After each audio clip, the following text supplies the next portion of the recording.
Delicate strands of rain drifted aimlessly, tracing enigmatic trajectories in the the corner of the street. An empty soda can rolled out from an unknown source, blown by the wind as it spun on the ground. Crack! A man, squinting his already small eyes, crushed the spinning can underfoot. His tall, robust frame loomed like a colossus on the street. The rain kissed his gleaming bald head and sculpted cheeks, yet he remained oblivious, an unsettling grimace etched upon his visage. Gulp! From the shadows, a group of onlookers swallowed nervously, their gazes shifting toward the leader. Deeper within the darkness, the faint glimmer of eyes rose, fixating on the man standing silently in the rain. Despite his youth, he emanated a ferocity and volatility, as if they were not confronting a mere individual, but a ravenous beast. Boss, Shu, the indistinct leader raised a finger to his lips, silencing his subordinate. Let's see how long he can stand there. The leader's intimidating presence silenced the murmurs of the group, their eyes filled with trepidation as they observed the man on the street, adorned with tattoos of dragons and tigers on his arms. Damn, where did this brute come from? His arms are thicker than my thighs. The rain intensified. Boss, I found information on that kid. A hastily arriving subordinate, his countenance fierce and eyes filled with renewed aggression, approached the leader. Speak. The leader instinctively pressed. I shall miss his fish-flavored shredded pork, dry pot cauliflower, and twice-cooked pork. The little girl recounted these dish names with the precision of a well-practiced rhyme, her fingers as white as green onions. Old him chuckled softly, shaking his head with a smile. You truly are a little foodie. Meanwhile, the clever and valiant chef they spoke of lay concealed in the thicket to the north of Middletown. The trees towered high in the jungle, their foliage blocking both sunlight and sight typically. Only adventurous young souls ventured here, and the townsfolk seldom wandered into this realm. The chef had set up a camouflage tent, akin to countless drifters across America. When nestled within the dense underbrush, it seemed to meld seamlessly into the surroundings, nearly impossible to detect without a careful inspection. No longer embodying his former grandeur and dominance, the chef lay soundly asleep beneath the tent. Even this sizable shelter felt somewhat cramped when accommodating his formidable frame. Standing over 2 meters tall, he resembled a bear to the average eye. He had donned a clean, dry outfit, and the harshness of the jungle's environment did not disturb his slumber. Perhaps he understood the gravity of the presence he had attracted, or maybe he was aware that the town was in an uproar, with villains lurking at every corner seeking him. Yet, what did it matter? He was merely a chef from China. Time slipped away as he slept, and the gentle patter of rain intensified, dark clouds casting a chill across the sky, threatening to descend. Suddenly, a dazzling flash of lightning pierced the heavens, splitting the darkness with a silver serpentine crack, followed by a thunderous clap akin to cannon fire on a battlefield, resonating like an explosion in one's ear. This heralded the arrival of a formidable thunderstorm. The residents of the town hastily secured their windows, while even the stray dogs and cats sought refuge from the downpour. The ruffians searching for the chef in town were reluctant to venture out. The leader, Blackskin Wallace, gazed into the misty expanse of rain and reluctantly issued a retreat. Command. As the streets fell silent, a peculiar, thick crimson lightning cleaved through the dark clouds above, tearing the stable atmosphere apart with a narrow fissure. Then, an object ablaze and trailing a long tail like a comet, streaked through the sky, bright and striking. Awakening to relieve himself, the chef shook off the remnants of sleep, his mouth agape in astonishment. Chapter 2. The Enigmatic Cube. The villainous system. The chef rubbed his weary eyes, as a fleeting glimmer streaked across his vision. Had it not been for the slender, trailing arc of light, he would have dismissed it as a mere illusion. A meteor? Or perhaps extraterrestrial visitors?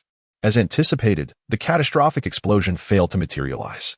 The meteorite, having descended approximately several kilometers away from him, erupted with a brilliance rivaling the noonday sun before silence reclaimed all, as though nothing extraordinary had transpired. Across the heavens, several more lightning bolts streaked, their thunderous echoes reverberating while raindrops the size of beans descended with increasing density. Within Chef Yongdi's very marrow, his adventurous spirit surged violently. Without the slightest hesitation, he retrieved a raincoat from the tent behind him, draped it over his shoulders, seized a flashlight, and set off toward the site where the meteor had landed.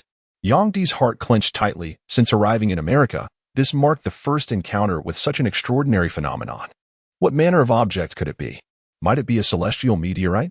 Could it possibly be of extraterrestrial origin? Would it perhaps hold immense value? After all, he was merely 17 or 18 years of age, his mind brimming not only with exhilaration, but also with wildly unrestrained fantasies, his footsteps quickening unconsciously. The jungle was densely entangled with thorns, making progress arduous. The more impenetrable the thicket, the darker and more lightless it became. Fortunately, he carried a flashlight in hand, ensuring he could always discern the path forward. After traversing for nearly an hour and adjusting his course several times, Chef Yang finally approached what appeared to be the landing site, which had seemed deceptively close, pushing aside the final cluster of towering grass obstructing his view. Yang Di's eyes widened in astonishment, his mouth agape once more as an involuntary gasp escaped his throat. Good heavens! The azure glow bathed the tranquil lake surface, illuminating the woods and the pitch-black night sky. For reasons unknown, the curtain of rain had ceased here, creating an isolated sanctuary seemingly detached from the clamor of the outside world. Upon closer inspection, what appeared to be scattered stardust rising from the lake were actually raindrops defying gravity, ascending in reverse. Floating above the water hovered a cube radiating cerulean light, its edges sharply defined while strings of numerals flickered ephemerally in the void. The cook rubbed his eyes in disbelief. Was this some surreal sci-fi spectacle? He stood motionless by the lakeside, instinctively directing the beam of his flashlight toward the enigmatic floating cube. As the light touched the azure surface of the mysterious object, the shimmering numerals upon it began to dance with frenetic urgency. The cube emitted a faint, resonant hum as the light source directly activated it. Detecting unknown life form. Scanning in progress. A surge of azure radiance erupted, its blinding brilliance forcing Yang Di to squeeze his eyes shut. He instinctively raised his left hand to shield himself from the overwhelming glow, yet his vision remained flooded with cerulean light, obscuring all clarity. Lifeform genetic pairing in progress. System synthesis underway. Skill assessment initiated. A familiar Mandarin voice seemed to resonate beside Yang Di's ear, or perhaps it echoed directly within the recesses of his mind. Unseen by him, the scanning light swept over the sole valuable item on his person, an antiquated Motorola phone. For a fleeting moment, the device's narrow screen flickered weakly, its frame trembling ever so slightly. At the same moment, several kilometers away in the small town of Middletown, a young man with curly blonde hair sat in front of a computer at an internet CAF. Suddenly, the screen flickered and displayed a series of inexplicable numbers. Then the mouse cursor froze completely.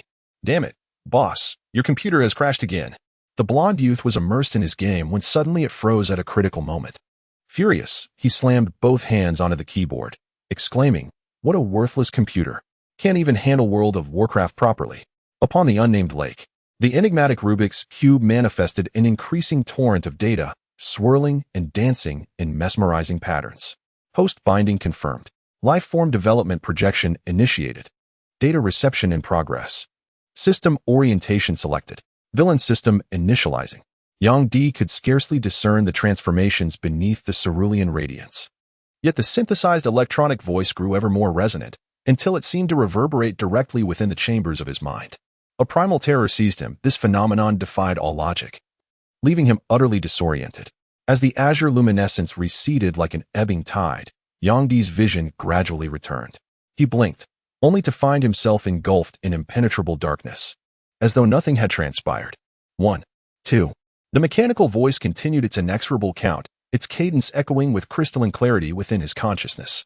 Paralyzed by dread, he collapsed to the ground, his pulse hammering wildly, blood surging in reverse, his limbs leaden and unresponsive.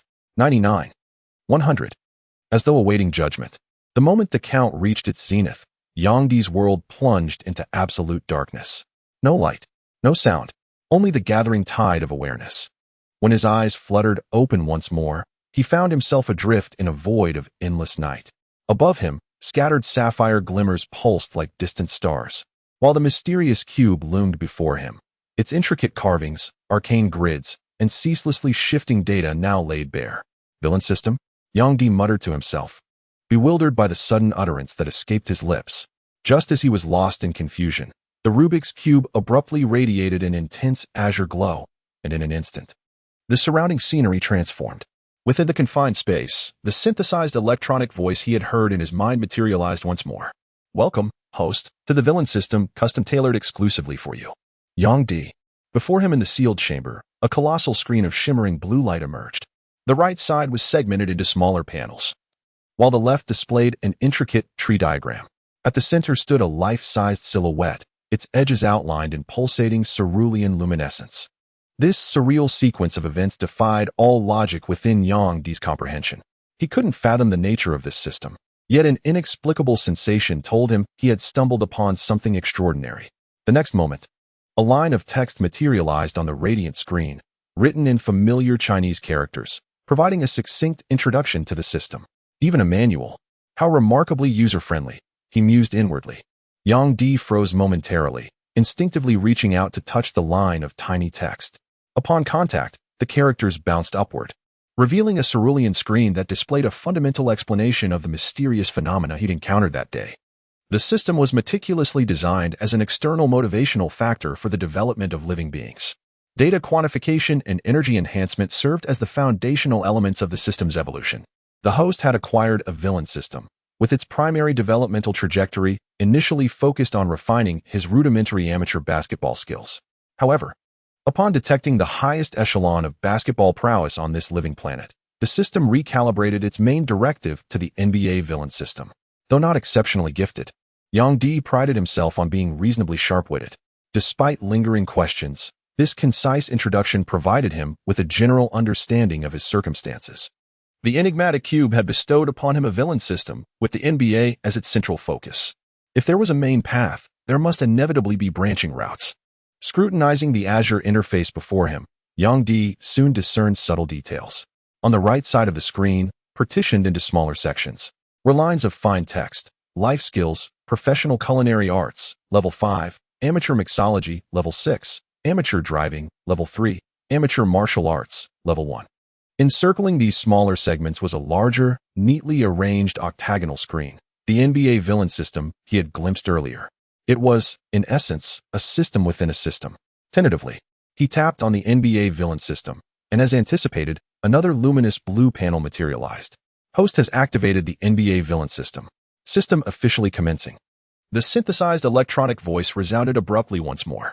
Yang Di's jaw slackened. Hey, what do you mean activated? All I did was tap it lightly. Did you even ask for my consent before starting up?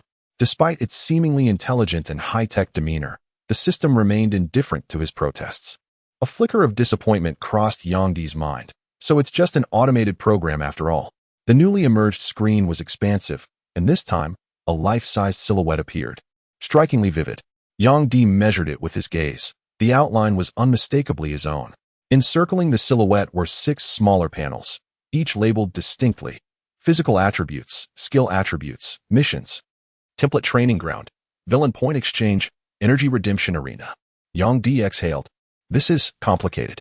Complex as it was, comprehension wasn't beyond his grasp. Experimentally, he selected the physical attributes panel, and instantly, the life-sized figure illuminated, rows of numerical values materializing in crisp clarity. Speed, 31, agility, 22, reflexes, 19, strength, 37, flexibility, 14, vertical leap, 28, physical resistance, 35, stability, 25, stamina, 13. Yang Di could scarcely believe his eyes. These stats are abysmal.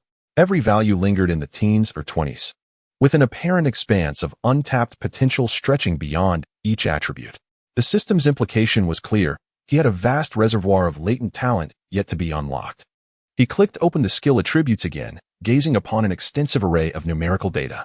First, the shooting module: inside shooting, 45 close-range shooting, 37 mid-range shooting, 34 three-point shooting, 31 free throw, 41 layup, 25 dunk, 39 standing dunk, 44 contested shot, 19 off the dribble shooting, 29 next. The dribbling module: ball handling, 33 offhand dribbling, 30 ball control, 36 then. The passing module: passing accuracy, 27 passing vision, 38 passing IQ, 49 defensive module: stealing, 22 interception, 42 on-ball defense, 33 shot blocking, 24 rebounding module: offensive rebound, 17 defensive rebound, 23 boxing out, 35. These 5 modules encompass every aspect of basketball skills, though the numbers appear rather dismal. After allocating points to these 2 major attribute modules, Yang Di even noticed a small line of text emerging beneath the system's silhouette. Overall rating, 27. Street ball virtuoso who dominates amateur courts. Yang Di couldn't help but let out a bitter chuckle apparently. All those years at the sports school had been for naught. Chapter 3. Escape from Middletown. The waning moon cast pale light as scattered clouds dissipated in the latter half of the night, the rain easing to a drizzle. From the thick shrubbery beyond Middletown's borders emerged a gleaming bald head, its smooth surface reflecting the lunar glow like polished marble. The man moved with the cautious vigilance of a prairie dog, scanning his surroundings before fully extracting himself from the undergrowth. Yang Di adjusted the massive hiking backpack strapped to his shoulders, its weight a tangible anchor to reality as he hastened along the dew-kissed path beneath the gradually brightening sky. The crisp morning air carried whispers of dawn, yet his mind remained clouded with disbelief. Damnable system, he muttered, the words tasting bitter. This inexplicable turn of events felt like some divine jest, a cosmic prank that left him questioning the very fabric of his existence. Even now, the surreal quality of his circumstances clung to him like morning mist, blurring the line between dream and waking life. Was this merely some elaborate game? The thought circled his mind like a vulture, relentless and unnerving. Was it also a turning point in his life? He lowered his head, his left hand brushing over the right side of his chest where a vividly three-dimensional Rubik's Cube tattoo was inked in blue hues, subtly concealed beneath his myriad of other tattoos. Suddenly, an electronic synthesized voice rang out. Host detected being pursued by local underworld forces. Issuing immediate mission. Yang Di's expression abruptly shifted. With agility belying his towering 2-meter frame, he swiftly darted into the roadside shrubbery in 3 rapid strides, then concealed himself with meticulous care. Closing his eyes, he was once again immersed in the blue-lit world of the cube. A dialog box popped up on the Azure screen, obscuring the tree diagram and life-size silhouette. Familiar Chinese characters materialized on the brief introduction, with the conspicuous words mission prominently displayed before him. Yang Di felt a twinge of awkwardness. What devilry had this infernal contraption concocted now? To accept or not to accept, that was the question. Still hesitating. The blue light screen that had appeared the next moment vanished without a trace. He blinked, and another blue screen materialized before him as an electronic synthesized voice promptly announced.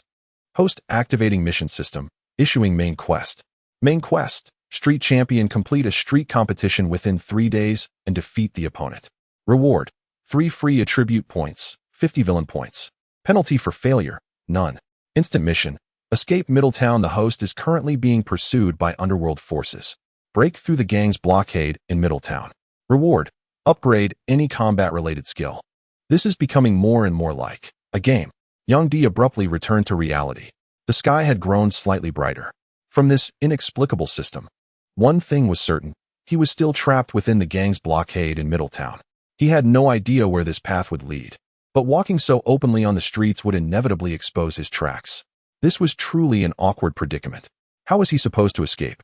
Middletown is situated in the state of Wisconsin, positioned in the northern region when viewed on the map of the entire United States. To its east lies Lake Michigan, and less than 10 kilometers to the south is Madison, the capital of Wisconsin. On Interstate 90, Wallace Blackhide and his gang had blockaded the checkpoint. Wallace's head was still wrapped in thick white bandages, his hawk-like eyes brimming with cruelty and icy malice. His gaze swept westward along the seemingly endless stretch of highway, his expression darkening. Escaped? His voice was hoarse and low. It is said that the grandfather and grandson parted ways with that Chinese lad. If they took the interstate highway westward, they might be heading to Minnesota, while the Chinese fellow likely went north or south. A towering black man clad in studded attire spoke up, analyzing the situation with remarkable clarity. What's the situation down south? If that rascal intends to flee, he would undoubtedly head toward Madison. No reports have emerged from the southern regions yet, but should he truly reach Madison, our task of locating him would become significantly more arduous.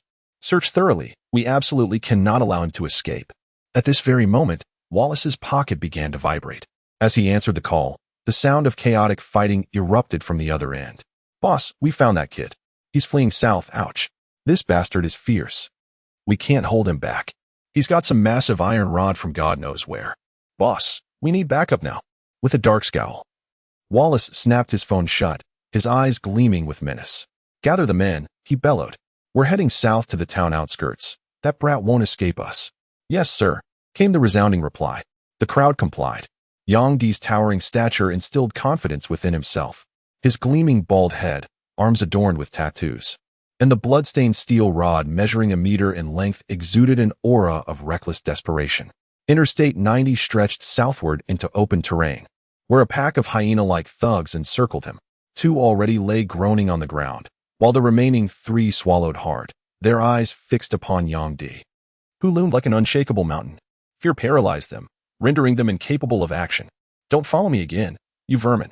Yang Di cursed viciously, his eyes gleaming with ferocity. Gritting his teeth against the searing pain in his abdomen, he staggered toward the motorcycle parked by the roadside. With practiced efficiency, he secured his massive hiking backpack onto the vehicle before swinging himself onto the seat in one fluid motion. The engine roared to life as he turned the ignition and revved the throttle with a forceful kick. To pursue or not to pursue? Watching Yang Di swiftly vanish into the distance, the 2 petty thugs on the road exchanged bewildered glances. The mere recollection of that man's beastly brutality and his bloodthirsty gaze sent an involuntary chill down their spines. By the time they mustered the courage to act, they had already lost track of his direction. Forget it. What's the point of chasing anyway? We stand no chance against him even if we ascend. I heard this guy hasn't been in the States for long, yet he's unexpectedly tough. The tattoos on his hands are quite impressive. I wonder where he got them done. I'd like to get one myself. Damn it. My motorcycle. I'm calling the cops. On the interstate highway, Yang Di sped along on his motorcycle. His towering, bear-like frame, over 2 meters tall, was hunched over the bike, making the motorcycle itself seem disproportionately small as he accelerated to nearly 100 miles per hour. Suddenly, an electronic synthesized voice echoed in his ears. Congratulations, host. For completing the instant mission escape from Middletown, the system is issuing rewards. Detecting the host's proficiency in Sonda, upgrading as a bonus. Yang Di felt a sudden warmth in his chest, as if an inexplicable force had surged into his body. The air around him grew thick and hazy, then his head buzzed violently, his vision darkened, and he nearly tumbled off his motorcycle. Amateur Sonda level 2. He froze for a moment, that strange sensation vanished as abruptly as it had come, leaving only an eerie illusion. Yet his back was already drenched in sweat, and the pain from the punch he'd taken to his abdomen seemed to have faded. Gazing at the scenery flashing past, he narrowed his eyes against the wind. In the distance, the roads leading into Madison gradually grew more bustling. Yang Di had been to Madison before, just recently, in fact, when he'd fled in disgrace to Middletown. Now, once again, he was being chased back into the city. Truly, the whims of fate were unpredictable. The horizon paled with the first light of dawn, streaks of morning glow reflecting off the glass facades of skyscrapers, scattering shards of brilliance. His fingers brushed against the pocket where Uncle Ham had stuffed $1,000 before parting. It was no small sum. If only he could send it back home. Life at home should be manageable, and my younger siblings could. He shook his head, not yet. This meager sum is far from sufficient. The dangers surrounding him remain unresolved, plagued not only by persistent troublemakers, but also ensnared by an enigmatic system whose consequences for failing its tasks remain ominously unknown. An amateur second degree in martial arts? So your prowess in brawling has ascended to new heights, has it? His heart itched with curiosity. Uncertain whether the exhilarating sensation of riding the motorcycle moments ago was real, and he yearned to experience it once more. Yang Di leisurely cruised through the city streets on the bike, silently mapping out the layout of this rather modest-sized town in his mind. Eventually, beneath an overpass in Madison, he abandoned the motorcycle by the roadside. After all, it belonged to those troublemakers. Riding it too frequently would undoubtedly reveal his whereabouts. Best to get rid of it sooner rather than later. Yet, as he walked away, a pang of regret gnawed at him. If only he could locate a used vehicle market, selling the bike would fetch a decent sum. But Madison wasn't exactly familiar territory, and such markets were often crawling with unsavory characters, too risky if he wanted to stay under the radar. I'll have to find time to sell it later. Yang Di mused. The green motorcycle still held some value. Surely it was worth a bit of cash. After pocketing the keys, he turned and strode away from the overpass. Chapter 4. The street game. Madison, though the capital of Wisconsin, is not the state's largest city. Its population ranks second, trailing behind Milwaukee. Nestled in the southern part of Wisconsin, it enjoys a temperate climate, with 4 lakes gracing its urban landscape, lending the city a perpetually mild and humid charm. From Yang Di's perspective, it is a tranquil and harmonious place, proximity to Milwaukee and Chicago notwithstanding, retaining a distinctive urban allure. Along Pine Street, near Lake Mendota, lies a city basketball park. The fenced-in street courts are perpetually crowded by early afternoon. Even in this modestly sized city, basketball enthusiasts abound. Is it the Bisons versus the Firefoxes today? As dusk descended, a group of people entered and began clearing the area.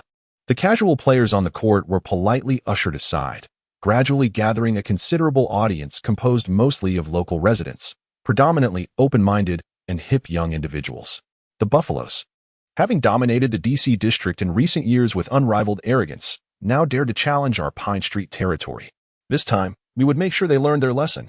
A youth of 15 or 16 clenched his fists and spoke, a school bag still slung across his back, evidently a middle school student freshly dismissed from classes.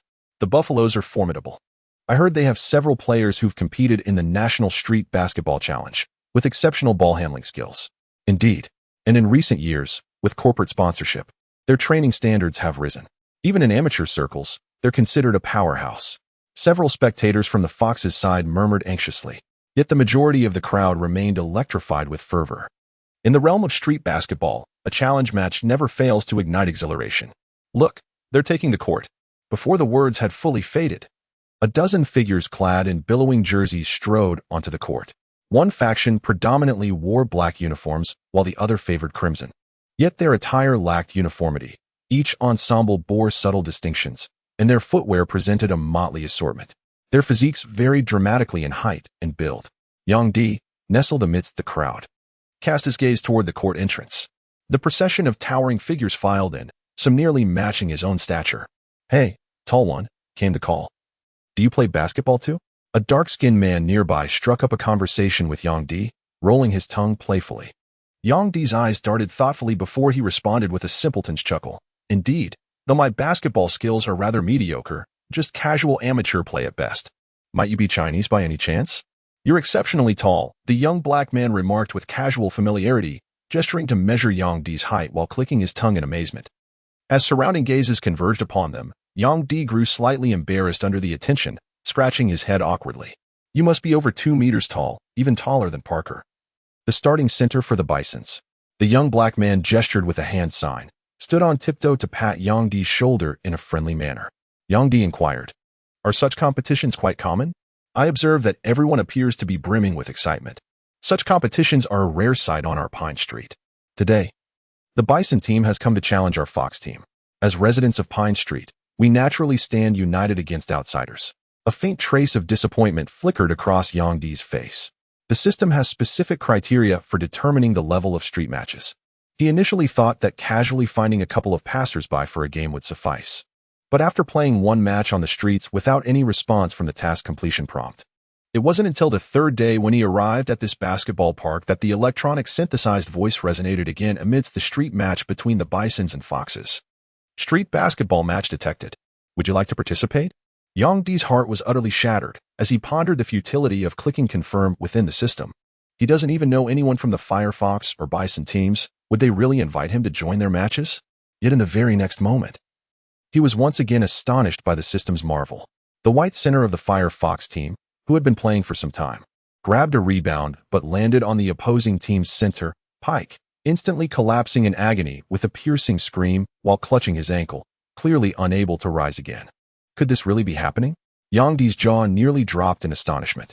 The match came to a halt as the Bison team led the Firefoxes 10-3, with the latter clearly outmatched in overall strength. The white players on the opposing team dribbled with greater finesse and executed more dazzling crossovers. The Firefoxes helped their towering white center to the sidelines before huddling for a discussion. The Bison players wondered if this was a deliberate tactic, with one man down. Victory would feel hollow, an unfair advantage by streetball standards. Following the unwritten rules of the court, the Firefox's captain scanned the surroundings for potential substitutes.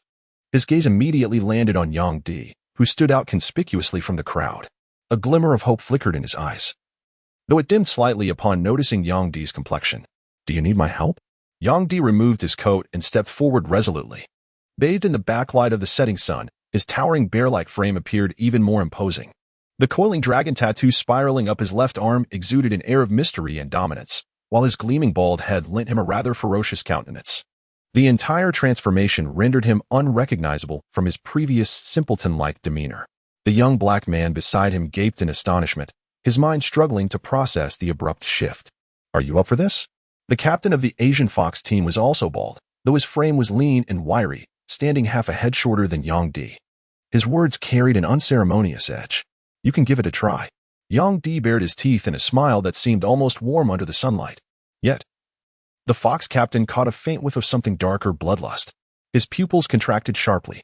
After a long, penetrating look at Yang Di, he stopped a teammate who seemed ready to speak further and declared firmly, "All right, you're in." Formal basketball matches are bound by numerous regulations. Yet street games prioritize dazzling the spectators, thus certain rules can be disregarded.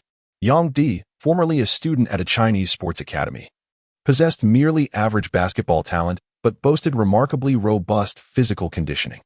My experience in competitive matches was limited to formal games against other schools during my time at the sports academy, straightforward, by-the-book encounters. But street ball is different, especially in America where it has evolved into its own distinct culture. The entire game lasts only 20 minutes, divided into two 10-minute halves. Typically, a team of 5 players competes for the full duration, with each player allowed merely 3 fouls. A 4th foul results in immediate disqualification. Are the rules clear to everyone? The captain of the Firefox team glanced at Yang Di, who stepped onto the court wearing an obscure brand of running shoes, and reminded him once more. He felt as though he had inexplicably agreed to let this kid join the team's match. Given another chance, judging solely by the bald youth's demeanor and gear, he seemed even more amateurish than an elementary school student. Spectators around the court murmured among themselves. Who is this guy? I've never seen him before. Is he from our Pine Street? He looks Asian. His skin is a bit dark, maybe mixed heritage. But honestly, the guy is massive, even bulkier than Parker, the Bulls center. Could he be the Firefox team's secret weapon? Yang Di blinked his eyes, pondering how to vanquish the wild buffalo. The Bulls center, the towering black player Parker, pressed up close to Yang Di with an unmistakable look of disdain in his eyes. Hey, yellow monkey, basketball isn't a game for your kind. Yang Di's temper flared instantly, firing back without hesitation. And what species are you then, gorilla? What did you just say?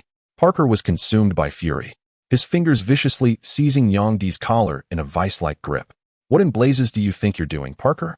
Captain Firefox swiftly intervened, pulling the two apart. Control your subordinates, Firefox. Parker extended his finger menacingly towards Yang Di's face, his eyes gleaming with ferocity. Captain Firefox immediately felt a headache coming on. The match hadn't even begun, yet the atmosphere had already turned explosive. The surrounding spectators began to stir. Roused by the fiery confrontation, for the first time, the residents of Pine Street, supporters of the Firefox team, erupted in loud cheers. Everyone, calm down, interjected the Wild Bulls captain, a young white man who had been their main point guard earlier. Standing at 175 meters, his words gradually soothed Parker's agitation. Yang Di shrugged, signaling his indifference. The crowd waited for the game to begin. Chapter 5. Fierce battle with the Wild Bulls. This young fellow is in for a rough time. Pike reigns as both the rebounding king and dunking champion of the DC district. Among the onlookers, some took malicious delight, eagerly awaiting Yang Di's impending humiliation. Parker, with a smug expression that screamed "You're doomed," closed in on Yang Di, flexing his well-defined muscular arms. The Firefox team initiated the play, their captain receiving the pass before executing 2 seamless behind-the-back dribbles, effortless as if they were routine front dribbles, effortlessly advancing the ball past half-court to the roaring cheers of the crowd. Yang Di, substituting for the injured white center, occupied the 5 spot on the court. Towering slightly over the 2-meter-tall Parker, his imposing physique outmatched several lanky players, radiating sheer intimidation. Ignoring Yang Di's positioning in the paint, the Firefox captain performed a flashy rolling dribble, his body twisting along the floor while maintaining control of the ball, never losing possession. The crowd erupted in even louder applause. Then, with a swift crossover to the left, he spun past his defender, who stood frozen in place. With a smooth release, he launched a mid-range jumper. Come at me, you insignificant wretch. Dare to challenge me for the rebound. Yang Di's trash talk erupted relentlessly, taunting Parker to come and fight for the rebound. With a furious snort, Yang Di took a small step to the left, then coiled his body like a drawn bow, channeling strength from his waist as he locked horns with Parker under the basket. Damn, this yellow monkey is strong as hell. Parker sensed a monstrous presence forcibly squeezing him beside him, nearly losing his footing.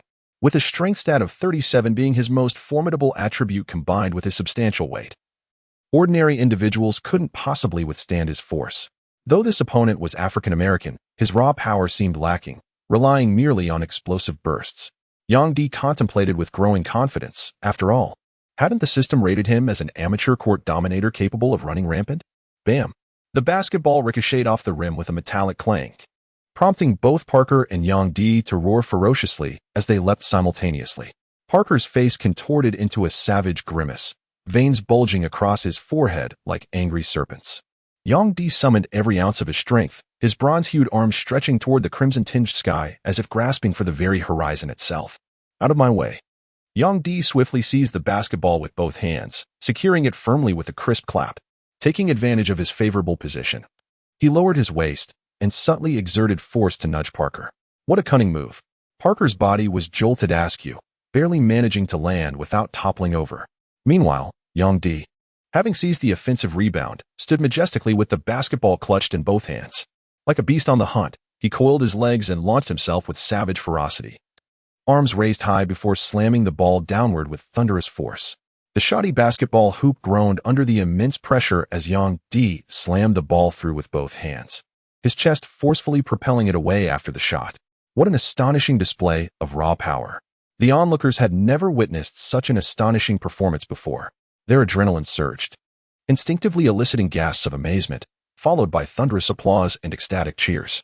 This guy, Captain Firefox murmured to himself in astonishment. This big fellow truly has some remarkable skills.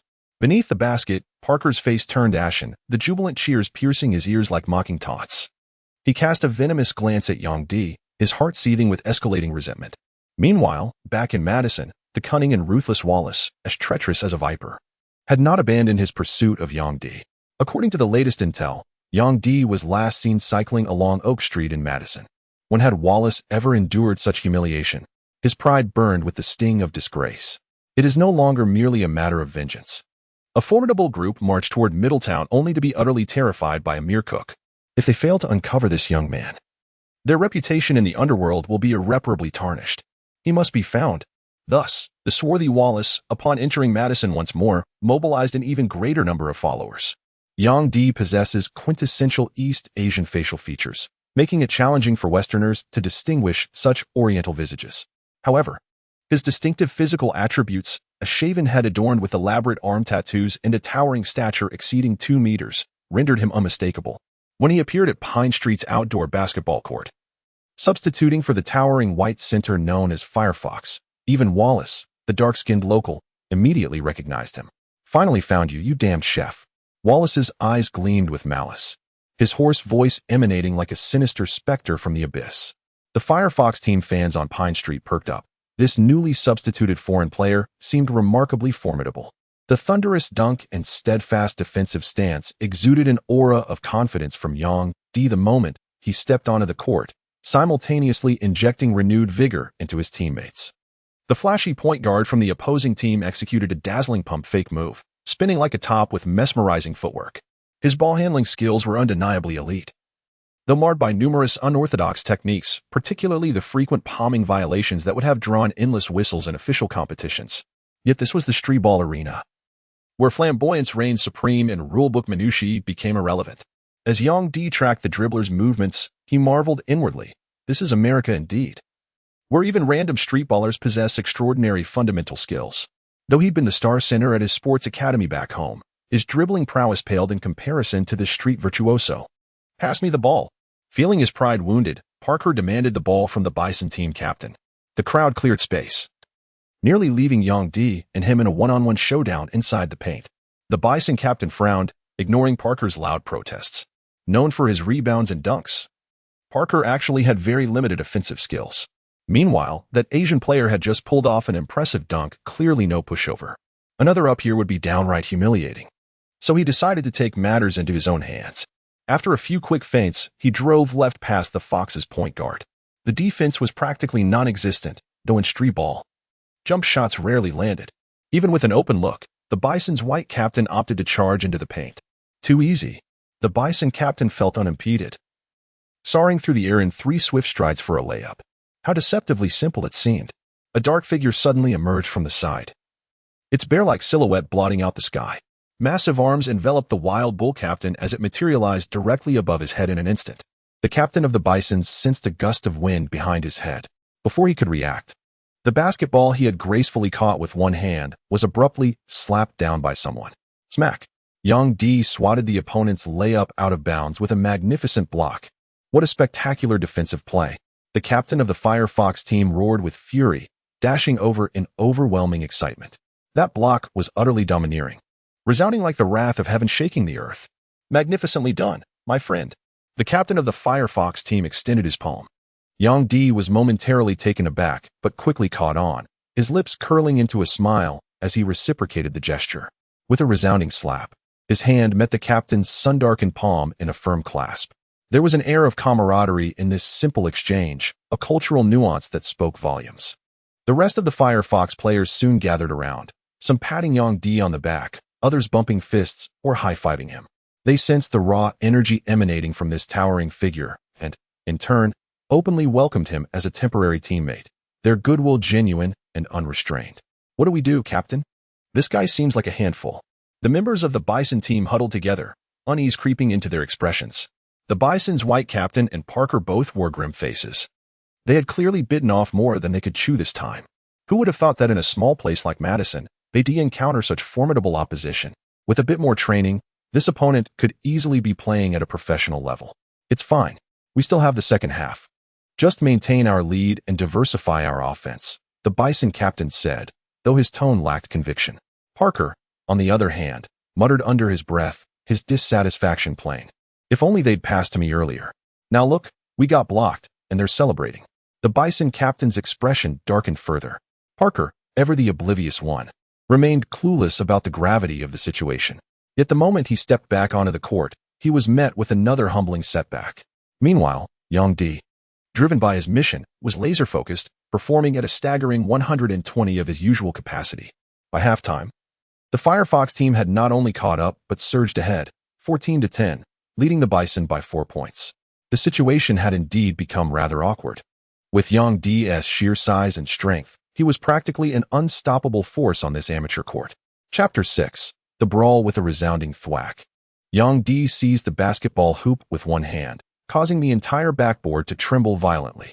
From his lofty perch, he gazed down at Parker, who had been shoved aside, his expression one of regal dominance, as though surveying a subject who had long since bowed before him. Naturally, Parker was anything but submissive. His face flushed crimson with indignation. Tweet. The final whistle pierced the air, signaling the end of the game. The frenzied fans of the Firefoxes, unable to contain their excitement any longer, surged forward in a chaotic swarm, encircling Yang Di in a tight, adoring throng. Hey, big guy, that was incredible. Oh my, I adore your powerful slam dunk. Whereabouts on Pine Street do you reside, my towering friend? How peculiar that our paths have never crossed before. The audience's fervor enveloped Yang Di as the setting sun elongated the shadows of him and the crowd.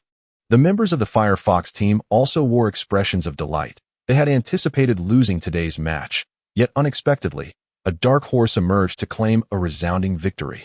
The faces of the Buffalo's players were etched with desolation as they silently departed from the jubilant stadium. I am Baker, the team captain. You may also address me by my nickname, Meadow Melody. Tell me, my towering friend, what might your name be? The captain of the Firefox team formally introduced himself for the first time and extended his hand once more towards Yang Di. You can call me Dick Yang. Back in Middletown, that's what everyone used to call me. Yang Di chuckled, acknowledging this grassland musician.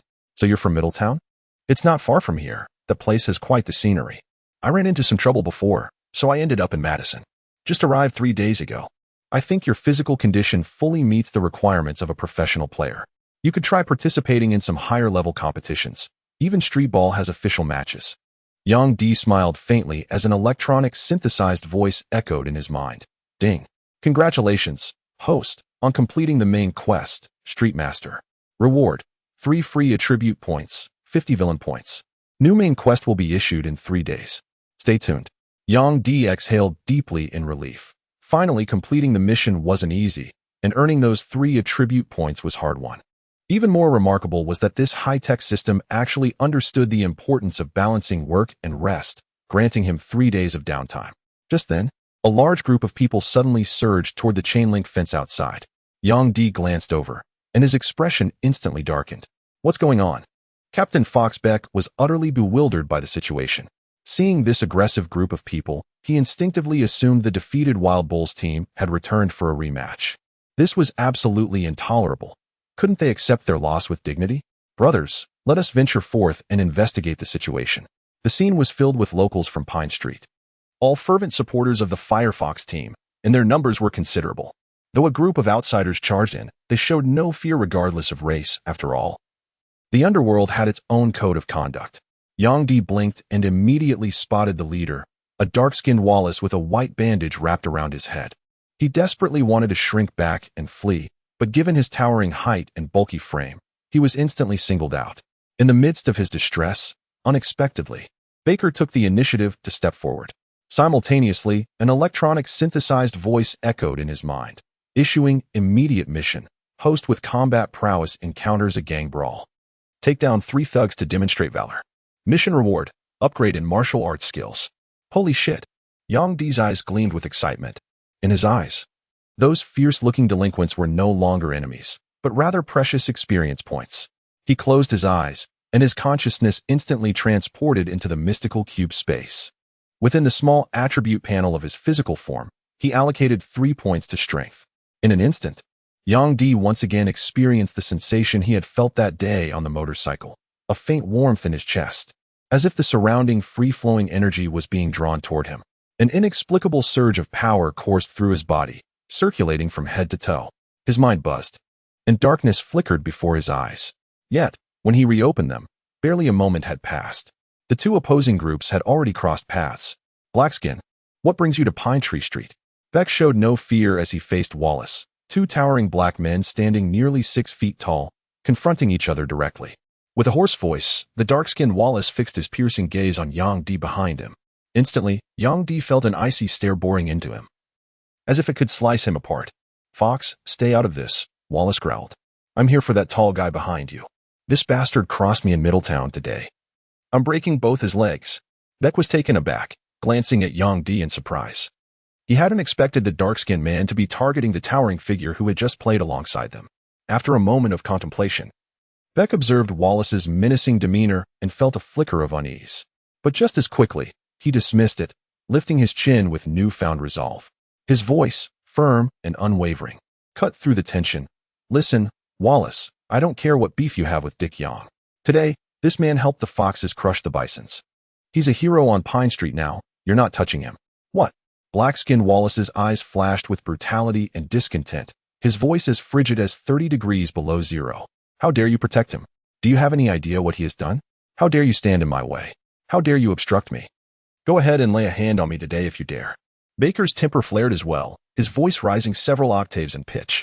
At that moment, the young black man who had been chatting with Yang Di by the sidelines tugged at his sleeve and exclaimed, Dude, you're incredible. How on earth did you manage to provoke Black Leather? That guy is notoriously vindictive and relentless.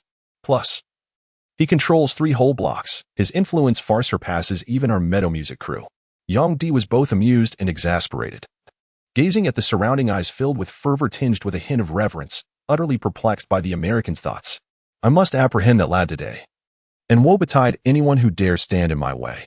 Wallace took a bold step forward, and as if on cue, his gang of underlings surged ahead, brandishing steel rods, knives, and other perilous weapons. Before Fox's men could even react, a burly figure resembling a grizzly bear lunged forth with the ferocity of a starving tiger descending the mountain. Brothers, let's annihilate these scum. The air carried Yang Di's voice, and his charging figure once again drew admiration from the crowd. Truly a man of valor. As fierce in battle as he was on the court, Yang Di had intended to deal with that detestable dark-skinned troublemaker first, but before he could charge forward, Wahoo and the dark-skinned man had already begun their clash. With a swift stride, he lunged toward a scrawny, yellow-haired thug, seizing the swinging steel pipe midair. His footwork shifted deftly, evading the thug's straight punch with a graceful slide, before his right fist lashed out like lightning. Thud, landing squarely on the thug's skull. A sharp cry escaped the man before he crumpled to the ground, unconscious. Damn, that was brutal. The men behind were startled, shocked by Yang Di instantly taking down one of their own. Their morale immediately surged as they howled and charged forward. tall and powerfully built. Yang Di was the primary target of the Blackskins. The moment he emerged, a swarm of them locked onto him, eager to prove themselves in front of their leader. Yang Di snatched up the steel rod from the fallen blonde thug, retreating in quick, measured steps before the brawl erupted. With a swift sidestep, he dodged a dagger thrust toward him. His right wrist twisted, driving the rod downward with force. A sharp crack echoed as the attacker's arm snapped, the dagger clattering to the ground. The man shrieked, clutching his broken arm as he crumpled to his knees. Yang Di followed with a fierce kick to the chest, sending him tumbling backward, tripping two others in the process. A heavy blow landed on Yang Di's back, yet he stood firm. His reflexes sharp. He pivoted and delivered a crushing elbow strike. Bam! A hoodlum wearing a headscarf was struck in the head by Yang Di's powerful elbow strike. The thug who had ambushed Yang Di let out a muffled groan before collapsing limply, as if his bones had been removed. Congratulations, host, for completing the instant mission skilled fighter. Your Sonda skill has been upgraded to Amateur Sonda, level 3. The sudden upgrade overwhelmed Yang Di, his vision darkening momentarily as he nearly stumbled. The onlookers assumed he was staggering from the earlier blow, mistaking his disorientation for injury. Upgrade complete, the synthesized electronic voice continued. Issuing instant mission, Street Brawler, take down 10 thugs. Mission reward, combat skill upgrade. Damn it, brothers, don't be scared. I'll finish them off. Yang Di's spirits soared as if intoxicated, his thoughts crystal clear, nerves razor sharp, and footsteps extraordinarily nimble. Wielding a steel rod in his right hand while clenching his left fist, he deftly alternated weapons between hands, possessing formidable strength and remarkable combat skills. Few could withstand even a single exchange with him. Bang! A thug with a braided hairstyle took a direct hit to the face from Yang Di's strike, instantly splitting his head open and bleeding profusely. Clutching his face in agony, he collapsed to the ground. Instant mission accomplished. Upgrade, Amateur Sonda skill, level 4. The two opposing factions fought with bloodshot eyes. A gash split open Baker's forehead, his face smeared with crimson. Black Leather's arm hung limp at his side. Both men panted heavily, yet no one dared intervene in their brutal confrontation. Suddenly, the wail of police sirens crescendoed in the distance. Within moments, 4 or 5 squad cars swiftly encircled the basketball court on Pine Street. Chapter 7. The police station. The Madison City Police Department was situated at the heart of Justice Avenue. As dusk settled, a fleet of over a dozen patrol cars roared in from the distance, their flashing blue and red lights piercing the night before disappearing through the precinct gates.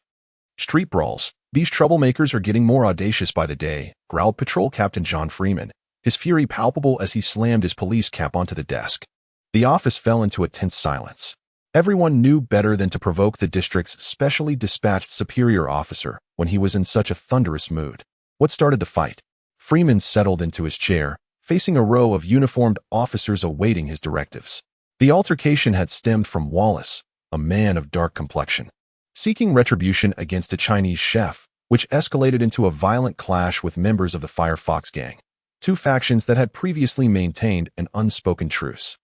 An officer stepped forward, presenting a neatly compiled dossier which Freeman accepted with a casual gesture. He perused the documents with detached interest. A Chinese chef, was it?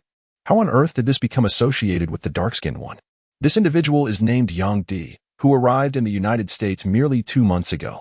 Previously employed at Madison Wood Construction Company, he later relocated to Middletown for reasons unknown and took up a position as a chef at Ham's Diner.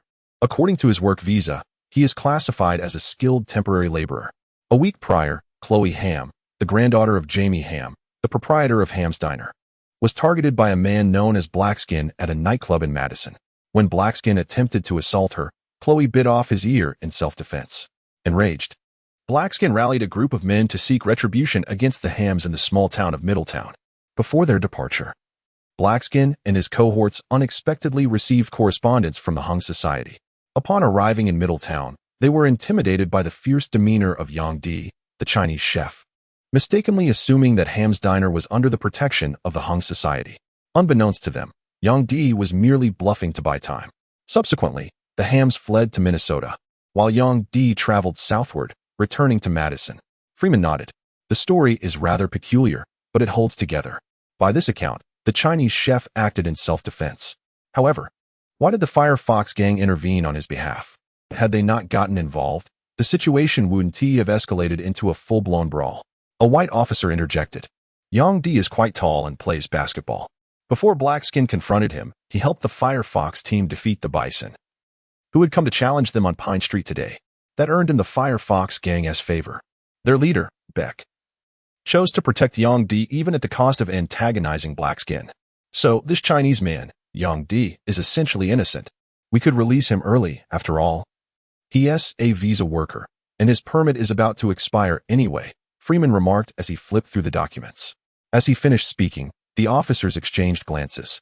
An older officer then spoke up. Sheriff John, you're absolutely right. He paused before continuing with a wry smile. Legally speaking, Yang Di is innocent. Yet this individual was also an exceptionally skilled fighter. In the afternoon brawl with the dark-skinned gang, he single-handedly injured at least 15 men. Half suffered concussions, 1/3 sustained fractures, with many gravely wounded. Freeman was startled. How many? 15 men? Is this individual a member of the Marine Corps? Could he possibly be an undercover operative dispatched by China? The absurd notion instantly flickered through his mind. This one doesn't seem like a benevolent character either. Where are they now? Freeman inquired, still undergoing Miss Carroll's interrogation. Name: Yang Di. Age: 18. 18? Just turned 18 13 days ago, freshly past the birthday. Carroll tapped her knuckles lightly against the desk, twirling the pin deftly between her fingers. She recrossed her slender legs, settling into a more comfortable posture as her mesmerizing autumn water eyes scrutinized Yang Di from head to toe. It remained utterly perplexing, this hulking, bear-like figure reeking of bloodlust. With his gleaming bald head and the sinister dragon tattoo coiled around his brawny arm, could such a formidable brute truly be merely 18 years of age? Yang Di stole a covert glance at the exquisite young woman before him. Her cascading chestnut tresses shimmered like liquid amber against the graceful curve of her shoulders, casting delicate shadows in the light. The form-fitting police uniform accentuated her elegant silhouette, while her slender alabaster fingers rested thoughtfully beneath her chin. Most mesmerizing were her large, expressive eyes, a captivating blend of hazel and cerulean that seemed to simultaneously convey melancholy, allure, and piercing clarity, as though they could perceive the deepest secrets of one's soul. The very air carried a whisper of her subtle, intoxicating fragrance. What might your profession be? Carroll inquired softly. Chef, a professional chef, sir. You've asked this question many times. Yang Di spread his hands helplessly, inadvertently lifting his gaze, only to meet those eyes. Instantly, his face flushed crimson, and he hastily lowered his head again. I know how many times I've asked. I don't need your reminder. Carroll shot Yang Di a glance, her expression bewitching. A pity he missed it, too busy staring at the ground. Only in moments like this, seeing him so flustered, did Carroll truly believe this man was indeed just 18. Yang Di sat on a small stool, his wrists bound in handcuffs. Carroll continued. I heard you led the Firefox team to victory against the Wild Bulls of DC District on the basketball court, and executed several dunks? Yang Di chuckled sheepishly. Sir, it's all just empty reputation, like fleeting clouds on the horizon. A mere cook who can play basketball and fight, judging from the surveillance footage. Your martial arts skills are quite refined. Many skills are never a burden, sir. Do you know what you're being accused of now? We possess the authority to detain you, and your visa has a mere 41 days remaining. I presume your journey to America was not intended to culminate in imprisonment. Yang Di's countenance shifted abruptly, his voice laced with incredulity as he uttered, wasn't it supposed to be a 1-year visa? Why has it expired so soon? A mere year? Carroll found it rather amusing. What sort of figure did you imagine yourself to be? My friend, if we report this to the embassy, we can have you out of the United States by today. Yang Di clenched his teeth, his expression shifting between emotions. Carroll observed a complex expression flicker across the face of this formidable man who had just single-handedly defeated 15 thugs. It seemed to be a mixture of vexation, regret, and a hint of bewilderment and fear. Setting aside Yang Di's rugged shaved head, his delicate facial features possessed an understated elegance. Upon closer inspection, one could discern traces of youthful innocence lingering between his brows, the quintessential refined visage of an Eastern man. In moments of silence, he exuded a peculiar charm. Perhaps I could offer him assistance? Carroll's mind suddenly conjured up this thought, startling even herself the next moment. A faint blush crept onto her cheeks as she hastily switched hands to prop up her chin, feigning nonchalance while gazing at Yang Di. Meanwhile, an odd expression played across Yang Di's face. Before Carroll could speak again, he launched into an impeccably choreographed performance of utmost sincerity. his facial expressions and hand gestures masterfully synchronized. Angelically beautiful officer, you must truly help me. I cannot be detained here. I've traveled from the distant east, only to have my belongings swindled by a deceitful employer. After finally securing menial work in this quiet town of Middleton to scrape by, I was unjustly harassed by those brutish officers. I had no choice but to defend myself. If I'm imprisoned here, I'll lose this lifeline. Do you understand? Back in my homeland, my aging parents depend on me, and my younger siblings rely on me for their education. Please, I beg you, help me. Yang Di's words were spoken with such poignant sincerity that they verged on tears, for they stemmed from genuine experiences. His heartfelt expression struck precisely the right emotional chord. After all, Carol was merely a young officer newly inducted into the police force. In an instant, Yang Di transported her into that desolate state of isolation and helplessness in a foreign land, reminding her of her own days studying abroad in Italy. Profoundly moved by shared sentiments, her compassion was instantly stirred, and she offered gentle consolation in a hushed tone. Yang Di, there's no need for excessive worry. Captain John Freeman from the Municipal Bureau has already arrived at the station. I trust he will soon discern the full sequence of events from the case files. If your actions were indeed in self-defense, you will not face legal repercussions. Really? Yang Di sniffled, his heart aching with thoughts of his younger siblings and elderly parents at home. A profound sorrow welled up within him, bringing tears to the brim of his eyes. Rest assured, everything will be fine. Might there be any penalties involved? I have no money. Yang Di smiled faintly and was about to speak when suddenly, with a loud crash, the interrogation room door burst open. A swarm of blue-uniformed police officers rushed in, surrounding him completely. Chief Freeman. Yang Di noticed Carol standing up and saluting the scruffy-bearded middle-aged man who had entered.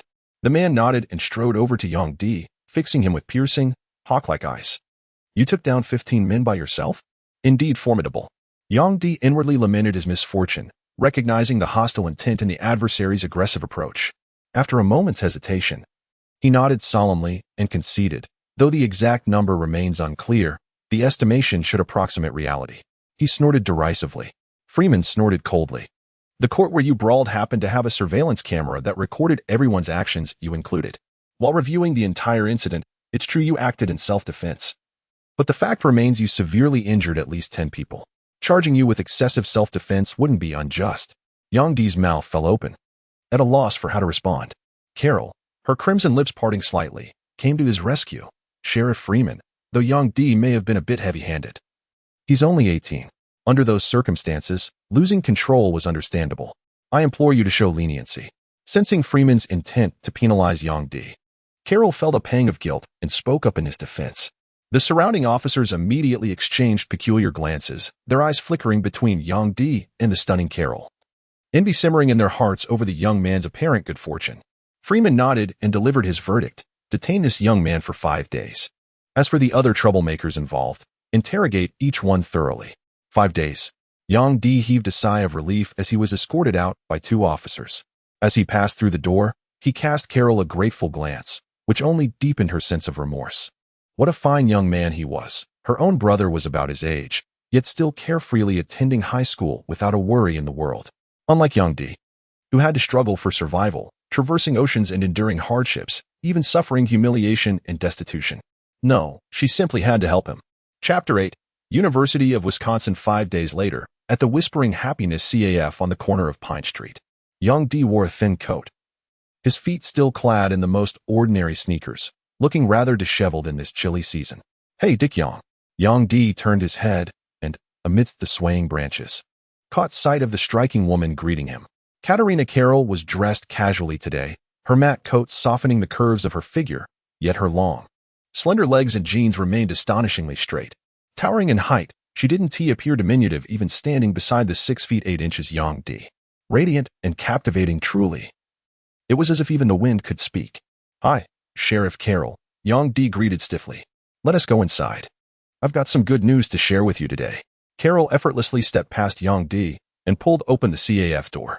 Only then did Yang Di, with some trepidation, step into the warm and tranquil coffee shop. What would you like to order? The waiter placed the menu on the table, and Carroll slid it toward Yang Di. Yang shook his head with a dismissive wave. Just call me Carroll, the sheriff smiled.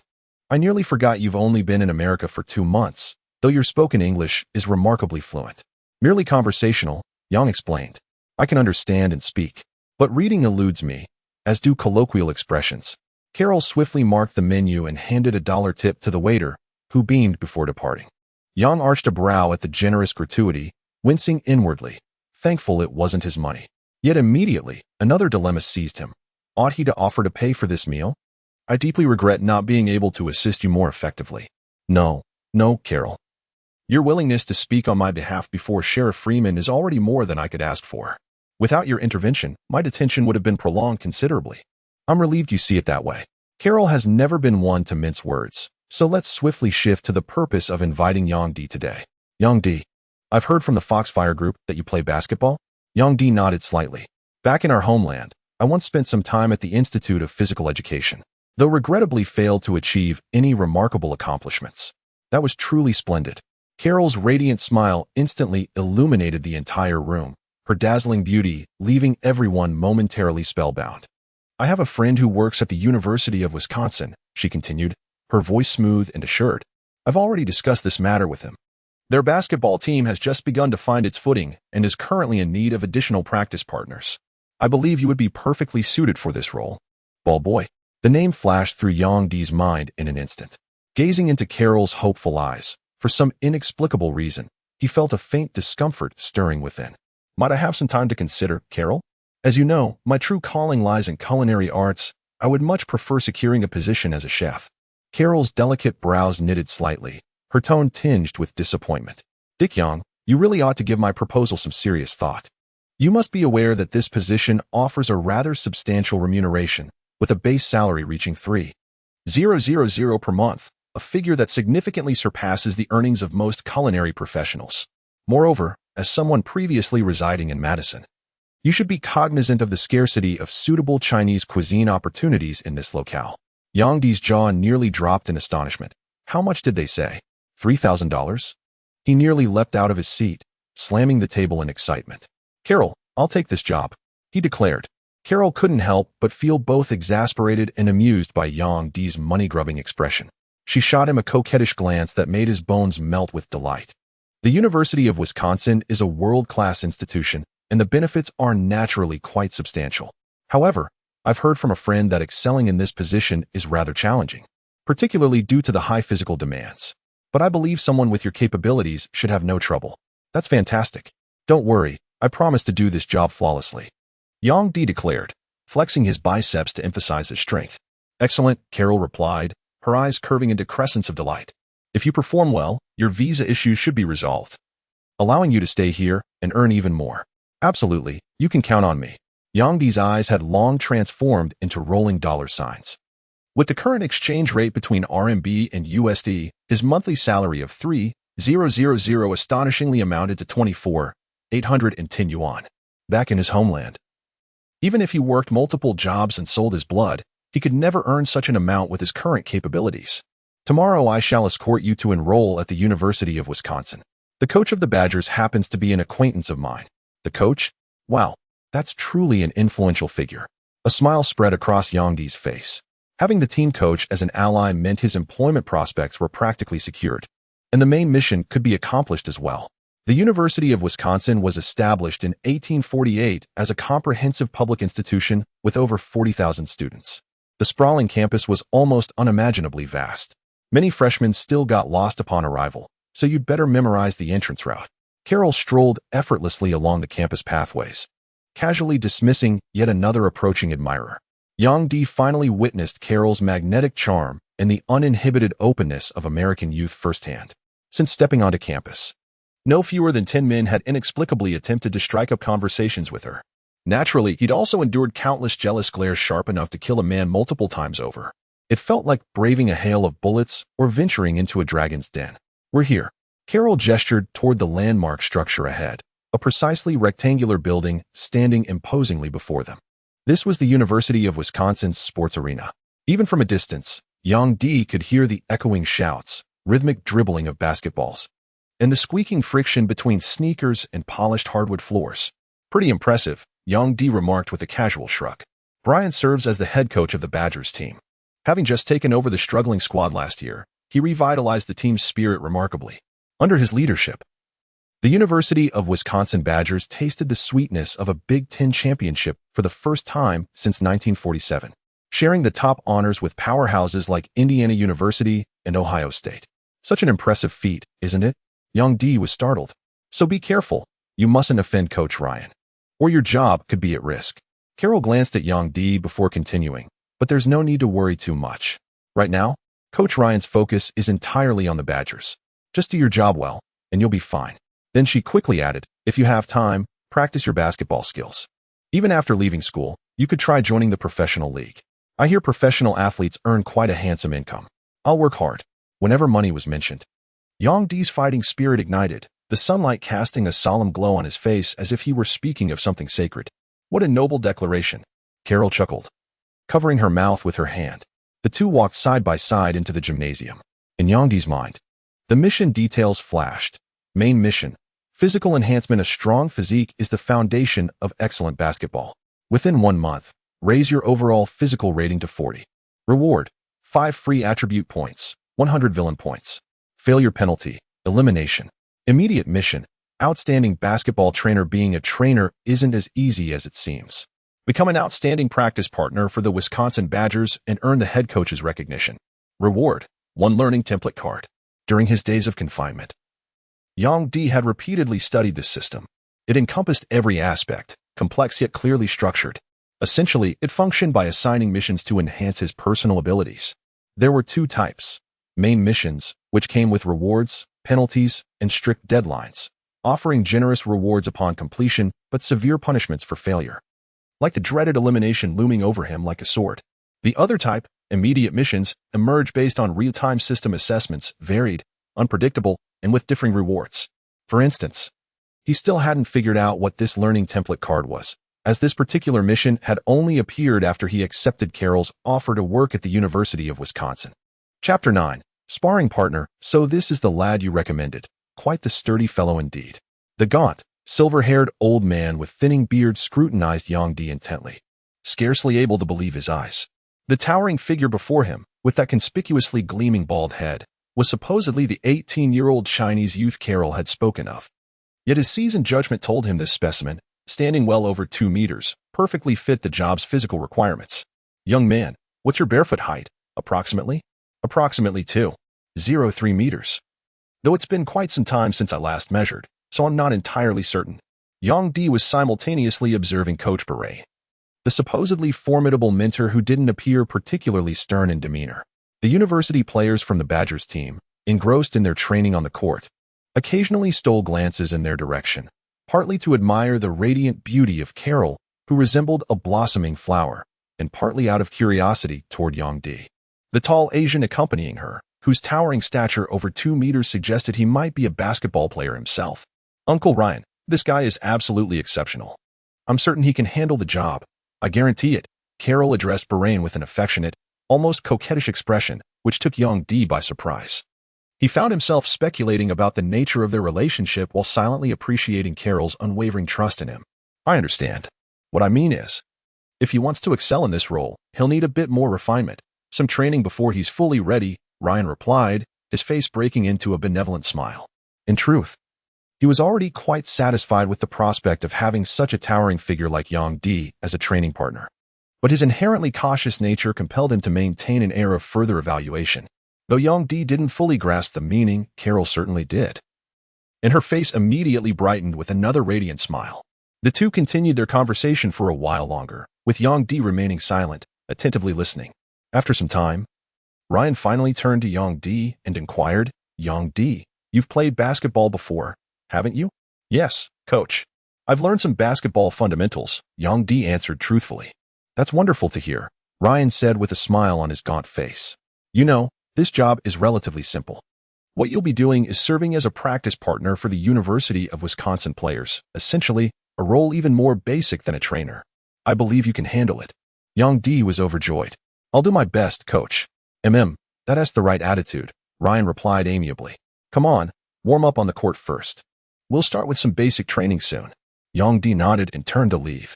Ryan watched his retreating figure, his gaze lingering on the ordinary sneakers Young D wore. His expression thoughtful. Young D jogged conscientiously around the court twice. At first, a few curious glances followed him. But soon the Badgers players became absorbed in their own drills, and the stares thinned out. Still, the occasional 2 or 3 scrutinizing looks made Yang D slightly uneasy. Your task is to defend against 3-point shots. Let us give it a try. Coach Ryan gazed at Yang D, who had meticulously completed 2 laps. A glimmer of admiration flashing in his eyes. Yang D nodded in acknowledgement, understanding this was one of the most fundamental duties of a training assistant. The trio moved to the sideline, where Coach Ryan beckoned and introduced a team member. This is Devin Harris from Wauwatosa, our Badgers' top scorer. If you end up working here, he'll be one of your primary responsibilities. Yang D couldn't help but take a closer look at the lean college athlete. Hey, just call me Devin, Harris said amiably, extending his hand in greeting. He was puzzled. There had been no news of new recruits or transfers. So this was the team's new training assistant. Quite young. I'm Yang D. You can call me Dick Yang. Wow, cool name. Devin's eyes lit up. Do you know Yao Ming? He also hails from China. That towering figure in Houston, truly exceptional. Ah, I know of him, though we've never met. Yang D paused slightly. Of course he was aware of Yao Ming, who had just become the NBA draft's top pick this year, carrying the basketball dreams of China. During calls with his younger siblings, Yao Ming's updates were the most frequent topic, a testament to his soaring popularity back on the mainland. What a pity. Come on, defend my shot now, urged Coach Ryan from the sidelines. Yang D, 3-point defense comes in many forms. What you need to do is simply extend your hand to disrupt. No jumping, no blocking, just interference. A synthesized electronic voice chimed in. Instant mission, disrupt the shooter. An excellent training partner should achieve near-perfect execution. Host is learning to disrupt shots as a training partner, gaining the head coach's approval. Reward, shot disruption ability enhanced. Yang D's eyes gleamed. This mission's reward involved basketball skills. Precisely what he currently needed most. Begin. Another training partner trembled slightly as he passed the basketball with astonishing precision and speed into Harris's hands. Harris caught the ball, rose swiftly, and in the blink of an eye, launched it toward the hoop. Yang D, standing merely a meter away, had barely lifted his hands in defense when Harris's lightning-quick release left him utterly stunned. Was that just a reckless shot? He thought it was an illusion. Yet the crisp sound of the basketball swishing through the net echoed from behind. Focus. Lift your hands faster, Coach Ryan called from the sidelines. Yang D gritted his teeth. His pride stung. The practice partner passed again. Yang D leaped slightly to contest from a meter away. The shot missed, but before he could savor the moment, Coach Ryan's voice cut through. Don't jump. Stay grounded, arms fully extended. Lean forward if needed. Yes, Coach, Yang D muttered, his head drooping in defeat. Harris released the ball with lightning speed, a world apart from the street ball players Yang D was used to. His interference was minimal, but his height and reach just barely allowed him to fulfill his duty. The two practiced together for about 5 minutes. Later, when Harris got into the rhythm, he kept scoring one basket after another, the swishing sounds almost creating an auditory hallucination in Yang D's ears. Not a bad practice partner. I'll look for you specifically next time, Devin Harris said cheerfully, holding the ball as he walked away. He was starting to like this tall Chinese guy. Yang D thought the coach was playing quite the game. This Devin Harris must be the Badgers sharpshooter. With his head hanging low, he approached Coach Ryan and Carol on the sidelines, feeling like his performance had been terrible. Whether he could stay was now in question. But suddenly, Coach Ryan's face broke into a satisfied smile. He extended his hand and said, "Congratulations, young man. I think you're fit for the job." Yang D suddenly raised his head, his eyes lighting up with gratitude. "Thank you so much, Coach," he exclaimed. At that very moment, a voice suddenly emerged from behind the 3 individuals. "Coach, I'm afraid this fellow isn't qualified to join our Badger team's working group." Yang D was taken aback, while Carol and Ryan wore expressions of bewilderment as they turned to see a young man in his 20s approaching. He possessed striking features, a high-bridged nose, somewhat thin lips, and eyebrows perpetually arched at an upward angle. If one were to describe him with a hint of disdain, he appeared rather slender and lacking in robust physique. Yet undeniably, some women might find him appealing, given that the tall and lean aesthetic remains globally fashionable. A fleeting trace of contempt flickered through his otherwise indifferent gaze, vanishing almost imperceptibly, yet Yang D, ever perceptive, caught it instantly. "So this is the sparring partner you've recommended? Doesn't he seem like someone who plays basketball? If we're just looking for height, I could round up a bunch of guys off the streets of Madison." The young man's tone was flat, matching the indifference in his gaze, yet the venom in his words struck like the bite of a viper, aimed squarely at Yang Di, whom he had never met before. Yang Di's brow furrowed deeply, as did those of Carol and Coach Bahrain. Luke, that's too harsh. Yang just flawlessly executed Coach Bahrain's drill. Everyone saw it. Carol said, leveling a stern look at the man called Luke, her tone turning serious. We'll only know if he fits after giving him a proper trial. Coach Bahrain added, displeased that his assistant would target a newcomer so bluntly. Yet, out of respect for their year-long collaboration, he refrained from outright rebuking him. Luke let out a derisive chuckle, tilting his chin up with arrogance. I've heard of this guy. Was he arrested by you, Carol, for street brawling? He had prior affiliations with the underworld and maintained close ties with members of the Foxfire crew. Carol, I wonder if my assessment is accurate? Yang Di and Carol's expressions changed simultaneously. Luke had struck a nerve, exposing the very thing they least wanted Coach Ryan to discover. After all, NCAA basketball represents the purest form of the sport, and no coach would tolerate a troublemaking outsider infiltrating the team. Sure enough, in the next moment, Coach Ryan's gaze toward Yang Di shifted. The initial warmth vanished, replaced by a piercing, glacial coldness. Yang Di's heart plummeted to the depths of despair. Chapter 10, The New Job I Swear. Dick Young isn't that kind of person, Carol declared, raising 3 slender fingers with unprecedented solemnity. He only clashed with Madison's local gang to protect the innocent people at Middletown Ham Restaurant. There was a fight at Pine Street basketball court before, but Sheriff Freeman ruled it as self-defense. He's innocent. Carol spoke rapidly, while Luke merely chuckled. But the fact remains he was detained. If he were truly innocent, he should have been released. You, Carol's willow-like brows furrowed, her phoenix eyes flashing with anger as her chest heaved in clear frustration. At that moment, Yang Di stepped forward, straightening his posture as he faced Coach Bahrain directly. Coach, it's true I've been to the police station and fought with gang members. But I assure you, I'm a diligent and hard-working person. In China, we have a saying, seeing is believing, hearing is doubting. I hope you'll give me a chance. If you still don't trust me, then there's nothing more I can do. His clear, unwavering gaze bore into the wiry old man, devoid of any deceit. Luke sneered, his tone laced with insinuation. That's just your side of the story. Once you're tangled up with thugs like Black Skin, it's not so easy to wash your hands clean. The Wisconsin Badgers don't need staff like you. Give it up. Yang Di remained silent, his eyes fixed on Bahrain. Bahrain pondered for a long while, the air around them growing heavy. Carol's plea, Yang Di's promise, and Luke's warning all flashed through his mind. Finally, he recalled the scene from earlier, Devin Harris's swift movements, Yang Di's meticulous and focused defense. If he could maintain that level of concentration, Bahrain spoke slowly, each word deliberate. Stay, young man. Ding. Congratulations, host. You've gained the head coach's approval and completed the instant mission, shot disruptor. Straight arm interference ability increased. Current on-ball defense attribute, 34. A look of joy crossed Yang Di's face, though he barely registered the slight improvement in his defensive stats. Meanwhile, Luke's expression darkened with disbelief. His voice carried a note of accusation as he addressed Bahrain.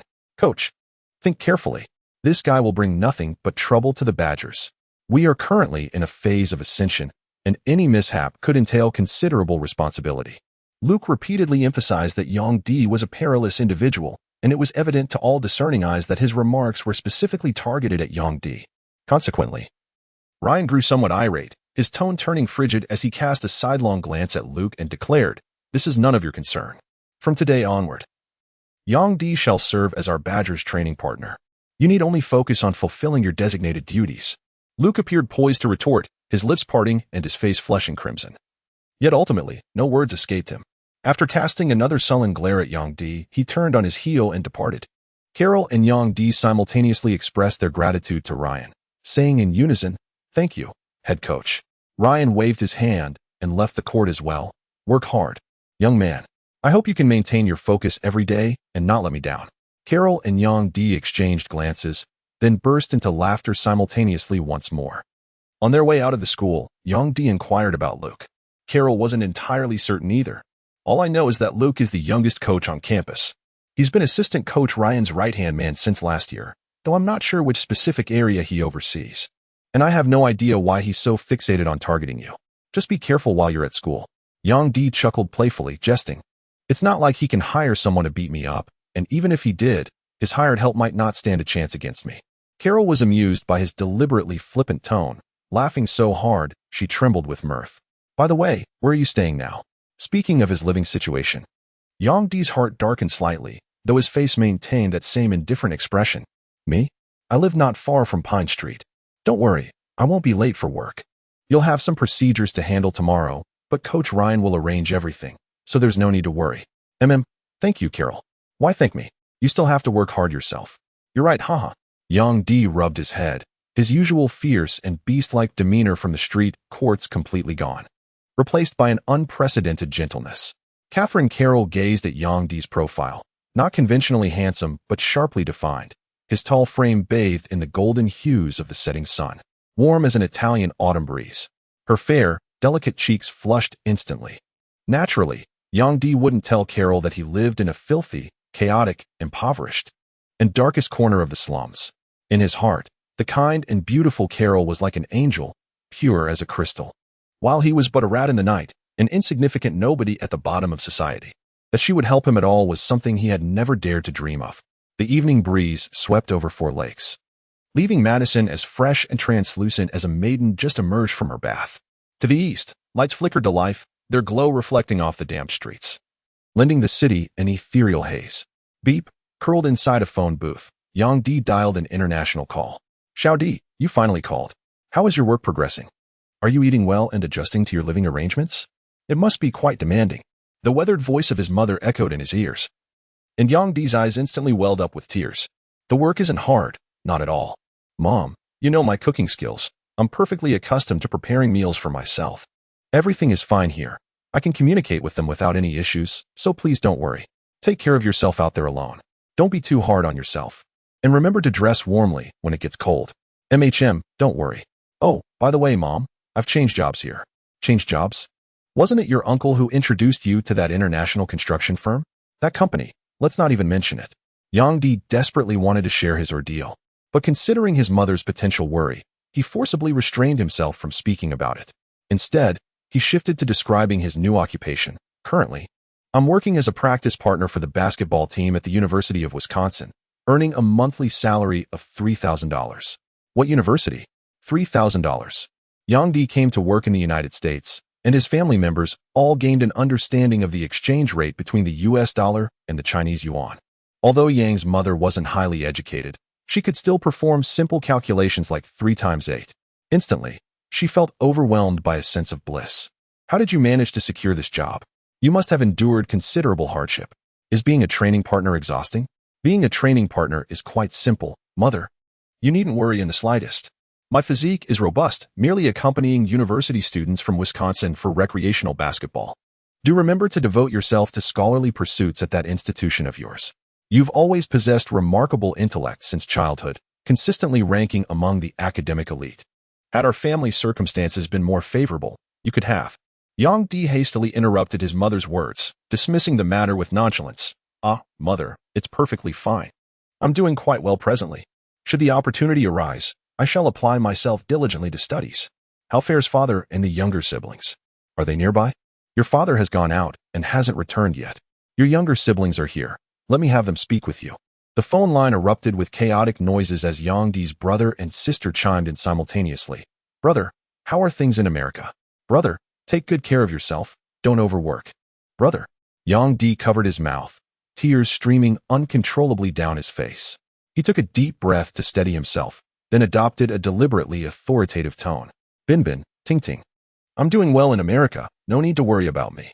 You're both grown now. Take good care of mother and father at home. Study hard and strive to get into your dream universities. Brother, don't worry. Ting and I are both top of our class. That's good. Just focus on your studies. Once you graduate and land good jobs, I'll be counting on you to bring honor to the family. All right, I won't keep you. International calls are expensive. That's all for now. Before they could respond, Yang Di swiftly hung up, glancing at the clock, just seconds shy of 3 minutes. After paying the call fee, he exhaled deeply, rubbing his growling stomach before heading toward Madison's marketplace. With less than 2 months remaining before the official Big Ten Conference games, the recruitment frenzy among major American universities had nearly concluded. Nearly all of the nation's elite high school basketball prodigies had already been claimed, leaving only those whose talents were best known within their home states. Take Devin Harris, for instance, a native Wisconsinite who shattered his high school's scoring records, earning statewide acclaim. The previous year, he had been crowned Wisconsin's Mr. Basketball, and now he was entering his sophomore year at the University of Wisconsin. Yang only realized later that the seemingly unremarkable, dark and slender man he had been sparring with was actually such a formidable figure. The following day, Yang completed his enrollment procedures at the school. Coach Ryan formally introduced him in front of the entire group. It was then that everyone learned this towering young man was merely a training partner, and the college students quickly lost interest in him. Yang paid no mind to their opinions. Throughout the day, he never once encountered Coach Luke, who had seemed to harbor some deep-seated grudge against him the previous day. His first task that morning mirrored yesterday's, assisting Devin Harris with three-point shooting drills under defensive pressure.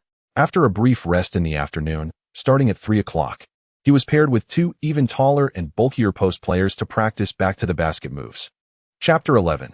Power Surge. The University of Wisconsin Badgers tasted championship glory last year, not only due to their sharpshooting guard Devin Harris, but also thanks to two towering, athletic big men in the paint. One was their starting center, a 6 feet 10 inches young black man named John Harold, who excelled at rebounding, shot blocking, and simple hook shots near the basket. The other was their starting power forward, a 6 feet 9 inches white player named Avery Kovacs, skilled in mid to long-range shooting, rebounding, and low-post scoring. Yang task was to battle these two giants under the rim. At first, another trainer strapped a padded board to his left forearm. For once, his usually towering height was surpassed, by these opponents. Defensively, he was noticeably shorter and less physically imposing than both of them. Thud. Yang let out a muffled groan as his forearm went numb from the impact. The back-to-basket play of Kovacs carried far more power and aggression than Harold's, each collision delivering crushing force like a small mountain pressing against him. Thud. Yang's bent arm failed to withstand the impact, recoiling violently as his entire body was slammed against the chest area, sending waves of excruciating pain radiating through him. Is this truly the caliber of students from prestigious American universities? How utterly terrifying. Compared to them, that Parker fellow from the street race seems as amateurish as a schoolboy. Bang! Kovacs struck for the third time, causing Yang to lose his footing as his center of gravity shifted abruptly. Staggering backward 2 steps, he struggled to regain balance. Kovacs turned leisurely, cradling the basketball with one hand before executing a graceful hook shot off the backboard into the hoop. "Hey man, not bad. I like your defense," Kovacs remarked. A chatterbox by nature, he stood in stark contrast to the other interior player, Harold, whose quiet demeanor belied his hip-hop sensibilities. Their on-court personas couldn't have been more different. Yang exchanged a high-five with Kovacs, appreciating the latter's amiable nature and formidable basketball skills. Kovacs' solid fundamentals had taught Yang much, and he relished the uncomplicated camaraderie. It gave him hope that his main objective, raising his overall physical fitness score to 40 within a month, might just be achievable. The key, of course, lay in training. The Badgers' rigorous conditioning drills left Yang envious, itching to join in. Yet, bound by duty, he had to complete the coach's assigned tasks first.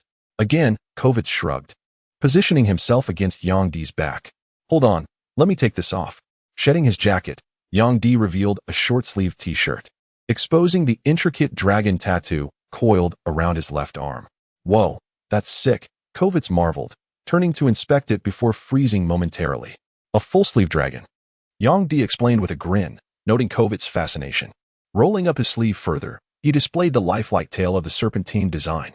With his jacket on, Yang had seemed unremarkable. But now, the menacing dragon tattoo paired with his gleaming shaved head radiated an unmistakable aura of streetwise toughness, as palpable as the air itself. Kovacs had witnessed those street thugs who thrived on violence, and he seemed to detect a faint metallic tang of blood lingering in the air. Rumors swirled that this man had just been released from prison, indeed, a hardened character. Yet instead of fear or unease, Kovacs found Yang intriguing, even cool, shrouded in an aura of mystery. Yang took a deep breath, planting his feet wide and lowering his center of gravity, his arms bent as he braced against Kovacs' back. Kovacs received the ball, feinted with his shoulder, then delivered another powerful bump. The two engaged in another round of post-up drills. Nearby, Coach Boline, overseeing other trainees, never stopped observing Yang. When Yang shed his jacket, Boline froze momentarily. Tattoos weren't uncommon among college students, even within the Badgers team. But Yang's ink was unlike any he'd seen. Recalling Luke's words from yesterday, a flicker of concern surfaced. Yet, from morning till now, Yang Di had been diligent, picking up techniques with startling speed. Such a skilled sparring partner could greatly enhance the player's abilities. Boline found himself torn between satisfaction and apprehension. Night fell, and the November streets of Madison carried a crisp chill. Yang Di switched off the gym lights, the last to leave campus. Still clad in his thin attire, his eyes burned with a fierce glow. Just the first day, and I've already completed 3 instant missions. At this rate, I'll fulfill the requirements in no time. The system was truly remarkable. Whenever external stimuli triggered Yang Di, it assigned targeted instant tasks. 2 had involved defensive drills. Later, after players and coaches departed, he snuck in extra weight training, only to discover another mission. Strength training. A great basketball athlete requires resilience and extraordinary power. Complete 1 hour of bench presses to enhance muscle strength. Reward: randomly increase strength attribute by 3 points. 4 points in strength gained today, all thanks to the system's tasks. Yang Di swung his arm, feeling the immense power surging beneath his skin, a profound satisfaction welling within him. The modest strength gained from an hour of rigorous training might fluctuate, yet the 3 attribute points bestowed by the system seemed permanent, an intoxicating sensation of self-improvement. Now, his stats stood as follows: strength, 44, 1, speed, 31, agility, 22, reaction, 20, flexibility, 14, vertical leap, 28, physical resistance, 35, stability, 25, stamina. 15. His physical fitness rating remained at 33, while his basketball skill rating held steady at 26. However, his overall basketball ability score had risen by 2 points, now resting at 29. His title, the street ball maestro who dominates amateur courts, remained unchanged. And the best part? Free meals were still included. Yang Di found the school cafeteria's lunch quite satisfactory, especially the opportunity to see so many young, vibrant college students brimming with youthful energy. The joys of university life. The next morning, the team had a half-day off. Yang Di trained alone in the gym, where the system assigned him an hour of squats. Completing the task, he gained a slight boost in muscle strength. However, the reward only yielded a modest 2-point increase in strength, which wasn't bad at all. His strength stat rose to 47, 2. At noon, he devoured a double portion of lunch, displaying an astonishing appetite. In the afternoon, Yang Di spent an hour disrupting Devin Harris' 3-point shots. He noticed his hand speed had improved dramatically. The moment he thought of defending, his hand was already obscuring Harris' vision without hesitation. Harris' shooting accuracy plummeted, struggling to even hit 40 in sets of 5 attempts. Frustrated, Harris shook his hand, blaming his poor performance on possibly catching a chill the previous night, which had dulled his touch. He decided it was time to add an extra blanket. After all, the weather was turning cold. Later, Yang Di engaged in post-up battles under the basket with John Harold and Avery Kovas. Maintaining a disciplined, bent-arm defensive stance, his movements grew increasingly steady, and his defensive impact became more pronounced. Occasionally, completing these tasks rewarded him with a slight boost in his on-ball defense attribute, filling him with delight and keeping him thoroughly engaged. Coach Brian observed all this with keen interest. In his eyes, Yang Di displayed remarkable intuition in his work. Though still in training, he already outperformed many seasoned trainers. Part of it could be attributed to Yang Di's natural physical gifts, but it also undeniably proved the young man was made of the right stuff. Who knows? Perhaps one day, he might even become a top-tier trainer. In the evening, after the players and coaches had departed, Yang Di stayed behind to practice with the equipment. However, no matter how he trained or which apparatus he switched to, the system remained unresponsive, as if his skills were in cooldown. Frustrated, he continued half-heartedly for a while before finally leaving the gym. Chapter 12. The New Dormitory. Yang Di, with his brilliant intellect, pondered the probability of the system issuing instant tasks and formulated a rough hypothesis. He surmised that instant tasks related to the physical attributes module likely had a cooldown period, perhaps once per day, while other modules' instant tasks must also operate under similar constraints. Well, balancing work and rest. This system truly is a tailor-made marvel, Yang Di mused cheerfully. As he stepped out of the school, he spotted a familiar face. Hey, Devin, what are you doing here? Yang Di's eyes lit up as he spotted Devin Harris standing at the school gate, seemingly waiting for someone. He took the initiative to approach and greet him. Hey, Dick Yang. Harris was dressed in a hip-hop style, his black leather jacket adorned with shimmering accessories. Waiting for someone? Indeed, waiting for my girlfriend. Devin Harris shrugged nonchalantly before extending a warm invitation to Yang Di. You've just emerged from the school premises? Where might your destination be? Would you care to join us for some leisure activities? Oh, no need. I'm just heading home now. Goodbye. Yang Di waved his hand and tactfully walked away from the school gate. He had no interest in being a third wheel. How utterly dull. Like watching others savor strong liquor while sipping plain water himself, utterly flavorless. At the corner of Pine Street, Yang Di ran into another familiar face. Captain? Hey, Dick Yang. Captain Firefox's eyes lit up as he strode forward and enveloped Yang Di in a warm embrace. You took down so many people. Yet I heard you got released even earlier than us. Impressive. Behind the Firefox captain stood several others who had played basketball with Yang Di, each exchanging fist bumps with him. Yang Di flashed a carefree grin. Perhaps it's because I'm more handsome. The entire Firefox team burst into laughter, their bruised and swollen faces making the scene somewhat comical. By the way, one of them added, Black Leather got detained longer than us this time, but he'll be out in a week at most. Someone will bail him out too. Word is he lost a lot of face in the underground world after the mess he made with you. If you're alone, you'd better watch your back. So, where are you working now? Firefox turned to Yang Di and inquired. Yang Di was momentarily taken aback, hesitated briefly, then replied, I work at the University of Wisconsin, quite fortunate to have caught Coach Ryan's eye, serving as a practice partner for the basketball team. Wow, that's truly an impressive gig. Chimed in a young black man from behind. Yang Di recognized him, the first guy who had struck up a conversation with him on the pickup court that day. You're absolutely right, my man, Yang Di responded with a faint smile, exchanging a fist bump with him. So, are you staying on campus now? Firefox chuckled and replied, Not at all, I reside elsewhere. Perhaps you could consider applying for on-campus housing.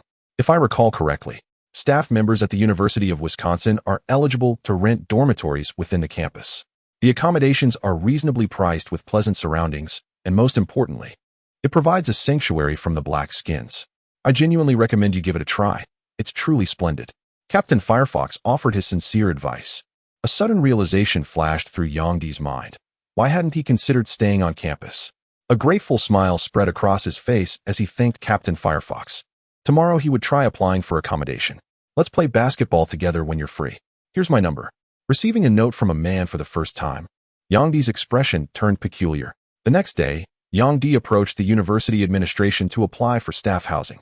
The elderly administrator at the University of Wisconsin was intrigued by this newly hired basketball team staff member. In his memory, there were rarely any Asian employees on the team. Rumor had it that head coach Ryan had personally recruited him. What skills did he possess? Well, at least he was tall. The old man worked efficiently, completing the paperwork in less than half a day. Yang Di then obtained a key from the dormitory management office, securing his new residence. It was a single dormitory room. Modest in size, only 30 square meters. The entire building bore signs of age, its exterior walls draped in ivy. Outside the window stood the university's ubiquitous plane trees, their autumn leaves carpeting the grass below, filling the air with the earthy fragrance of fallen foliage. Fortune had finally turned. Though the new accommodation still cost $800 a month, it was far more economical than living off campus, and he no longer had to endure the wilderness. With time to spare that morning, Yang Di retrieved his large backpack and moved into his new dorm. He meticulously mopped the floor, wiped the windows, and cleaned every corner until the room was spotless. After discarding some clutter, the space even felt more spacious. From his backpack, he pulled out a poster and carefully taped it to the wardrobe. Gazing into the mirror, he clenched his fist at his reflection. Keep going. Milk will come, and so will bread. As the afternoon's physical training concluded, Yang Di once again embarked on strength exercises. Yet this time, within the allotted duration, he failed to enhance his muscular power and thus forfeited the task reward. Simultaneously, the temporarily boosted strength from the previous 2 days vanished entirely, his capabilities regressing to the baseline of 45. This startling revelation sent a chill down his spine. Failing an immediate task meant no attribute improvement. Drawing this conclusion, Yang Di shuddered at the thought of the penalties for failing main missions. Under the dim glow of the lights, clad only in a sleeveless shirt, Yang Di struck the floor in frustration. What a wasted opportunity. You must train even harder while also incorporating other types of exercises. Beyond mere strength, physical attributes encompass speed, agility, reflexes, flexibility, leaping ability, and more. The system will detect whenever you repeatedly practice a particular discipline, then issue immediate tasks. Tomorrow, I shall attempt speed training. Yang Di had a clear realization. Achieving a physical fitness score of 40 was an overall metric. Merely enhancing strength would yield slow progress, whereas improving weaker areas could swiftly elevate his comprehensive physical rating. The following day, Yang Di attempted running on a treadmill, assuming it would count as speed training. Surprisingly, the system registered it as endurance training instead. Far from dismayed, he was delighted. This serendipitous discovery aligned perfectly with his need to bolster one of his weaker attributes. The steady jog on the treadmill enhanced his cardiovascular function, with aerobic exercise primarily aiding fat loss. Without professional guidance, Yang Di haphazardly trained based on the system's evaluations of his physical attributes. Yet, by sheer coincidence, his regimen aligned with the most effective methods. Moreover, the system's monitoring function allowed him to track his progress with clarity, adjust his approach, and refine his training in the most optimal manner. Day by day, his capabilities steadily improved. 2 weeks later, Yang Di's muscular strength had risen to 50 points. His speed, honed through sprinting drills, increased by 3 points to 34. Agility remained unchanged at 22, as did reaction time at 20. Flexibility, cultivated through yoga, improved to 24, while his vertical leap, trained via step jumps, reached 35. Physical resistance passively rose to 38, stability held steady at 25, and endurance saw remarkable progress, surging to 39. Among the 9 physical attributes, Yang Di noticed that higher values became increasingly difficult to enhance. Strength training, for instance, proved futile beyond 50. His overall fitness score had now climbed to 37, prompting him to focus entirely on instant tasks that guaranteed success. After all, repeated failures would yield no rewards, jeopardizing his ability to complete the main mission. And failure meant facing the system's merciless eradication. Whenever he heard that icy, emotionless synthetic voice, an inexplicable chill crept into his heart. Chapter 13. The Fox's invitation. The late autumn sky was as clear and pristine as an untouched azure sea. At dawn, it blazed crimson like fire, then gradually faded into a pale white. Fallen leaves, still tinged with remnants of yellow, lay scattered at Yang Di's feet, their weary journey ending in a sorrowful stillness. Frowning, Yang Di wore a troubled expression. More than half a month had passed since he last saw the girl who had stirred his heart, and his emotions had become erratic, wavering between hope and despair. Perhaps we were never meant to be in the same world after all, he thought bitterly, a suffocating weight settling in his chest. He wandered aimlessly until he found himself on Pine Tree Street, the very place where he had first encountered her, her commanding presence. Poised and confident, forever etched into his memory. "Hey, Dick Yang," a voice called out from behind, distant at first, but before Yang Di could fully turn, the figure closed the gap in quick strides, now standing before him. "Beck," Yang Di chuckled, bumping fists with the Fox leader before exchanging a warm embrace. "Good to see you again. What a coincidence. I was just looking for you." Yang Di's brow twitched. Having witnessed the Fox's bold confrontation with the Blackskins, he understood that these men were likely local power players, no different in nature from the Blackskins themselves. Yet, from Yang Di's perspective, the Fox was an ally, while the Blackskins were enemies. Still, the Fox seeking him out stirred unease. Coach Bolin had explicitly forbidden any association with underworld figures. So, what is it? It wasn't anything particularly significant. During our last basketball game, when we defeated the Bulls team, I noticed your exceptional skills on the court. I sincerely hope you'll consider joining our Firefox team to compete in Madison Street tournaments. Yang Di rolled his eyes internally, thinking there was no way he'd agree. His previous participation had merely been to fulfill a mission. Yet in the next moment, he swallowed the refusal already on his lips. Firefox grinned and added, "Our street games come with rewards, you know. These matches aren't exactly official. Both sides usually put up some money as stakes, around $2,000 to $3,000 per game. If we win, every player gets a share of the prize." "A small sum, you say?" Yang Di calculated it in nearly 1,000th of a second. Winning this competition would mean each person could earn at least 500 or 600, equivalent to 1/5 of his salary, and the time spent would be merely an hour or 2. "Not bad. I'm in. That's truly wonderful." Captain Firefox smiled warmly. Yang Di explained, "However, I have regular teaching duties at school during the day, so I'm generally only available in the evenings. I might not always be able to make time for matches." Captain Firefox waved his hand dismissively. "No worries. We're all amateurs here. And our matches are usually in the evenings too. That afternoon game against the Wild Bulls was only because it happened to be a weekend. Our next match is against the Falcons from North First Street tomorrow night." "Very well. Where shall we gather?" "Let's gather at the North First Street basketball court at 7 p.m. The lighting and facilities there are decent, almost comparable to my usual spot at Pine Street Basketball Park. Yang Di nodded with a smile and said, "Sounds good. See you then." Yang Di's life was simple, disciplined, and fulfilling. The next morning, he followed his yoga routine in the dorm, completing a flexibility session. Fortunately, he was rewarded with a 3 boost in flexibility, raising his score to 28-1. His overall physical fitness rating finally inched up to 38, just shy of the 40-point milestone. In the afternoon, he returned to the gym for training, once again engaging in intense battles with 2 monstrous interior players. Despite his rapid physical improvements, Yang Di still lagged behind these elite college athletes. He estimated that Kovac's strength likely exceeded 60, while Harold, though slightly weaker, was still close to that mark. These two were absolute beasts, their raw power far surpassing that of ordinary streetball players. No wonder they aimed for professional careers, even if they didn't make it to the NBA. They could easily dominate lower-tier leagues. Yang Di pondered this as night fell. Under the bright floodlights of the North First Street outdoor court, the entire space was illuminated as if it were daytime. Yang Di had been coordinating with Firefox Captain Beck via phone, timing his arrival perfectly. Dressed in a black hoodie and his well-worn sneakers, his towering frame drew immediate attention the moment he stepped inside the chain-link fenced court. "Hey, Dick Yang." All members of the Firefox team had arrived, with Baker and Yang Di exchanging greetings. Yang Di stepped forward to interact with everyone, some high fives, some embraces, others fist bumps or chest bumps.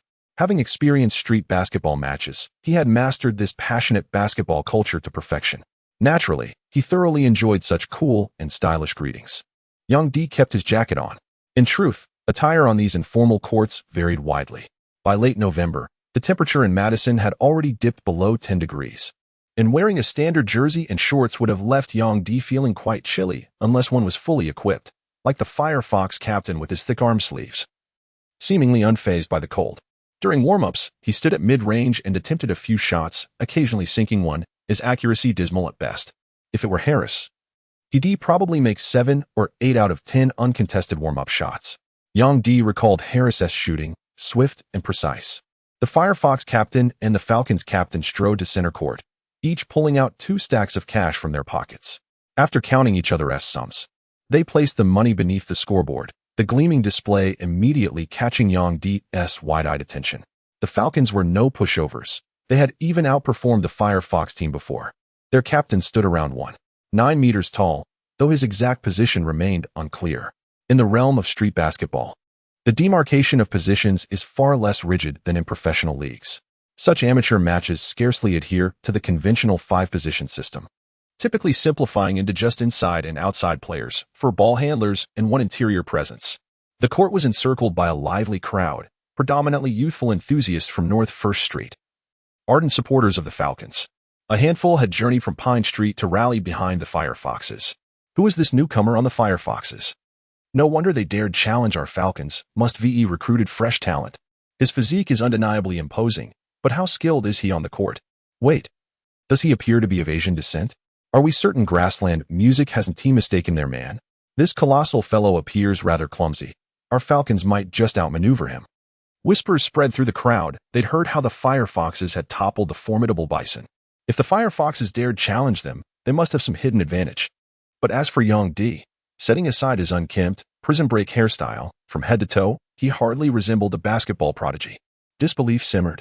A showdown was inevitable. The spectators' fervor surged as the 2 captains stacked the prize money together, marking the first climax of the night. Go on, crush these bastards. Let them taste the might of our Falcons.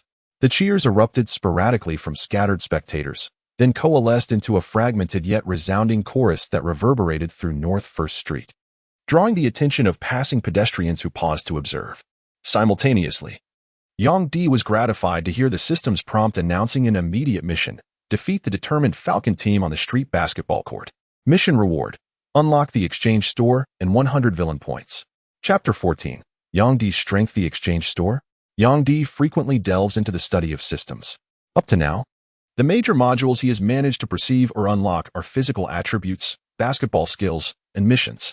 As for the subsequent 3 modules, such as the template training ground, the villain point exchange center, and the energy redemption field, Yang Di has indeed attempted to interact with them, yet they remained unresponsive. Could the exchange shop possibly be referring to the villain point exchange center? Yang Di had accomplished numerous missions, yet those that rewarded villain points were scarce. The first was escaping Middleton, followed by the street ball challenge against the Street Kings. Since then, no tasks had offered villain points until today, when he found himself once more on the asphalt court, facing the United Falcon team. A faint realization dawned on him. Perhaps it depended on the nature of the mission. Villain. Huh. He murmured under his breath, his eyes suddenly gleaming with determination. Regardless, if an exchange shop were to unlock, his strength would grow even faster. And who knew what other extraordinary items might await? The thought alone was thrilling. Defeating the Falcons had now become an absolute goal for Yang Di. His eyes burning with fierce resolve. An amateur middle-aged referee stepped to center court, a grimy black whistle dangling from his lips. Yang Di took his position at the jump circle, opposite the Falcon's center, a towering black man standing around 2 meters tall, his frame a classic inverted triangle. Shoulders and arms rippling with defined muscle. Hey, yellow monkey, the center sneered, you dare play in the paint without Yao Ming's height? At this time, Yao Ming was beginning to make a name for himself in the NBA. Though only a month into his professional career, he had already delivered several remarkable performances, particularly in a recent game against the Mavericks, where Yao dominated with an impressive 30 points and 16 rebounds, igniting excitement across the American basketball scene. During halftime of that very match, Barkley famously kissed a donkey's posterior in the studio, creating one of the most comical spectacles in NBA history.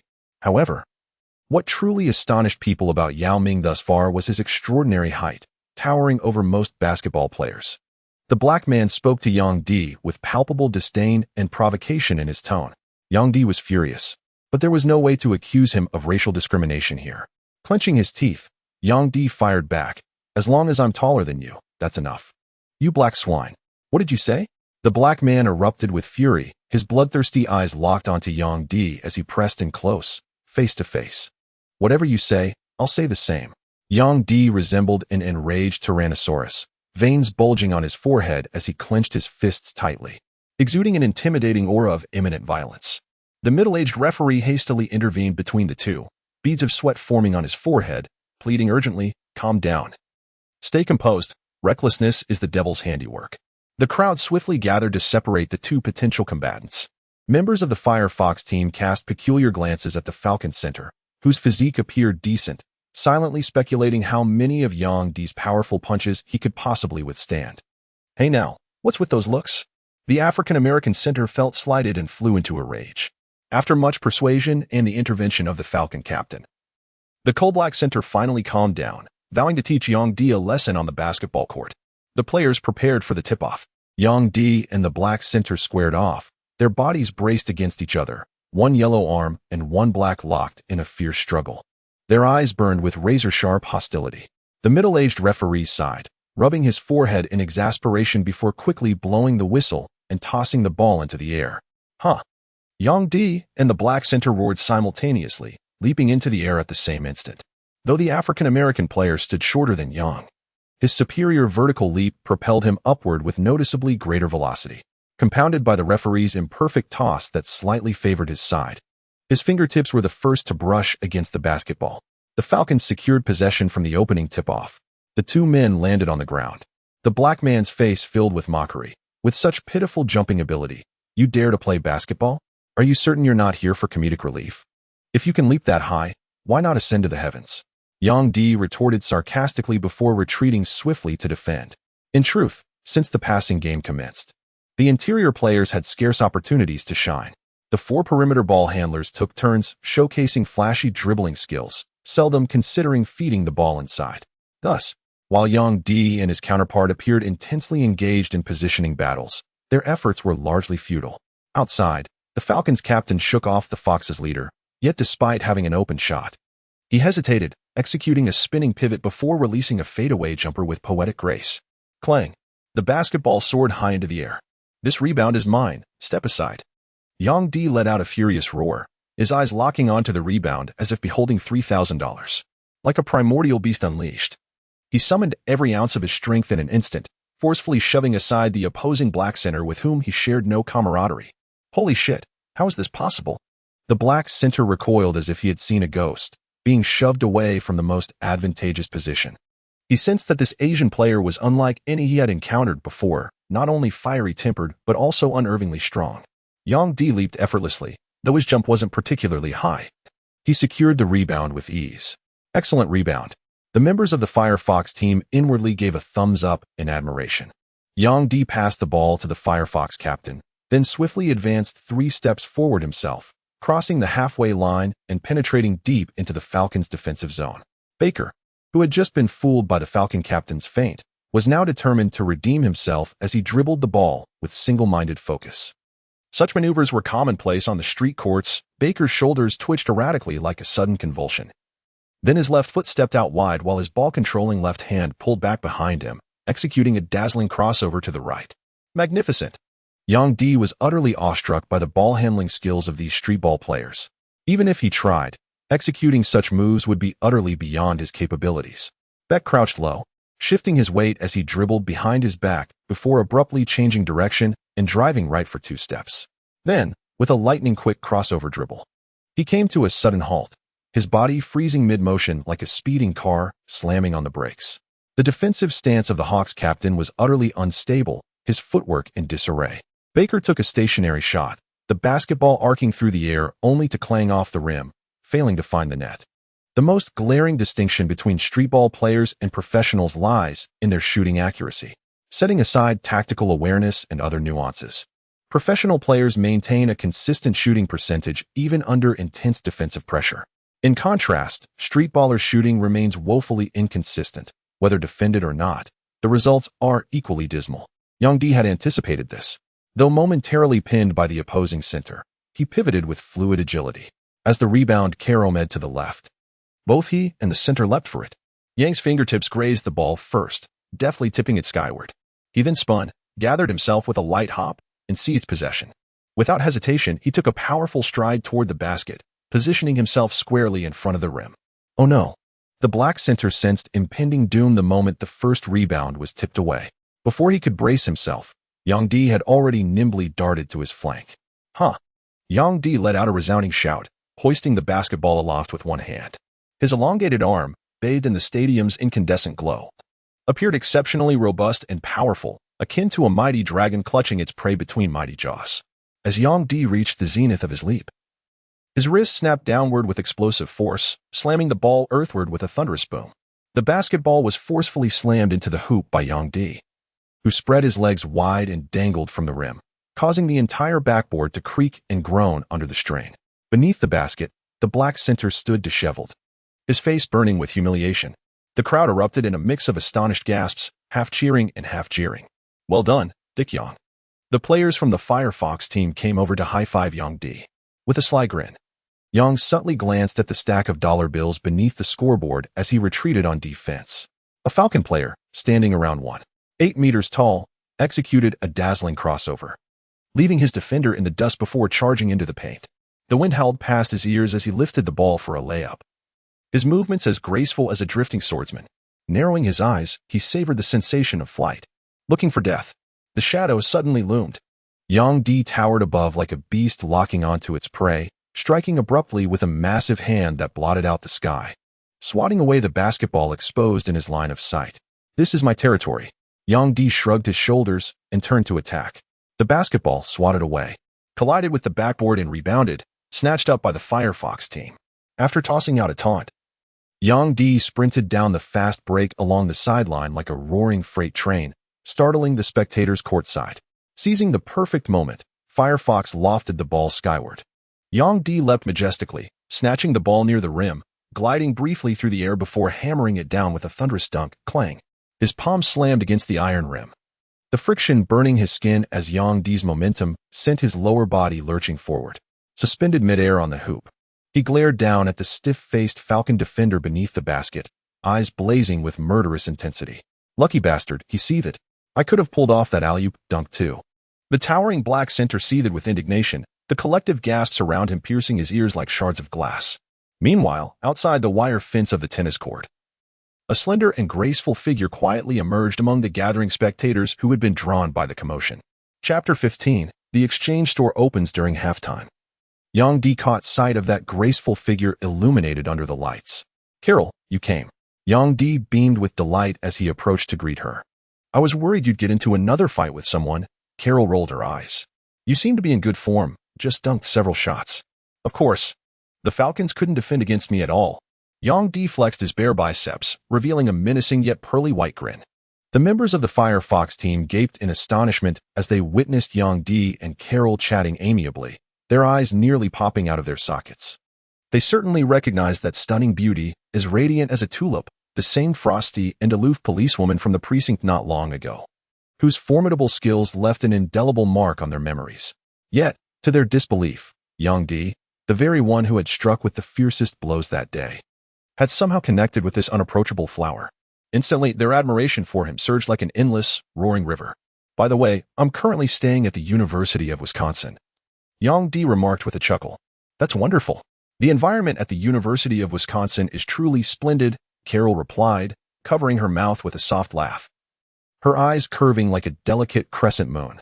Yang Di grinned sheepishly once more, a stark contrast to the ferocious dunker he had been on the court moments ago. So, how are you adjusting to being a training partner? Not bad. From defensive shooting to post-up plays and now on-ball defense, the coach has assigned me a variety of tasks, which I find quite intriguing. You're really putting in the effort. I truly admire your dedication, Carol remarked with a gentle smile. Engaging with this seemingly intimidating yet earnest young man brought her an unexpected sense of ease and comfort. The frustrations weighing on her from work seemed to dissipate instantly, as if she had been transported back to her carefree school days in Italy. Yang Di blinked. Had he just heard the word admire? He was suddenly at a loss.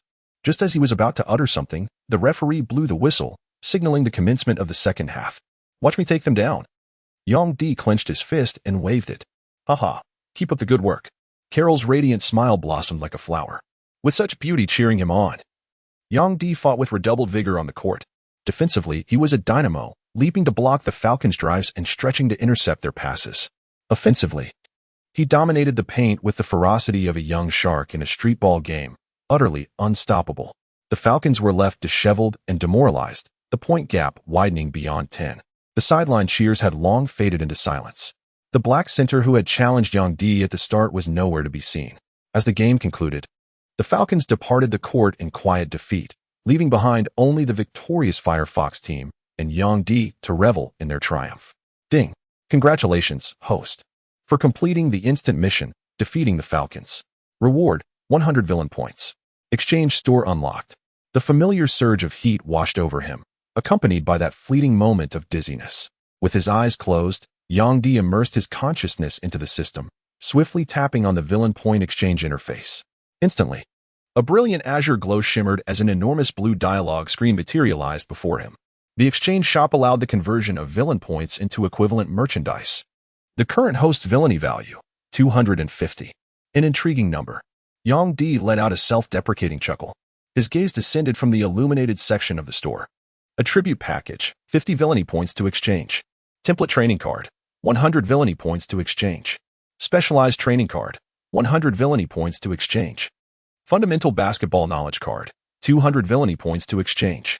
Basic court movement tutorial card, 200 villainy points to exchange. Beyond that lay an abyss of darkness, representing locked items yet to be unlocked.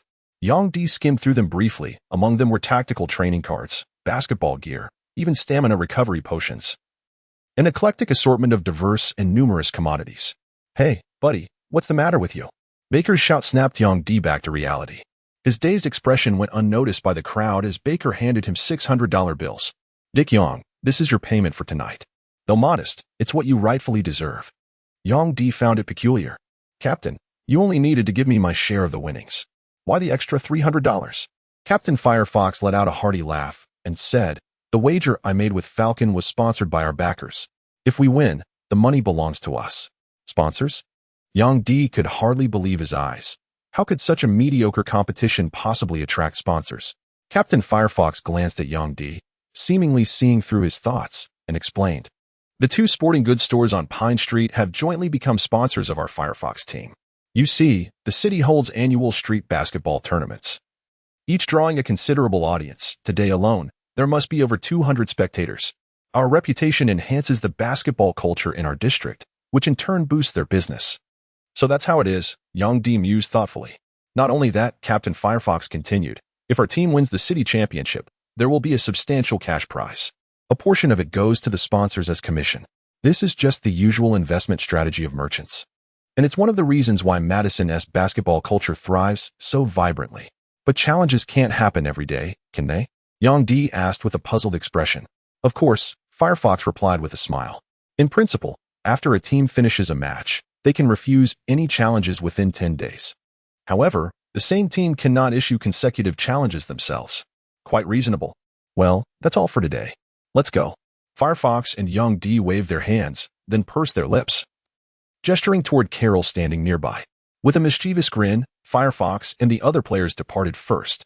Yang Di's face flushed red with embarrassment as he awkwardly returned to Carol's side, suddenly feeling rather restrained.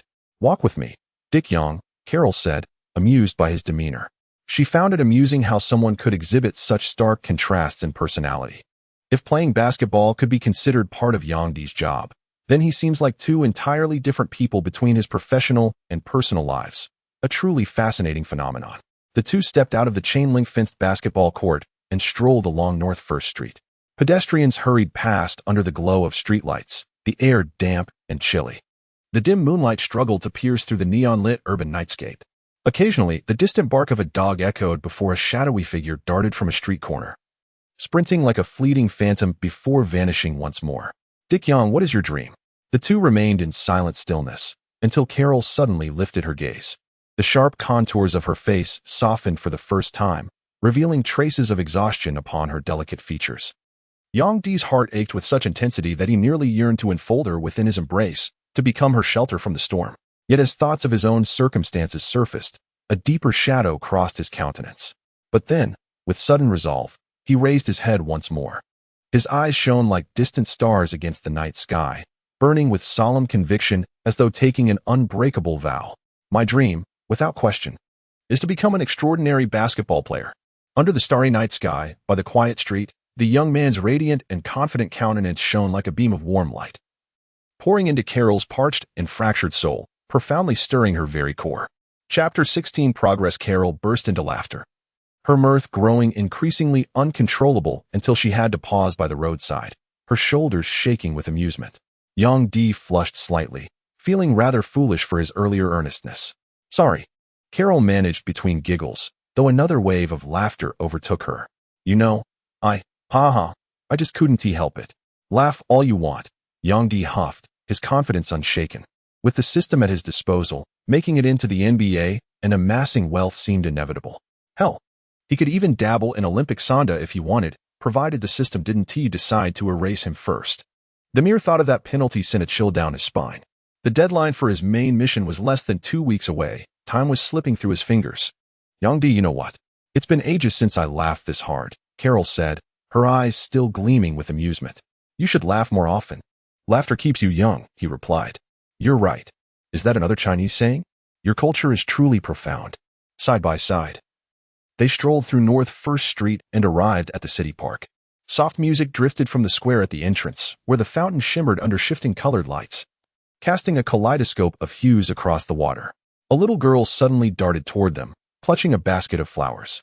Shyly, she looked up at Yang Di and said, Mister, would you like to buy a flower? Give one to the pretty lady. Carol covered her mouth in silence, while Yang Di crouched down with a gentle smile, tenderly patting the little girl's head. Sweetheart, how much for these lovely flowers? He inquired softly. Not expensive, just $100 each. Pfft. Yang Di felt as though a sharp blade had pierced his heart, nearly causing him to spit out blood in shock. What kind of flower is this? He exclaimed. A celestial blossom plucked from the heavens? How can it possibly be so exorbitantly priced? The little girl declared with utmost seriousness. The price of my flowers varies according to the buyer. For a lady as exquisite as you, sister, it naturally warrants perfection. $100, not a penny more nor less. Yang Di rolled his eyes, gritted his teeth, and glanced at Carol, who was already doubled over with laughter. Determined not to lose face in front of her, especially since he had just earned $600 effortlessly that day, he reached into his pocket and produced a crisp $100 bill. As he extended it toward the girl, his heart ached with every fiber of his being. Don't buy it. It's too expensive, Carol interjected, gently grasping Yang Di's wrist. Yet now, Yang Di felt compelled to proceed. The last time they had coffee, his inability to pay had forced Carol to cover the bill, humiliating him. This time, he refused to back down. With feigned nonchalance, he remarked, "Don't worry. The girl speaks the truth. The price of flowers is subjective. And what I'm purchasing isn't merely a flower, but the words she just uttered." "Which words?" The little girl carefully tucked away the $100 bill before handing a single rose to Yang Di. Yang Di accepted the rose and rose to his feet, presenting it to Carol with both hands, his gaze burning with sincerity. "Your beauty can only be described as perfection," he murmured. "Thank you." Carol accepted the rose, her heart brimming with both tenderness and joy. A delicate blush bloomed upon her fair complexion, rendering her even more enchanting under the soft glow of the lights. Yang Di found himself utterly captivated by her radiance. An intoxicating atmosphere enveloped the two, their hearts racing in unison.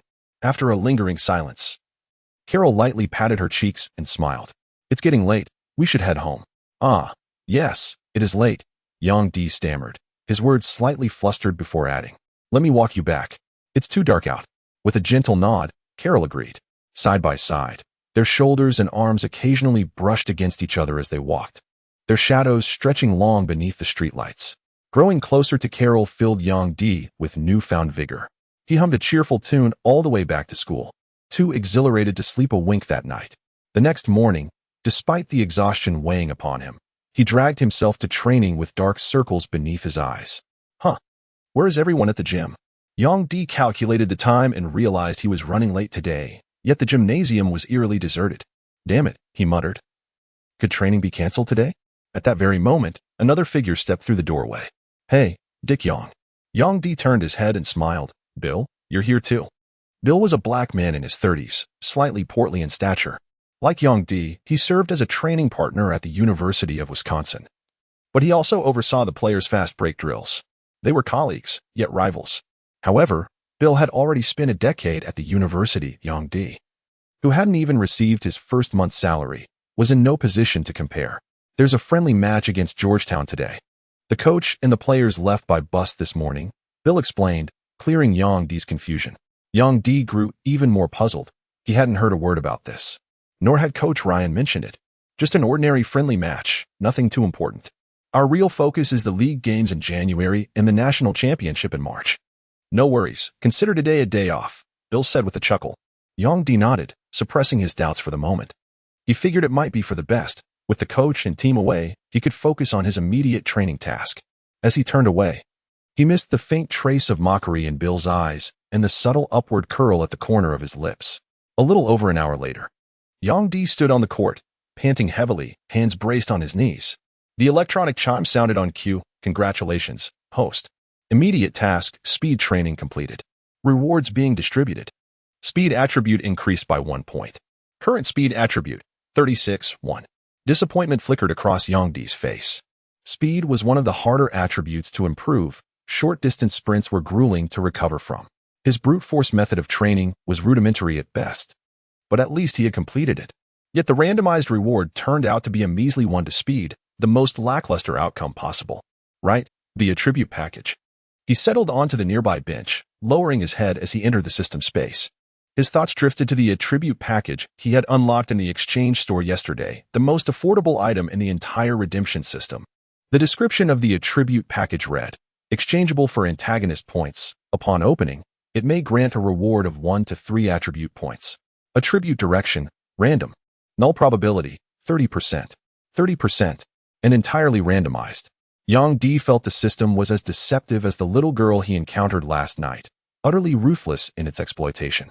Hesitation gnawed at him. Should he proceed with the exchange? Overwhelmed by the relentless pressure of the main quest, he resolved to gamble on one trial package. After all, it cost merely 50 villain points. Though villain points were scarce and hard-earned, every mission he'd undertaken so far had rewarded him with no less than 50.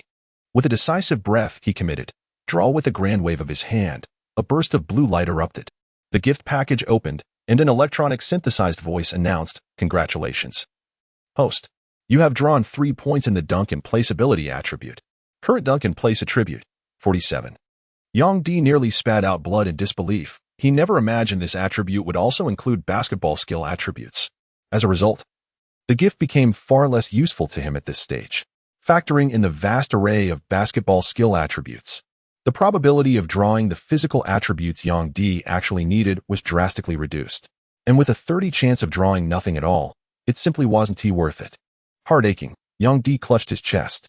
He scoured the system interface, but aside from completing tasks and drawing from these gift packages, there seemed to be no other way to enhance his physical attributes. In the exchange store, his gaze fell upon the basic basketball training knowledge card. Priced at 200 villain points. System description: basic basketball training knowledge card. A great basketball player is nothing without theoretical guidance.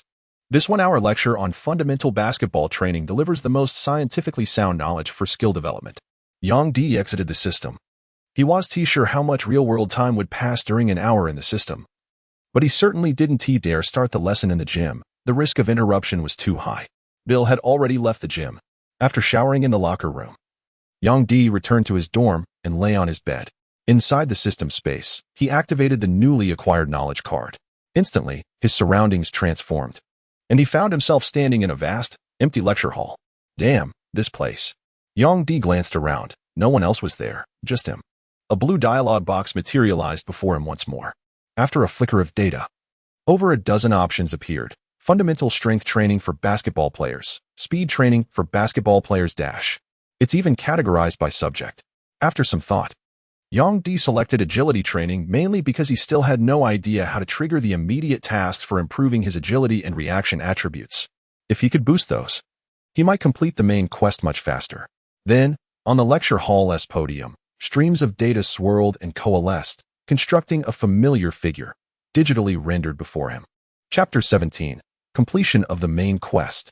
The bright and spacious classroom, with neatly arranged desks and chairs, was bathed in the gentle sunlight streaming through the large glass windows on the southern side, illuminating the pristine white walls. The lush green potted plants on the windowsills added a vibrant touch of nature. Yang Di's eyes widened, and despite repeatedly convincing himself that this was a virtual space, he instinctively recoiled as if encountering a natural predator. Teacher Zhang, the most stringent homeroom teacher from his junior high school days, who had dragged him back from the basketball court to the classroom countless times. Much of Yang Di's rapid progress in English proficiency since arriving in the U.S. could be attributed to this very English teacher. Without the foundation she had instilled in him, he might have starved by now. Looking back, the misunderstandings and grievances he once harbored now seemed nothing more than laughable childish notions. Still, the fact that the system had extracted from his memories this influential female teacher and digitally reconstructed her as an instructor left Yang Di genuinely impressed. Class has begun. Are you still daydreaming? Teacher Zhang's phoenix eyes exuded an imposing aura without any trace of anger. The rhythmic tapping of her pointer against the blackboard snapped Yang Di's wandering thoughts back into focus. This was a foundational lesson on agility in basketball training. As universally acknowledged, agility serves as a fundamental metric in evaluating a basketball player's physical prowess. In the intricate coordination required for the sport, a player lacking agility can never excel. It directly impacts essential maneuvers such as defensive shuffles, lateral footwork, and swift directional changes. A player deficient in this quality is often deemed sluggish, a liability on the court. Yang Di gaped in disbelief. In reality, Teacher Zhang had vehemently opposed his academic neglect, persistently referring to him as the clever one.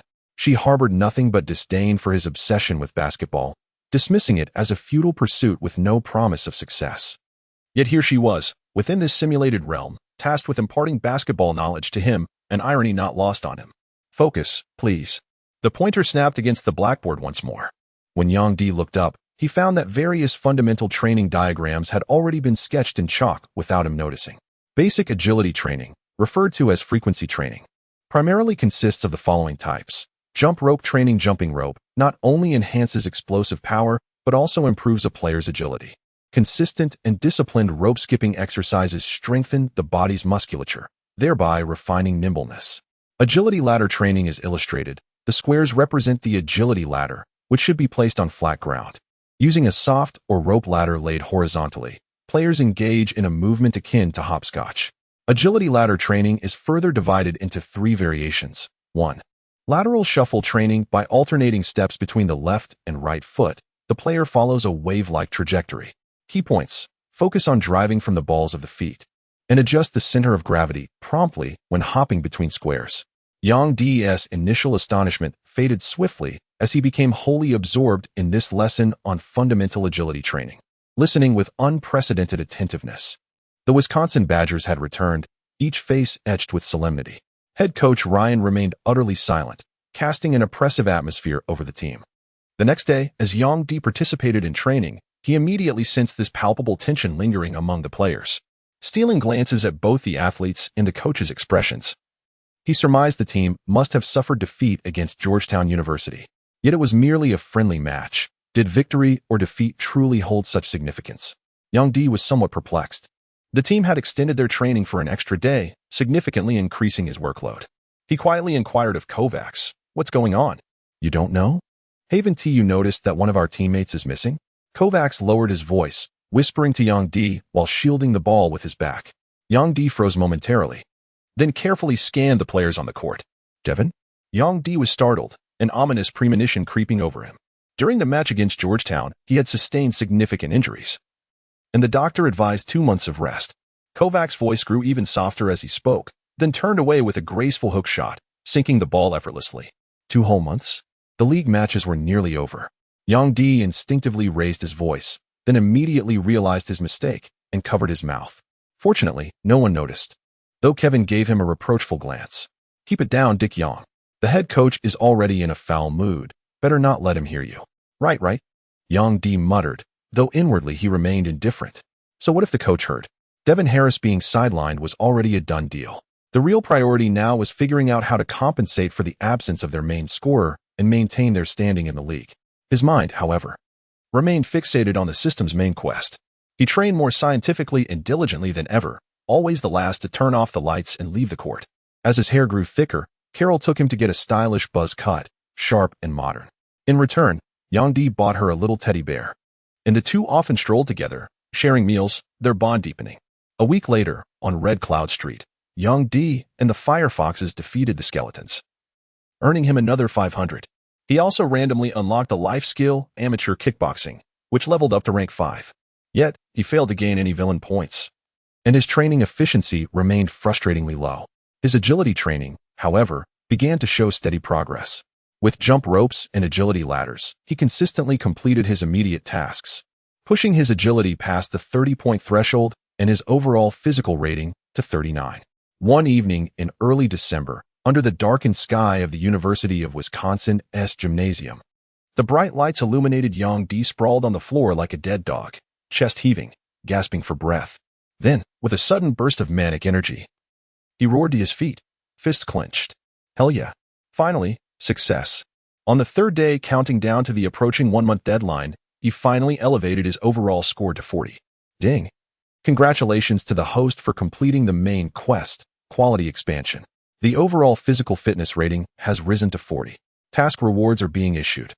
5 free attribute points and 100 villain points awarded.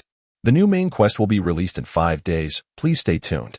After a month of grueling effort, Yang Di finally completed the mission just before the system's 1-month deadline, tears streaming down his face.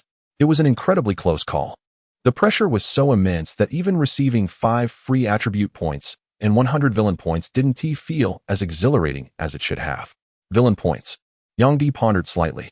The main quests consistently rewarded villain points, whereas instant missions rarely did. Instant missions were more like tasks issued by the system after scanning the surrounding environment, highly variable and immediate. All things considered, completing main quests was the faster path to prosperity. Yet, the main quests were extraordinarily difficult, and their completion often relied on the support of numerous instant missions. Gradually, Yang Di was deciphering the underlying patterns, becoming more adept at handling tasks. With an overall physical attribute rating of 40, a basketball skill rating of 33, and a comprehensive score of 35. Such dramatic progress in just 1 month was astounding. At this rate, the day he became a superhuman might not be far off. Chapter 18. Luke's Conspiracy. The evening breeze caressed the last remnants of sunset upon the surface of Mantee Lake, its gentle ripples causing the leaves along Pine Street to whisper softly as they brushed against Carol's hair.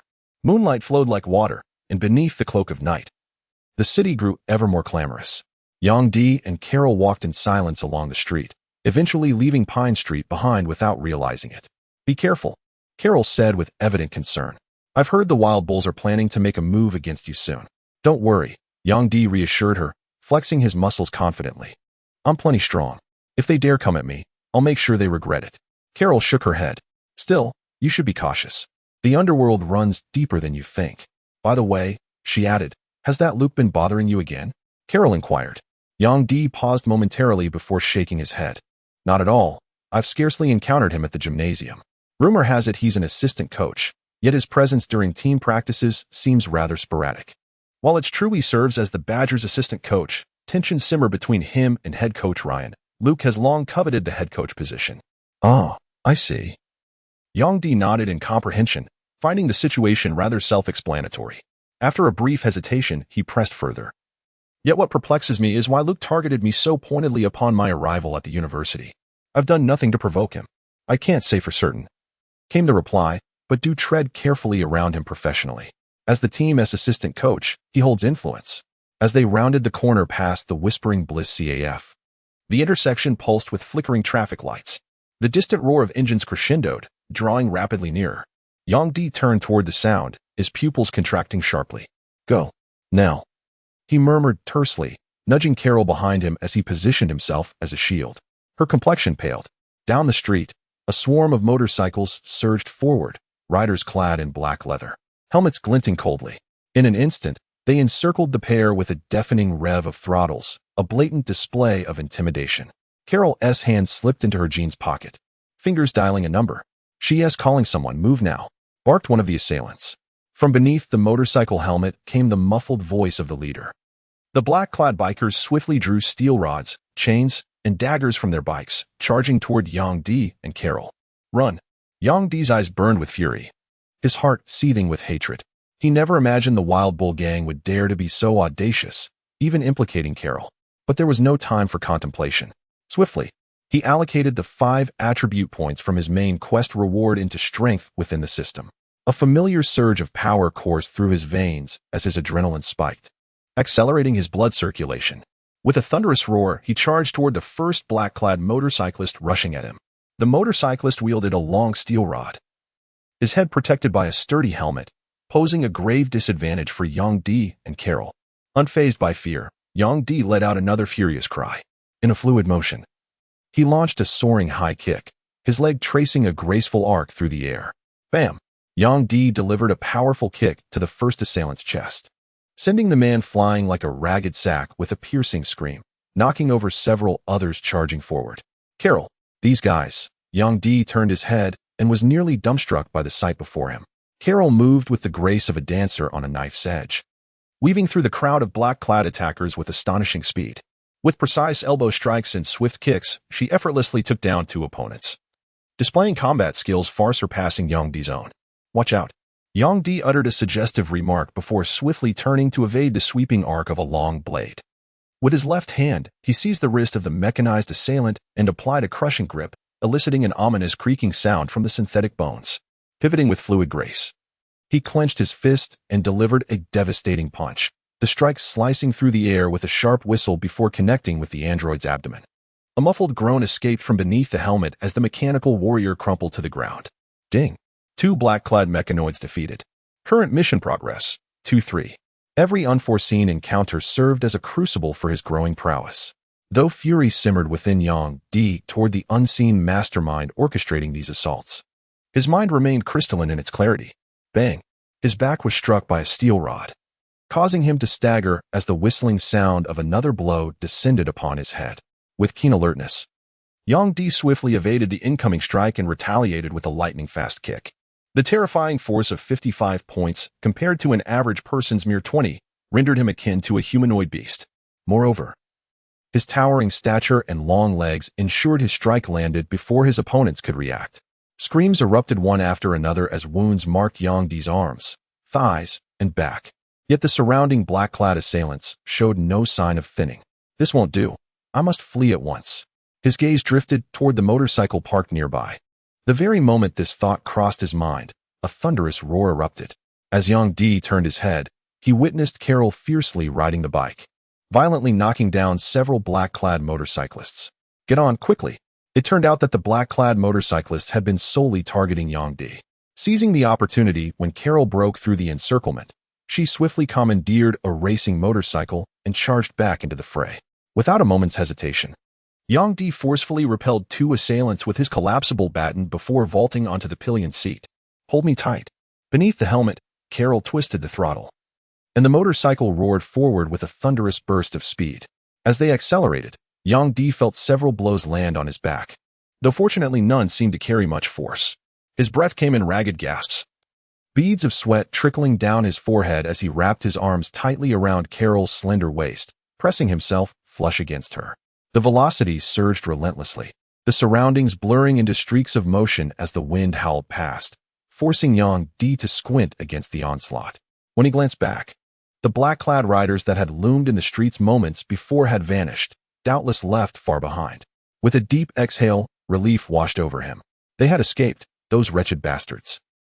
Inside the dimly lit private booth of Madison's Black Romance Bar, Luke's handsome face appeared somewhat pallid beneath the swirling haze of smoke. The scantily clad woman in his arms lifted a wine bottle, pouring crimson liquid into the nearly empty goblet. The scarlet wine resembled fresh blood, spiraling along the glass's intricate patterns as it descended. "Aren't you the least bit concerned?"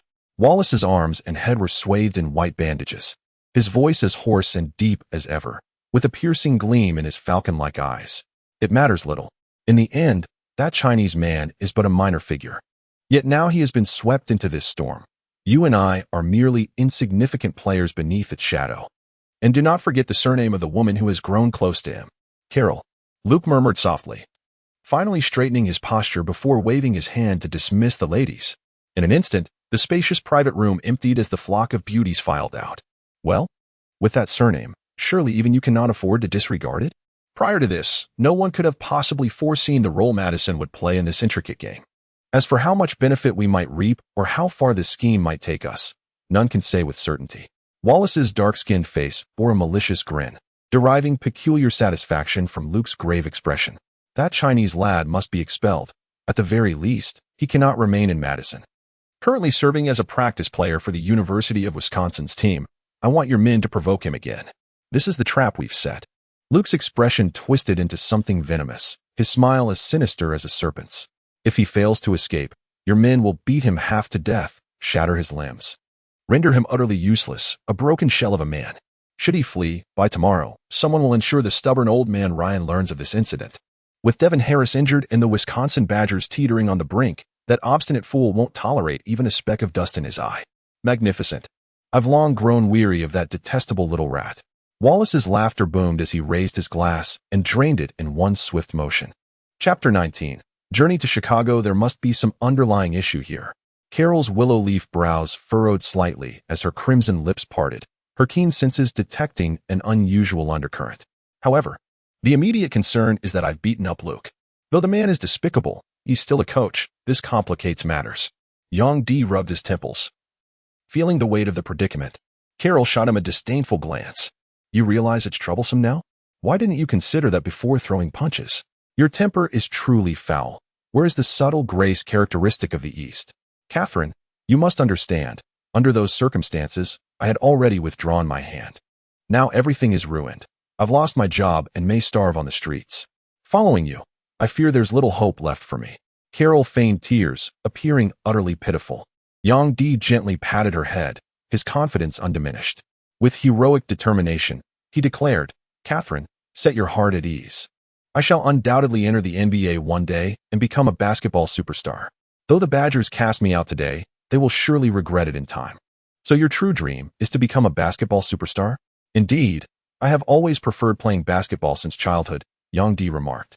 "I believe you should seek opportunities in a larger city. In Madison, you've made enemies with Hardy, Luke, and many others. They will go out of their way to cause you trouble. I want to find more opportunities to compete and improve my basketball skills." Carol suggested. "Why not go to Chicago? It's a major city, not too far from Madison. Ever since Jordan achieved greatness there, basketball has become a source of pride for Chicagoans. The entire city has a vibrant basketball culture.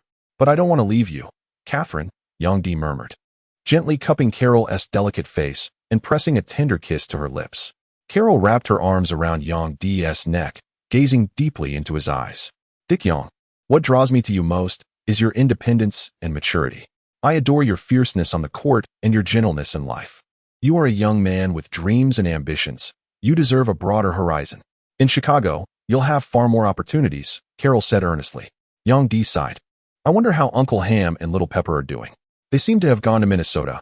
I hope they've settled down." They'll be fine. Hardy's influence barely extends beyond Madison. Beyond here, no one knows him, nor would they care for his reputation. Carol's insight into Madison's underworld impressed Yang Di. Truly a police officer. Her research is impeccable, he thought admiringly. Then the thought of his girlfriend being a police officer suddenly exhilarated him. With a mischievous chuckle, he whispered, Katerina, does that mean I can beat up Luke without consequences? After all, there were no witnesses at the scene, and the Badger team's university students will clean it up afterward. By the time Luke regains consciousness, he'll probably be in the hospital. No evidence whatsoever. Carol tapped Yang Di's forehead with her slender fingers. You think too simply. This matter isn't so straightforward. We still need to file a case and investigate properly. What a hassle. Chicago lies at the southwestern tip of Lake Michigan. Unlike the coastal metropolises of New York on the East Coast or Los Angeles on the West, it retains a more distinctly American charm. As a vital agricultural hub and the nation's third most populous city, its skyline now basked in the golden midday sun. The road to ruin is paved with comfort. After collecting his remaining wages and indulging in 2 days of rest at Carol's place, Yang Di finally yielded to her urging. Mounting his modified racing motorcycle, he sped along the interstate highway into the city. The hour of the system's next main mission approached. Chicago's towering edifices shimmered under the gilded sunlight, while storefronts lining the streets exuded their unique urban allure. Ravaged by the Great Fire of the 19th century, the city had risen anew with meticulous urban planning, orderly, compact, and refined. Crossing the Chicago River, Yang Di arrived downtown. Winter's grip left the streets quieter than usual, devoid of leisurely strollers. Parking his bike curbside, Yang Di followed the scribbled directions to a dimly lit alleyway, where a half-open door marked his destination. Pushing through the heavy oak entrance, he stepped inside. Despite the daylight, the bar lay shrouded in shadows, no signage, no patrons. Hey kid, we're closed, drawled the dreadlocked bartender, polishing a glass with rhythmic cadence. Oh, I'm here for Finney. Yang Di shrugged, pulling up a stool uninvited. Finney? Ah, what business do you have with him? The young man with a braided hairstyle extended his index and little fingers while pressing down his bent middle and ring fingers with his thumb, forming a rock and roll hand gesture. Ahem, my girlfriend asked me to come find him, he said. With that, Yang Di handed over a letter. The braided-haired youth suspiciously took it, opened it, and skimmed through the contents, his expression instantly shifting into something indescribable. You're saying, your girlfriend sent you here? Yeah, girlfriend? The braided-haired man gritted his teeth and emphasized the word with deliberate intensity, repeating it once more. Indeed, is there a problem? The boss, Yang Di, was utterly perplexed. The braided man scrutinized Yang Di with a discerning gaze. From his perspective, apart from being tall and burly, Yang Di seemed utterly unremarkable. Could it be that true talent conceals itself in plain sight? Ahem. Yang Di cleared his throat, feeling this braided fellow must be out of his mind. Ah, Mr. Yang. What a pleasure to make your acquaintance. The braided man suddenly bared his teeth, his face blossoming into a radiant smile that appeared strikingly white against his dark complexion under the dim lighting. Hello, hello. Yang Di extended his hand and shook lightly with him. I already understand your purpose for coming. Rest assured, in Chicago, people still show me some respect. I can help you quickly find a way in. How about it, the Bulls? What? You're actually Finney? Yang Di's breathing quickened slightly. Just kidding. The man with the braided hair chuckled, flashing a grin. I know there's a second-tier league in Chicago, a professional circuit formed by several nearby cities. I think you could try joining one of those teams to hone your skills. But to be honest, I'm also an Allen Iverson fan. If you really want to make it to the NBA, your best bet is to elevate your game in the NCAA first. The NBA?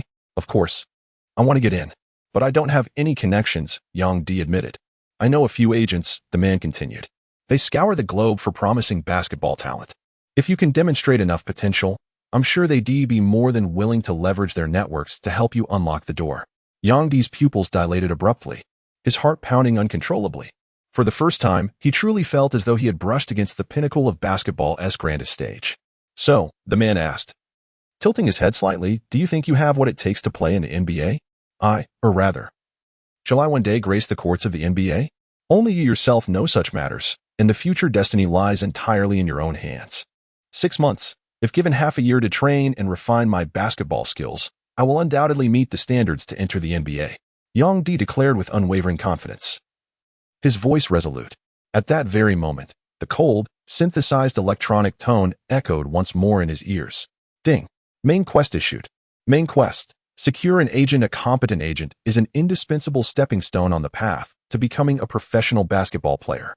The host must locate and sign a contract with a suitable agent within 1 month. Reward: 100 villain points, 3 free attribute points. Penalty for failure: deduction of 200 villain points. Note: insufficient villain points will result in immediate termination. Chapter 20. The Secondary League. Last year, the NBA had just established the NBA Development League, creating a secondary league, a legendary talent pool where players could be sent down or recalled at any time. However, the secondary league we're heading to today is nothing like the NBA Development League. To be honest, the NBA Development League isn't something just anyone can get into. Braid-headed Finney was a chatterbox. As he walked alongside Young D, his mouth simply wouldn't stop. His speech had a strong rhythmic cadence, yet many syllables were slurred, making it difficult for Young D to follow. He could only nod along with vague murmurs of agreement. Finney didn't seem to care whether Young D understood him or not. He rambled on. Man, becoming a basketball player isn't easy. From what I know, professional athletes go through inhuman training, and even their meals are strictly regulated. It's brutal. Of course, given your towering build, maybe you've got real talent. The two arrived in front of a high-rise building along Antler Street, facing the shimmering waters of Lake Michigan. Near the bay, the thick mist rolling off the lake carried on the breeze.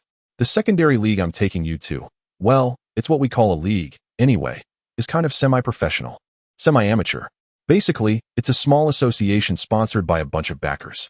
In Chicago, there are about 3 or 4 teams in this league. But hey, since your goal is just to hone your skills, I assume pay isn't a big deal for you. Young D cursed inwardly. No big deal. I'm here to make money, damn it. Finney strode in with practiced ease. The clean glass doors sensed their approach and slid open automatically. Young D followed him inside. The building was spacious and bright, with janitorial staff in white uniforms polishing the tiled floors and glass surfaces. The predominantly white decor gave off an upscale vibe. Finney walked up to the reception desk and flashed something at the pretty receptionist, engaging in some conversation. From a distance, Young D could see the seemingly unreliable guy chatting her up with a sleazy grin. After what felt like forever, long enough for Young D to grow impatient, Finney finally sauntered back, swaying with each step. Let us go, let us go. The paperwork's all set. Listen, the head coach of the Windbirds is a good buddy of mine. Getting you on the team? Consider it done. Finney thumped his chest with exaggerated confidence, as if to say, I've got your back, don't worry. One look at him, and Young D knew, even without thinking, that this guy was full of hot air. They took the elevator up to the 33rd floor, the top of the building. Truth be told, Young D had never encountered a basketball court built atop a skyscraper before, and his curiosity was piqued. The elevator doors opened to reveal a domed ceiling, the transparent roof framing the blue sky and white clouds outside. Below, a lively crowd buzzed across a green field.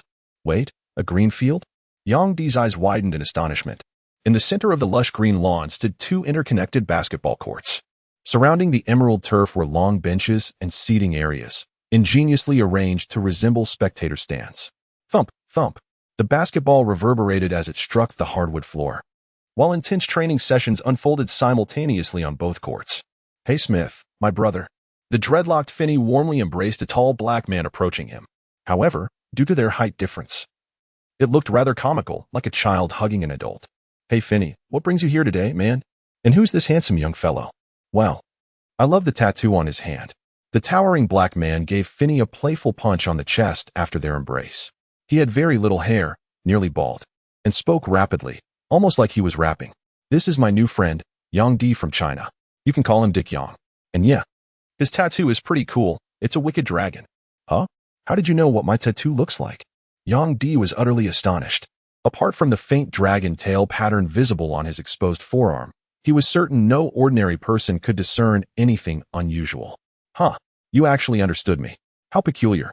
Finney chuckled, brushing aside Yang D's bewilderment. Pleasure to meet you, mate. Smith extended his hand. Yang D shook it lightly and responded courteously. The pleasure is mine, Smith. He.S. the one I mentioned to join your basketball team. Feel free to test him. I reckon he'd make a fine player. Just look at his sturdy build. Those powerful arms, like a Siberian brown bear. Finney gestured at Yang D's physique, cutting straight to the point. Smith raised an eyebrow. Here to play basketball? Indeed. Yang D nodded in agreement.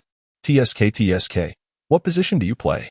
Smith's interest was piqued, his scrutinizing gaze sweeping over Yang Di with meticulous attention. Yang Di stood approximately the same height as him, around 6 feet 8 inches, with broad shoulders tapering to a narrow waist, a physique both imposing and powerful. His knuckles were thick, his gaze piercingly sharp.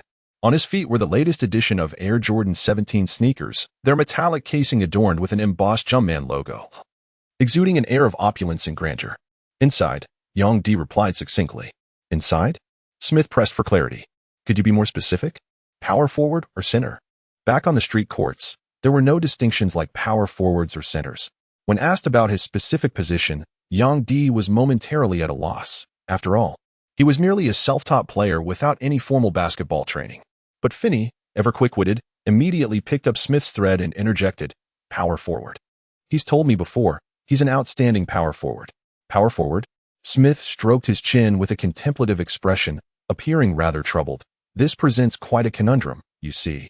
I'm actually a power forward myself. Oh wait, my mistake, center. Finney swiftly changed demeanor, flashing a mischievous grin. Haha, well, positions don't really matter in the end.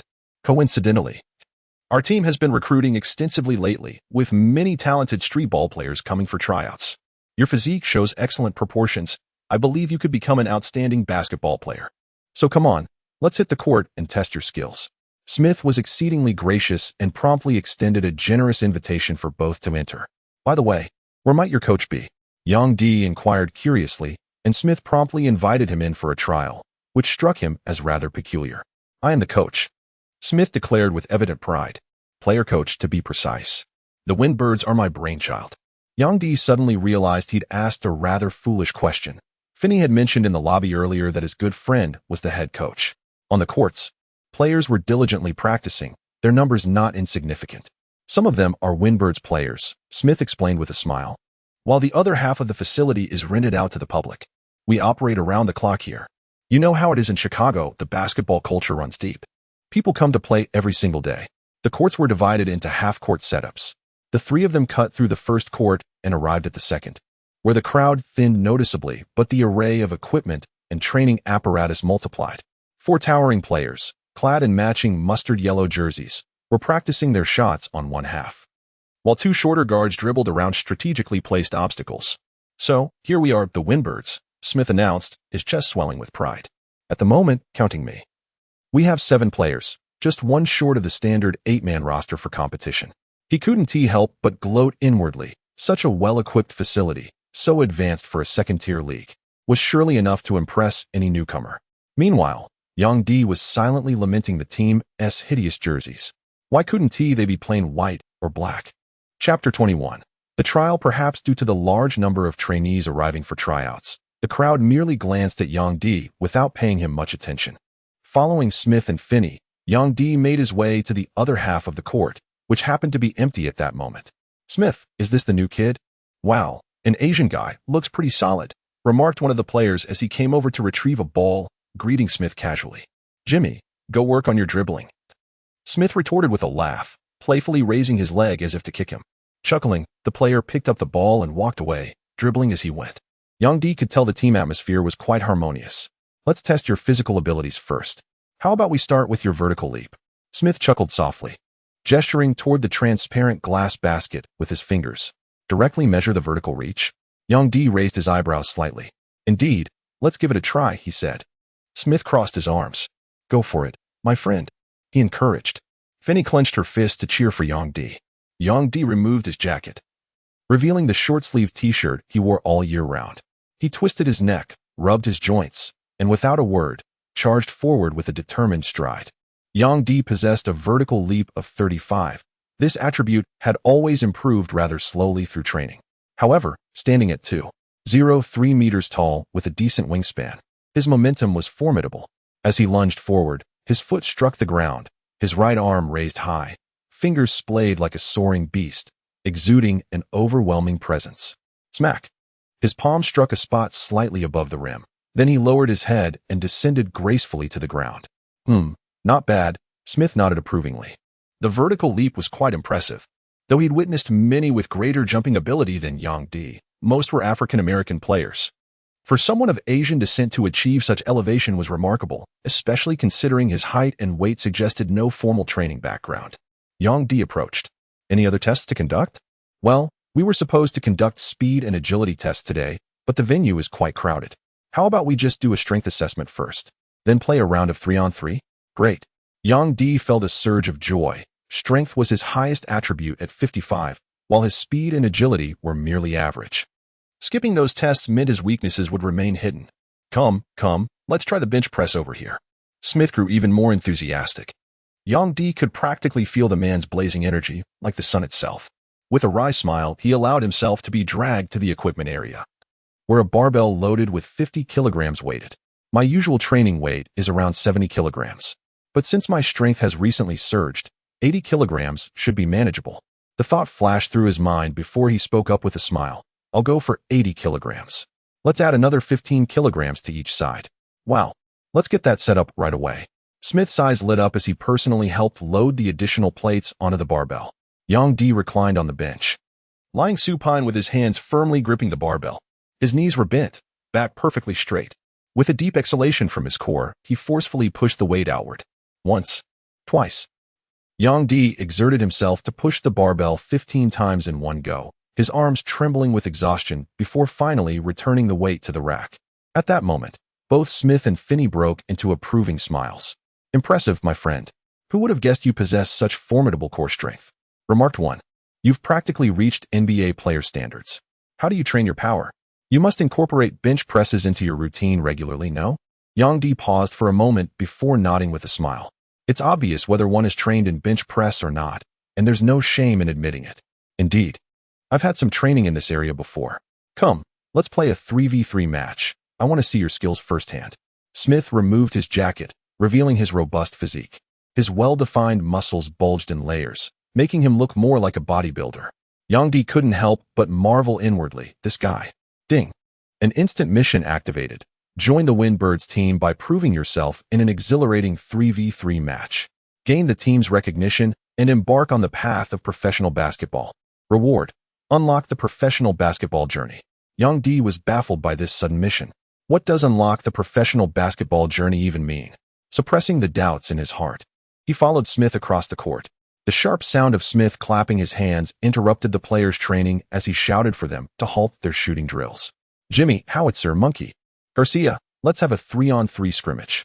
This is Yang Di, who's here today for our team's tryout. Like Yao from Houston, he's also from China, Smith introduced briefly. Yang Di flashed his signature guileless grin, appearing utterly harmless. Hey, this guy looks a bit simple-minded. I seriously doubt Asians can play basketball. Shouldn't they stick to ping pong? Whispered the two players who hadn't been called, eyeing Yang Di with undisguised scrutiny. Let's begin. 1st to 10. Smith made a succinct allocation. Jimmy, a 1. 78-meter white guard, and Monkey, a 1. 91-meter small forward, were on his team. Garcia, a 1. 83-meter guard, and Howitzer, a lanky 1. 97-meter small forward, teamed up with Yang Di. Yang Di's squad took the first possession. On the perimeter, Garcia and the towering Howitzer executed a seamless pick-and-roll. Howitzer then peeled away to the three-point line, with Monkey shadowing him closely, denying any shooting space.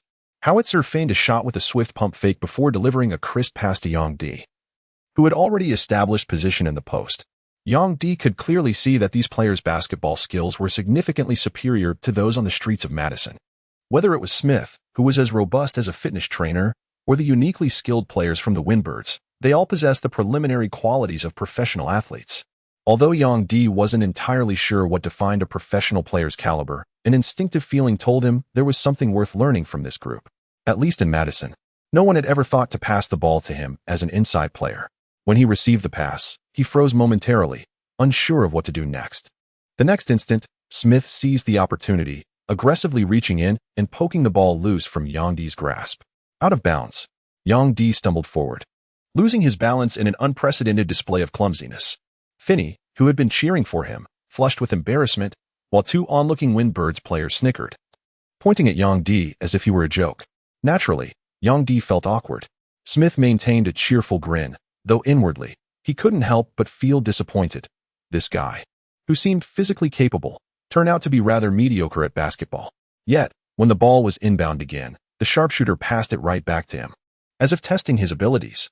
Yang D caught the ball, raising it high before thrusting his hips backward, only to feel Smith's immovable, mountain-like strength behind him. A cold sweat trickled down as he recalled Kovac's post-up moves, attempting to mimic the motion by leaning into Smith's chest. Thud! Here it comes. Smith's spirits surged. His muscles tensed as he firmly planted his legs apart, lowering his center of gravity. With arms bent, he braced against Yang D's back. Bang! Yang D charged forward for a second impact, yet Smith remained immovable like a mountain. With the ball in hand, Yang executed a nimble spin to the left, evading Smith's reaction time. In one fluid motion, his right arm arched gracefully, lofting the ball skyward with an elegant hook shot. A delicate little hook, was it? Smith's eyes lit up as he leapt to defend. The basketball spun through the air, tracing a graceful arc, with all eyes fixed upon its tumbling trajectory, only to graze the net and sail out of bounds, a complete airball. A collective sigh of disappointment hung in the air. Ahem. Yang D cleared his throat awkwardly, while Smith's face fell with disillusionment. What had seemed like dazzling footwork turned out to be mere theatrics. No Yao Ming-esque finesse or unstoppable scoring prowess here. Then came Smith's team's offensive possession. Smith darted out to set a screen for Jimmy, leaving Yang D momentarily perplexed. This was his first encounter with a pick-and-roll play. As Jimmy veered left after the screen, he and Smith crisscrossed into scoring positions. Yang D remained fixated on Smith, oblivious to his teammates' defensive lapse, allowing Jimmy an unimpeded path to the basket. With a smug glance at Yang D, still tangled up with Smith, Jimmy palmed the ball and lofted in an effortless layup. Hey, big guy, switch. At least lend me a brief respite. Garcia was a middle-aged gentleman of some years, sporting a pair of vintage basketball spectacles.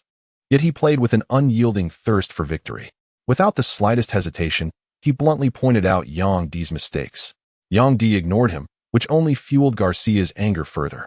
Seizing the ball, Garcia refused to pass to Yang D, instead dribbling twice beyond the arc before launching a jump shot. Clang! The basketball ricocheted off the rim. Mine. Suddenly, a thunderous roar erupted like a bolt from the blue. Smith's vision darkened as a figure beside him leapt up with unbridled fury, snatching the rebounding basketball midair like grasping the moon, slamming it between his palms with a resounding crash. Yang D landed swiftly, not giving Smith a moment to react before fiercely dribbling once and pivoting to the basket's flank. Then, seizing the ball single-handedly, he rocketed skyward and violently dunked it through the hoop with primal ferocity. Boom! The basketball hoop was seized by Yang D's massive hand, bending downward under his formidable 55-point strength and tremendous weight. The entire backboard trembled violently as the net swayed dramatically, creating a visually staggering spectacle. Shattered glasses rained upon the ground. Chapter 22. Christmas. Yang D seamlessly integrated into the Phoenix Birds as their newest player. His ferocious offensive rebounds and savage dunks left his teammates awestruck, as if they had witnessed some mythical beast unleashed upon the court. The man was relentless. Everyone vividly remembered the moment he posterized Smith with that thunderous slam. With the system now guiding his professional career, the task module underwent significant changes. Instant missions were no longer randomly triggered. Instead, a dedicated daily training module was introduced, segmented into physical conditioning, basketball skill drills, and simulated game scenarios, each requiring an hour of training with attribute rewards. Additionally, the system unlocked the template training ground. Yang D had previously completed an instant mission and obtained a template training card, which served as the key to accessing this new feature. According to the system, each template training card was categorized by tier, representing past or present NBA players. Once activated, the selected player would remain in the training ground, with further training sessions requiring redemption via villain points. The green tier template training card he had received earlier was evidently the most basic, likely summoning only an average NBA player at best. Eager to test it, Yang D immediately activated the card within the template training space. A brilliant blue light erupted as the card unfolded, revealing a green tier player hovering before him. The figure was a black athlete clad in a blue jersey bearing the number 54. A brief description accompanied the card. Popeye Jones tier. See current team. Dallas Mavericks. Height, 6 feet 8 inches, 203 centimeters. Position, power forward. Weight, 249 pounds, 113 kilograms. Specialty, rebounding. Nickname, Bug-Eyed. Redemption cost, 300 villain points. Hour free trial duration, 3 hours. Unfamiliar with the name. Yang D, despite his NBA aspirations, had only superficial knowledge of the league, limited to legends like Jordan, Grant Hill, and Shaq. Players like Popeye Jones, a veteran nearing retirement, were entirely unknown to him. He had no idea that Jones would later be infamously ranked among the top 10 ugliest NBA players by American media in 2008. Standing at the same height as Yang D and excelling in rebounding, Jones seemed like a worthwhile reference. Unfortunately, Yang D's current villain points were insufficient for prolonged training. Even after completing main missions, he still needed to exchange points for fundamental basketball knowledge in the system store. The harsh reality dawned on him. Despite possessing a cheat-like system, he remained impoverished in its economy. Training with the Phoenix Birds was routine. Yang D dedicated at least 3 hours daily to completing his system-assigned tasks. He purchased a new phone and maintained frequent contact with Catherine Carroll. Their nightly calls became a ritual, a means to bridge the distance and soothe their longing. By mid-December, Yang D and the Phoenix Birds triumphed over their crosstown rivals, the Volcanoes. The victory granted him a 200 bonus, a reward exclusive to secondary league wins, separate from his salary. If Yang D were to win all 6 matches in a month, combined with his monthly salary of $2,500 from the Phoenix Birds, his income would already be quite substantial. The issue is, the Phoenix Birds are only an average team in the second-tier league, and even with his significant contributions, victories are far from guaranteed. Moreover, the main quest of securing a qualified agent seems increasingly distant, making Yang D feel the urgency of time pressing upon him. On the day before Christmas, Yang D and the Phoenix Birds defeated the visiting P2 team from Milwaukee. His overall physical rating rose to 43. His basketball skills improved to 39, and his total basketball proficiency reached 40. His progress was remarkably swift. Having surpassed the team's original power forward, he became a reliable inside presence alongside Smith. On Christmas, Yang D rode his motorcycle along the interstate highway, returning to Madison, 200 kilometers away. A light snow fell around the city, and the 4 lakes were thinly veiled in ice. As night descended, the small town grew exceptionally quiet. Many households had decorated Christmas trees outside their doors, adorned with wishes for peace, happiness, and health. Yang D arrived at Carol S.'s doorstep, where she had been waiting on the second-floor balcony for a long time, like a wife eagerly anticipating her husband's return. Removing his helmet like a knight returning through snow and wind, he saw her delicate figure standing there, and his heart swelled with a mix of excitement, longing, and fiery emotion. He embraced her deeply before pressing a fervent kiss upon her lips, which burned like fire. "I missed you so much, Dick Yang." "Me too, Katrina." Yang D held Carol S.'s slightly chilled hands, their eyes meeting as they basked in sweet joy. "By the way, Katrina, I have a Christmas gift for you." Yang D reached into the backpack slung over his shoulder and pulled out a purple ribbon gift box tied with an elegant bow, handing it to her with a smile.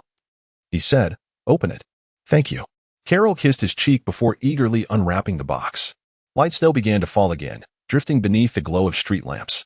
On New Year's Day, Yang D returned to Chicago for the first game of the year.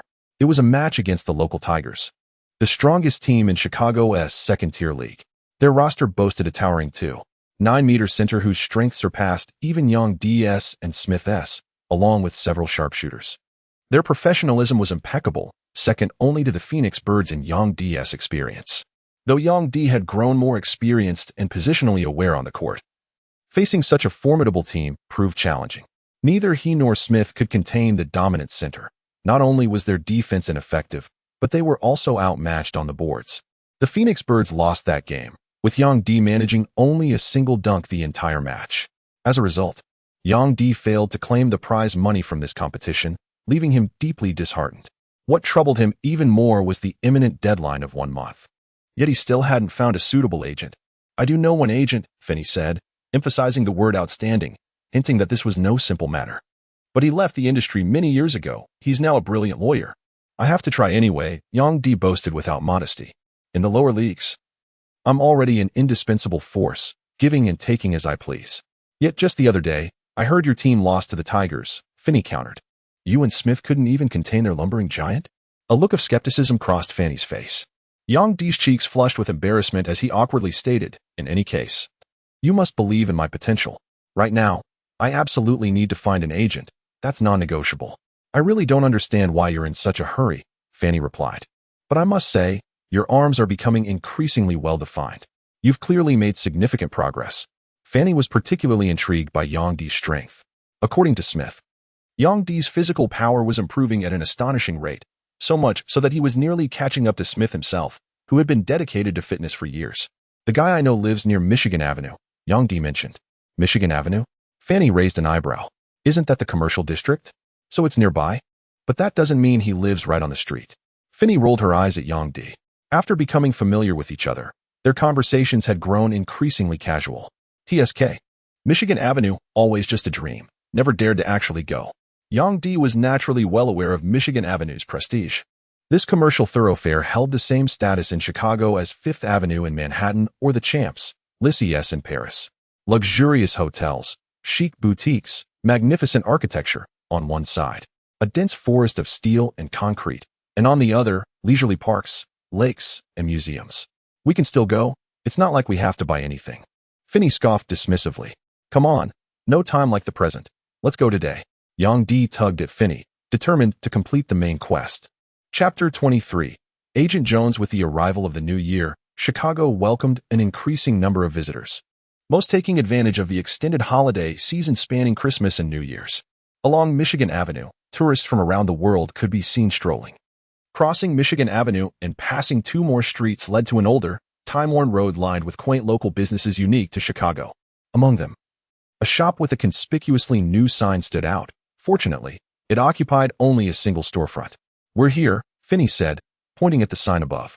Yang Di lifted his gaze and read softly, Law Office. It has a name, man, Finney reminded him. Xingyuan Law Firm.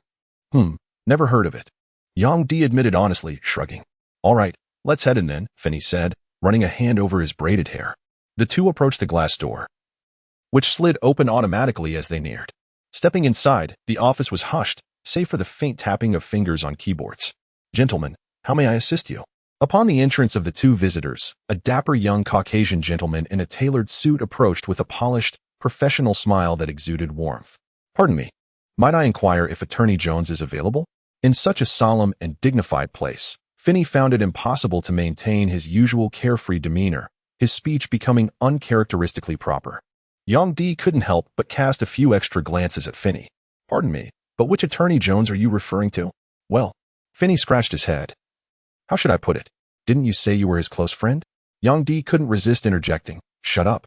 Finney rolled his eyes, then suddenly brightened, pounding his fist into his palm. That's right. He's a lawyer from California, the Golden State, no mistake about it. The perpetually refined and handsome Caucasian young man's expression shifted slightly as he tentatively inquired. Excuse me, are you two referring to Hanford Jones? Indeed, it is him. Quickly summon him forth. In which modest office does he currently reside? Finney chuckled and nodded eagerly. The handsome young white man spread his hands apologetically. I'm sorry to inform you both, Mr. Hanford Jones has departed from our law firm. What? Yang Di and Finney were both dumbfounded. Yang Di cast a skeptical glance at Finney before interjecting. Didn't you claim he was an exceptionally brilliant lawyer? Silence. Finney felt a flush of warmth rise to his cheeks. When did he leave? I never heard him mention it. The handsome young white man sighed helplessly. It's been about half a month now. 2 weeks ago. In a crucial case, he made a careless mistake that led to a lost verdict.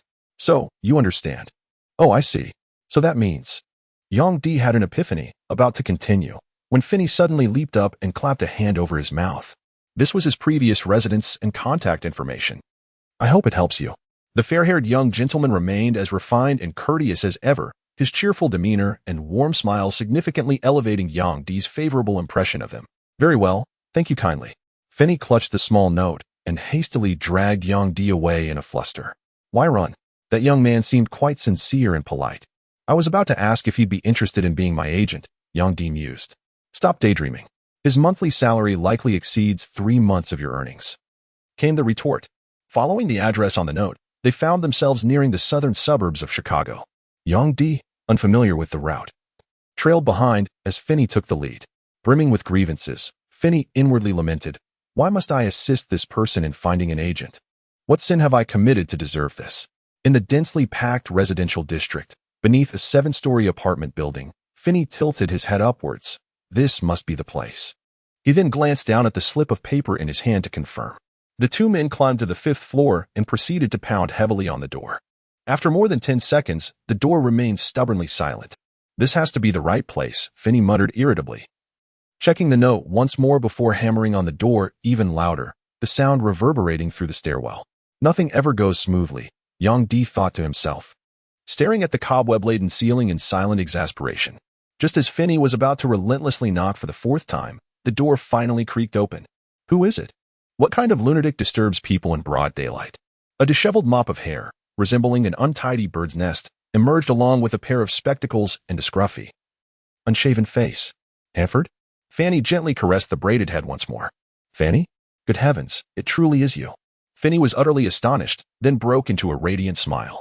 The man likewise burst into hearty laughter, swung open the gate, and embraced Finney with warm enthusiasm. Old friend, how on earth? I mean, you look rather disheveled. Ah. Jones ran a hand through his bird's nest of hair, attempting to smooth it, then arched an eyebrow and adjusted his glasses with a chuckle. Well, I've been tangled in some rather vexing troubles lately. Quite the headache, really. But enough of that. Come in, take a seat. He ushered Finney inside, only then noticing the towering figure of Yang Di looming behind him like a colossus.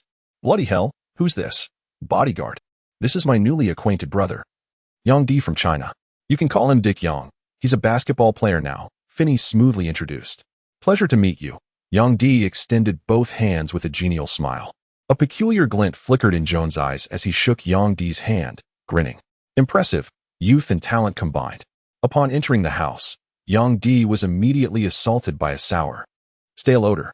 The floor was littered with beer cans and snack wrappers, the couch buried beneath unwashed laundry, the coffee table coated in a thick layer of dust, and the corners choked with discarded newspapers and cobwebs. Utter chaos. Here, have a seat. Jones somehow produced 2 stools, though beneath Yang Di's towering frame, his own seemed to shrink into a child's chair. So, old friend, I heard you left the law firm. What happened? Finney ventured cautiously. It's nothing, really. Just a long story, Jones said with a shrug. Took on a case, but didn't win it in the end. Yang Di rolled her eyes. What did he mean by a long story? The whole thing could be summed up in half a sentence, clearly. Jones had lost the lawsuit and gotten fired by his furious boss. His mind was agile and quick-witted. By this calculation, the likelihood of him successfully establishing connections today had increased considerably. Finney and Jones engaged in casual conversation, erupting into hearty laughter from time to time. Yang Di immersed his consciousness into the system space as the main quest commenced. The agent module detection initiated. Congratulations, host. A potential agent for signing has been identified, Hanford Jones. Hanford Jones. Rank, D-tier agent. Commerce, D negotiation, C connections, C reputation, D available for contract. Yang Di's heart swelled with delight. Ever since completing his first streetball competition, he had known that the system operated on its own set of external evaluation criteria. Not every match could be deemed a streetball game, nor could just anyone qualify as a suitable agent. To his surprise, this time his conscience had rewarded him with an agent module, granting him a clearer and more profound understanding of Jones. Finney delved into the heart of today's agenda, stating his purpose. Hanford, you see, this young man I've recently befriended is a basketball player, an exceptional one, brimming with potential. He's already the starting power forward for the Windbirds and nearly led them to victory against the city rivals, the Tiger Cats. I know. Hanford Jones raised his hand, his gaze meeting Yang Di's. Then, with a chuckle, he remarked, he is indeed an outstanding young man. But the issue is, I'm merely a lawyer. Are you suggesting I serve as his personal legal counsel? The price is exorbitantly high.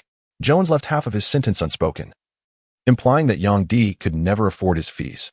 The atmosphere grew awkward instantly. Then Yang Di broke the silence earnestly. Mr. Jones, you must understand, my dream isn't to remain a semi-professional basketball player with the Windbirds forever. I aspire to become a genuine, professional athlete. I'm not even 19 yet. Given the opportunity, I wish to play in the NBA. His words carried solemn sincerity, devoid of any jest. Both Finney and Jones couldn't help but sigh inwardly. The NBA. Such a distant realm, the paradise every underprivileged soul yearns for. If you believe in me, within half a year at most, I'll reach the level of an average NBA rookie, and I'd like to hire you as my agent, part-time. Your responsibilities would be simple. For months from now, after the NBA regular season concludes, arrange tryouts for me with NBA teams. Then, 45 days before the draft, submit a formal application to the league. You know these tasks aren't demanding for you, merely incidental efforts. Even if we fail, you lose nothing. Hanford Jones pondered briefly, withholding outright refusal, while Finney discreetly gave Yang Di a thumbs up. After a moment, Jones lifted his slightly weathered yet spirited head and spoke.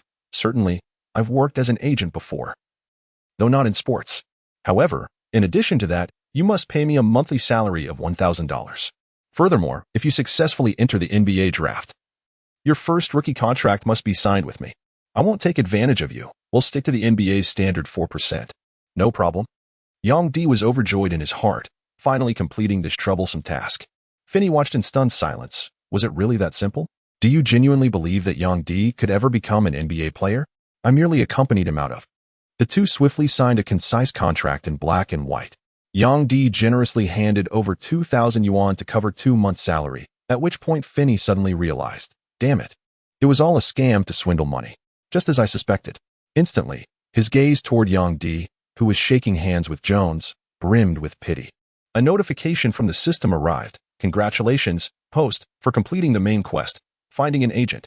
Chapter 24. Rebounding Skills Ascendancy, sweeping through Chicago in a modest residential quarter of Chicago, within an ordinary dormitory room. The space was compact yet immaculate. Its whitewashed walls adorned with posters of NBA luminaries. Upon an extended single bed, a young man with slightly dusky skin lay with eyes tightly shut. Beads of perspiration glistening on his forehead as his body trembled intermittently. A potted green cactus perched on the windowsill, while outside, a crescent moon cast its silvery glow upon the obsidian night sky. Suddenly, Yang Di's eyes flew open, a brilliant gleam flashing within their inky depths. Offensive rebounds, 45. Defensive rebounds, 47. Rebound rating, D. I never imagined that template training could elevate my skills so dramatically. It surpassed months of arduous practice, almost like a sudden enlightenment. Yang Di's heart burned with fervor. After expending all his villain points in the system's template training, he spent an hour training alongside Popeye Jones. The two battled for rebounds, jostling for position, and for the first time, Yang D experienced what it meant to face an NBA-caliber player. Popeye Jones stood at a similar height, perhaps even slightly shorter than Yang D, yet his strength, reflexes, speed, agility, and positioning completely overwhelmed him. Especially in predicting rebound trajectories, Yang D was utterly clueless. As a former beast who averaged double-digit rebounds in a single NBA season, Popeye possessed an almost supernatural instinct for tracking the ball off the rim.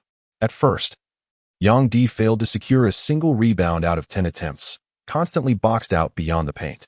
Gradually, he grasped the fundamentals of positioning, using every trick to wrestle for space. By the end, he managed to snag 1 rebound out of 10, just as he was beginning to relish the challenge. The hour-long session concluded. Exiting the training space, his rebounding proficiency surged dramatically, even reaching the NBA's minimum benchmark, D tier. At this rate, he'd soon be on par with an end-of-bench NBA player. Glancing at his overall skill rating, now skyrocketed to 44, he was just shy of the league's lowest standard. The system even redefined him as a young, stocky rebounding specialist with untapped potential. The secondary league operated on a short, irregular schedule, straddling the line between amateur and semi-professional play. Without formal playoffs, matches stretched sporadically over 3 months starting in November. The Windbirds maintained their own internal stats. By January, Yang D had propelled the team to consecutive victories against opponents from Iowa, Indiana, and neighboring states. In one game, he hauled down a staggering 17 rebounds. Remarkable, given that matches consisted of 2 15-minute halves, meaning his total court time barely exceeded 20 minutes. A new main quest appeared, dominate the secondary league. Quest description, every rising star must climb step by step. This is your pivotal moment on the path to professionalism. Defeat every team at least once and establish yourself as the league's finest player. Task completion deadline, end of the season. Reward upon completion, 150 villain points. 3 free attribute points. At this time in the NBA, Yao Ming, as the first overall draft pick, was making waves. Against the Miami Heat, he delivered 5 blocks and 8 offensive rebounds. In the game versus the San Antonio Spurs, he grabbed a career-high 18 rebounds. Named Western Conference Rookie of the Month in both November and January, he shone like a crimson rising star on this land of capital. Everyone regarded Yao Ming with newfound respect, collectively realizing that Asians, too, could excel in basketball. Meanwhile, Yang D resembled an underdog striving in obscurity, devoid of the halo of genius. Unnoticed by the media, his growth unfolding in silence. No one knew that on the final day of January, Yang D had defeated the formidable local rival, the Tiger Cats, securing 13 rebounds and completing 6 dunks to claim his first championship trophy. The crystal-clear trophy bore the engraved names of Yang Di and his teammates, forever enshrined in the headquarters of the Windbirds. Since the inception of the Chicago United Secondary League 2 years prior, this marked the Windbirds' maiden championship glory. Smith, the team's player-coach-owner, treated everyone to a celebratory feast. "Thank you, Dick Yang." Smith gazed at Yang Di's freshly buzzed haircut, his heart brimming with complex emotions. "There's no need for thanks. Competing and training here, I've learned so much. If anyone should be grateful, it's me thanking all of you," Yang Di remarked casually, hands tucked into the pockets of his jeans, still sporting those Air Jordan XVIs. "Exactly, Dick Yang. Your progress has been remarkable," Jimmy chimed in with a grin. "Absolutely. Your learning ability is downright terrifying," the others nodded in agreement, marveling at Yang Di's visible improvement over the past 2 months. From initially mispositioning on the court, he had evolved into the Windbirds' most astute player in help defense, rotation, and transition. But what truly astonished them was his rebounding prowess. Somehow, every loose ball seemed magnetically drawn to his hands. Time and again, he snatched offensive rebounds, converting them into second-chance points. "With your extraordinary talent, you deserve the most rigorous and advanced basketball training in a powerhouse like the NCAA. Wasting your potential playing informal, lower-level games with folks like us is a disservice," Smith said earnestly. Yang Di sighed. "To be honest, I did spend some time at the University of Wisconsin." A murmur of surprise rippled through the group. "No wonder he's so skilled. But I was merely a practice player for the Badgers, not an official roster member. Eventually, I clashed badly with one of the assistant coaches and ended up in Chicago, scraping by." Yang Di shrugged as he recounted the story. "To relegate someone of your caliber to a practice role, that coach must have been blind to talent," someone muttered in disbelief. "The University of Wisconsin is located in Madison, not far from Chicago. The University of Chicago also has NCAA teams, though not as strong as the Badgers." Everyone was familiar with NCAA and felt indignant on Yang Di's behalf. Smith spoke up. "I know a few friends who work part-time as NBA scouts. If you'd like, I could help connect you with them." "Scouts?" "Indeed, scouts. Their duty is to traverse the globe in search of budding basketball talents, then relay their findings back to the NBA teams, compiling meticulous reports that land on the general manager's desk alongside a freshly brewed cup of coffee. What a leisurely occupation. Truly enviable. In reality, many among them juggle this role as a side endeavor, yet undeniably, this is the essence of the NBA if one possesses sufficient skill and staggering potential. No corner of the earth is too remote for them to unearth you. My dream is to become an NBA player, to participate in the draft," Yang Di sighed, his voice tinged with regret. "It's just that I never made it to college. Not only basketball, but the academic environment, the cultural immersion, it remained an unfulfilled longing." "Don't worry. We believe you'll make it to the NBA one day," Jimmy reassured, giving Yang Di's shoulder a firm pat. "Here, have a drink," Garcia offered, pouring a glass of whiskey, its translucent amber hue swirling gently in the glass. No, Yang Di quickly declined, reaching instead for a mug of beer nearby. "I'll stick with this. Whiskey really isn't my thing." "Suit yourself," Garcia chuckled heartily, clinking his glass against Yang Di's. "Just remember, when you become an NBA star, you owe us front-row seats to a game." "Absolutely," Yang Di grinned. The players of the Windbirds were a warm and genuine bunch. Beyond training and matches, they balanced part-time jobs, their lives perhaps modest, yet their camaraderie was untainted by ulterior motives. It was precisely this unpretentious team dynamic that he cherished. Chapter 25 Part-time employment. After the conclusion of the secondary league, Yang Di found himself temporarily unemployed. He longed to return to Madison. But Carol informed him that the situation there remained turbulent, leaving her overwhelmed with recent chaos. Left with no alternative, Yang Di remained in Chicago to seek opportunities. Smith introduced him to an amateur street basketball team in Chicago, where Yang Di occasionally took part in casual games to earn some income. Beyond that, to sustain himself. Yang Di asked Finney to help him secure a job as a chef. Given Chicago's Chinatown, Finney's immediate thought was to find Yang Di work there. Yet, an unexpected phone call disrupted their plans. "So, there's this private chef position available. Would you be interested?" Finney shrugged and posed the question. "A private chef? Does it pay well?" "The pay is certainly higher than working in a restaurant. Coincidentally, a friend of mine has entrusted me to find the most authentic Chinese chef." What a serendipitous turn of events. Yang Di shrugged. "Why not? So this job won't interfere with my regular training, will it? Private chefs have always been highly sought-after positions." "My friend trusts me." So he asked me to arrange a reliable chef for him. Rest assured, this is an absolutely splendid opportunity. Finney gestured emphatically, pounding his chest in guarantee. The location is in the Villa District at Highland Park in the suburbs, which means it's quite a distance from here. I believe you might need to relocate once more. Another move? Yang Di felt utterly helpless, for life had been nothing but a meandering journey. The Highland Park in the suburban area was sparsely populated, with rows upon rows of villas standing in solemn silence. This was a notoriously affluent neighborhood, and Yang Di felt as though he had stepped into an entirely different world. Following the directions scribbled on the note in his hand, he arrived before a villa with towering iron gates. The sprawling branches of an ancient camphor tree stretched beyond the walls, obscuring much of the mansion's facade from view. Well, this must be the place. Yang Di muttered to himself, double-checking the address before pressing the doorbell. After a brief pause of about 10 seconds, an elderly Caucasian gentleman with silver hair appeared. The old man was impeccably dressed in a tailored suit, his snow-white hair neatly combed back, exuding an air of dignified vitality. "May I inquire whom you are seeking?" he asked. "I was referred by Finney and came to apply for the chef position." Yang Di stated his purpose, his tall frame bathed in sunlight, appearing dark and imposing. "Good heavens, I thought you were here for the bodyguard position," the old man quipped humorously before swinging the gate open.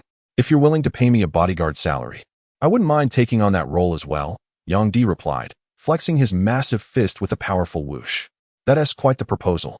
By the way, my name is Lucas William.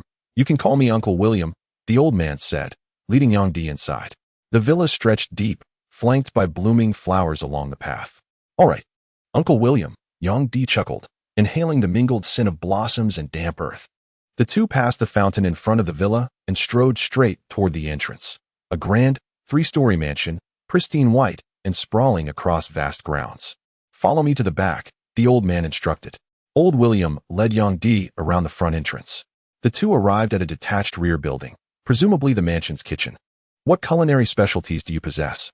"Primarily Chinese cuisine. As you know, Chinese gastronomy stands as one of the world's three great culinary traditions, encompassing an immense variety of dishes. To enumerate them all would be quite intricate." "Splendid. We already have chefs proficient in French and Turkish cuisine.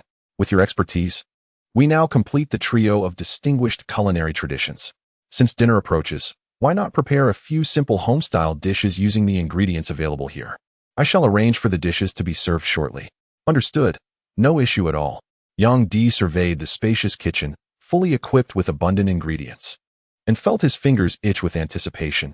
It had been ages since he last cooked. Suddenly, an electronic chime rang out. Ding. "Instant mission detected. Part-time chef. Prepare an exquisite lunch through outstanding culinary skills to earn the host's approval. Reward.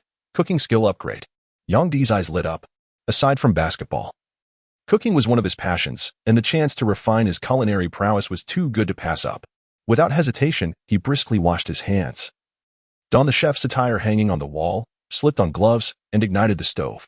As evening approached, the villa gate swung open, and a crimson sports car roared in with the growl of its engine.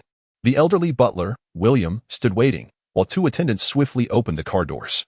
High heels clicked against the stone pavement as two pairs of slender, perfectly sculpted legs emerged, followed by two tall, sunglasses-clad women stepping out. A delicate fragrance wafted through the air, intoxicating as blossoms, softening the clouds. "Miss Hannah, welcome home." "Thank you, Uncle William," said the one called Hannah, pushing her sunglasses atop her head to reveal striking emerald green eyes, framed by long, curling lashes.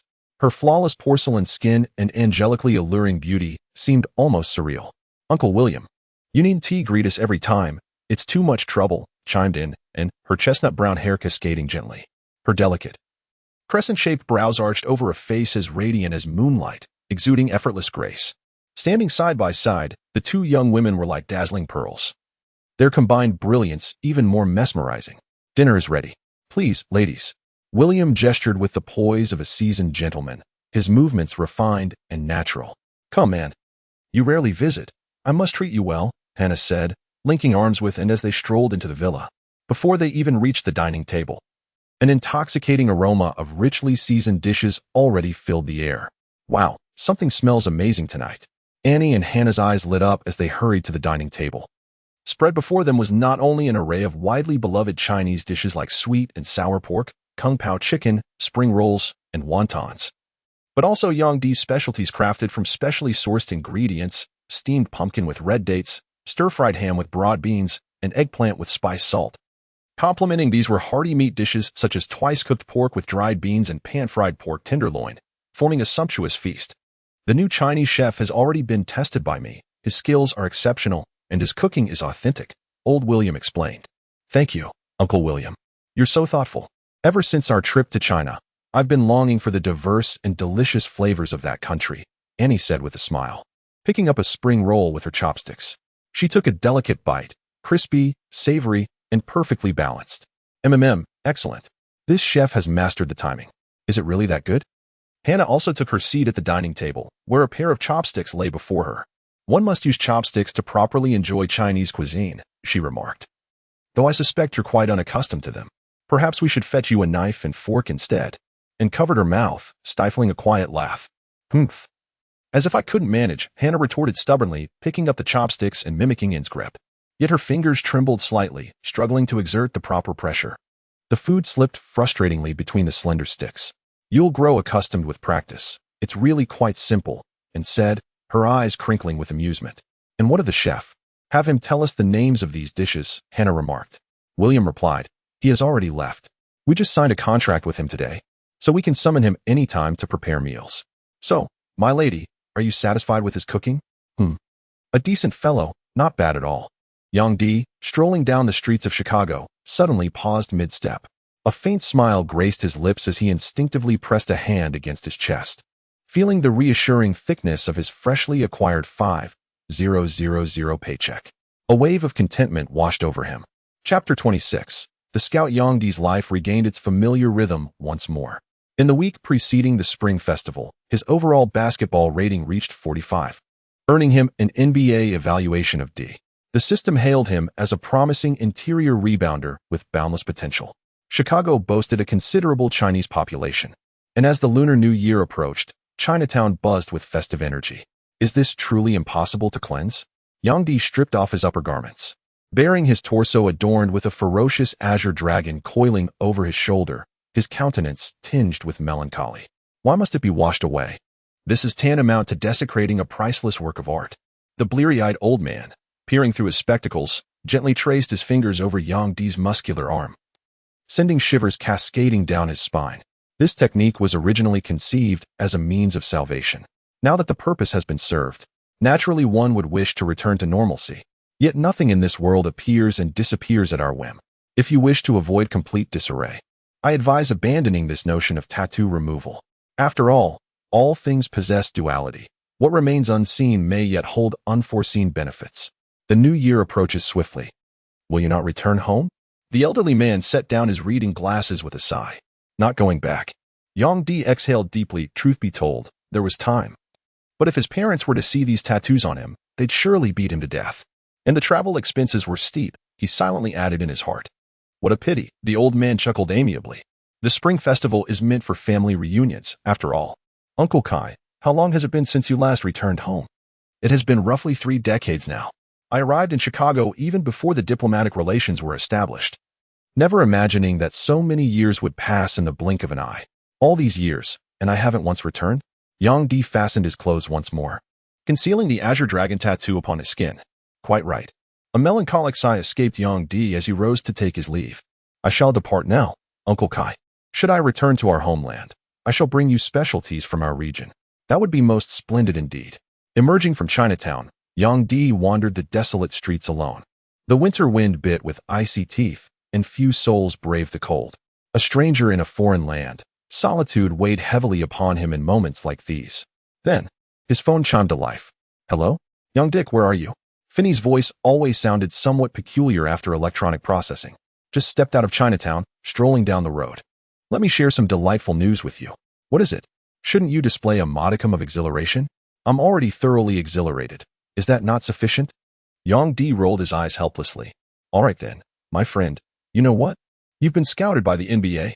Finney's speech quickened a notch as he exclaimed, today. An NBA team scout approached me of their own volition. Voluntarily, can you believe it? Oh, New York, the city of dreams, the metropolis that never sleeps. May fortune smile upon you. My brother. The voice on the other end of the line brimmed with excitement, prompting Yang Di to instinctively hold the phone slightly away from his ear. A scout from the Knicks? The attention from the big city? Unable to articulate the emotions he was experiencing at this moment, was it serenity? That fleeting glimmer of secret delight upon sudden realization? In the end, the imagined euphoria failed to arrive. Finney was far more exhilarated than he. No matter where you are right now, you must return immediately. Do you understand? Understood. On the sparsely populated streets of Chicago, a tall young man tightened his coat and quickened his pace. From a realist perspective, the man before him, with his bulbous, drink-reddened nose, resembled nothing so much as a dwarven elder from a fantasy film, his features rugged and weathered. He devoured the delicacies on his plate with the ferocity of a whirlwind, then took a deep swig of beer, exhaling a satisfied belch, lacking only a cigarette to complete the indulgence. Finney, ever sharp-witted, promptly offered him one, striking a match as wisps of smoke curled upward. Not to boast, but the basketball prospects I've scouted worldwide number no fewer than 80, if not 100. Has the order been reversed? Yang Di sighed inwardly. I understand. You're a young athlete with formidable physical prowess, though your skills remain as unrefined as a schoolboy's. Naturally, that's not the crux of the matter. You must realize, the NBA is a grand crucible. What you require is my packaging. Beneath the allure of promotion, your ascension to stardom would be imminent. Listen, just listen. Finney nudged Yang Di beneath the table, her eyes flashing with excitement. Yang Di's bewilderment only deepened. Packaging? What could she possibly mean? To be perfectly honest, he never believed that superficial packaging alone could enable one to survive in the brutal competitive league. Even if packaging had any effect, it would merely produce mediocre players at best. Ahem, but you must understand, the league is flooded with so-called prodigies from around the globe. Every single day, countless self-proclaimed basketball geniuses arrive at the club, hoping to secure even the most fleeting opportunity, be it a mere 10-day contract. The ruddy-nosed man pontificated enthusiastically, spittle flying onto Yang Di's face. So, Yang Di interjected, so, you require my recommendation. The man with the ruddy nose puffed out his chest and declared haughtily, truly, we are indebted to you. Finney replied with a cheerful grin, nearly bowing in gratitude. No need for thanks. This is merely my duty. The rosy-nosed man responded with feigned modesty, his smile not quite reaching his eyes. However, he paused deliberately before continuing. The New York Knicks are an elite franchise within the NBA. The threshold for entry is considerably higher than that of ordinary teams, much like the Chicago Bulls. Naturally, this entails a more substantial referral fee. A referral fee? What sort of fee is that? Yang Di keenly grasped the word, his ears perking up with alertness. Are you unaware of it? The man with a ruddy nose feigned surprise before his expression darkened with displeasure. Finney, this is your fault. Why didn't you clarify this with our Dick Young? Without waiting for Finney to respond, he took the initiative to explain. The scouting fee is a payment made by players outside the league to scouts. Introducing you into the NBA isn't charity. You must pay a certain fee. This has always been the NBA's custom, as everyone knows. Yes, absolutely, Finney chuckled. How much? $3,000. $3,000? Yang Di practically leaped up in shock, his eyes widening as he instinctively clutched his chest. How could it possibly be this expensive? Are you robbing me? He exclaimed. What nonsense is this? $3,000 is already a discounted price out of respect for Fanny, not a single coin less. The ruddy-nosed man grumbled with displeasure at Yang Di's reaction. I refuse. Yang Di spat through gritted teeth, enunciating each word with barely contained fury. What? Finney and the man with the bulbous nose were simultaneously struck with astonishment, as though they had encountered extraterrestrial beings, their mouths agape in stunned silence. Almost immediately, the disheveled man with the ruddy complexion erupted like a powder keg, his voice rising to a shrill pitch. Do you have any inkling of what you're uttering? Young man, you are rejecting an invitation from an NBA powerhouse. Who do you think you are? Do you fancy yourself as Tracy McGrady or Chris Webber? You are merely an untrained streetball player with no formal basketball experience. For someone like you, even catching a glimpse of the NBA would be a divine blessing. You wretched country bumpkin, a lowly insect crawling in the dirt, you stand absolutely no chance of ever entering the NBA. Finney was initially astonished by Yang Di's astonishing actions, but upon hearing the drunkard's disparaging remarks about Yang Di, his fury ignited instantly. Hey, you drunken fool, he snapped. Watch your filthy mouth when speaking of my brother. Yang Di abruptly rose to his feet, towering over the red-nosed man like a mountain, his icy gaze gleaming with a predatory ferocity, exuding an overwhelming aura that crashed down like a tidal wave. The drunkard's breath hitched, his hair standing on end as he caught the metallic tang of blood in the air. Merely a sheep, yet you dare posture as a wolf. Yang Di sneered with disdain before striding away without a backward glance. Finney followed closely behind, flipping the drunkard a contemptuous middle finger as he left. You wretched fool. The drunkard spat, trembling with rage.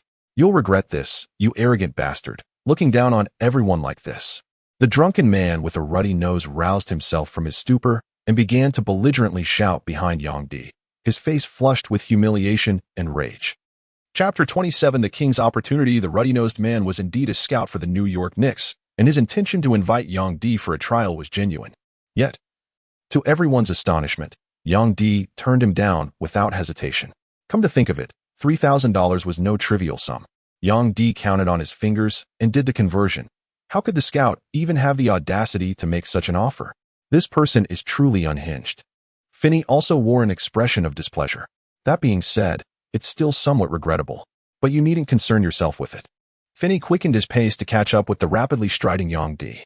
Hey brother, slow down a little. Your legs are too long. I can't keep up with your strides. Forget it, it'll be dark soon. I'm heading to Highland Park. Yang Di turned around, glancing at the times silently displayed on the department store's giant screen. Don't worry, my friend. Finney patted his chest confidently. There are plenty of scouts like that. I'll find a way to get their attention for you later. Just maintain your current form. You'll undoubtedly become an outstanding player. By the way, why not stop by my bar for a drink after work tonight? Certainly, I can mix you a drink. That would be splendid. I should open a restaurant and make you the signature chef. It would surely be more profitable. A ruddy nose is but a minor episode in life. As the NBA season blazes on and the NC, it gradually enters the frenzy of March Madness. Basketball fans worldwide have their eyes fixed on these two major leagues. No one would notice, in the uniquely charming city of Chicago, a young man, rated by the system as a promising rebounding prodigy, patiently awaiting his opportunity. Waiting is always a lengthy affair. As the weather gradually warms, Yang Di's abilities steadily improve. In March, the NCAA National Championship officially commences, diverting some of the NBA's spotlight onto college athletes. This month belongs to them. Yang Di returns to Madison and spins Tinder. Intimate days with Carol, their bond growing ever stronger. Come April, the agent Jones, whom Yang Di had signed with, finally does something productive. Jones messages Yang Di, requesting his detailed physical statistics. It takes a full 2 months for this agent to proactively contact his own client. Yang Di can't help but doubt, is this guy even competent? Or is it simply because payday is approaching? Or perhaps if he were to dismiss the agent at this moment, the system would likely remain unresponsive? Yang Di was well aware of his physical measurements, as the system had been continuously monitoring them. His barefoot height stood at 2.05 meters, with a weight of approximately 255 pounds. His wingspan slightly exceeded his height at 2.11 meters, while his standing reach measured around 2.68 meters. As for his vertical leap, was that information truly necessary? If anyone is interested, I'll demonstrate my jumps right here on the spot. Yang Di blushed slightly. As his vertical leap had always progressed rather slowly, to date, his ability score remained merely at 40 points. Of course it's necessary. When evaluating a young player's potential in the NBA, physical attributes always take precedence. His vertical jump was approximately 40 to 50 centimeters. Yang Di silently added in his heart, under special circumstances when in a good mood, perhaps it could reach. All right, come to Chicago and wait. There might actually be an NBA team willing to give you a tryout. On the other end of the line, Jones' voice always seemed to carry a thick, drunken slur. Sacramento, afternoon. Sacramento, located in Central California, is the state capital, yet its population ranks only 5th in the state. Its economic and cultural prosperity pales in comparison to cities like Los Angeles and San Francisco. Yang Di and Jones arrived in Sacramento, weary from their journey, with no time to linger and appreciate the city's quintessential Western charm. I never would have guessed you had such connections, Yang Di remarked with admiration, surprised that Jones could arrange a link with the Kings. With Hito T. RKO Lu, the Kings' key interior reserve, recently plagued by injuries and the playoffs looming. The team is desperate to find a temporary big man, just a 10-day contract, of course. So this time, many strong players will be attending the Kings' tryout. Expect a physical assessment and a simple full-court scrimmage. Jones had clearly done his homework, laying out the details with precision. Yang Di glanced at Jones in astonishment. He had underestimated this agent. After resting at their hotel until around 4 in the afternoon, the two made their way to ARCO Arena, where the Kings had played since 1988. Though an older venue by over a decade, the arena was built to the highest standards of its time, seating more than 15,000 people. Standing in Sacramento, it was a landmark of the city, especially in recent years, with the Kings excelling in performance and showcasing an elegant style of play. The arena drew swarms of enthusiastic fans every night, making games a spectacle. Today, however, there was no game. The Kings were on break. Yangdi's hope of seeing NBA players up close was dashed. Following Jones and a white official, he entered the Kings training facility, an auxiliary building adjacent to ARCO Arena, similar in size to a standard basketball gym. As soon as he stepped inside, he saw a bustling crowd of players, black, white, even a couple of Asians. Basketball players dreaming of breaking into the NBA came from all over the world, predominantly black athletes, but not without white and Asian contenders. It was a fiercely competitive battle, like thousands of troops crossing a single log bridge. Jones pointed toward a black player undergoing a vertical leap test, standing around 2 meters tall. The athlete sprang into the air like a rocket, seemingly defying gravity, his reach undoubtedly exceeding 3.6 meters, drawing gasps from the onlookers. Go sign up next. Jones gestured toward another direction, where a line of 4 or 5 people had formed, the first one filling out a form with a black marker. Sign up? What else? It could be termed as a registration form, or perhaps more accurately, an agreement absolving responsibility. In such tests or competitions, should injuries occur, the Kings organization shall bear no liability whatsoever. Yang Di felt a chill in his heart, his mind involuntarily conjuring up the bleak scene of someone falling and getting injured, then silently limping away from the gymnasium. No helping hands, no applause, just solitary retreat to tend the wounds alone. He instantly fell into heavy silence. Jones turned and walked away, while Yang Di joined the queue for the physical tests. The assessments were straightforward, primarily measuring height, weight, wingspan, vertical leap, and strength. Yang Di excelled remarkably in the strength category, completing 21 reps on the 84 kilograms bench press. According to the system's monitored attributes, his strength had now risen to 63 points, consistently his most dominant statistic. Yang Di sat on the bench, waiting for some time, until he heard his name being called. Yang Di? Which one is Yang Di? I am. Yang Di stood up. All right, prepare for the match. You only have 10 minutes, make the most of it. A staff member with a blue badge around his neck approached Yang Di and handed him a red vest. Power forward position, do you understand? Understood. Yang Di nodded as he swiftly donned the red vest. At this moment, the entire red team had undergone substitutions. Among Yang Di's new teammates were 3 African-American players and 1 Caucasian. One of the black athletes stood over 2 meters tall, approximately matching Yang Di's height, while the other 3 were around 1.9 meters. The opposing yellow team consisted entirely of 5 black players, including 1 towering at roughly 2.1 meters, 2 others approaching 2 meters, and 2 shorter members below 1.9 meters. As Yang Di stepped onto the court, the African-American point guard on his team muttered something under his breath, his expression clearly displeased. Though Yang Di couldn't catch the exact words, he could easily guess it was yet another remark about his ethnicity. By now, he had grown accustomed to such comments. Unless directly confronted, he had learned to simply brush them off. Chapter 28. The failed trial tweet. The whistle blew, marking the official commencement of the 10-minute showcase. The black teammate, roughly the same height as Yang Di, planted himself firmly in the paint and locked eyes with him. His intention clear, the interior is mine. You step out. But here lay the problem. Yang Di was an interior player himself, and given that he was being evaluated for the power forward position, there was no logical reason for him to drift to the perimeter. As he wrestled with defensive positioning, the point guard in the yellow jersey exploded past his defender with a lightning-quick first step. There was no denying it. Those who dared to try their luck here all possessed some level of skill, just from the guard's blistering speed and dribble rhythm. Yang Di could tell he was leagues above the players he'd faced in the second-tier league.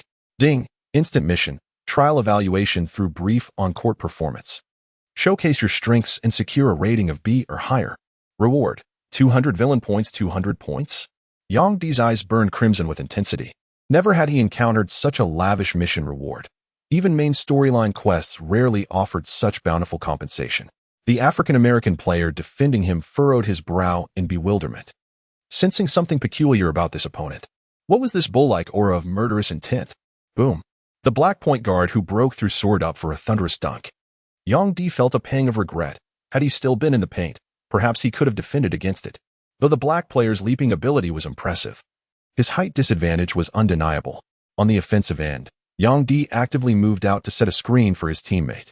However, the ball handler simply waved him off, signaling that no pick was needed. What? The ball handling guard executed an exaggerated crossover, his long arm swinging like an ape's. After a swift change of direction, he chose to drive from the right side. Yang Di assumed he would charge for a layup and trailed behind, preparing to grab an offensive rebound.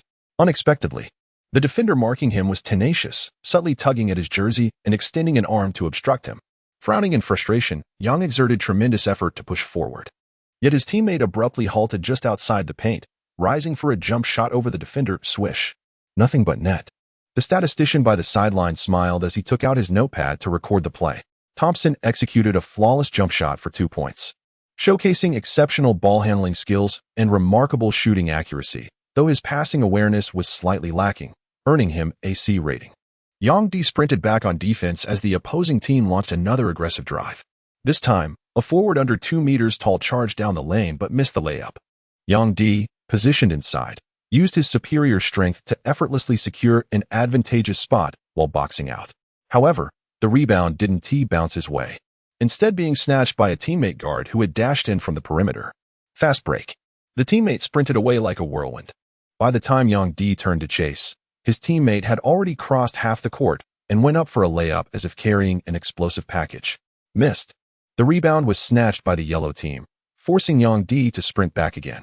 In the front court, the yellow team had a 4-on-2 advantage, Yang Di and the center being the only 2 defenders.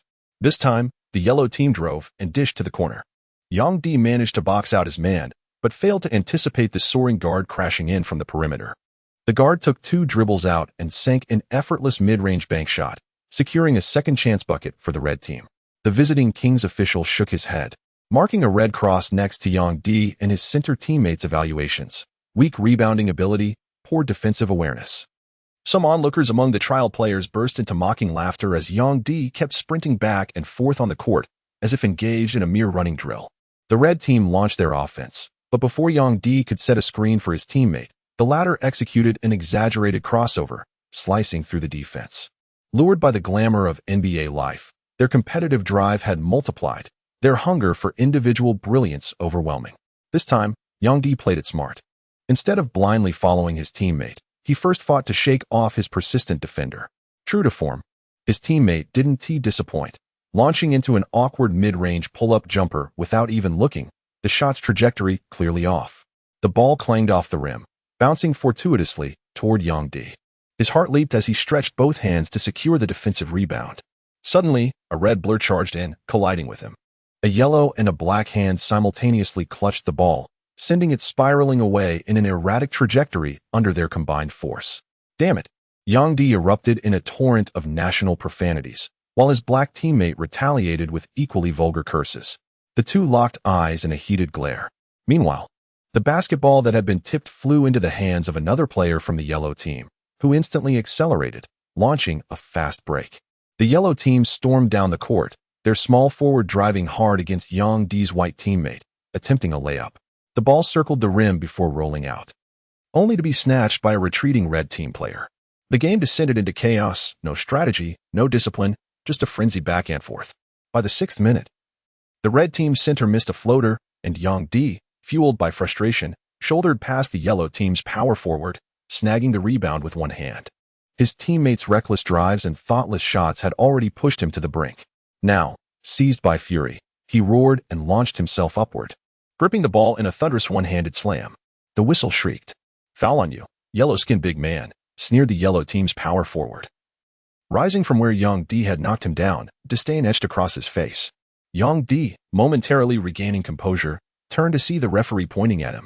Instantly, fresh rage flared within him. Foul on the yellow team's power forward. What the hell? Where was my foul? Are you blind? Yang Di bellowed. Yang Di couldn't comprehend why this was called a foul. He merely exerted slightly more force during the play, from rebounding to dunking. Where exactly was the violation? The referee glared at Yang Di, astonished that anyone would dare to challenge his authority. Who did this upstart think he was? Jones covered his face on the sidelines while teammates and opponents alike cast disdainful glances his way. How could anyone be so utterly thoughtless? You haven't even entered the NBA yet, and you dare to challenge the referees? The Kings official pondered for a moment, then decisively marked a red cross over Yang Di's name with an accompanying note in fine script: prone to temper, incapable of maintaining composure on the court. Yang Di stepped down, having only managed a single attempt, the dunk moments prior, throughout the entire 10-minute match. After the referee's whistle, during the 10-minute game, he managed to secure only one rebound, with no points, assists, steals, blocks, or even turnovers. His statistical presence was nearly non-existent, making him the least impactful player on the court. Everyone seemed to view him through a distorted lens. This is worse than I imagined, Yang Di shrugged, realizing his immediate task had failed. I didn't expect your situation to become even more awkward. The challenges you face are greater than you anticipated, Jones sighed, privately relieved that his contract was short-term and required minimal effort. After all, his role was merely to coordinate tryouts with NBA teams. As for Yang Di's potential NBA salary cut, at this point, he didn't dare entertain the thought. Let us go? I'll help you find other teams later. The Kings are out of the question. Jones paused, hesitating before adding, I'll still submit your application to the NBA committee for this year's draft. To be honest, well, never mind. Keep pushing, there's still hope.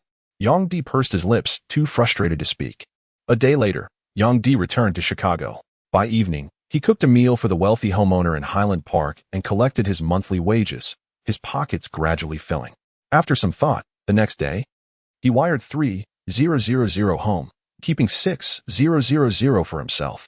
Self-funded tryouts would entail significant travel expenses, and before the draft, he'd likely face a series of intensive combine workouts. Chapter 29. Hitting roadblocks. Time slipped away with increasing swiftness. Yang Di purchased an enormous cashmere plush toy as a gift for Carol. As the weather gradually warmed, Yang Di continued his daily routines while progressing toward his main objectives.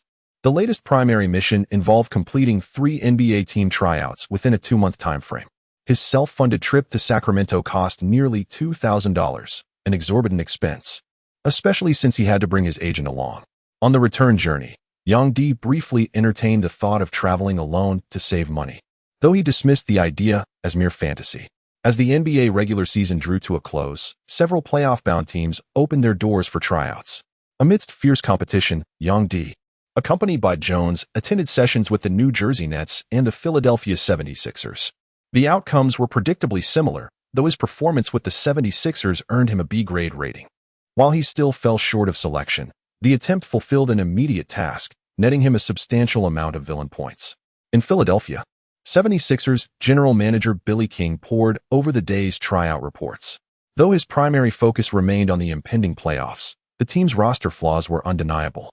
Despite Allen Iverson reaching the peak of his career, the starting frontcourt duo of Derek Coleman and Keith Van Horn proved inadequate.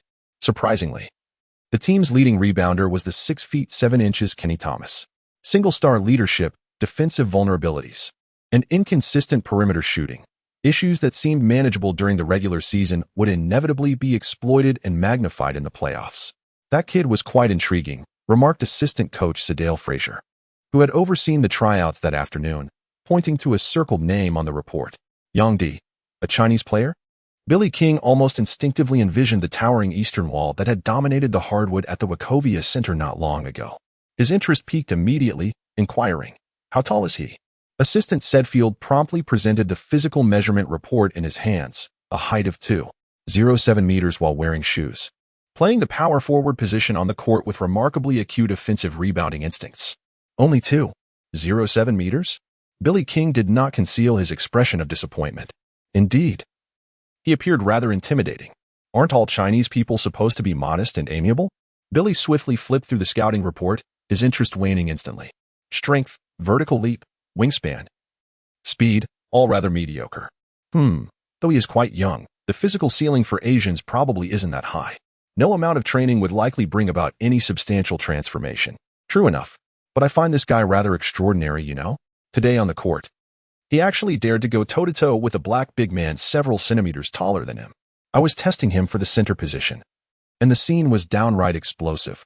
Almost came to blows, said Sedfield with a chuckle. So that's why you noticed him, huh? You still need more training. Billy King shook his head and chuckled mockingly. That guy was clearly putting on that tough act deliberately to grab attention. Toughness without real substance is just a manifestation of inner weakness. Cedric didn't know how to explain. He genuinely liked that Chinese young man. But the head coach's preconceived notions were too strong, making it difficult for him to elaborate further. Larry Brown mentioned the team still lacked qualified trainers. Do you have any new candidates on hand?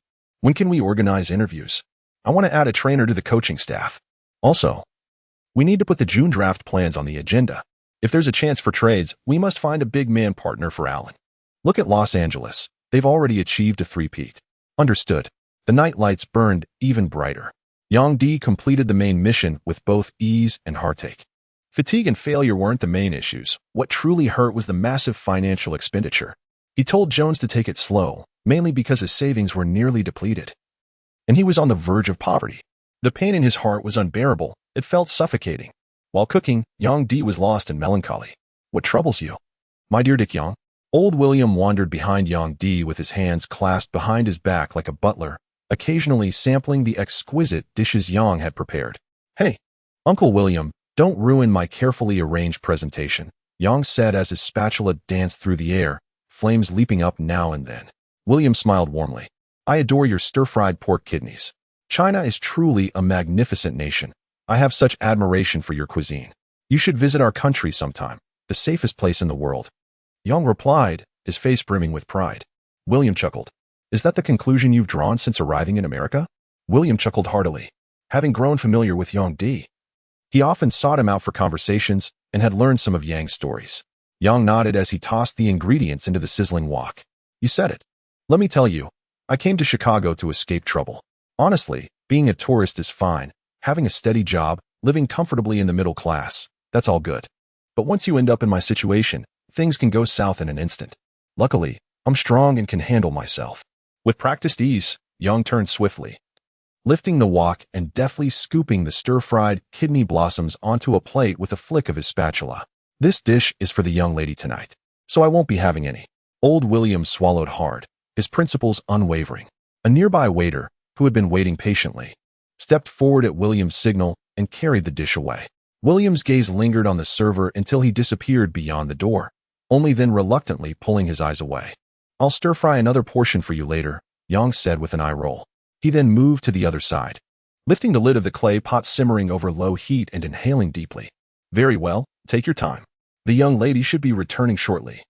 I must go await her arrival. Remember to prepare extra portions this evening. We're hosting a soiree. William waved his hand in farewell before turning to depart. Yang Di stood momentarily perplexed. Prepare extra portions? What precisely does that entail? At least specify the approximate number of guests. Not many, just around 20 or 30 people. Don't worry, there's still plenty of time. Is this party also serving Chinese cuisine? Yang Di muttered to himself, recalling that American youth parties usually involved bizarre activities where people aimlessly wandered around a venue. Socializing and communication took precedence over the food. At least there's overtime pay. He consoled himself inwardly. As night descended, Yang Di finally finished all his work, covered in grease and grime. He removed his white chef's uniform and tossed it into the laundry bin. The weather was pleasantly warm, and the villa estate remained lively with chatter. The party was sizable, with a red carpet even extending onto the lawn. From a distance, Yang Di glimpsed the opulent villa, shimmering like a crystal palace under the swirling lights, radiating a dazzling array of colors. The men were impeccably dressed in suits, exuding charm, while the women glided gracefully in flowing dresses, elegant and composed. Shaking his head, he turned to leave. Just as he reached the main gate, a young woman strode toward him, followed by a man who grabbed her hand. She promptly yanked it away with force. Drawing closer, Yang Di couldn't help but admire her striking beauty, a classic Western elegance. Her golden hair cascaded smoothly, her tall frame poised. Her skin as fair as polished ivory. Bright emerald eyes gleamed beneath delicately sculpted features. Though her expression bore faint irritation, her voice, laced with a hint of childlike softness, betrayed remarkable composure. You've disappointed me deeply, McConaughey. It wasn't my fault, Hannah. The man called McConnell grew agitated, spreading his hands helplessly.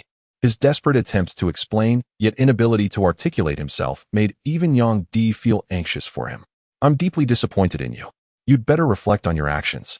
Hannah turned to leave, only to notice Yang Di watching the scene with amusement. That perpetually ambiguous half-smile playing on his lips ignited an immediate fury within her. Who are you? I don't believe we've met before. Hannah fixed her gaze upon Yang Di with an astonishingly formidable aura. I am. Yang Di suddenly froze, as if struck by lightning. Hannah? Isn't this the extraordinarily brilliant young lady old William always talks about? His boss. Regardless of who you are, I demand you refrain from appearing at my gathering with such an insouciant demeanor. Guests of your ilk are unwelcome here. Hannah lashed out at Yang Di without reservation, leaving him unjustly assailed. Well, I was just about to leave. Yang Di gestured toward the exit. Instantly, Hannah felt her chest constrict with fury, as though it might erupt. What manner of insolence was this? Did he hold her soiree in contempt? What precisely did he imply by announcing his departure? Yang Di's jaw dropped in disbelief. No, what I meant was, I was just about to. His expression darkened with anger. Both of you. Get out of my sight immediately. I don't want to see either of you. Hannah finally erupted in fury. Even the most composed individual would be driven to madness by such circumstances. Without so much as a glance at the two men, she turned and fled. Yang Di stood frozen in place, utterly disheveled by the wind. Beside him, the dashing young McConaughey was already a broken man, wandering like a soulless husk. Chapter 30. Main Quest, the NBA Draft. 5 days later, Yang Di received a new main mission, the NBA Draft. The NBA Draft serves as a rapid pathway for young talents to enter the league, and the host's potential has already captured the attention of certain NBA teams. The task requires participation in this year's June NBA Draft and securing a favorable position. Reward upon completion. Unlocking a glorious NBA career. 500 antagonist points penalty for failure. Deduction of 10 random attribute points deadline. Conclusion of the NBA Draft so soon? Yang Di murmured in slight surprise. By now, he had developed a basic understanding of the system's operations. He realized that even main missions were intricately linked to his real-world growth. The NBA Draft mission was something he had anticipated, though he hadn't expected it to arrive so early, merely in May, granting him nearly 2 months to prepare. On the other hand, this also indicated the mission's considerable difficulty. This year's NBA Draft was widely regarded as a landmark event for emerging talents. With the NCAA tournament concluded, Syracuse University's MVP, the phenomenal small forward Carmelo Anthony, had publicly declared his entry into the draft. Additionally, LeBron James, the prodigious point guard from St. Vincent St. Mary High School in Ohio, announced his decision to forego college and enter the NBA Draft directly. The scouts of NBA teams primarily focused their attention on such superstar rookies. On Thursday, May 22nd, the 13 NBA teams that failed to make the playoffs gathered at Madison Square Garden in New York for the draft lottery ceremony, drawing the gaze of club owners and basketball fans worldwide. In total, the NBA officially announced 163 players eligible for the draft, 117 from high schools, colleges, or graduate programs, and 46 international players. Yang Di was among them, yet his profile was one of the most obscure among all participants. He was classified as a foreign player but not an international one, a rare category of 18 to 22-year-old athletes who voluntarily declare for the NBA Draft without having played in the U.S. collegiate leagues. In principle, the NBA permits such registrations to showcase its openness, but in reality, 99 of these unknown players go undrafted. In contrast, international players like Yao Ming follow a formal process, backed by agents and their national sports commissions, possessing proven skills, and undergoing evaluations before declaring. One path is legitimate and polished. The other is entirely unorthodox. The lottery ceremony commenced under the steady, weathered voice of Commissioner Stern. Representatives from the 13 teams, owners, star players, relatives of owners, or front office executives, stepped forward one by one to draw their numbers. Both the Cleveland Cavaliers and the Denver Nuggets finished the regular season with identical records of 17 wins and 65 losses, granting them equal highest odds at 22. 5 each for the coveted first overall draft pick. Ultimately, fortune favored the Cavaliers, who secured the top selection, marking them as the first team in 13 years within the NBA to claim the number 1 pick despite holding the league's worst regular season record.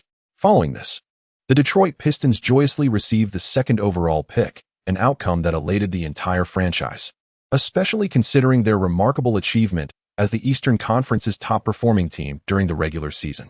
This draft pick was acquired by the Pistons from the Grizzlies 6 years ago in the Thorpe trade. However, Thorpe failed to make a significant impact and was traded to the Wizards after playing less than half a season with Memphis, leaving the Grizzlies organization utterly dismayed. Next came the Nuggets, who secured the 3rd overall pick. Nightfall in Los Angeles, California. Kai Nan, a reporter for the international basketball section of China Sports Daily, had majored in Chinese literature before landing this job post-graduation. Yet, his career had stagnated, remaining at an assistant-level position without notable breakthroughs. His role model and aspiration was the esteemed basketball journalist Su Kun, a fellow China-based NBA correspondent. With the NBA playoffs in full swing, the basketball department's focus was entirely consumed by the fierce battles between Eastern and Western Conference teams. Given his junior status, Kai Nan was naturally excluded from major assignments. Instead, he was tasked with covering the upcoming NBA draft. After the lottery concluded, Kai Nan meticulously reviewed the list of this year's draft prospects, lighting a cigarette as he searched for a compelling angle. Suddenly, a player's name and nationality caught his eye. YNGDI, a Chinese player? His heart suddenly began to pound violently. Besides Shui Yuyang, there was actually another Chinese player who participated in the NBA draft? Who could this individual be? How did he participate in the NBA draft?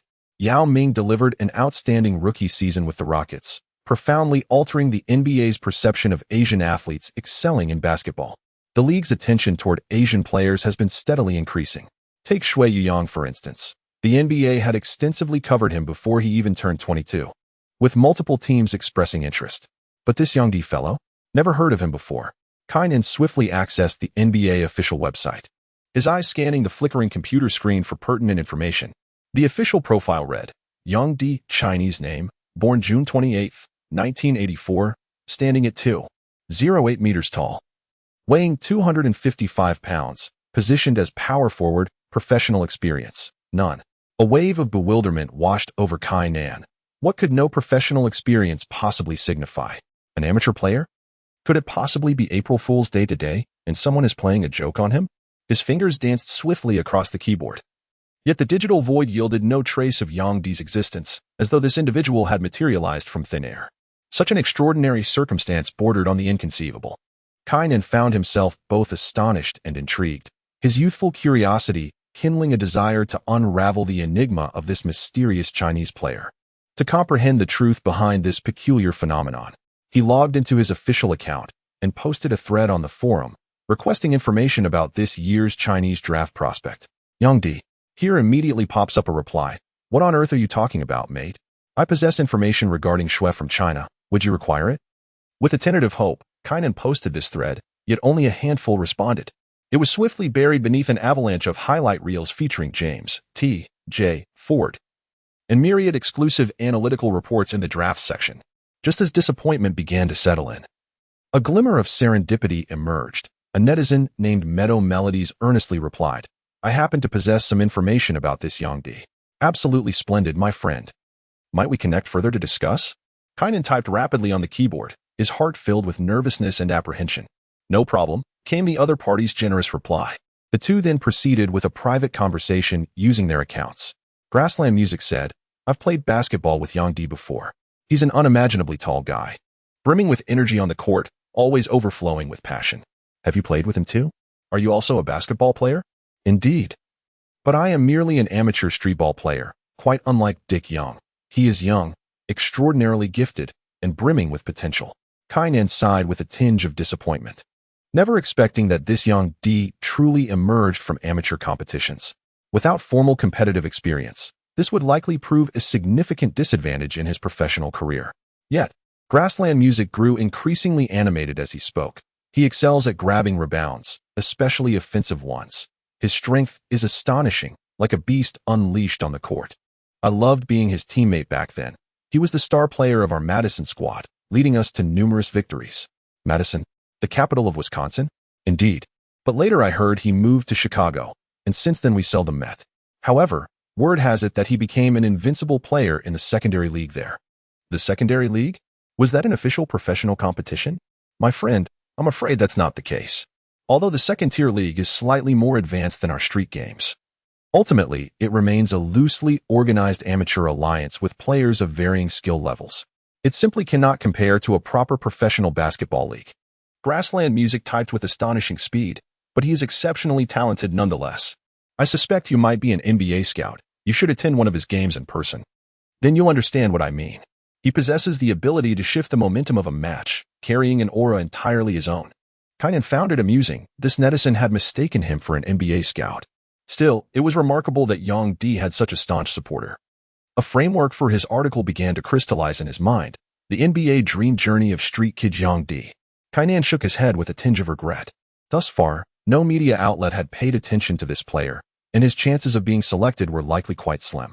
Were it not for his Chinese nationality and Kai's deliberate effort to uncover his information, this athlete might have remained merely a footnote in the draft's history. Yet now, by championing his story, Kai could secure an exclusive report and establish a compelling narrative for this year's draft coverage. Little did he know that this very article would later precipitate a seismic shift in the trajectory of his entire existence. Chapter 31, Spotlight. United Center official records may not always be the most precise, but details like names and nationalities are rarely fabricated. Kainan worked through the night to draft the article and sent it back to the headquarters of China Sports Daily in Beijing. After editorial review, it was published in the newspaper on the third day. At that time, with Yao Ming's arrival in the NBA, basketball had surged in popularity across China. Household names like Allen Iverson, Vince Carter, and Kobe Bryant were on the lips of every young fan, and sports newspapers covering basketball saw a significant rise in circulation, particularly among high school and college students. Buying newspapers to follow their beloved sport had become an exceedingly common practice. When China Sports Daily first published the news about Yang Di, it immediately sparked curiosity. Who was Yang Di? No one had ever heard of him before. Can an amateur player who has never participated in any competitions also enter the NBA draft? Many fans were astonished, yet skepticism quickly followed. Surely this must be nothing more than a prank? The probability of being selected is akin to Mars colliding with Earth. It's utterly humiliating, despite having virtually no chance. One still travels to America to participate in the NBA draft, practically begging to be publicly shamed. I failed to comprehend why this individual suddenly emerged. My focus remains steadfast on Shui Yuyan. The available information is exceedingly scarce.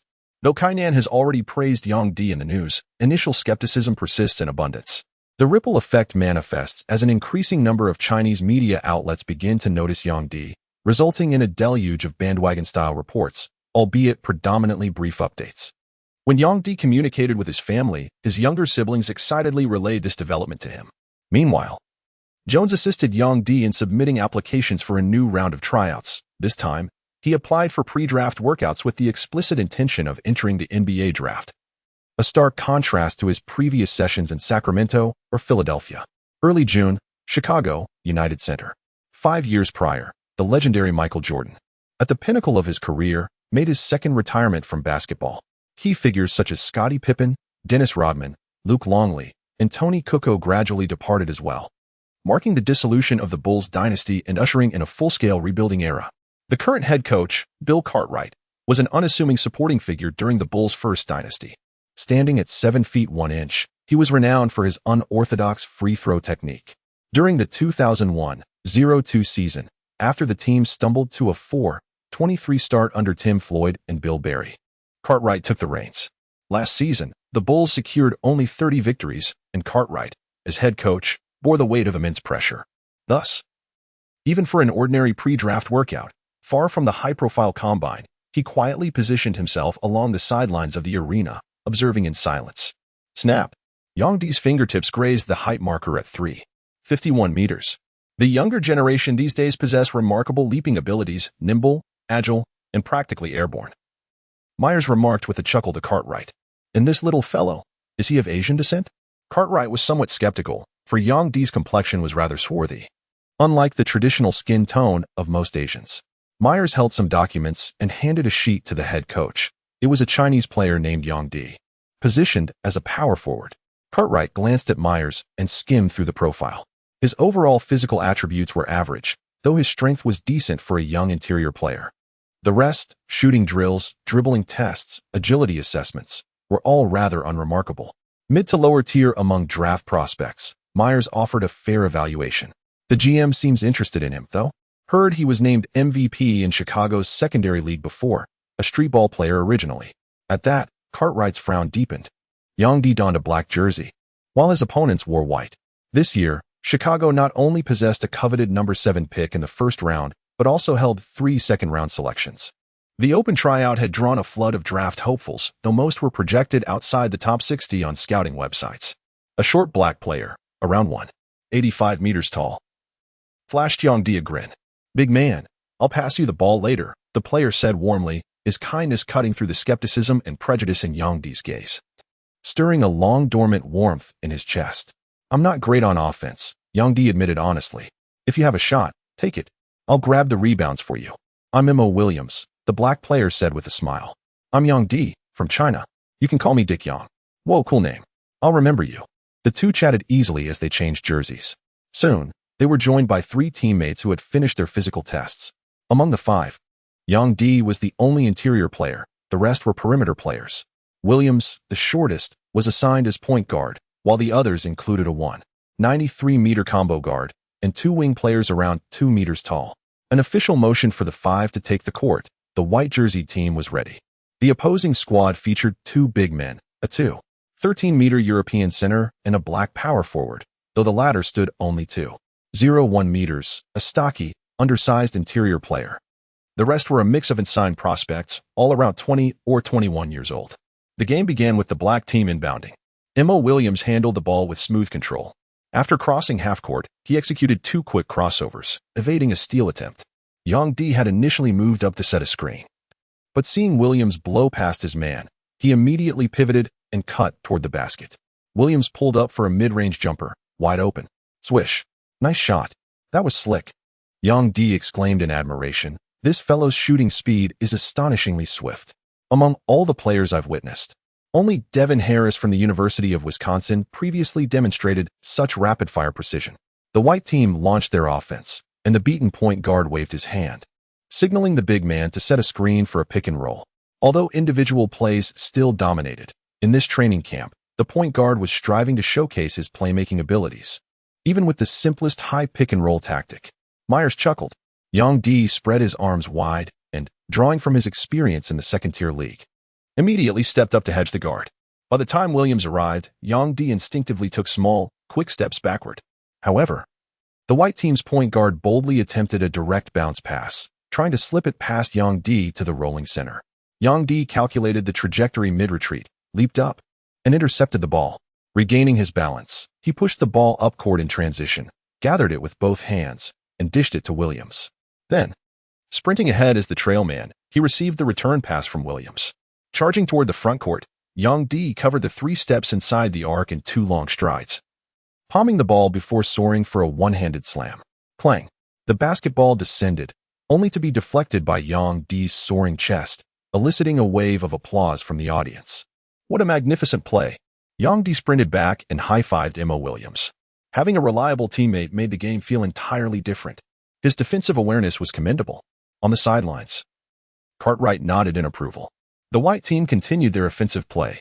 Their black power forward dribbled past his counterpart from the black team, executing an awkward hook shot that clanked off the rim and bounced toward midcourt. At that moment, Yang Di firmly boxed out the opposing white center. As the rebound soared into the air, he leaped effortlessly, snatching it with one hand to secure the defensive board. Transitioning to offense, Yang Di set a screen for Williams beyond the three-point line. This time, Mo Williams didn't rush his drive. Instead, he waited for Yang Di's pick before maneuvering around it. With both hands lowered in a solid screen, Yang Di dislodged the defender, then immediately rolled toward the basket. The opposing center failed to close out, leaving Williams open for a quick shot off the pick. The release was lightning fast, but the ball ricocheted off the front rim. By then, the center had noticed Yang Di crashing the boards and reached out to grab him. Yet Yang Di nimbly dodged, their shoulders colliding with a resounding thud. The towering 213-meter center felt as though it wasn't a man brushing past him, but rather a locomotive. An overwhelming force surged from the side, instantly destabilizing his balance. Thud! Yang Di leaped into the air with explosive momentum, his hands clapping together to seize the rebound. With a forceful dribble that resonated like thunder against the court, he planted his right foot firmly on the paint. In one fluid motion, he soared upward, basketball clutched in his single-handed grip. The towering white center behind him attempted to defend, but found himself hopelessly out of position, assessing Yang Di's rapid ascent with a futile gesture. The defender abandoned any thought of a chase-down block. The resounding dunk echoed through the arena. A thunderous roar reverberated through the United Center arena as Yang Di grasped the rim with one hand, causing the entire basketball hoop to tremble violently. Chapter 32 Template Training. Market rising. Once Yang Di stepped onto the court, it was as if he had transformed into an entirely different person, ferocious, domineering, and brimming with passion in his play. Bearing no resemblance to the stereotypically humble Chinese figure. Pass me the ball. Yang Di firmly held his ground against the towering white center, extending his arm outward to demand the ball. Williams delivered the pass inside, and Yang Di caught it with both hands, pivoting halfway before dribbling once.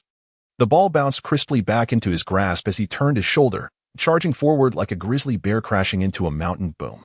The towering 2.13-meter Caucasian center, weighing over 220 kilograms, grunted as he collided with Yang Di, his vision darkening momentarily while a sharp pain radiated through his chest, leaving him with the surreal sensation of his entire body being lifted off the ground.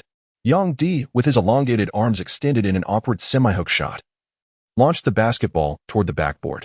The ball ricocheted off the rim, soaring upward once more. In a swift, fluid motion, Yang Di pivoted, bellowed fiercely, and coiled his legs, his calf muscles tensing before unleashing explosive power.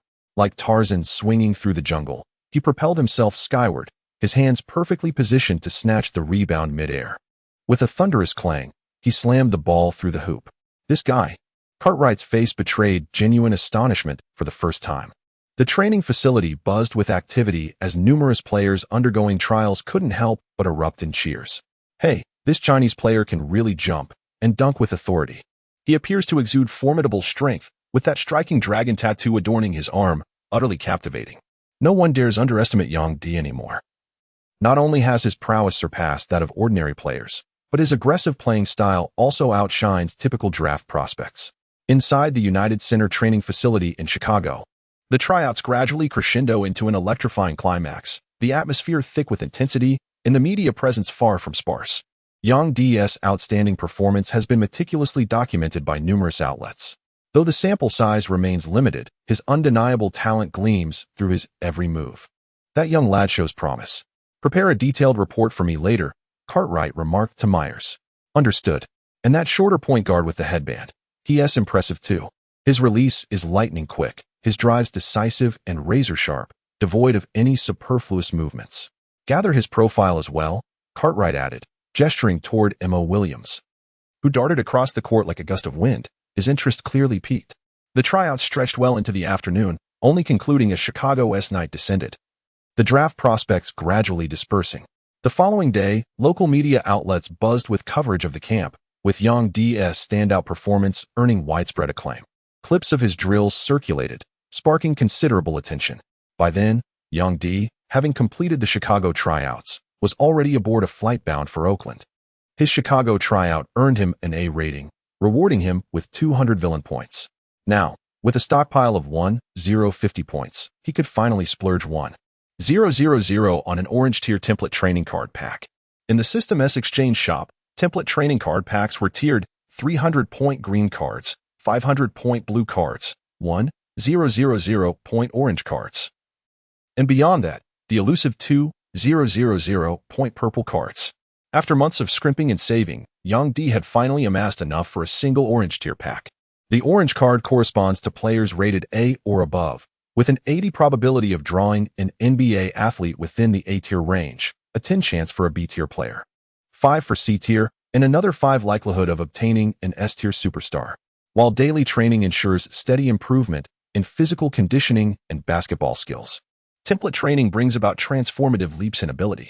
However, the cost of template training is exorbitantly high. Requiring substantial villain points for each session, it would be more economical to simply draw new cards, which provide complementary training periods. Seated in the economy class cabin, Yang Di closed his eyes. With a light tap of his finger, he exchanged for an orange card package. As it opened, the digitized package emitted a radiant blue glow that gradually coalesced into a violet-hued card floating above. Theo Ratliff, an S-tier player. Yang Di's heart pounded with unprecedented intensity, nearly eliciting an involuntary cry. Ratliff. It was actually him. An S-rank. My heavens, such good fortune has suddenly befallen me. Yang Di never anticipated that the elusive 5 probability would actually favor him. His initial aspiration was merely to acquire an A-tier orange card player. Yet fortune smiled upon him with a coveted purple card instead. Beneath the shimmering violet hue read the inscription, Theo Ratliff, current Atlanta Hawks center power forward. Standing at 6 feet 10 inches, weighing 235 pounds. Specializes in help defense, shot blocking, and lockdown defense. Exchange rate, 1,000 villain points hour. Current complimentary training duration, 3 hours. Yet another defensive-minded player. Much like Popeye Jones, the rebounding specialist he had drawn previously.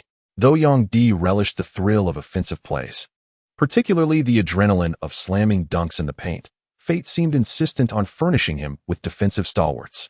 Still, the silver lining was undeniable. This active NBA player boasted an impressive tier, promising formidable attributes. The flight from Chicago to Oakland spanned nearly 6 hours. Steadying his breath, Yang D immersed himself in the System S specialized training module. Beyond the cabin window, sunlight glinted off the aircraft's wings as it sliced through the clouds, scattering flecks of radiance across the sky. 3 hours later, Yang D's eyelids fluttered open, his brow glistening with exertion. Vertical leap enhanced to 55. Shot blocking prowess skyrocketed to 64.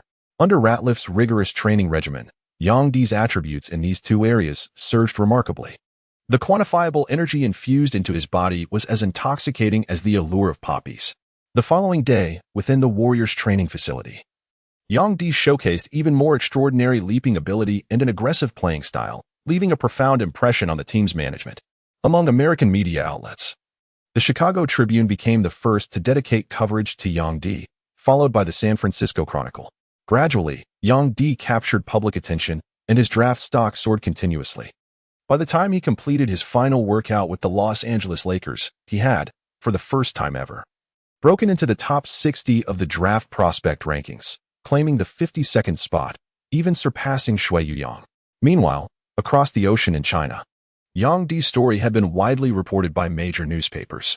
Fans were deeply intrigued by this enigmatic figure, wondering how a player like him had ventured to the United States on his own, registered for the NBA draft, and successfully trained with various camps, now potentially becoming the next Chinese player selected after Yao Ming. Unfortunately, very few had managed to contact Yang D thus far. Media coverage primarily focused on his performance in training camps, while details about his personal life or more private aspects remained entirely unknown. Where there was demand, there was business. Kai Nan, the first journalist to report on Yang D, was now tasked by China Sports Daily to continue following his story. This left Kai Nan both thrilled and anxious. On one hand, he had been granted the long-awaited opportunity to prove himself. On the other, he had little material left to work with. His previous article had been a stroke of luck, sourced from a forum user familiar with Yang D. Now, faced with the challenge of writing another piece, he was at a loss. Kai Nan was deeply troubled, for the crucial issue was his lack of Yang D's contact information, rendering him unable to conduct a face-to-face interview. Unbeknownst to Yang D, a young journalist was agonizing over him, having nearly exhausted all his savings. Yang D had traversed numerous cities across the United States, compiling detailed profiles on at least 10 NBA teams, though these records would inevitably become somewhat outdated over time. Now, he had returned to Madison, quietly awaiting the annual NBA draft that was just 3 days away. Chapter 33. The draft and rumors dripping water trailed down his body as Yang D stepped out of the shower, drying his hair with a towel. Clad only in loose shorts, his towering frame was bronzed and bare-chested, revealing the chiseled definition of his six-pack abs. The muscles along his arms were sharply outlined, more pronounced than ever. "You've lost weight lately," Catherine Carroll murmured, tracing her fingers along his cheek before playfully poking his abdomen. With a soft laugh, she pressed a light kiss to his lips. "Can't help it. Constant training does that." Yang D shrugged, pulling Carroll into his embrace. She nestled against him like a contented pup, inhaling his scent with quiet longing. "But what if a team from some distant city drafts you?" she whispered. "Wouldn't that force us into a long-distance relationship?" Carroll gazed at Yang D with pitiful eyes. Don't speak. I know what you want to say." Burying her face into Yang D's chest, Carroll embraced him even tighter. "Being with you is always so effortless, devoid of any pressure or burdens. I adore your unadulterated essence, striving for survival, fighting for dreams. I just never anticipated you'd actually step onto the stage of your dreams one day." This moment arrived too swiftly, catching me completely unprepared. "Katrina." Yang D felt a pang of guilt in his heart. To be fair, he had been preoccupied with training and competitions, hardly being an ideal boyfriend. The couple had never even traveled together, let alone shared any romantic moments. But your success fills me with pride and admiration. If one day you become a superstar, I will undoubtedly be your most devoted fan. Carol lifted her gaze to meet Yongdi's. His eyes reddened with emotion as he lowered his head, capturing her lips in a deep kiss. Their breaths intertwined, merging into an intimate embrace. Meanwhile, TNT had already connected to the live broadcast from Madison Square Garden. The NBA draft was about to commence. David Stern, the bespectacled league commissioner, stepped onto the stage. Inside the green room, 15 potential lottery picks basked in an exclusive privilege, surrounded by family and friends, a distinction other draftees did not share. Beyond them, the venue brimmed with celebrities from the entertainment industry, business tycoons, NBA franchise owners, general managers, and key front office personnel. All had gathered to exercise their draft rights and deliberate potential trades. Of course, the majority in attendance were passionate fans, with New Yorkers dominating the crowd, courtesy of home court advantage. As Stern cleared his throat, a chorus of boos erupted, an annual tradition. The fans remained skeptical, convinced of the league's shadowy machinations. After all, hadn't the Spurs, not their beloved Knicks, claimed this year as championship? Ladies and gentlemen, welcome to the annual NBA draft ceremony. Last year we experienced, and today we shall welcome 60 exceptional young men into the league. After delivering a lengthy summary spanning several minutes, the draft ceremony commenced its pivotal moment. Stern retrieved from the envelope previously handed to him by the Cavaliers the name representing the first overall pick. The Cleveland Cavaliers, with the first selection, choose. The venue instantly plunged into profound silence. Several prospects seated in the front rows gazed with hopeful anticipation, their breaths nearly suspended, gripped by overwhelming tension. LeBron James. LeBron James. The name of the top draft pick reverberated through the venue via loudspeakers, then transmitted through electronic signals to television stations, spreading across the globe. Thunderous applause, whistles, and cheers filled the air. At this moment, his name was etched into the hearts of countless NBA fans. The young, somewhat awkward giant stood up, clad in a pristine white wedding-style suit. His towering frame made his limbs appear exceptionally long, his build as imposing as a colossus. A staff member handed him a Cleveland Cavaliers baseball cap, which he eagerly donned with a broad grin before turning to embrace his mother and exchange high-fives with close friends. Destined for greatness, his hometown had chosen him without hesitation, brimming with pride. LeBron James showed little visible excitement. After all, media predictions had long pegged him as this year's top pick. He strode onto the stage, shook hands with the league commissioner, and flashed a confident smile before delivering a heartfelt speech. Then, he descended, making way for the Detroit Pistons selection.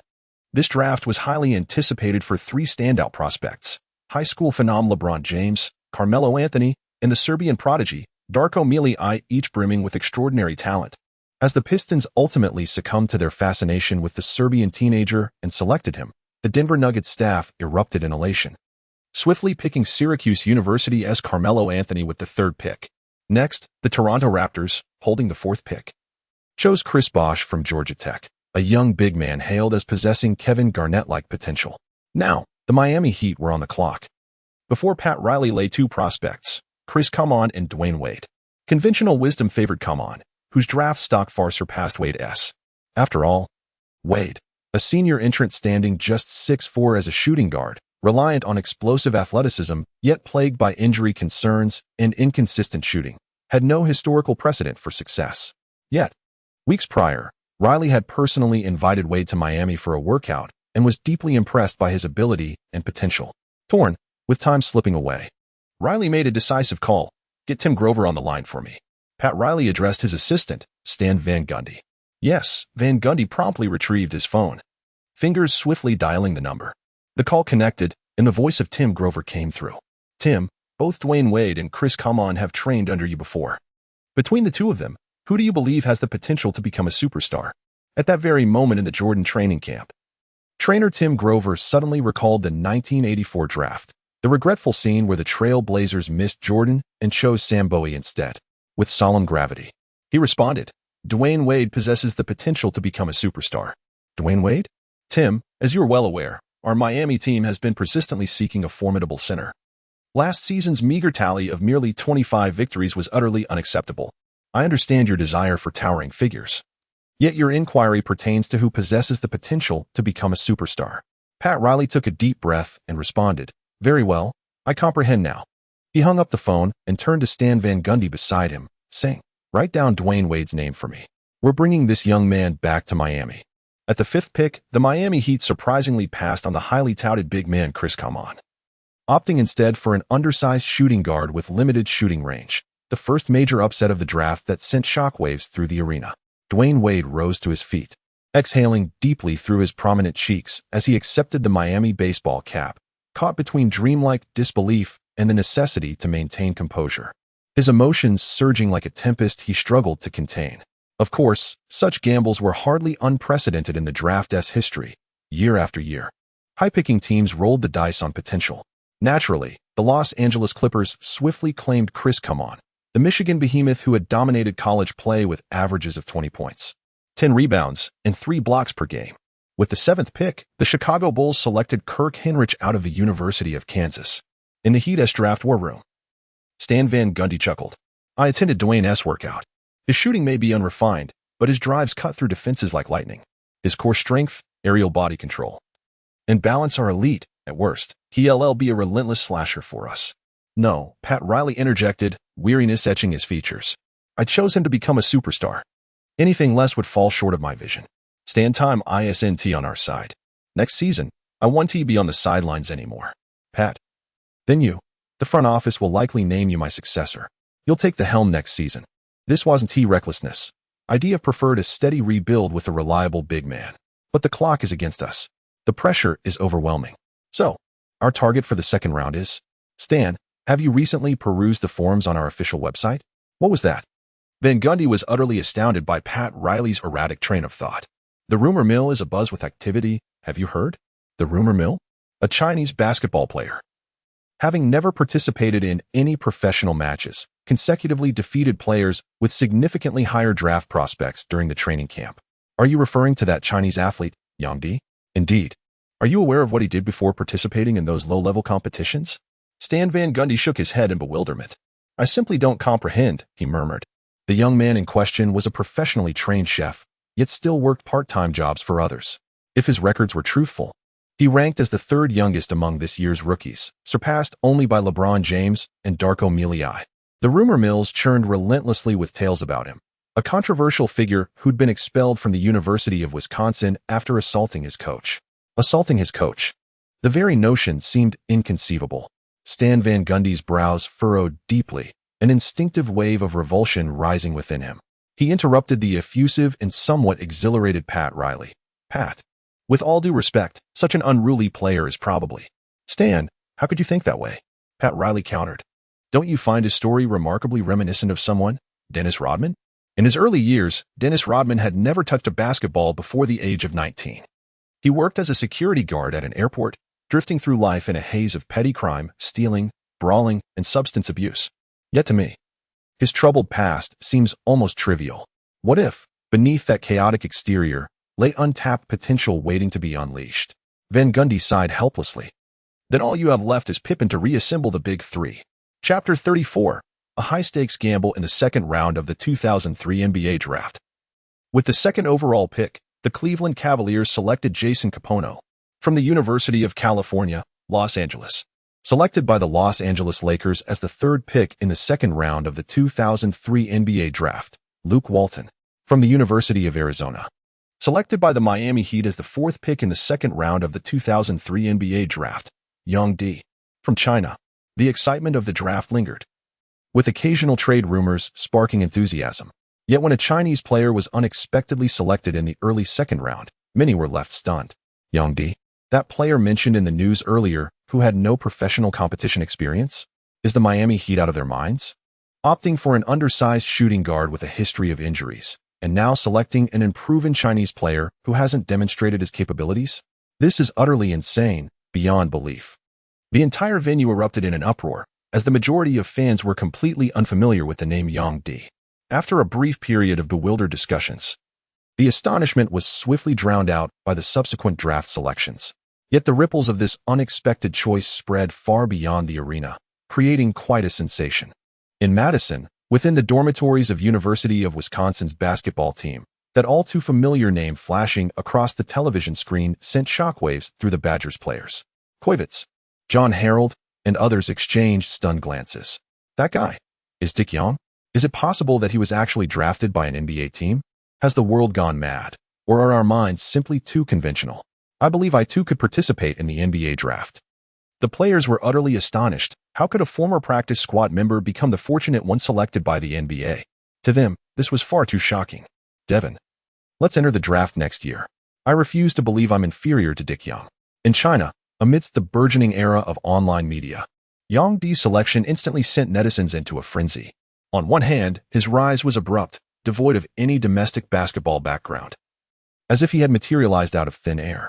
On the other hand, prior publicity about him had been minimal.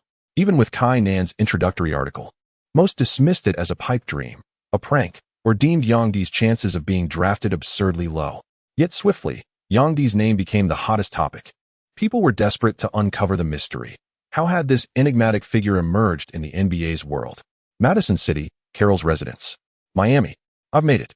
Yang Di let out a resounding cry and leapt up from the couch in exhilaration.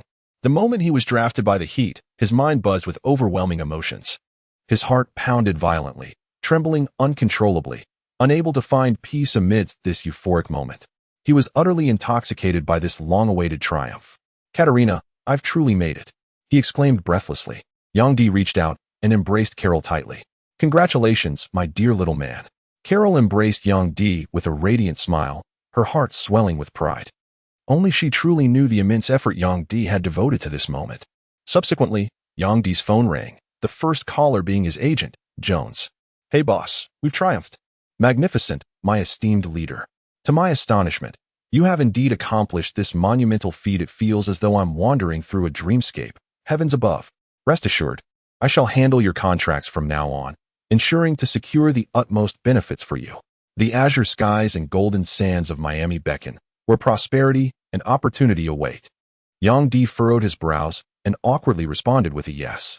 Then Jones rambled on incessantly over the phone with unprecedented enthusiasm. At that very moment, the system's electronic synthesized voice chimed in. Congratulations, host, on completing the main quest. NBA draft. Mission reward, 500 villain points. NBA glorious career initiating. 1, 2. Yang Di was overjoyed, spinning Carroll around twice in excitement. Shortly after, the few friends who had his phone number, like Finney and Uncle William, called one after another to congratulate him. The chaotic night continued to unfold, the ripples of the draft ceremony intensifying and spreading. Inside the Miami Heat's private suite at Madison Square Garden, Pat Riley hung up a call from the team owner. Pat, there are media outside requesting an interview. Also, here's a call from the Chicago Bulls. Jerry Krause, Van Gundy said, handing over another phone. What's that old fox up to now? Upon hearing it was Jerry Krause on the line, even a shrewd operator like Pat Riley couldn't help but immediately heighten his guard. Jerry Krause's weathered voice came through the receiver. Would you be interested in trading your team's leading scorer, Eddie Jones? Jerry, you truly have the audacity to make such a request. That's our team's leading scorer we're discussing. However, the pertinent question remains, don't you already possess that prodigious young talent? Dwayne Wade. Eddie Jones is no longer considered an untouchable asset for the team. No. Dwayne is still young, and no one can predict the heights he might reach. So you won't be trading Eddie Jones for the time being? I suppose that is the case. What about that Chinese youngster you just drafted in the second round? I've always had a fondness for Chinese players. I wonder if there might be any possible means to acquire this promising rookie? Pat Riley cursed under his breath, calling the other man an old fox. All that talk about targets clearly wasn't about Eddie Jones. He had his sights set on Yang Di all along. Jerry Krause continued. Yang Di came to Chicago for a tryout before. Though his natural talent is rather ordinary and his shooting ability lacking, he plays with tremendous effort on the court. I'd like to give him a chance to develop and see if he can truly make it in the NBA. Pat Riley chuckled dryly and replied, I'm quite fond of that kid Yang Di myself. The Heat are in a rebuilding phase right now, and young players along with draft picks are untouchable assets for our team. What a shame, the other man responded. After exchanging a few more pleasantries, they ended the call. Turning to Stan Van Gundy, Pat Riley asked, how's it going with the people we sent to negotiate with Lamar Odom? Have we secured his commitment? Van Gundy furrowed his brow and remarked, at present, apart from our Miami Heat, the Dallas Mavericks and Houston Rockets are also in contact with Lamar. I fear the initial contract proposal may not suffice to secure Lamar Odom, it might exceed our budget by 10 to 20%. We must finalize this signing as swiftly as possible. Pat Riley rapped his knuckles against the table, his tone resolute. Additionally, our trade plans concerning several point guards must be prioritized. Once the transfer market opens, the Heat must undergo a thorough roster cleanse. I refuse to endure the sight of these error-prone, defensively weak guards with negligible shooting ability any longer. Understood, replied an assistant standing beside Riley, wiping sweat from his brow. The upcoming season marks the Heat's transformation. Should we remain stagnant, or worse, achieve a win rate below 30%? Gentlemen, I fear unemployment looms for us all. Seizing the moment, Riley tightened the screws on his team, sharpening their focus. 99%, 100%, the dawn of an illustrious NBA career. Chapter 35, Resignation. With the arrival of summer, the temperature in Chicago soared dramatically. The streets were filled with young people in shorts and sleeveless tops. While the blazing midsummer sun scorched their skin like chili-infused water, leaving no trace of shade. Trees, buildings, and the Chicago River flowed quietly through the loop. As a gentle breeze drifted across Lake Michigan, at the Highland Park Villa District, Young D stood at the entrance. Uncle William, thank you for taking care of me all this time. I'll be leaving now. Congratulations on realizing your dream. To be honest, it's been a long time since I've tasted cooking as good as yours. And recently, your skills have only improved. The ingredients were better, and with more practice. My control over the Heat has refined a little. Young D smiled faintly. In truth, he had completed numerous instant missions, elevating his culinary skills from professional level 5 to elite level 4. According to the system's life skill rankings, each title had 9 levels, with amateur being the weakest, followed by professional, and then elite. Currently, Young D possessed 4 major skills. Aside from cooking, his mixology skill was the second fastest to improve, having reached professional level 6. His combat technique, Sanda, had advanced to professional level 2, while his driving skills remained at amateur level 8. William chuckled and pulled an envelope from his pocket. Here is the remainder of your wages, along with a performance bonus, all paid in cash. Young D accepted it graciously. After all, it was his rightful earnings. Taken without the slightest guilt. Has the Heat contacted you yet? I have already contacted my agent and will be heading to the team's arena in the next couple of days to report. After participating in the Summer League, we'll know whether I can secure a contract, but there shouldn't be any issues. Uncle William chuckled heartily, his graying hair glowing warmly under the sunlight. I should get going now. Young D waved. Oh, before you leave, William suddenly remembered. Miss Hannah is hosting a party tonight. You should come as a guest. A bead of cold sweat trickled down Young D's forehead as he awkwardly declined. No. I might have training tonight, so I won't be able to attend. What a shame, William sighed. Miss Hannah has been eager to meet you, but both of you have been so busy. When she heard you were leaving for a new job, she was quite reluctant to see you go. Young D felt even more uneasy. If Hannah knew he was the man who had upset her that day, she certainly wouldn't be saying such things. After exchanging a few more pleasantries, Young D turned and took his leave. The Chinese media was buzzing with excitement. This year's draft saw 2 Chinese players selected by NBA teams. Combined with Yao Ming, Wang Zhizhi, and Minkbotter, who were already competing in the league, there could potentially be 5 Chinese players gracing the NBA courts next season. This development thrilled the media immensely, with Young D and Shui Yuyang's names splashed across headlines. Among them, the enigmatic Young D captured the most attention. However, few actually took action and prepared to pursue Young D in Miami. When weighing the costs and choices of interviews, the novelty and exposure, most media outlets still opted for extensive coverage of Yao Ming, Wang Zhizhi, and others under special requests. Intentionally or not, they gradually diminished the impact of this draft, as those obscure figures were truly an eyesore. Miami, American Airlines Arena, Rookie Media Day. An elderly man by the court watched him with keen interest. His silver hair was neatly combed, his face etched with deep wrinkles like ravines, yet his eyes were sharp and piercing, exuding an undeniable intensity.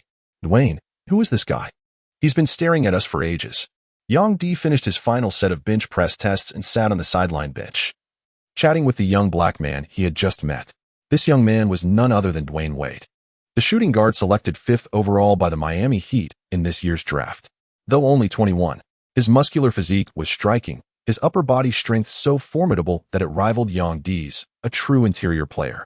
Impressed, Young D quickly bonded with him during their shared workout and casual conversation. Him? You don't recognize him? Wade scrutinized Young D with an alien-like gaze once more. Yang D scratched his head in bewilderment. I truly have no idea. Pat Riley, came the reply, our team's general manager. I assumed you would recognize him. That man is Pat Riley himself. Yang D was utterly astonished. Just days ago, he had read scathing media reports criticizing Pat Riley's draft maneuvers, with widespread condemnation from all quarters. Never did he imagine encountering the man himself here, who indeed appeared rather formidable. Staff members handed Pat Riley and Stan Van Gundy the latest physical evaluation reports, the most precise and comprehensive assessments of Wade and Yang D. Wade, barefoot height, 6 feet 3 inches, 75, 193 centimeters, wingspan, 6 feet 10 inches, 25, 210, 2 centimeters, standing reach, 8 feet 6 inches, 259, 8 centimeters, weight, 212 pounds, 96 kilograms, body fat percentage, 6. 7. Vertical jump, standing 31, 5, 80, 1 centimeter, vertical jump, running 35, 88, 9 centimeters, 100 meter sprint, 10, 82 seconds, running 1 foot jump reach, 141, 358, 14 centimeters, Yang D, barefoot height, 6 feet 8 inches, 9, 205, 5 centimeters, wingspan, 7 feet 0 inches, 5, 214, 6 centimeters, standing reach, 8 feet 11 inches, 5, 273, 5 centimeters, weight, 245 pounds, 111 kilograms, body fat percentage, 13. 7. Vertical jump, standing 25, 60, 9 centimeters, vertical jump, running 29, 73, 6 centimeters, 100 meter sprint, 14, 7 seconds, running 1 foot jump reach, 11 feet 9 inches, 5, 359, 4 centimeters. This young lad Yang D possesses rather impressive physical attributes. After reviewing the report, Pat Riley's eyes lit up. Apart from speed, Yang D's metrics weren't too shabby compared to other rookie interior players, though his wingspan was slightly underwhelming. For perimeter players, wingspan isn't as critical. But Yang D was strictly a big man. Van Gundy was blunt. He had always favored traditional, dominant centers. Given Yang D's subpar wingspan, he remained skeptical about the young man's potential. Yet Dwayne Wade's sheer talent was staggering. His wingspan was exceptional for a guard, rivaling even that of this year's top draft pick, the high school phenom selected by the Cavaliers. Van Gundy couldn't stop praising Wade. Their summer league performances would tell the tale. Wade was clearly NBA ready, while Yang D had much to learn. A staff member handed water to Yang D and Wade.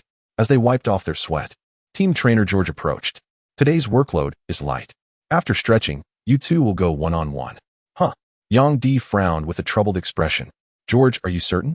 Dwayne is so fast. There's no way I can defend against him. Dwayne Wade chuckled heartily, patting Yang D's shoulder with evident satisfaction. The one-on-one I've arranged his rules. Dwayne must finish his offense with a jump shot, and only outside the paint. Yang D. You must use post-up moves to receive the ball and attack. You can call me Dick Yang, Yang D corrected. Very well, Dick Yang, Wade replied. Rest for a while, and then we'll begin. The Heat's rookie training camp will reopen the day after tomorrow, and we may invite some undrafted rookies for tryouts. Also, have you finalized your schedule? Around the 10th, I'll accompany you to Orlando for this year's summer league. Of course, we've been ready for a while, Yang D said eagerly. No problem, Wade nodded. Trainer George smiled approvingly. Excellent. I truly admire your attitude. Keep it up. Chapter 36, Progress in the Trials of Summer League Orlando, Central Florida. Upon the sun-drenched peninsula, beyond Miami, lies a city brimming with enchantment. Disney World, SeaWorld, Epcot, the Kennedy Space Center, the entire metropolis is infused with elements of magic. Even its NBA team bears the name Magic. Inside the Orlando arena, Yang D and his teammates stepped onto the court for their first official game. Yesterday, our team signed Lamar Odom. Wow, a 6-year, $63 million deal. What a bold move. But aren't the Clippers still deciding whether to match the offer? If they do, Lamar probably won't end up joining the Heat, right? Yang D is no longer the clueless player he once was. When teammates engage in conversation with him, he can now contribute with some fundamental knowledge. Wade remarked. The Clippers certainly won't match the offer. Odom and the Clippers have already laid their cards on the table. He dislikes being second fiddle in Los Angeles. For him, it's an uncomfortable position, especially with the team's leader being so dominant. It's undeniably disheartening. All right, lads, gather around. As Yang D was about to speak further, The assistant coach who had accompanied the team clapped his hands, summoning everyone over. There were two key figures overseeing the team's affairs, trainer George and assistant coach Walker. Walker, a member of Coach Pat Riley's staff, had held the position of assistant coach for many years yet remained relatively young, appearing spirited at around 40 years of age. Now, I assume you're all already acquainted. We're here in Orlando for the competition, and while there's no overwhelming pressure regarding wins or losses for each of you, every performance on the court will serve as leverage in future negotiations with teams. Some of you were drafted, others undrafted. Regardless, I hope you seize this opportunity. Playing time will be distributed as evenly as possible. Understood, the group responded in unison. Yang Di glanced around, noticing several teammates eyeing him with unmistakable disdain. Clearly, they resented his fortune as a second-round draft pick. The first game, against the New York Knicks, Yang Di settled back into his seat, tightening his shoelaces before closing his eyes and immersing his consciousness into the villain system space. Within the azure expanse of the system, the NBA villain system had activated its illustrious career mode. This illustrious career was divided into three core components, the first being ability ratings. The ability ratings encompass three major categories: offense, defense, and rebounding, each containing a detailed breakdown of Yang Di's current attributes.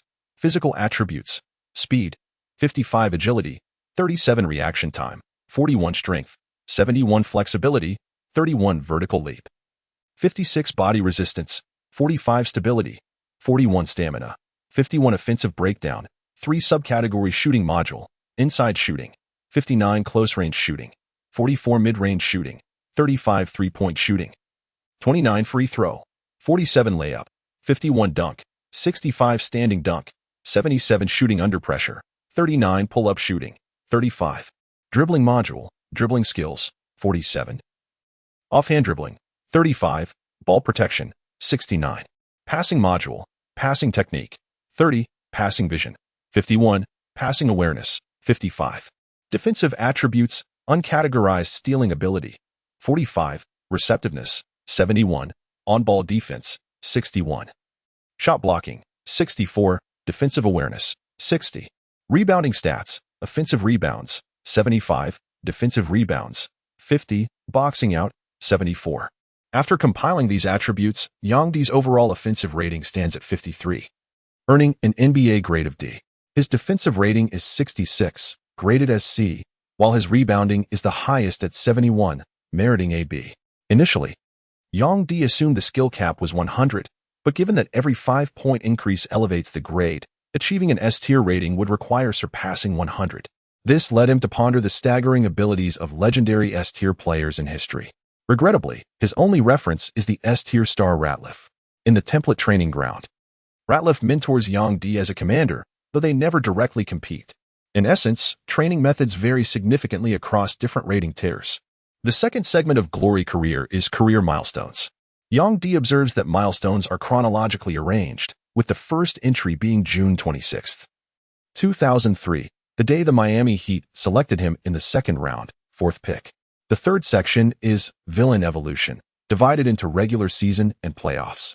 Regular season, points 0 100, 100 villain points, rebounds 0 50, 100 VP, assists 0 50, 100 VP, steals 0 10, 100 VP, blocks 0 10, 100 VP. Playoffs, while the methods to earn villain points remain unchanged, the rewards differ. Yang Di opens his eyes, realizing Glory Career offers a steady path to accumulate villain points. To him, these points are no different from energy, earned through system tasks or prescribed methods, then converted into desired abilities via the system's exchange mechanism. Though the process seems lengthy, the transition between closing and opening his eyes is but a fleeting moment. Wade rises beside Yang Di and says, "Time to play, Dick Yang." He holds a fondness for this new teammate. Despite rough basketball skills and shaky fundamentals, Yang Di possesses solid athleticism. Even after repeated defeats in one-on-ones, he remains undaunted, brimming with fighting spirit. "Let us go compete," Yang Di nods, standing up. At last, the main quest notification chimes. Main quest, as a professional player. Secure a contract through outstanding Summer League performance. Difficulty, see reward, 3 free attribute points. Yang Di felt a tinge of disappointment, as the task seemed rather unchallenging with meager rewards. The starting 5 were announced by assistant coach Walker, guards Dwayne Wade and Kirk Penny, small forward Rasul Butler. power forward Udonis Haslem, and center Young D. They were all young players, with only Rasul Butler having a year of NBA experience under his belt, making him the veteran of the group. A second-round pick by the Heat the previous year, Butler was an excellent shooter and solid defender, though his slender frame limited his physicality. He had appeared in 72 games, starting 28, averaging 7.5 points, a respectable showing for a second-round selection. Kirk Pinney and Haslem, both 23, were undrafted newcomers, one from New Zealand, the other a Miami local. On the opposing side, the New York Knicks fielded power forward Michael Sweetney, this year's 9th overall pick, alongside third-year center DeMar Johnson, point guard Frank Williams, and a handful of obscure, undrafted players with no NBA experience. Young D took his position at center court, matched up against DeMar Johnson. Johnson had been a high draft pick himself, selected 6th overall by the Hawks in 2000. Tragically, just as his career was ascending, he suffered a horrific car accident the previous year that nearly snapped his neck, leaving the entire NBA in shock. Defying the odds, he fought his way back to the league, though his form had drastically declined. That summer, the Hawks traded him to the Knicks. Now, in the Summer League, he sought to regain his rhythm by dominating lesser competition. Young D noticed the towering black man glaring at him with fierce, intimidating eyes. Their arms intertwined as the referee held the ball. The arena was sparsely filled, with only a scattering of local fans watching the two teams. Tweet. The whistle blew, and Young D and Johnson leaped simultaneously. The tossed ball veered slightly in Young D's direction, giving him the edge as his fingertips grazed it first, tipping it to the backcourt. Kirk Pinney, the New Zealander, caught the ball and signaled for the offense, advancing past half-court. The Summer League had officially begun. Chapter 37. One offense, one defense. The Summer League garners limited attention, with most eyes naturally drawn to the high draft picks, those whose lofty beginnings placed them squarely in the spotlight. The true objects of collective anticipation. Yet once on the court, before any clear hierarchy within the team emerges, every young player is eager to showcase themselves. Take, for instance, the current point guard for the Miami Heat, New Zealander Kirk Pinney, who disregards the outstretched hand of Dwayne Wade on the wing. Instead, he curls his fingers, signaling fellow undrafted rookie and local product Udonis Haslem to set a screen for him.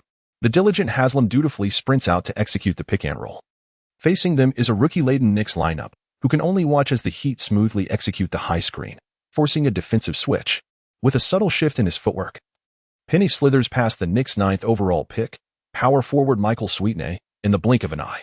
Nice play, solid drive, assistant coach Walker applauds. The drive is indeed impressive, but the problem is, the opposing big man isn't slow either, trailing Pinney by merely half a step. Meanwhile, on the opposite side, Young D plants his feet firmly, his core engaged as power surges from head to toe, anchoring himself immovably beneath the basket. Impossible. DeMar Johnson was utterly astonished. How could this fellow possess such formidable strength? DeMar Johnson considered himself a seasoned NBA player with 2 years of training under his belt. His muscular physique was a world apart from when he first entered the league 2 years ago. Yet even so, he seemed to fall short compared to Young D. Kirk Pinney sensed the wind at the back of his head and didn't dare to attempt a reckless layup. Seeing Young D secure his position, he instinctively bounced the pass over to him. Young D was delighted. The moment he caught the ball, he immediately faked a shooting motion with both hands raised. Behind him, DeMar Johnson bit on the fake and sprang up like a coiled spring. Young D swiftly dribbled to the side, then capitalized on the timing to leap up himself. Bang! The Knicks missed their chance to defend again, helplessly watching as Young D executed a powerful two-handed dunk. Magnificent. Assistant coach Walker marveled inwardly. This year's second-round draft pick appeared remarkably intelligent on the court, with skills far from crude or unwatchable. Young D retreated on defense, seeking to high-five the teammate who had passed him the ball, only to find the latter stern-faced and disinclined to celebrate. He pursed his lips slightly before retreating into the paint, bracing for the next defensive stand. In the stands of the Orlando Arena sat a Chinese journalist, perhaps in his 30s. Camera in hand, he captured several rapid shots from varying angles. Young D's first NBA basket, a soaring dunk. The sinewy arms taut with exertion, the ball threading through the net, the gleaming hardwood beneath, and the defeated gaze of the opponent left in his wake, all coalesced into a singular, priceless tableau. Kynan swiftly took out his pen and jotted down in his notebook. On July 10th, Young D made his starting debut in the Summer League. During the very first defensive play, he effortlessly shook off his defender and executed a resounding two-handed dunk. showcasing an unparalleled court brilliance that belied his tender age of under 20, as if brimming with infinite potential. This marked the beginning of the tale. A story of one man and one city. The Knicks point guard, Frank Williams, advanced past half-court and executed a crossover screen with the shooting guard, who then passed the ball to Michael Sweetney at the high post. As the ball arrived, the small forward, cutting up from the corner, seamlessly received a handoff from Sweetney, who then set a solid pick to create separation. At this moment, Udonis Haslem demonstrated the tactical acumen he had honed during his year in Europe, instantly recognizing the play. He deftly slipped past Sweetney's screen to disrupt the opposing small forward's movement. Watching from the low post, Young D was utterly stunned. This was merely the summer league, yet it already revealed the intricate sophistication of NBA-level tactics. All he could see was the Knicks perimeter players weaving through a series of precise movements before the small forward lofted a pass to Sweetney cutting toward the rim. Sweetney charged forward unimpeded, dribbling with intent to attack the basket. Not a chance. Young D let out a thunderous roar and strode forward. Towering in stature with a fierce glint in his eyes, he faced the charging Sweetney without fear. Raising both hands high, he timed Sweetney's three-step rhythm and suddenly leaped into the air as well. Sweetney, seeing the Chinese rookie jump with a ferocity that belied his appearance, looming like a dark shadow, as if ready to devour him whole, felt a flicker of panic. Yet in a flash of inspiration, he tucked the ball low and slipped it under Young D's arm, passing it to DeMar Johnson at the baseline. An opportunity served on a silver platter couldn't be ignored. DeMar Johnson's heart swelled with exhilaration as he firmly grasped the basketball with both hands, raising it high before leaping into the air, arms descending with forceful intent to execute a thunderous dunk. At that very moment, a shadowy figure materialized before him, propelling upwards with an otherworldly vertical leap that defied physics, surpassing Delmar's apex in an instant like a rocket piercing the heavens. A massive ebony palm came crashing down upon the descending orange sphere, transferring an avalanche of power through the point of contact between hand and ball. Completely destabilized midair, his equilibrium shattered by the unequal distribution of force. Delmar could only watch in horrified disbelief as his basketball was violently swatted away by none other than Dwayne Wade. The towering 193-meter shooting guard executed a magnificent dunk block against an interior player. DeMar Johnson collapsed onto the court with a thud, the basketball rolling out of bounds as he gazed up at Wade scanning the surroundings, his face flushed with alternating shades of pale and crimson. Damn, that was impressive. Young D dashed over and exchanged a chest bump with Wade. He had just witnessed it. DeMar Johnson clearly took off first, yet Wade surged forward like the wind, overtaking him in the blink of an eye to deliver a breathtaking block. Wasn't this guy supposed to excel in offense? How could his defense be so formidable and relentless? Your help defense was impressive too. Wade witnessed Young D charging forward, and he couldn't help but admire the man's fearless spirit. In the office of the American Airlines Arena in Miami, bursts of laughter echoed. One offensive play, one defensive stop, how intriguing, mused Pat Riley as he watched the live broadcast, his hands clasped in amusement. From that simple exchange, he could already envision the boundless potential of the Heat. Dwayne Wade and Young D seemed to share an inexplicable chemistry on the court, as if their first collaboration had effortlessly birthed silent understanding. The camera panned, the Knicks missed their shot, and Young D, shoving aside DeMar Johnson, secured the defensive rebound. Without hesitation, he fired a pinpoint outlet pass to Wade, who sprinted down the court at full throttle, a crimson blur in transition. In a one-on-one against an anonymous shooting guard, Wade surged forward, muscled past his defender, and finished with a thunderous one-handed dunk. As Wade jogged back on defense, he exchanged a high five with Young D. Young D logged 6 minutes in the first quarter, adapting seamlessly to the NBA's tempo. With the Knicks lacking formidable interior presence, he effortlessly snatched 4 rebounds and threw down a dunk on offense. No assists, no blocks, no steals, and no turnovers. If this were the regular season, Wade remarked as they headed to the bench together, the intensity would ramp up several notches. The opponents would be far more unpredictable. Some players specialize in certain areas to terrifying degrees. Specialize in certain areas? Young D echoed. Wade remarked, indeed. Some players dedicate themselves entirely to defense, maintaining exceptional focus on that end throughout the game. Others excel in help defense, complementing powerful interior players who can hold their ground, instantly elevating the team's defensive intensity. There are also numerous tactical variations. Today, the Knicks attempted to execute certain plays, though the results seemed rather underwhelming. I believe you'll have no issues staying with the Heat, Wade continued. However, To secure more playing time during the regular season, you must first master the playbook thoroughly. On the court, you need to find your positioning, ensuring you're in the right place for every defensive and offensive play. Only then will the coach recognize your value. Udonis Haslem, for instance, has an impeccable sense of positioning. His professionalism is evident at a glance. Yang D interjected, "I heard he played in Europe for a year before." Wade nodded. "He was part of the University of Florida's men's basketball team. I faced him during my college days. Back then, he was slightly overweight. Who would have thought years of training would transform him so completely? Did you notice his defense earlier? He completely neutralized this year's 9th overall pick. Frankly, while his shot blocking may not match yours, his current defensive prowess surpasses yours. If he stays with the team, he'll be your toughest competitor." Yang D nodded thoughtfully, his fleeting pride immediately subdued. Turning his gaze back to the court, he saw exactly what Wade had described. Haslam's defense was relentless, even when matched against the Knicks' larger players. He held his ground effortlessly. Every box out, every switch was executed with precision, showcasing a level of professionalism far beyond Yang D's current abilities. Chapter 38. The Streets of Orlando. Hello. Hello. Kynan offered a professional smile, extending his hand to shake Yang D's before gesturing for them both to take a seat. "Mr. Yang, I've been trying to arrange this meeting for quite some time. It's a pleasure to finally meet you in person." Yang D chuckled. "I'm just an obscure player, hardly worth the effort of securing an interview. On the contrary, your reputation is anything but small. While American fans may focus on high draft picks, and the Chinese-American community watches Yao Ming, Wang Zhizhi with the Clippers Summer League, or Bader with the Spurs back in China, your fan base is growing at an astonishing rate." Kynan spoke earnestly, clearly disagreeing with Yang D's self-deprecation. "Just call me Yang D, or my nickname, Dick Yang. Mr. Yang feels a bit odd."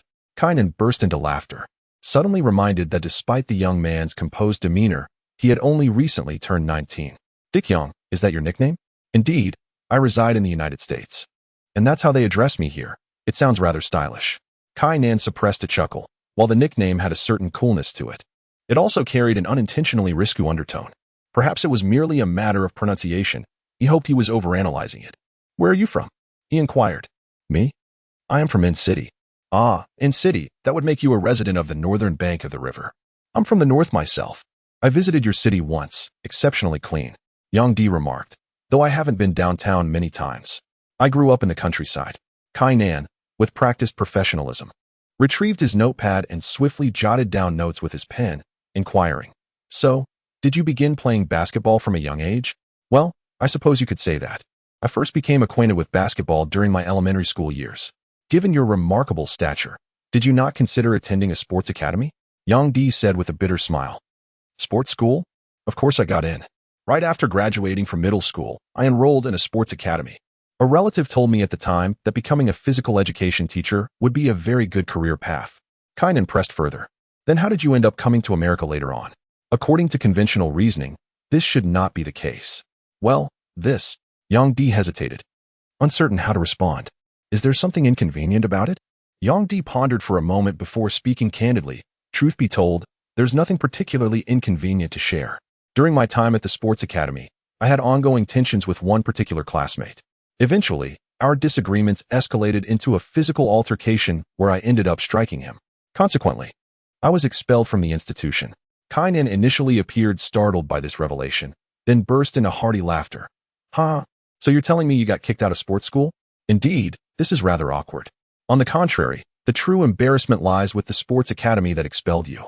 As a promising NBA prospect with a future undoubtedly in the league and potential for national team selection, their decision to dismiss you over a mere altercation will undoubtedly draw criticism," remarked Kynan with an amused smile. Yang D waved his hand dismissively. "Frankly, I couldn't care less about their criticism. It was merely unfortunate that the boy happened to have relatives in the school administration, which led to my expulsion. Under normal circumstances, a mere scuffle would have warranted nothing more than a formal reprimand. So that's how it was." Kynan nodded pensively before inquiring further. "Then how did you eventually end up in America?" "Later, due to my family's financial difficulties, I faced the challenge of finding work after leaving school. A relative recommended me for a job at an international construction company, and before I knew it, I found myself in the United States." Once Yang D started reminiscing, memories of his initial days in America came flooding back. Those lonely times in an unfamiliar land were truly indescribable. Sunlight streamed through the window, scattering in delicate fragments.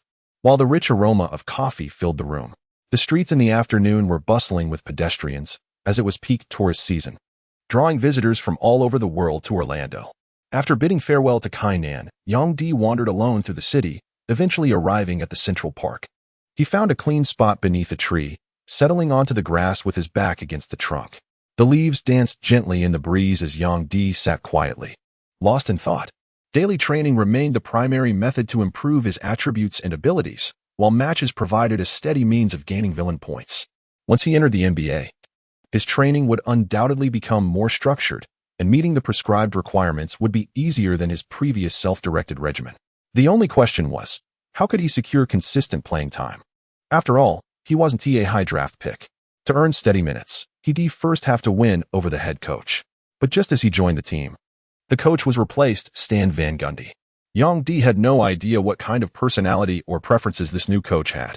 With Lamar Odom, Brian Grant, and Udonis Haslem, who, like him, had just joined the team, the power forward position was already crowded, considering that a single position only had 48 minutes of playing time per game. The competition was undeniably intense. Most crucially, even setting aside the first two, Haslem had qualities that Yang Di couldn't match. Putting himself in the coach's shoes, Yang Di realized that if he were the one making decisions, he'd probably favor Haslem at this stage. Sigh, what a headache. The Summer League progressed swiftly. In an era when the internet wasn't yet widespread, fans mostly relied on traditional media like newspapers for updates. Orlando's Summer League featured 10 teams, while others competed in Las Vegas. Not officially organized by the league, the Summer League was coordinated by the participating teams themselves, wrapping up by late July. In one of the games, Yang Di faced off against the Cleveland Cavaliers, led by the newly crowned #1 draft pick, LeBron James. Wade exerted his utmost effort in this match, relentlessly bombarding the Cavaliers' defense. When in peak physical condition, his drives were virtually unstoppable. Equally formidable was James, who bulldozed his way into the paint time and again, scoring through contact despite defensive pressure. Even Yang Di found it challenging to provide adequate help defense. Yang Di was awestruck by the sheer, terrifying talent of these two players, whose physical gifts were undoubtedly of the highest caliber, at least S tier by any measure. Regrettably, the assistant coach limited their minutes, allocating more playing time to prospects like Yang Di and Haslem, who needed opportunities to showcase their abilities for potential NBA careers.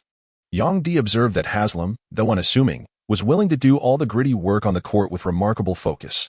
He even fearlessly contested James on multiple possessions, playing with an iron will. In this regard, Yang Di recognized a kindred spirit, fostering a sense of respect, even as rivals. He couldn't help but admire such a worthy opponent. At the conclusion of the Summer League, Pat Riley sought out Dwayne Wade and Yang Di. In accordance with the rookie contract stipulations based on draft order, the Miami Heat offered Wade a 4-year deal worth $12,343,900, with team options for the first and final years, the so-called 2-1-1 structure.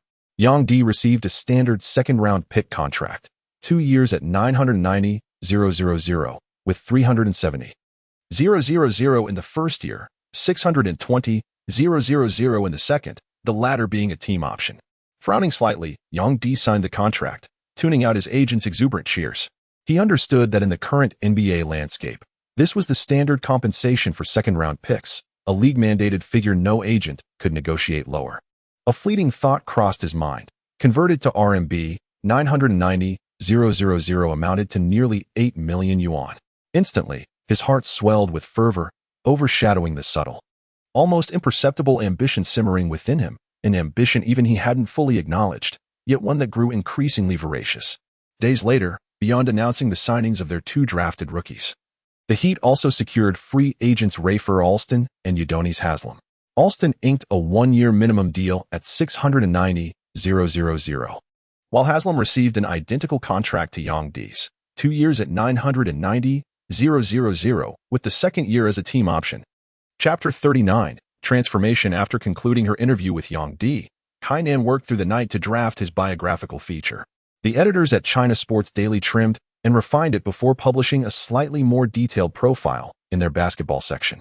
Yang Di's sudden rise had unsettled certain circles, and domestic coverage favoring him remained sparse. With Wang Zhizhi, Bather, and Yao Ming already in the NBA, and even if Shui Yuyan, drafted by the Mavericks that year, couldn't he join, Media attention was spread thin.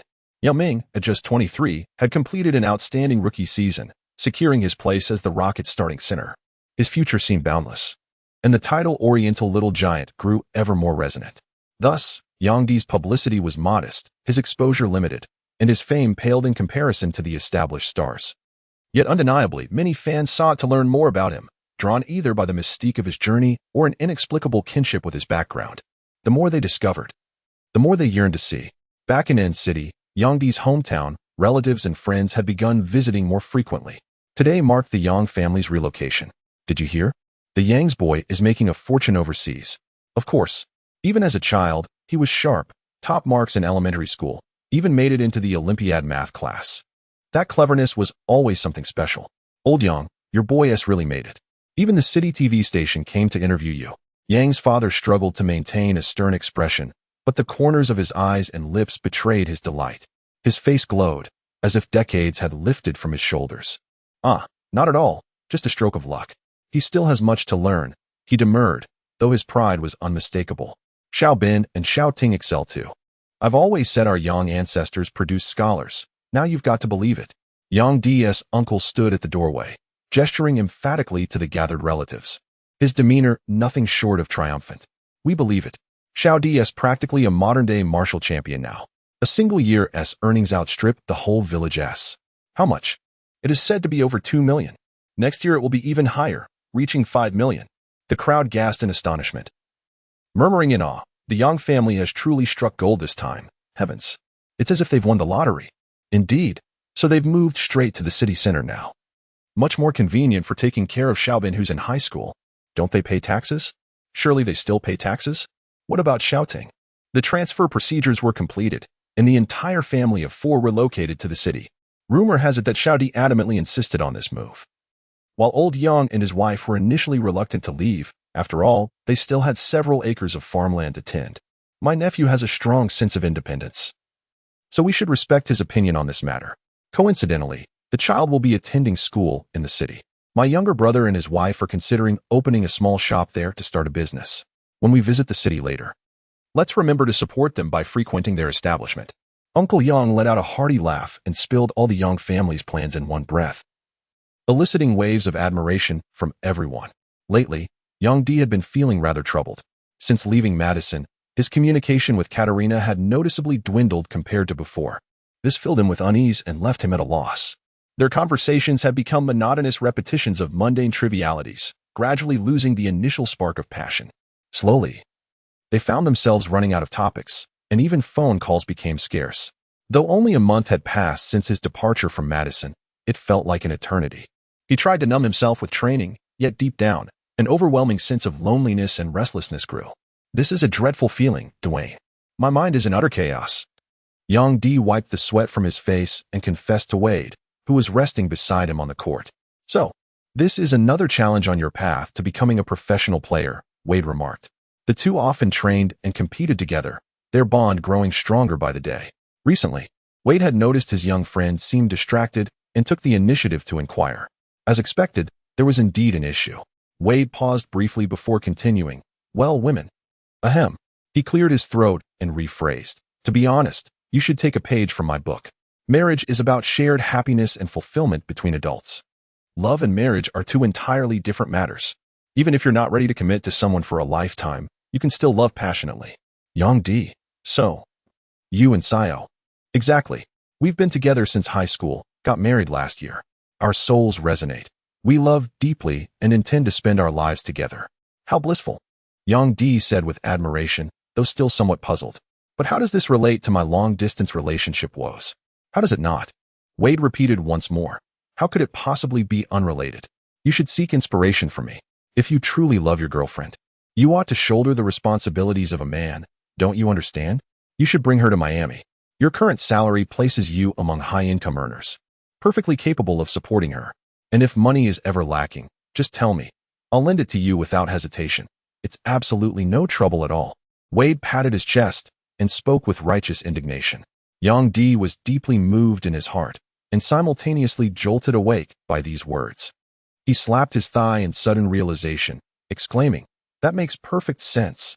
Moreover, Those who experience long-distance relationships are truly blessed, for they possess a partner willing to persevere alongside them through trials.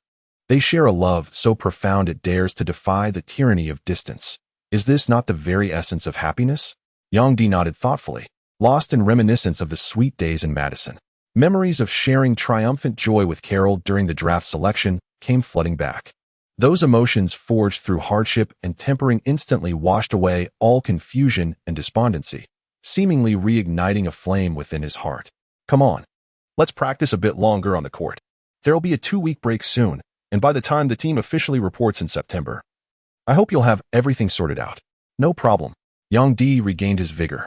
In the head coach's office of the Miami Heat, Trainer George delivered a brief report on the training progress of Dwayne Wade and Yang. Has Yang shown more significant improvement? Indeed, George nodded in agreement.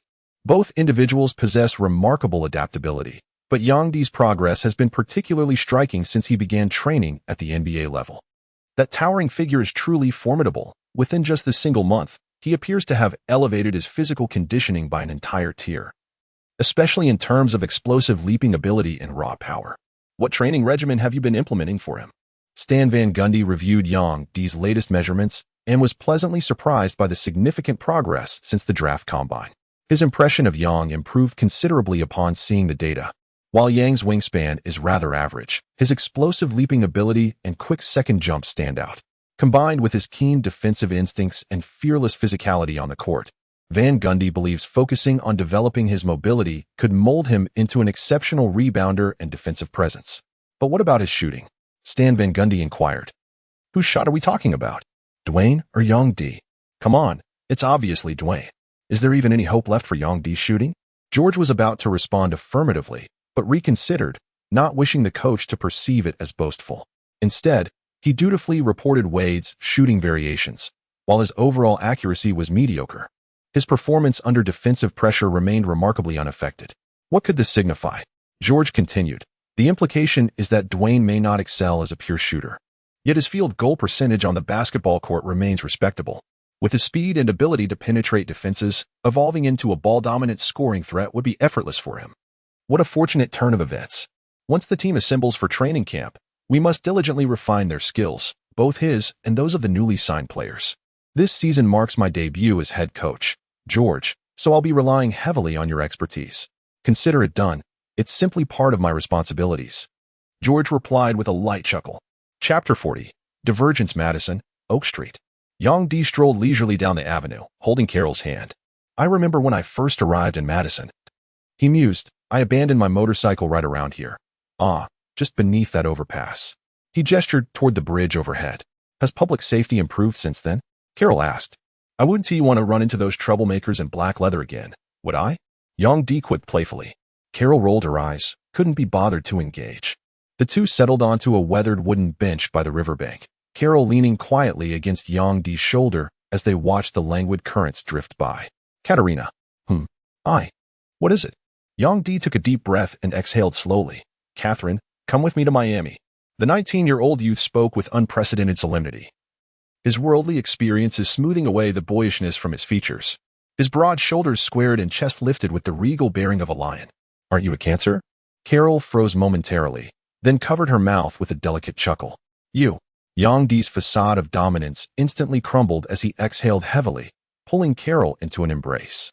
I'm being completely serious here. This isn't a joke. Miami. Carol tucked a stray lock of hair behind her ear and straightened her posture.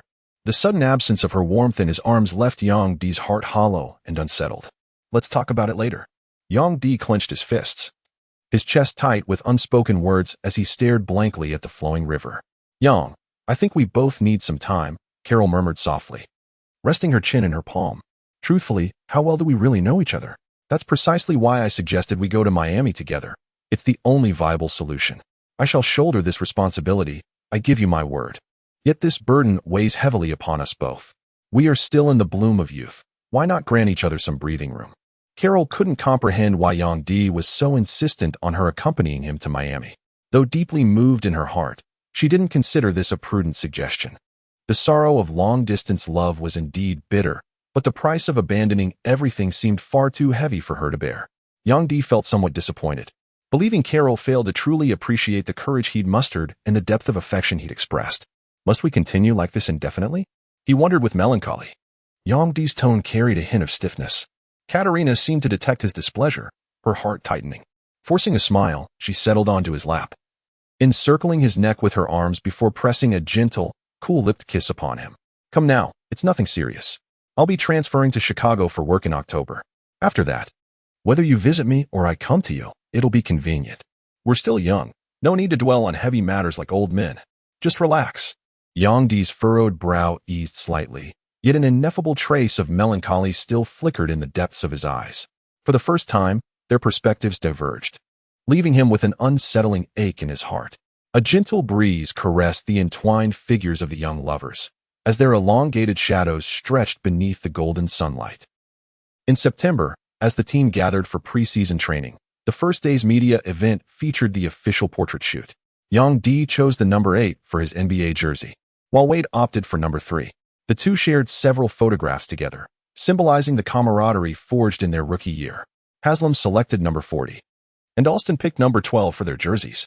That evening, the team gathered for a celebratory get-together. Wade draped an arm around Yang Di's shoulders with a grin and quipped, "Let's have some fun tonight. And what about the veteran players? Where have they all vanished to?" Yang Di shrugged his shoulders nonchalantly. Wade chuckled and remarked, "The veterans have seniority, so their assembly time is slightly later than ours. This gathering mainly consists of players participating in the summer league, predominantly rookies, you see. Let Udonis show us around Miami properly. After all, he grew up here," Wade added, turning to Haslam beside him.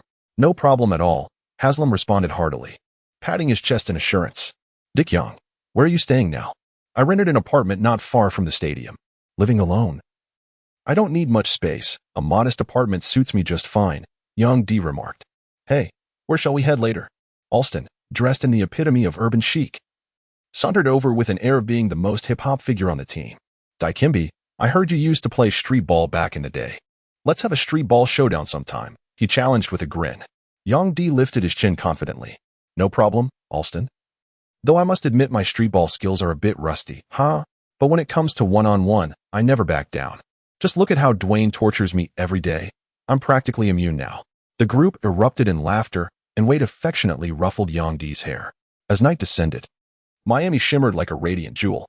In this season where autumn had yet to arrive and summer's warmth lingered like cool water, the city was bathed in the kaleidoscopic glow of neon lights. At its vibrant heart, the streets pulsed with life. Men and women of all kinds, most adorned and dazzling. Fashion-forward attire that exuded trend-setting allure. The sultry heat of Miami's South Beach only intensified the city's fiery charm. Miami was a paradise for nightlife, its world-renowned clubs beckoning under the starlit sky. Wade was nothing like a rookie.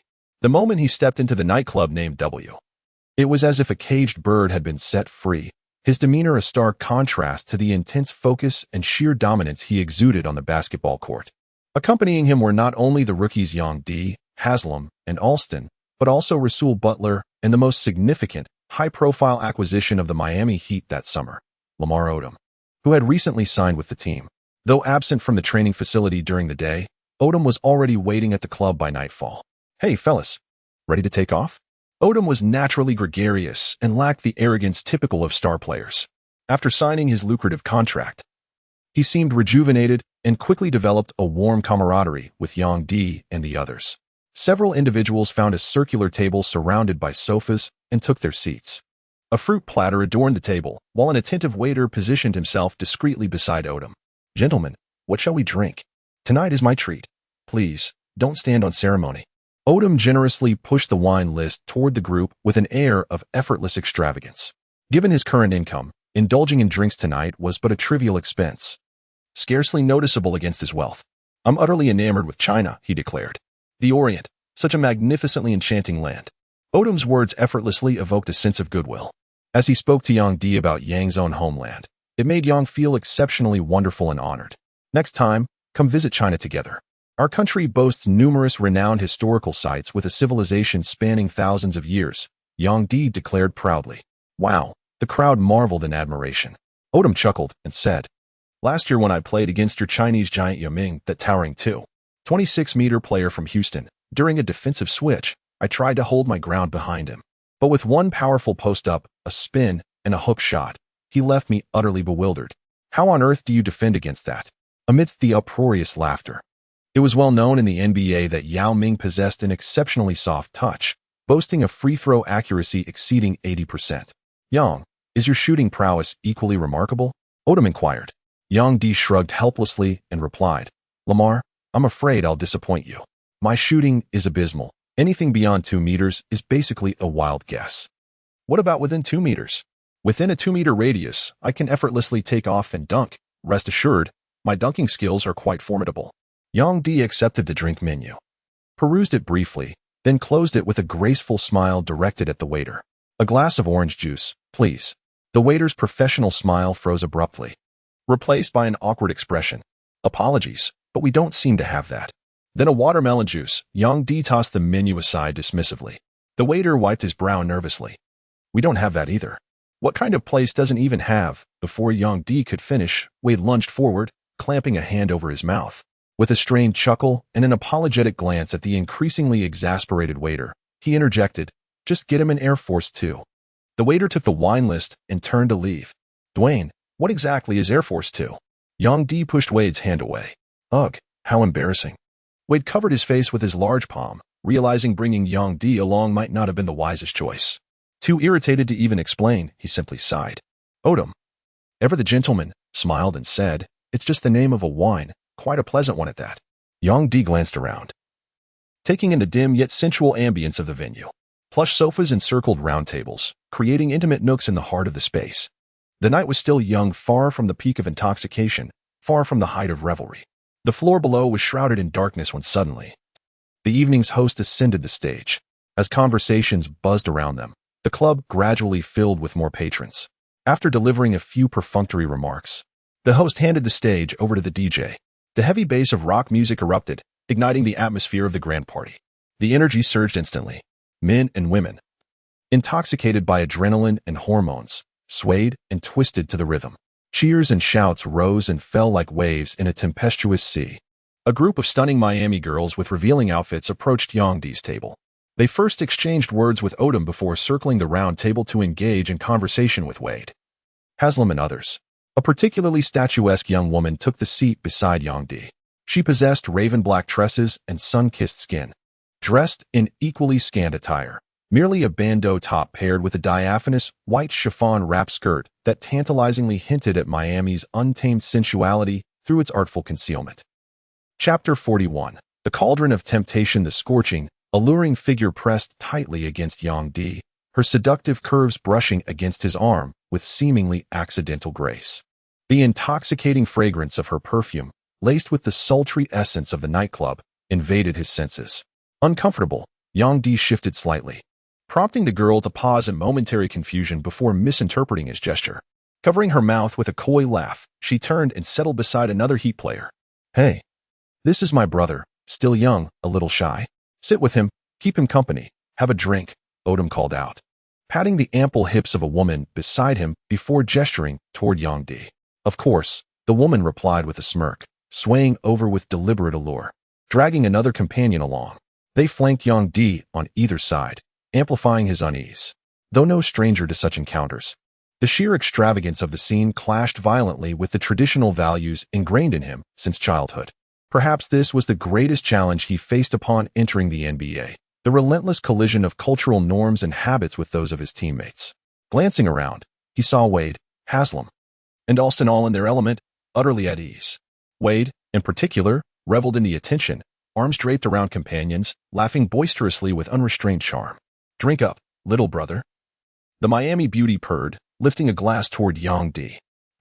He accepted the drink hesitantly. I'll handle it myself. What? The clamor of the surroundings drowned out Yang Di's voice, rendering his words inaudible to the Miami beauty. Her porcelain-like figure leaned into him, drawing her head closer in an attempt to catch his words. I'll excuse myself to the restroom first, I interjected. You two carry on without me. Yang Di's voice rose in pitch, his body tormented by desire while his mind remained conflicted. He stood up, exchanged greetings with his teammates, and stepped out of the sofa-enclosed space. The nightclub pulsed with movement as patrons flowed in and out, mostly young men and women in their early 20s. The shifting hues of the lights cast an ambiguous glow over the space, where youth indulged in carnal desires, fueled by alcohol, adrenaline, and dopamine. They drifted through this gilded world of revelry, half paradise, half illusion. The NBA was indeed a melting pot of excess, Young D mused, recalling Finney's words from not long ago. Even the restroom was lavishly adorned in gold and splendor. As he unzipped his pants, a strange sound reached his ears, a muffled mix of pain and pleasure. Glancing sideways, he noticed 3 feet beneath a closed stall door, 2 unmistakably male, clad in flip-flops, and 1 delicate female foot in a high-heeled sandal. A tattooed flower curling around the ankle. The thrum of heavy metal music drowned out any distinct noise, but imagination painted the scene vividly. Insane, Young D marveled, adjusting his pants before turning away. After washing his hands, he stepped out, only to lock eyes with an approaching beauty. His interest instantly piqued. She possessed lustrous chestnut tresses, with bewitching brown eyes that shimmered with coquettish charm. Her delicate nose bridge and slender willow leaf eyebrows framed a complexion as fair and flawless as jade. Though simply attired in a short-sleeved tee, her exquisite figure remained unmistakable. The denim hot pants she wore accentuated the graceful curvature of her shapely, perfectly straight legs, bestowing an air of elegant elongation. Even clad in ordinary sneakers, her statuesque silhouette suggested a height exceeding 170 centimeters. What truly astonished Young D was encountering such a youthful and innocent maiden amidst the hedonistic chaos of this nightclub. Their gazes met across the dimly lit space. Towering at over 2 meters tall and weighing 108 kilograms, Young D loomed near the restroom entrance like a grizzly bear, his burly arms adorned with intricate tattoos and his swarthy features obscured by shadows. And Hathaway's imagination conjured visions of a visage either menacing, weathered, or lecherous, certainly not that of an upstanding gentleman. "Might I trouble you to step aside?" And lifted her gaze. Under the dim glow of the lamplight, Young D, already stunned by Anne's beauty, stood frozen in place, obstructing her path. "All right."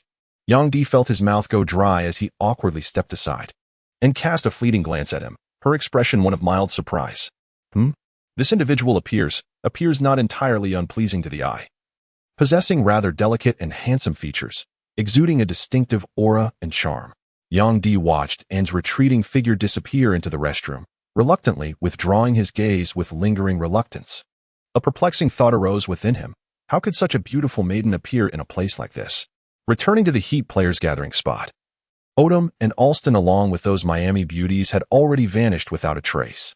Only Wade, Rasul and Haslam remained there waiting for Yandy. Where did they disappear to? Young D settled onto the sofa. They've gone off to have their fun. No need to mind them. Though, the ladies tonight aren't exactly top tier, are they? Our dear Dick Young doesn't he seem the least bit enthused. Wade chuckled, pouring a glass of red wine and handing it to Young D. Their glasses clinked lightly. Young D swirled the wine, took a delicate sip, its fragrance sweet, its finish lingering. "Don't tease me, Dwayne. You know I've never been comfortable in places like this." Wade laughed again, patting Young D on the shoulder.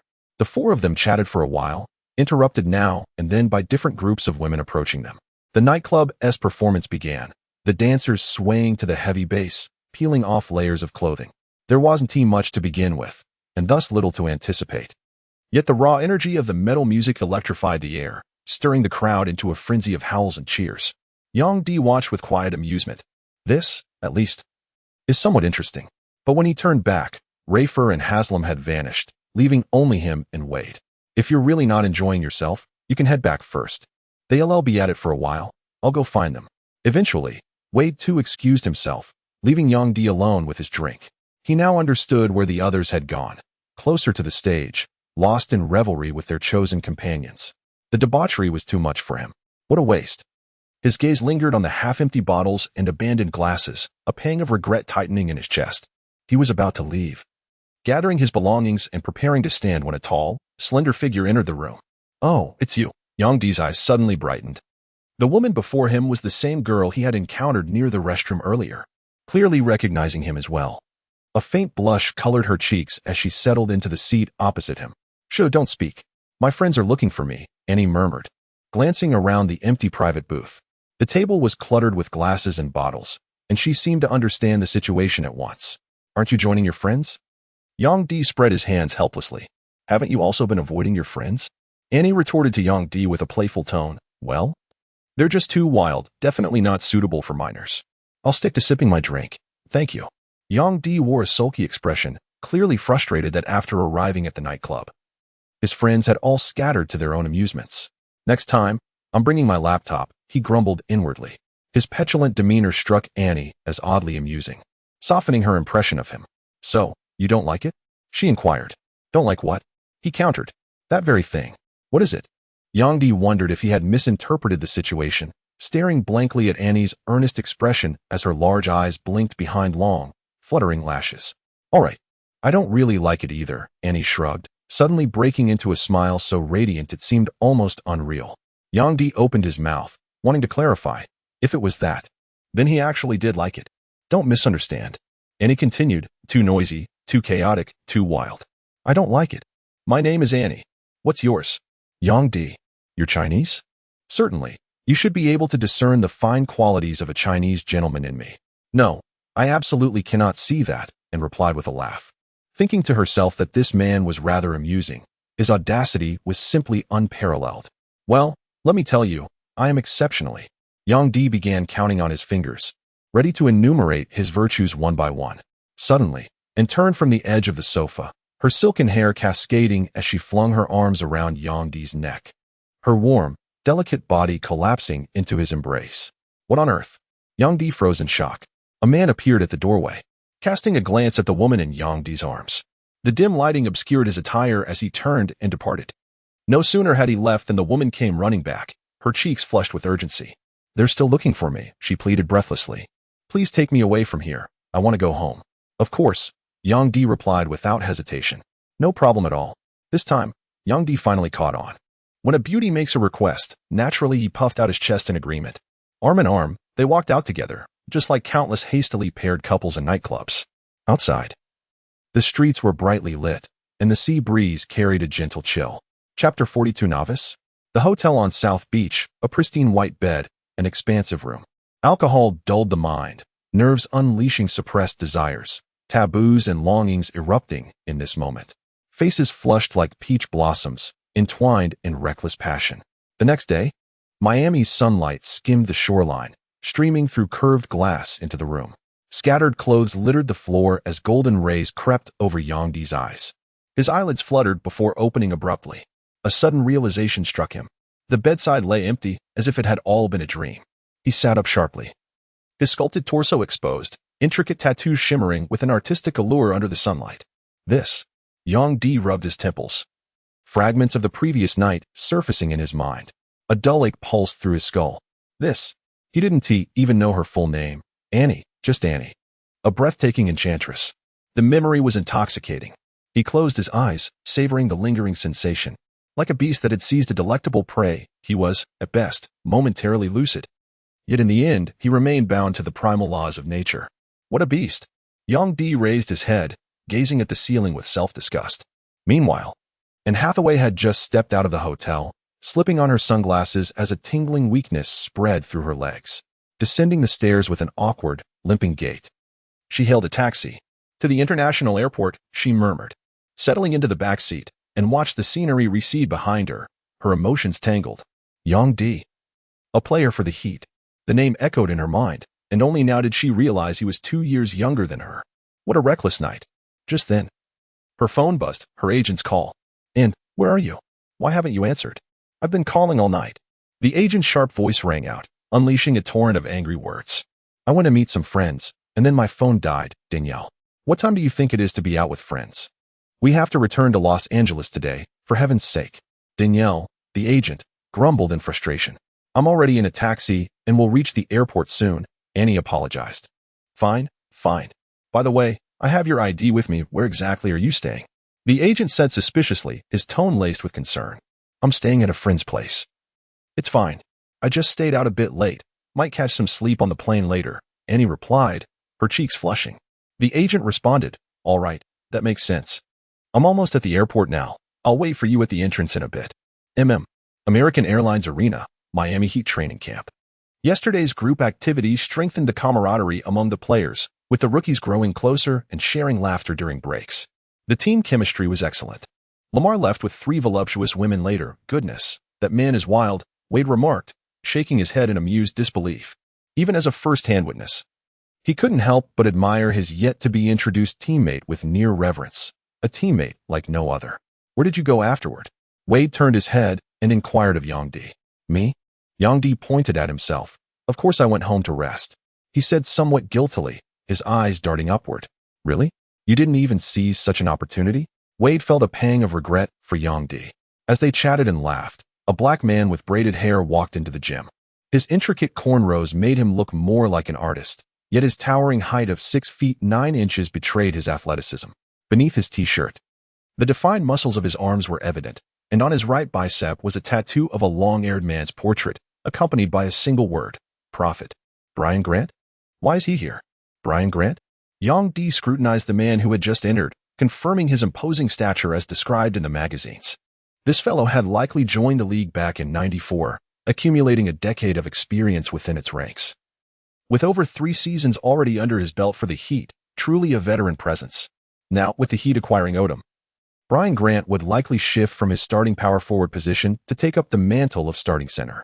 Last season, the 30-year-old Grant played all 82 games, averaging 10.3 points and a career-high 10.2 rebounds per game, undoubtedly one of the Heat's standout players. Vacation's over.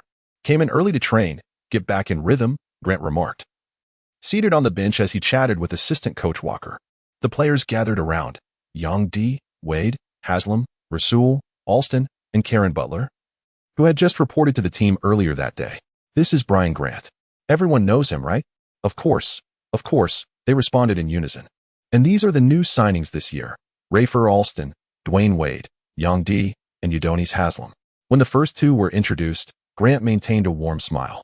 But when Yongdi and Haslam were mentioned, though his expression remained cordial, a faint, inscrutable glint flickered in his eyes. So, you're Yongdi? Brian Grant fixed his gaze upon Yongdi's eyes, scrutinizing him from head to toe, while Yongdi observed him with equal fascination, utterly oblivious that his nonchalant demeanor had already provoked Grant's displeasure. That would be me. What seems to be the matter? Are you acquainted with that fried food establishment outside? Yongdi tilted his head slightly, his gaze locking onto Grant's teasing eyes as sudden comprehension dawned upon him, his expression darkening instantly. Fetch me a donut, Grant said with an ingratiating smile. All eyes turned toward Yongdi, who responded with a cold snort, dismissing the request without hesitation. How absurd. I haven't the time. The atmosphere chilled abruptly, leaving the group standing in awkward silence. Grant's faintly amused expression froze in place. Wade tugged at Yongdi's sleeve in quiet admonishment. But Yongdi remained unmoved, his unwavering stare fixed on Grant, refusing to yield even an inch. The assistant coach beside him, for reasons unknown, let out a hollow laugh before falling silent, wearing an expression of keen interest, his gaze fixed intently on Grant, who felt a sudden surge of fury ignite within him. Rookie, do you have any idea who you're speaking to? Grant rose to his feet, the two men standing eye to eye, equal in stature and build. One emanated a tempestuous fury like a raging volcano, while the other exuded an untamed defiance akin to a wild beast. Even LeBron wouldn't dare speak to me like that. Grant's intention was crystal clear. You're merely a second-round draft pick. What gives you the audacity to act so arrogantly in front of him? Yet Yongdi couldn't care less. What irked him the most were these baseless provocations from people like Grant. Back in the streetball days, there were always those who targeted him because of his skin color or nationality, harboring racial prejudices. Though most wouldn't voice it outright, their actions spoke volumes. From those experiences, Yongdi learned one thing: respect those who respect you, and show no courtesy to those who look down on you. So go ahead. Call LeBron to buy your donuts for you. Yongdi shrugged dismissively. Kid, you're dead meat. Grant was seething with fury. Never in his life had he encountered such an insolent rookie. What was this? A direct challenge? Did they think he would be intimidated? Yongdi surged forward with an imposing aura, his clenched fist tightening the muscles, causing the blue dragon tattoo to writhe menacingly. At this moment, Wade and the others, sensing the escalating tension between the two, quickly intervened to separate them. Alston stepped in, saying, "Come on, guys, no need to argue over such a trivial matter. Let us just get back to practice." Wade pulled Yongdi aside, who shot Grant a fierce glare, leaving the atmosphere between them icy. Wade sighed with a wry smile. Why did you have to pick a fight with the team's star player right off the bat? He is the highest paid guy here. A marquee name. What is the harm in just buying him a drink? Yongdi snorted and spat in disdain. That guy was clearly looking down on me. I've seen that kind of contemptuous gaze too many times. What kind of so-called team leader picks a fight the moment he sees me? Disgusting. Yang Di slung his arm around Wade's shoulder and said, Dwayne, I really can't stand this guy. If we ever become starters, let's tell Pat Riley to kick him out. Between me and Udonis, we've got the front court covered. Hey, don't talk nonsense, Wade replied, his face paling with alarm. This guy truly had no inhibitions, daring to say anything. Imagine anything, do anything. Though, if he were honest, from the moment he was drafted, Wade had also believed himself to be Miami's savior, the undisputed starter, the leader. Shouldn't that role belong to him? Chapter 43. Intensive Training. Media Day. Grant stormed off without participating in the training session, visibly seething with anger. The rookies exchanged glances. Their perception of Yang Di shifting. Was this guy genuinely oblivious, or simply wired differently from the start? A rookie daring to confront the team's main players head-on is something most people wouldn't even attempt. Aren't Chinese supposed to be modest and amicable? Where are the fabled virtues of the Orient? Yang Di paid no heed to the inner workings of his teammates' minds, focusing solely on rigorous training to fulfill his daily regimen. Assistant coach Walker reported the matter to head coach Van Gundy. Van Gundy's brow furrowed deeply, his face betraying impatience. Why must this fellow stir up trouble? Doesn't he know NBA rookies are expected to serve the veterans? This has been a long-standing tradition. I fear he may truly be unaware, yet I suspect even if enlightened, he would refrain from acting upon it. After interacting with Yang Di, assistant coach Walker gained substantial insight into his temperament. Quite the rebellious spirit indeed. Setting this matter aside for now, our team recently traded away Travis Best and Michael James, while Eddie Howe signed with the Los Angeles Clippers as a free agent. This has left us with a pressing shortage at the point guard position. Might you have any recommendations for suitable guards? Walker pondered for a moment before shaking his head. Quality point guards are scarce in the free market. However, for the new season, Dwayne can also play the point guard position alongside Rafer, which should suffice initially. Our front court is overcrowded. Grant, Odom, Malik Allen, Loren Woods, Tyrone Hill, plus the two rookies, Yang Di and Haslam. Walker chuckled. Anyway, Pat has already. True, October is just around the corner. It's truly something to look forward to. Throughout the summer, Yang Di and Wade spent their days in the training facility. By the time the team officially reported on the first day of October, Yang Di had grown noticeably darker than during the draft.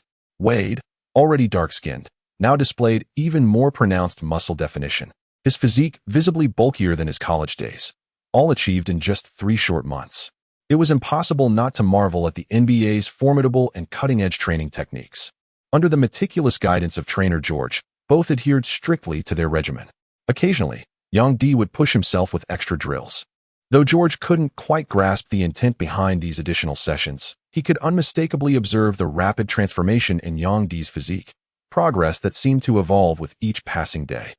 On the day of the training camp, Eddie Jones, Lamar Odom, and Brian Grant all arrived at the arena. The professionalism of NBA players is beyond question. They indulge wholeheartedly in leisure during vacations, yet when duty calls, they present themselves punctually before their coaches. The new head coach, Stan Van Gundy. Since 1995, Stan Van Gundy had served as an assistant coach for the team.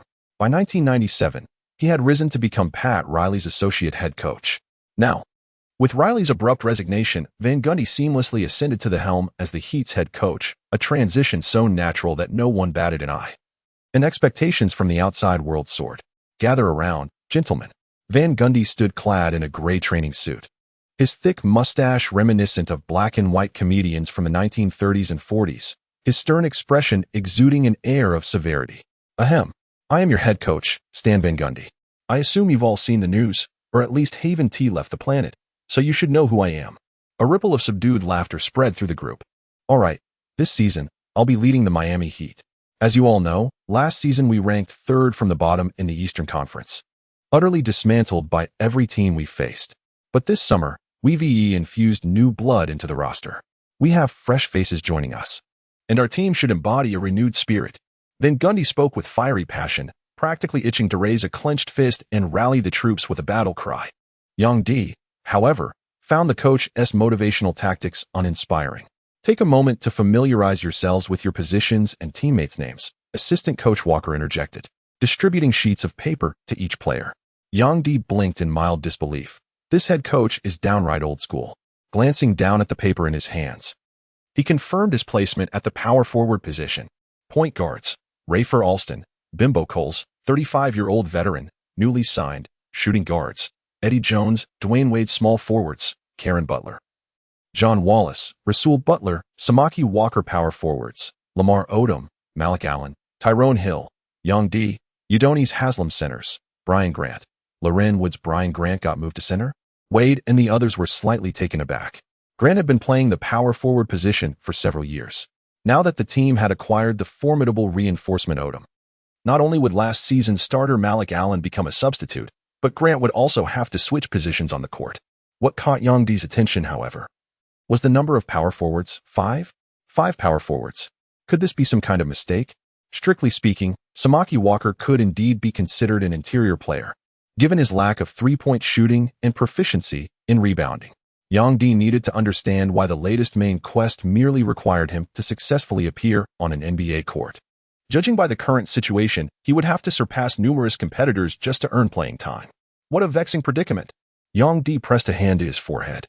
Van Gundy continued speaking. Now, we shall aim for even greater and more illustrious achievements. We must train diligently, striving to become more exceptional professional athletes. I hope you will soon grasp the tactics and display the discipline I demand, playing the brand of basketball I wish to see. After Van Gundy finished speaking, the group applauded before dispersing. Shortly thereafter, a swarm of media flooded into the Miami arena. A significant portion were local Miami reporters, some drawn to Lamar Odom, while others clustered around Dwayne Wade. Standing alone before Young D was Kai Nan, a journalist from China Sports Daily. So, you're the only one who came to interview me, Young D remarked with a self-deprecating smile. Kainan chuckled. Even the entrance to the American Airlines arena isn't easy to access, let alone today when Houston is also hosting a media day. You've practically become my exclusive reporter now, haha. Young D burst into laughter. Utterly unfazed, he had encountered countless instances of being underestimated before. With a smile, Kainan retrieved her voice recorder and announced, "So I shall commence the interview now." Young D, let's begin. Kainan inquired. For the new season, what role has the head coach assigned you? Or rather, what position will you be playing on the court? Young D, power forward, still my preferred position. Kainan, today marks the first team training session. What are your thoughts and impressions? Emotions well up within me, at long last. The training camp has commenced after such an interminable wait. Truth be told, my heart brims with anticipation. I noticed the crimson vest you're wearing. Regarding the head coach's arrangements for group training this new season, how are they structured? With which players have you been paired as partners?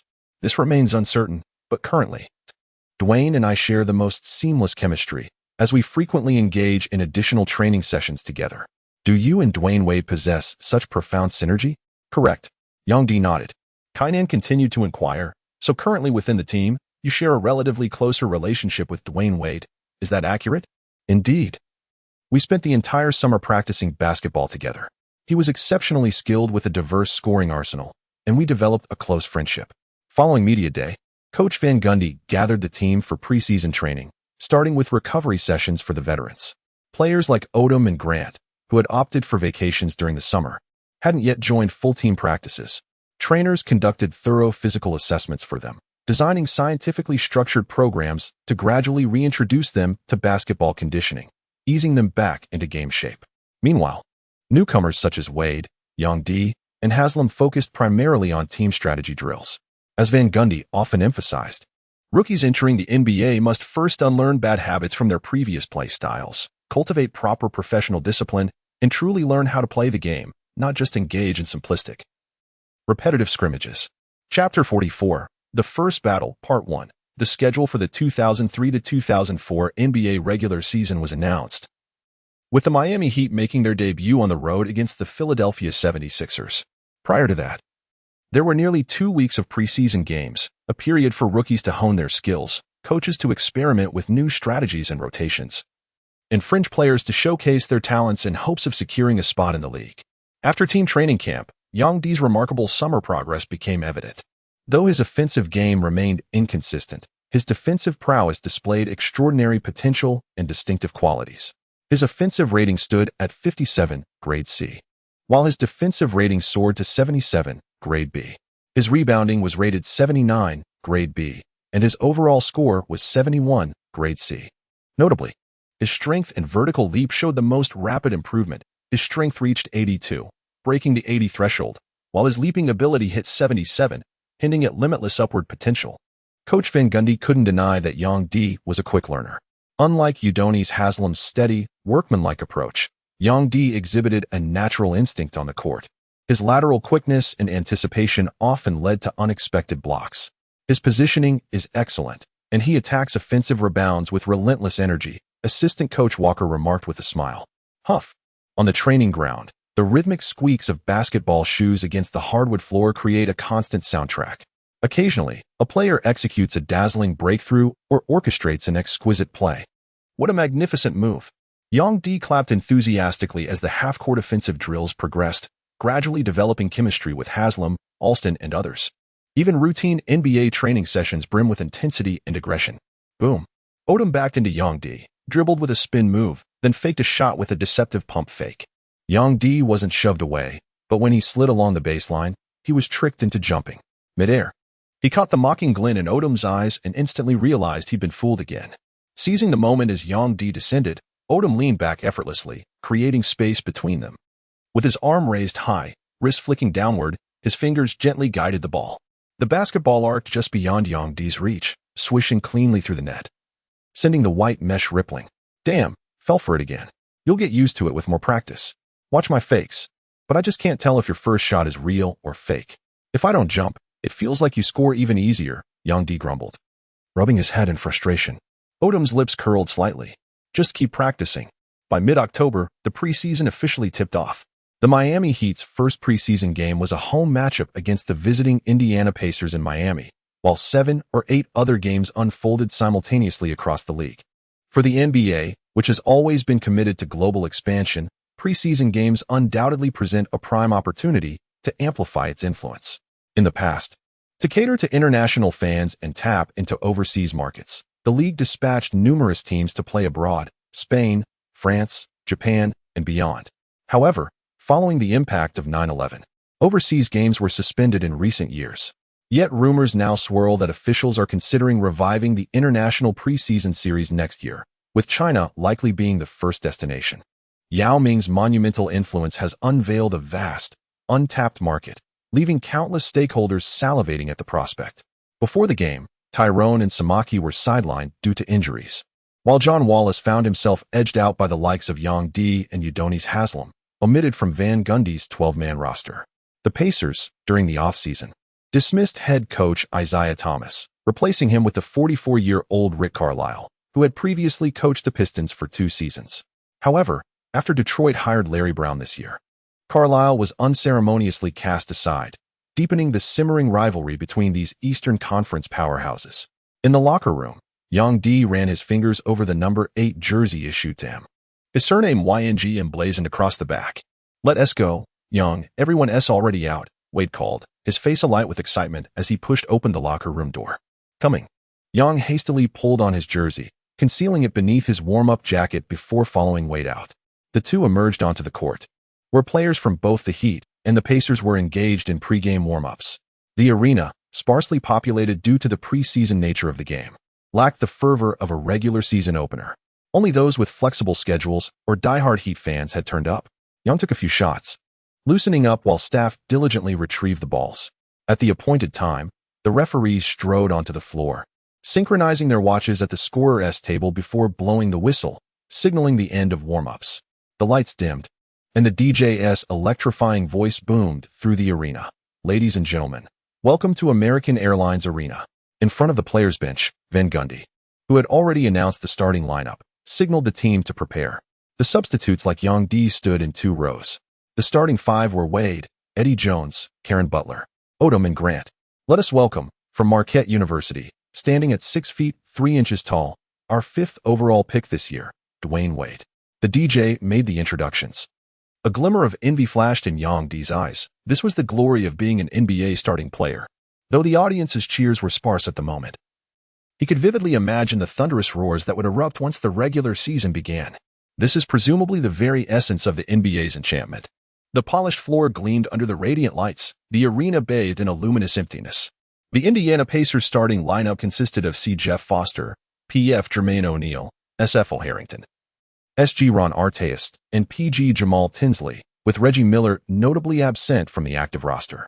The referee cradled the basketball as he strode to center court, where the 10 starting players assumed their positions.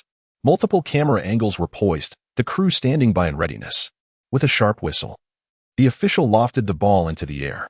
Jermaine O'Neal and Brian Grant leapt at center court for the tip-off. Yet from Yang Di's vantage point, O'Neal seemed to hesitate, his reaction time just a fraction too slow. Grant was the first to tap the basketball. Odom swiftly seized it with a resounding snap, then passed it to Wade behind him. Dwayne playing point guard? Yang Di himself felt it might not be quite suitable. As Wade possesses formidable scoring prowess and an intense offensive drive, playing as a point guard could potentially hinder the full expression of his capabilities. Last night, they must have visited nightclubs, given their visibly exhausted demeanor. Rafer Alston appeared utterly astonished upon witnessing Grant win the jump ball. Yang Di nodded in agreement. This indeed seemed plausible.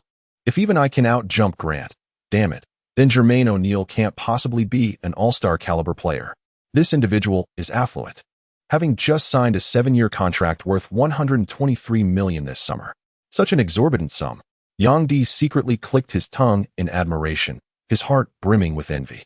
On the court, the Heat initiated their first offensive play. Wade passed the ball from the top of the arc to Eddie Jones at the 45-degree angle on the right. Jones and Odom executed a pick and roll, with Jones dribbling around the arc while Wade and Karen Butler crisscrossed, leading Butler to also position himself at the top. Jones handed off the ball to Butler with a screen, allowing Butler to drive inside. Just inside the three-point line, Butler utilized another perfectly timed screen from Odom. The quality of these screens was impeccable. Butler effortlessly penetrated the defense, while Odom rolled to the basket seamlessly. The defenders, Harrington and O'Neal, were completely out of position. Butler delivered a crisp bounce pass to Odom, who took one dribble before lofting a left-handed floater. By the time O'Neal recovered to contest, it was already too late. The ball dropped smoothly through the net. 2-0. The arena erupted in applause. What a play! Van Gundy clapped his hands with a satisfied smile. For this was precisely the offensive play he had envisioned. It seemed the fruits of their intensive training were finally manifesting. On the Pacers' end, their offense was rather simplistic. Jermaine O'Neal attempted a back-to-the-basket move against Lamar Odom, but his hook shot missed the mark. Odom, swift and agile, spun around to secure the rebound. Without hesitation, he pushed the ball up court with speed. Dwayne Wade, Eddie Jones, and Karen Butler surged ahead like a three-pronged spear. Then, in a daring move, Odom flicked his wrist, sending the ball sailing over the heads of the defenders, a long-range pass that defied expectations. You actually had the audacity to attempt that pass. Arteas let out a furious roar. How dare they disregard a steal master averaging 2.3 per game? Glaring at the basketball, he suddenly leaped up, poised to snatch it away. In that instant, a crimson figure darted out from the side like a scarlet lightning bolt flashing past his vision, swiftly intercepting the ball. What?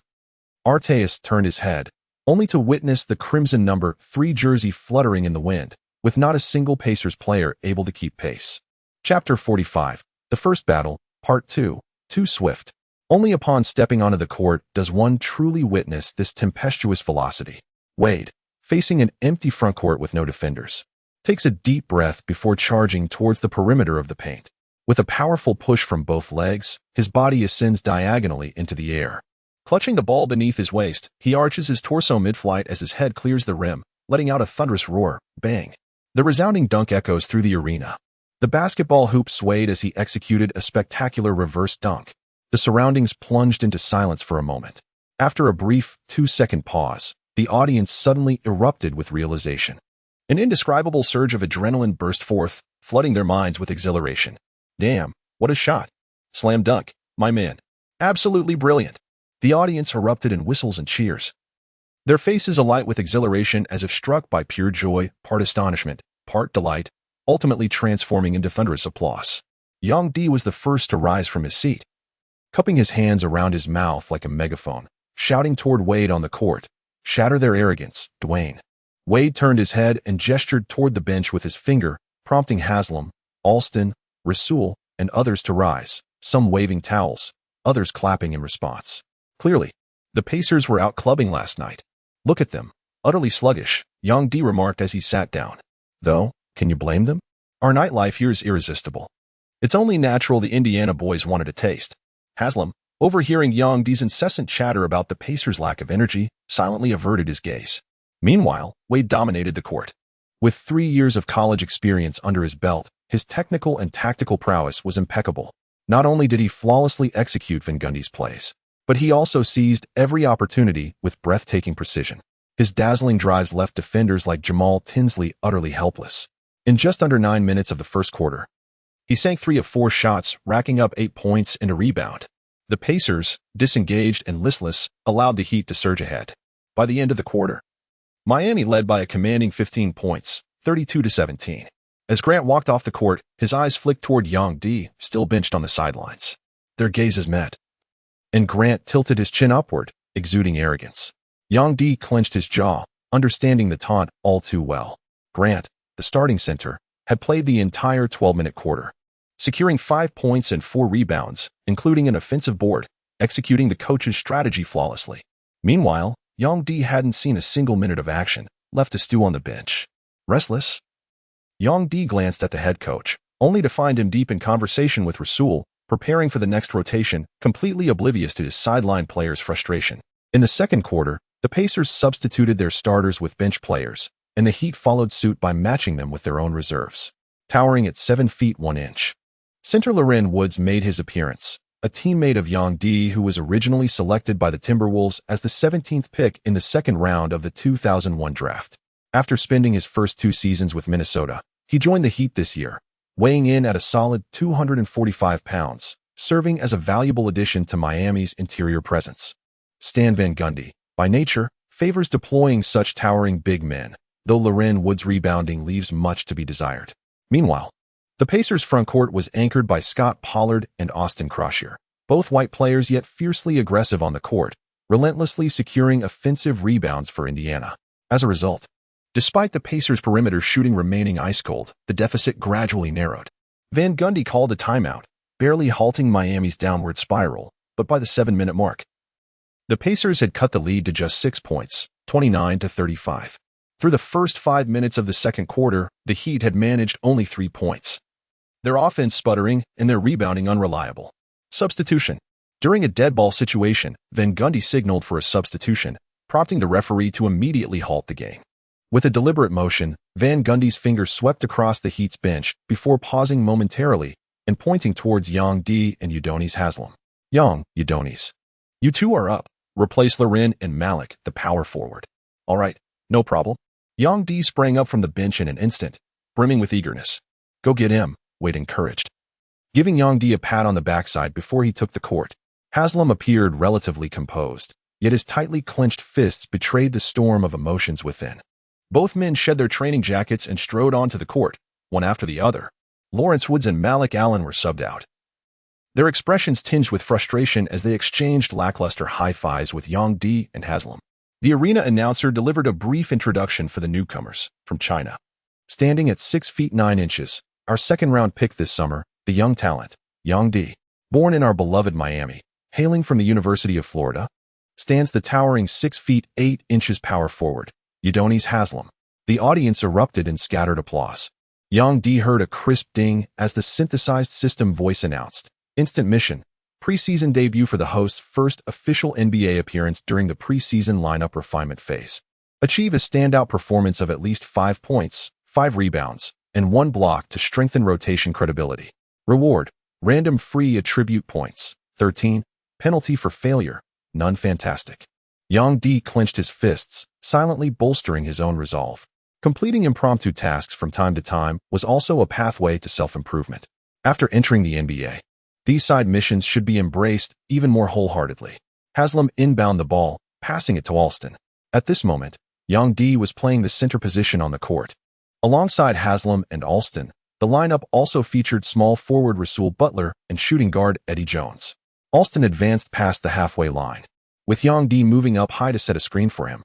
This was by far his most proficient tactic. The slender Alston slipped past Yang D with a swift turn, while the Pacers defender Fred Jones collided solidly against Yang D's block. Now mismatched against Scott Pollard, the 2'11" center, age 28, had entered the league in 1997 and played 6 seasons, primarily as a backup center for the Sacramento Kings. At his peak, he averaged 7.1 rebounds per game, including 2 for offensive boards.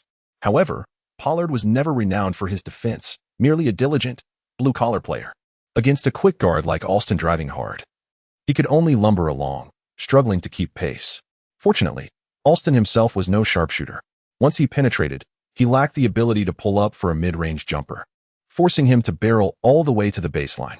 With quick instincts, Alston glanced back, leaned forward, and used his body to shield against Pollard before attempting a soft one-handed layup. The moment the ball left his fingertips, Alston knew it was off. His release lacked finesse, the motion slightly rigid. True enough, the ball caromed awkwardly off the backboard, missing the mark entirely as it clanged off the front rim. Pollard inwardly rejoiced. This rebound would be an easy grab.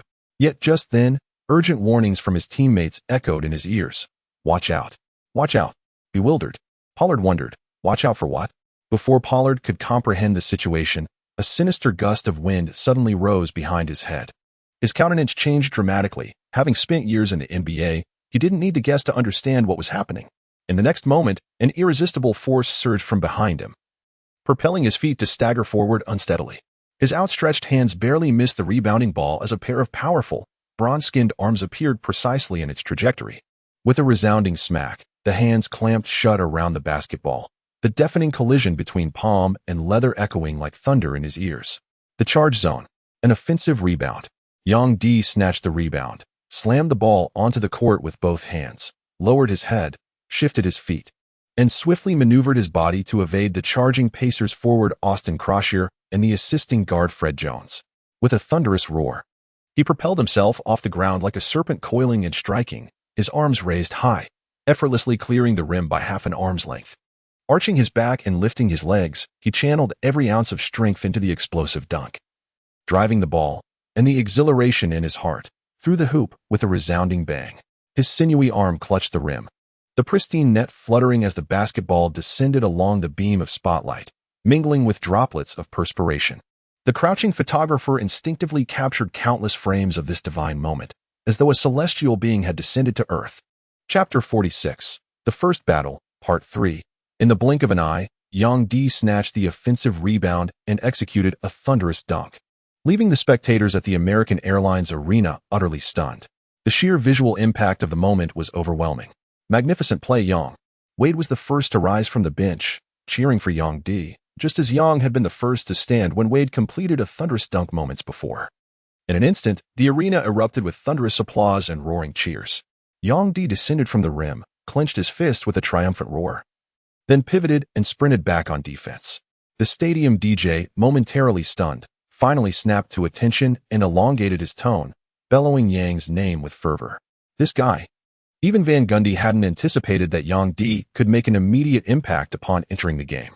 Though subconsciously, he harbored little fondness for this flamboyant, controversial Chinese second-round pick. He couldn't help but admire Pat Riley's extraordinary draft acumen. Given Yang's demonstrated ability and potential in both training and games, barring injuries, he was undoubtedly a steal. The Pacers hesitated briefly before inbounding the ball, with Fred Jones dribbling past half-court. Yang D anchored himself behind Scott Pollard, who felt the sheer, mountainous force of the young man behind him. Straining to push inward, Pollard found himself gradually edged out of the paint by Yang's relentless pressure. Austin Croshier fared no better. Udonis Haslem, equally formidable in strength and tenacity, bodied him up, denying any entry into the interior. Thus, Croshier darted out to set a high screen for Fred Jones. After executing the pick-and-roll, Jones found himself open as Rafer Alston lost his defensive positioning. Jones rose for a mid-range jumper swish. 31-37, the Pacers now trailed by 6. This defense is just painful to watch. Assistant coach Walker buried his face in his hands. Alston was undeniably creative on offense, quick, a deft passer, and a capable shooter, but his defensive shortcomings were glaring. Beyond lacking physicality, his effort and defensive instincts had always been questionable. Transitioning back to offense, the Heat set up their half-court play. Haslem stepped out to screen for Alston, who drove to the free-throw line before dishing to Eddie Jones, who had slipped to the corner. Eddie launched a three, clank. The rebound caromed far out, and Yang, despite his efforts, was boxed out by the exhausted Pollard. Helpless, he watched as the Pacers' small forward swooped in to snatch the board. Did it really have to bounce that far? Yang D muttered to himself, feeling a pang of regret with every missed rebound. On the Pacers' offensive play, Fred Jones attempted a reverse lob to Crozier in the paint, but the angle and force were slightly off. The tenacious Udonis Haslem, leaning into Crozier, managed to tip the ball away. Quick as lightning, Rasul Butler seized the loose ball and immediately secured it in his arms. The crowd erupted in applause. Even a stellar defensive play could ignite the fans' cheers. Rafer Alston dribbled past half-court right at the 8-second mark, then raised his hand to direct his teammates into position. Yang D set a solid off-ball screen for Eddie Jones on the weak side. Eddie Jones curled around the screen, instantly drawing the attention of both his original defender, the shooting guard, and Pollard, who attempted to help. Seeing the opening, Yang D instinctively cut toward the basket. Rafer Alston's eyes lit up as he flicked his wrist, delivering a crisp bounce pass to Yang D, who was already in full stride. The Pacers' interior lay exposed, leaving only Crozier to scramble and contest. Yang D gathered the ball with both hands, then raised it high in his right, taking 2 powerful steps toward a thunderous dunk. But Crozier anticipated the move, stepping in early and slapping Yang D's arm midair. Though Yang D fought to maintain balance, the ball slipped from his grasp, soaring out of bounds. Tweet. Defensive foul. The referee tapped his arm, signaling a foul on the Pacers, and Yang D stepped up to the free throw line. If it were me, I would have passed it to Udonis already, Grant muttered from the bench, his tone laced with sarcasm, his resentment toward the Chinese player who was stealing the spotlight growing stronger. Indeed, had Yang D chosen to pass the ball earlier, Haslem would have been left completely open, whether for a mid-range jumper or a direct drive to the basket. His position would have been far more advantageous. But Yang D hadn't seen it. The court's perspective is far more confined than that of the spectators. What appears as an obvious opening to the audience may not be so easily discernible to the players in motion. The referee signaled for 2 free throws, walked to the baseline, and tossed the ball to Yang D. The clock above the backboard froze as Yang D caught the ball, dribbled it several times against the hardwood, then lifted it slightly, his gaze fixed on the rim. Just as the crowd grew restless with anticipation, he released the shot with a gentle flick of his wrist, taking forever just to shoot a free throw. The players and coaches on the court were instantly bewildered. Yang D played with such ferocity and dynamism during set plays, yet when stepping up to the free throw line, he seemed as constipated as could be. Clang.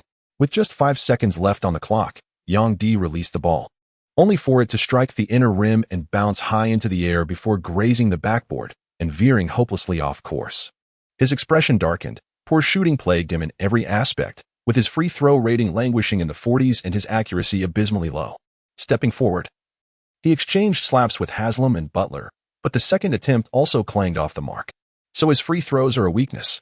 Pacers head coach Rick Carlisle exhaled in relief.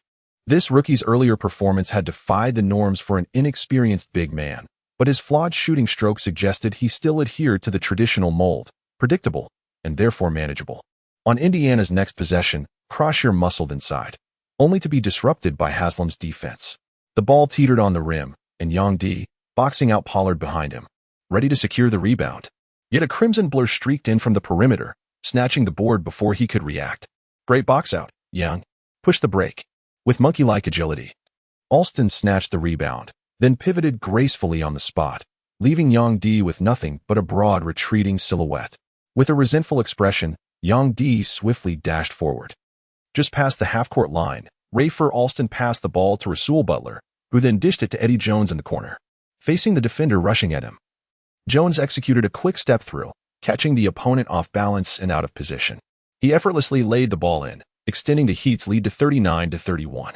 By then, over half of the second quarter had elapsed. Coach Carlisle signaled for a timeout after Fred Jones brought the ball past half-court.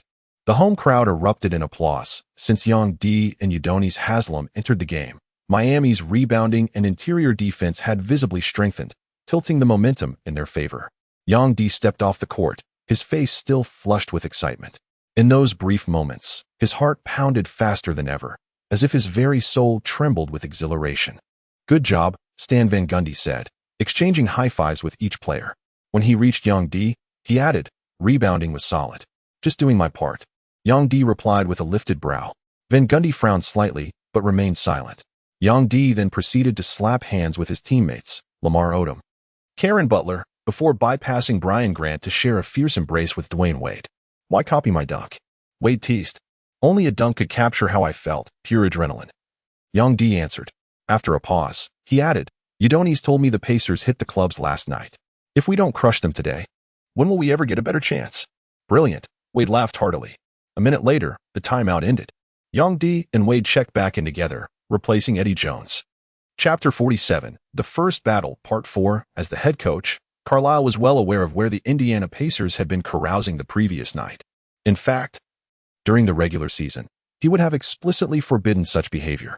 Unfortunately, this was merely an inconsequential preseason game, so insignificant that he hadn't even planned to play Jermaine O'Neal, Ron Artest, or other key starters for more than 20 minutes. In other words, this was the time for the bench and rookies to shine. Witnessing the stellar performances of Yang D and Dwayne Wade earlier, Carlisle suddenly recalled that the Pacers had also selected a player in the second round of this year's draft. James. Carlisle called softly to the gaunt young man seated on the bench. Yes, coach. I'm here. James Jones immediately stood up. At 23, he was an older rookie. And seeing younger players like Yang D and Wade already making their mark had left him itching for his own opportunity. Go in and give it your best. Carlisle had intended to say more, but the words died on his lips. He realized just how little he truly knew about his own players. The truth was, Larry Bird had brought him to Indiana with one singular goal, a championship. Nurturing young talent was, at best, an occasional afterthought. James Jones nodded eagerly, his excitement palpable as he stepped onto the court.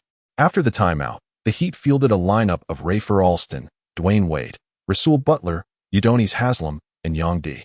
Meanwhile, the Pacers countered with Fred Jones, Jamison Brewer, James Jones, Austin Croshier, and Primoz Brezek. Yang D found himself matched up against a new opponent, a towering 7 feet 2 inches, 255-pound European behemoth. Primoz Brezek, the 27th overall pick in the 2001 draft, was a Slovenian basketball player with extraordinary physical attributes. His height and wingspan placed him among the NBA's elite in terms of sheer size. On the Pacers' first possession, the ball eventually found its way into Brezek's hands in the low post. Yang D planted himself firmly behind him, bracing for the impact. Brezek backed down, his massive frame driving into Yang D's chest with bulldozer-like force.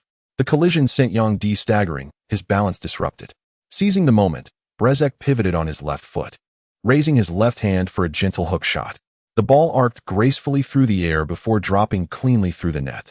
2 points. The Pacers now trailed 33-39. Damn. How is he so heavy? Yang D cursed inwardly. Yang D sensed that his opponent's strength wasn't particularly formidable. Yet the sheer physical advantage in height and weight proved overwhelming. Until his own power could establish absolute dominance, he simply couldn't withstand the pressure. To make matters worse, Rec, like a classic European center, possessed refined techniques and a delicate touch. His close-range hook shots flowed as effortlessly as drinking water, still lacking that crucial edge. In Stan Van Gundy's mind, Yang D had already been categorized as a supplementary bench player. At least for now, his capabilities seemed limited to this level. On the Heat's offensive play, Rafer Alston dished the ball out to Dwayne Wade on the wing. Wade beckoned to Yang D, who promptly sprinted to Wade's left side to set a screen. Jamison Brewer, anticipating the pick and roll, immediately took a defensive stance to secure an advantageous position. At that very moment, Wade and Yang D sprang into action simultaneously. Wade drove right with a swift crossover dribble, while Yang D, instead of setting the screen, pivoted sharply and cut backdoor toward the basket. Jamison Brewer was left utterly bewildered. This fellow guard, also drafted by the Pacers 2 years prior, turned around only to see Wade and Yang D flash past him like twin streaks of lightning, slicing through the Pacers' defense. The towering center, Brezek, managed a single step in pursuit, but Wade soared into the air in 2 strides, meeting the rotating defender Croshier mid-flight before softly laying the ball into the hoop. 41-33. The Heat led by 8. A score under such defensive pressure, pure brilliance. Croshield cast another glance at Wade. This young guard was not only astonishingly athletic, but also possessed remarkable basketball skills, hardly resembling a rookie. The Pacers launched their offense. Fred Jones drove down the middle, faked right, and dished the ball back to Brezek at the high post. At the top of the key, Brezek executed a handoff and set a solid screen for small forward James Jones. For a fleeting moment, with Rasul blocked and Yang D failing to close out, Jones had a clean look at the basket. Yet, hesitation crept in, and the opportunity vanished as swiftly as it had appeared. Rasul swiftly recovered, reappearing in front of Jones. Jones quickly swung the ball to Jamison Brewer on the opposite wing. Brewer drove baseline, attempting to force his way past Wade, but unable to create separation. He contorted into an awkward three-step layup, barely evading Wade's outstretched hand as he released the ball. Yet, scarcely 10 centimeters from Brewer's fingertips. Yang D surged in from the side and swatted the shot into oblivion. What a block! The kid has got game. From the bench, Lamar Odom and others erupted in applause. Nothing quite electrifies like a swatted shot. Yang D exchanged a triumphant high five with Dwayne Wade as the Pacers' shot clock dwindled to a mere 3.8 seconds. Moments later, Brewer inbound from the sideline. Fred drove 2 steps before pulling up for a mid-range jumper that clanged off the rim, sending the rebound caroming high into the air. Mine. Yang D let out a thunderous roar and was about to leap for the ball when a dark hand intercepted it. Haslam. Crosier showed no intention of contesting for the offensive rebound, while Haslam failed to box out, occupying a superior position over Yang D. In his attempt to block the towering Brezek, Yang D missed securing the defensive rebound as well. With less than 2 minutes remaining in the second quarter, Yang D finally seized his second rebound of the game, yet another offensive one, after Rasul's mid-range jumper clanked off the rim. Yang D swiftly dished the ball out to Wade on the perimeter, who signaled with a gesture to slow the tempo. Then came another pick-and-roll play. Wade breezed past his defender with a swift crossover, slashing into the paint. Yang D, hands poised to receive the pass, darted toward the basket with quick, precise steps along the baseline. Wade delivered a crisp bounce pass, and Yang D caught the ball, taking one swift stride forward. By the time Brezek and Crosier, both out of position, turned to react, Yang D had already launched himself into the air just beyond the free throw line. With a thunderous clang, he executed yet another breathtaking one-handed dunk. At that moment, the Heat led the Pacers 46-36, a solid 10-point advantage. In the ensuing possessions, neither team managed to score. Just before halftime, Yang D finally secured a defensive rebound, snatching the stat from his fiercely competitive teammates. Not bad. Our boys performed quite well in the first half. The local Miami TV station broadcasting the game gave positive reviews of the home team. One commentator chuckled and remarked, "The key is Dwayne Wade. He trained for 3 years in college, and it really shows. He made an outstanding impact right from the start, shooting 6 out of 9 in the first half and scoring 14 points, making him the best performer among all players." Another host then praised Yang D's performance. And then there's our second-round pick. He contributed 4 points, 3 rebounds, and 1 block. While the stats may seem modest, I was deeply impressed by that early dunk of his, like a tiger bursting out of its cage, fierce and unstoppable. The most remarkable thing is that he held his own against stronger, more experienced second- and third-year players. True, his defensive positioning in the low post was questionable at times. But overall, he was excellent. I'm really looking forward to seeing how they perform in the regular season. In contrast, Indiana's rookie James Jones had a rough outing. He looked as thin as a bamboo pole, just running back and forth pointlessly in his 6 minutes on the court, ineffective on defense and invisible on offense. The two commentators laughed as they wrapped up. It's only the first meaningless preseason game, but we're already singing praises for Pat Riley, the Heat's mastermind. Chapter 48. Positive coverage. Yang D took the court again in the fourth quarter, by which point the Pacers were already trailing the Heat by 20 points. Carlisle showed no intention of mounting a comeback, and the game had slipped into garbage time. Wade did not share the floor with Yang D again, leaving the fringe players to dominate the ball, their eyes locked solely on the basket. The following day, the Miami Sports Tribune covered the Heat's first official game of the new season, emphasizing the developmental significance over the competitive outcome. Highlights included both Wade and Yang D making the day's top 10 plays. Wade with a lightning-fast transition reverse dunk, and Yang D with a thunderous putback slam after securing an offensive rebound, electrifying the crowd with 2 distinct yet equally exhilarating displays. Breathtaking talent, limitless potential. The first phrase described Wade, the second Yang D. The difference lay in the fact that Wade had already showcased his extraordinary gifts, talent, which in the NBA is often synonymous with ability. Yang D, however, still had gaps in his game, shaky shooting, questionable defensive decisions, and poor free throw accuracy, as noted in the report.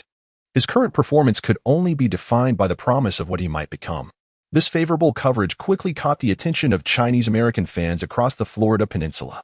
Though Yang D's complexion was darker, his features remained distinctly Asian, his dark eyes and unmistakable heritage forging an instant connection and rallying support from those who shared his roots. When a player delivers a commendable performance, the narrative is invariably positive. Madison, Wisconsin, a small diner on Oak Street, nestled near the local high school, buzzed with students grabbing dinner as evening fell. The day's top 10 plays flashed across the mounted television, drawing lingering gazes.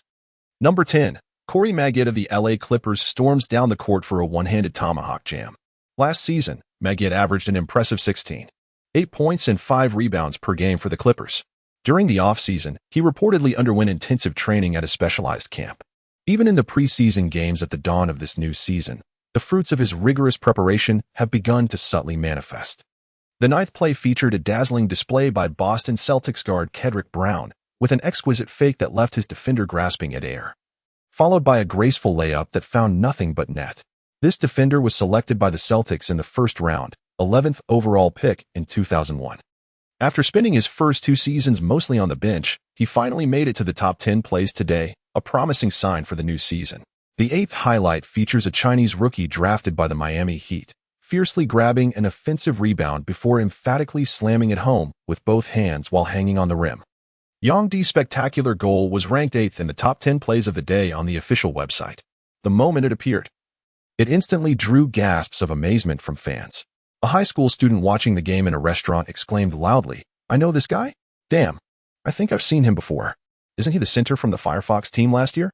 I heard the Firefox team won the Madison Championship at that time. All thanks to this guy." No wonder the formidable Bison team was said to have been casually defeated back then, facing an opponent who could enter the NBA. Losing wasn't shameful at all. Many high school students were fans of the Firefox team and were quite familiar with its members. They recalled how the Firefox captain had recently boasted about his former teammate being drafted into the NBA, which they initially dismissed as mere bravado only to discover it was true. Rumors suggested this player had once been part of the Wisconsin Badgers.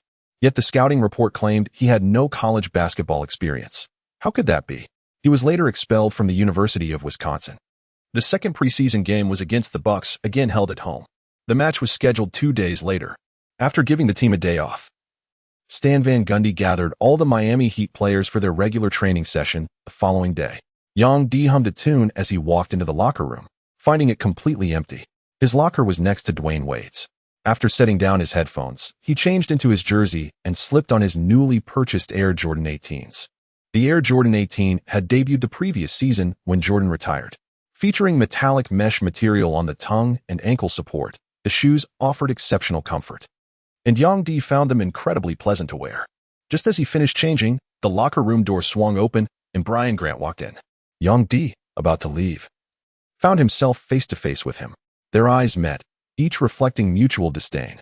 Without a word, Yang Di turned and strode out. While Grant ignored him as well, the two passing each other like strangers.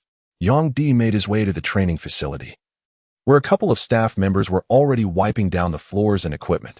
He stretched briefly, jogged a few laps around the court, then grabbed a basketball, dribbling between his legs as he moved toward the half-court hoop for some casual shooting practice. After a while, Grant and Lamar Odom entered together, chatting and laughing.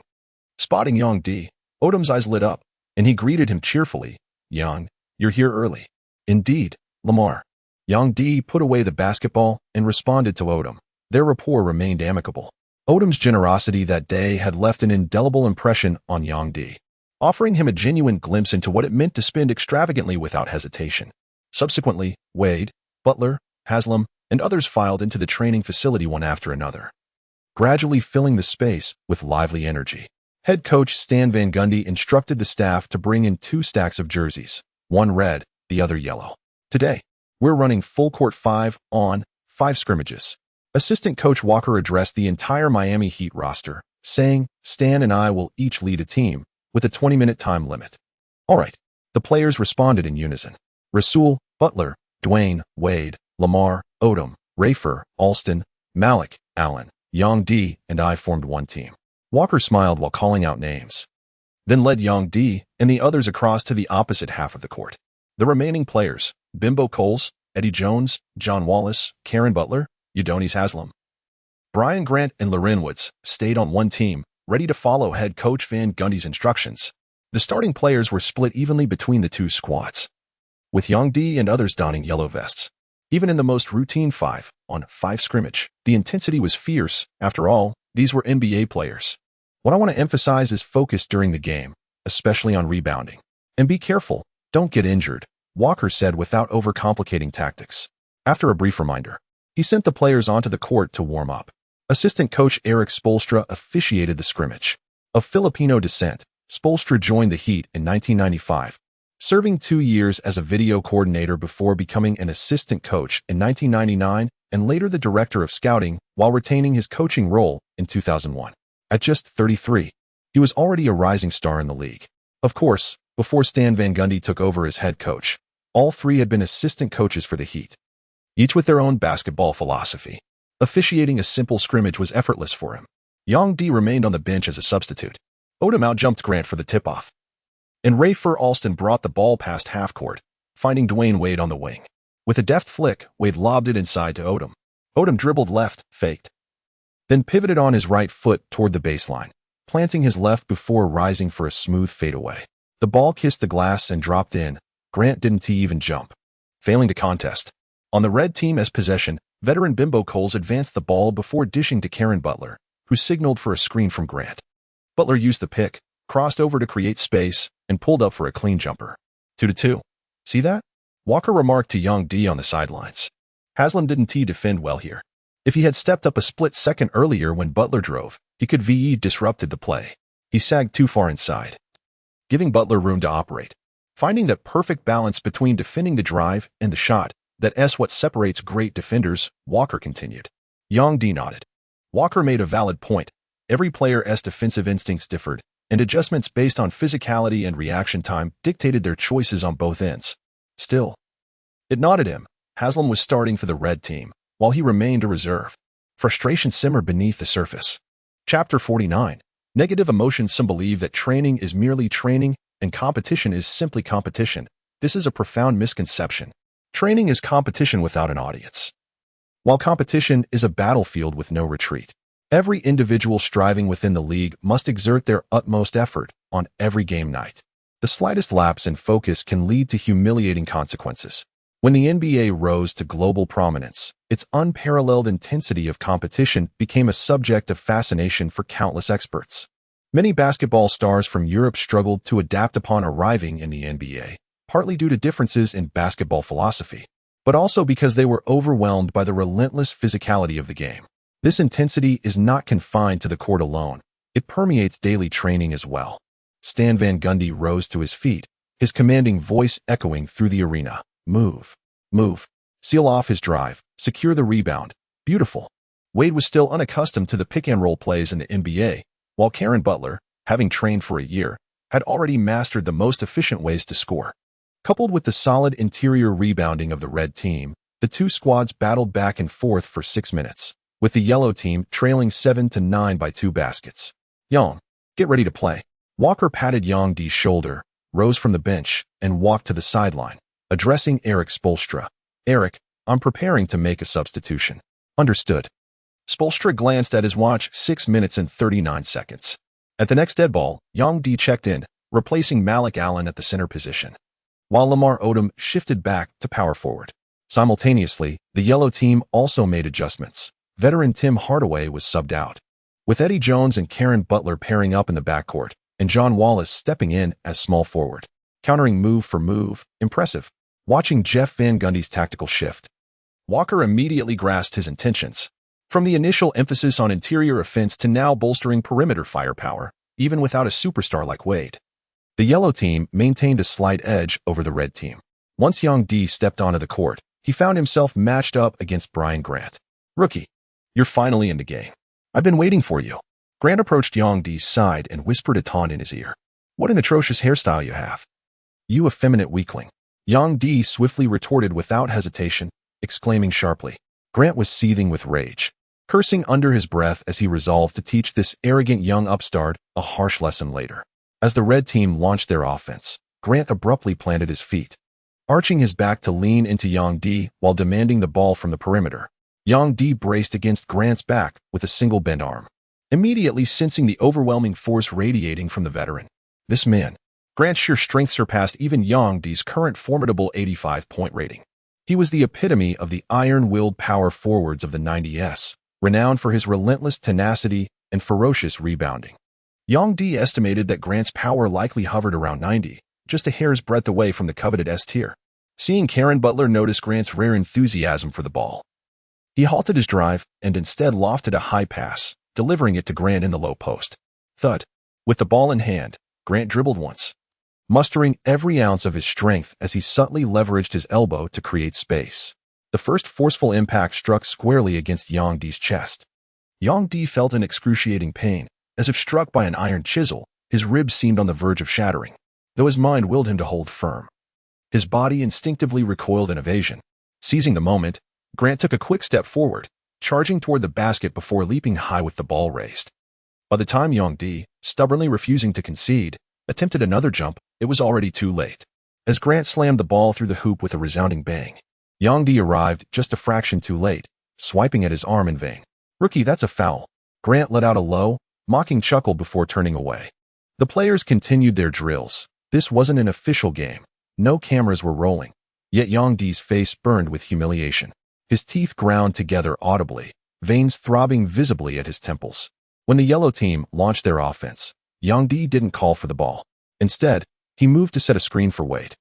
As Wade utilized the pick and cut toward the middle, Yang Di made his backdoor cut. But Grant completely ignored Wade, shadowing Yang Di relentlessly. "Think you can slip past me, kid? Not a chance." Grant was spewing trash talk while shoving Yang Di. Yang Di's temper flared, shoving back stubbornly as he insisted on pushing forward. Their movements grew increasingly aggressive. Grant surreptitiously tugged at Yang Di's jersey while Wade had already accelerated to full speed, soaring past Haslam's defense for a layup. "Too bad. You won't score or grab rebounds under my defense," Grant sneered sarcastically, deliberately provoking Yang Di. When the red team advanced, Karen Butler bounced a pass to Grant at the baseline. Yang Di raised one hand defensively, his stance textbook perfect. But Grant had no intention of shooting, barely settling into his triple threat position before recklessly driving forward. Smack. The basketball bounced once on the hardwood floor as Grant charged forward like a raging bull, surreptitiously raising his elbow.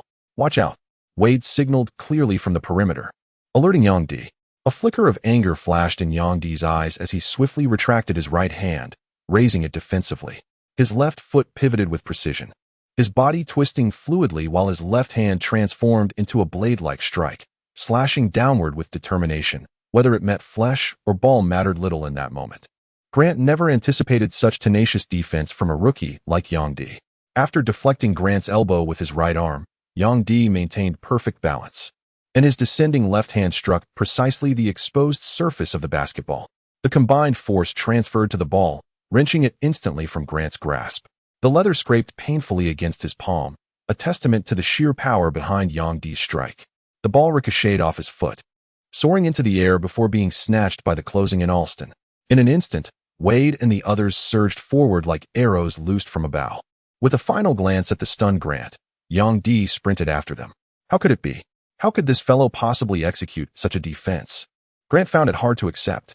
Turning his head, he saw head coach Stan Van Gundy on the sidelines encouraging his teammates' defense. Grant thought the coach must have witnessed everything, making his heart burn with even greater intensity. That yellow-skinned monkey's eyes were practically glowing red. Alston's advance was not particularly swift, and the red team, with the exception of Grant, managed to retreat defensively in time. However, their positioning was somewhat problematic, leading to a degree of chaos on the court. Yang Di set a screen for Wade slightly to the left of the center, after which Wade cut toward the middle while Yang spun and slipped toward the baseline. At that moment, Grant charged inside the three-point line, seeing an opening in the right distance. Wade launched a high-arcing pass from just beyond the three-point line, a play he and Yang had practiced repeatedly during the summer. He was certain Yang would secure the ball and finish with a dunk. Yang, thinking the same, leaped high, eyes fixed on the descending ball. But Grant, his mind clouded by reckless aggression, had other plans. He too sprang into the air, extending his arm forcefully and shoving Yang aside mid-flight. Yang Di lost his balance in an instant, let out a cry, and after a dizzying whirl, collapsed onto the ground with a thud. Time seemed to freeze at that moment. A fleeting expression of concern and fury flashed across Wade's face. Stan Van Gundy's eyes widened in bewilderment and disbelief, while Walker's typically unflappable countenance betrayed astonishment for the first time.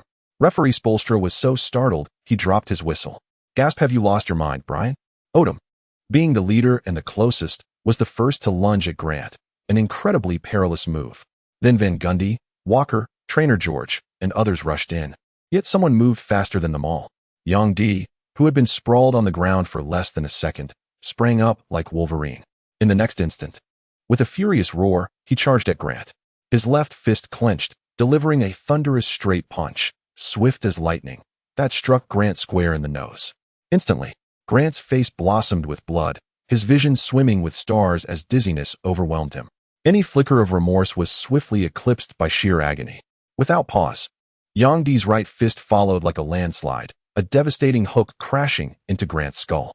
Darkness swallowed Grant's sight as he staggered back 2 steps before collapsing like a felled tree. Yang Di's lightning-fast assault, 2 strikes to bring Grant down, left everyone stunned once more. By the time the head coach and others reached the 2, it was already over. "Let me go?"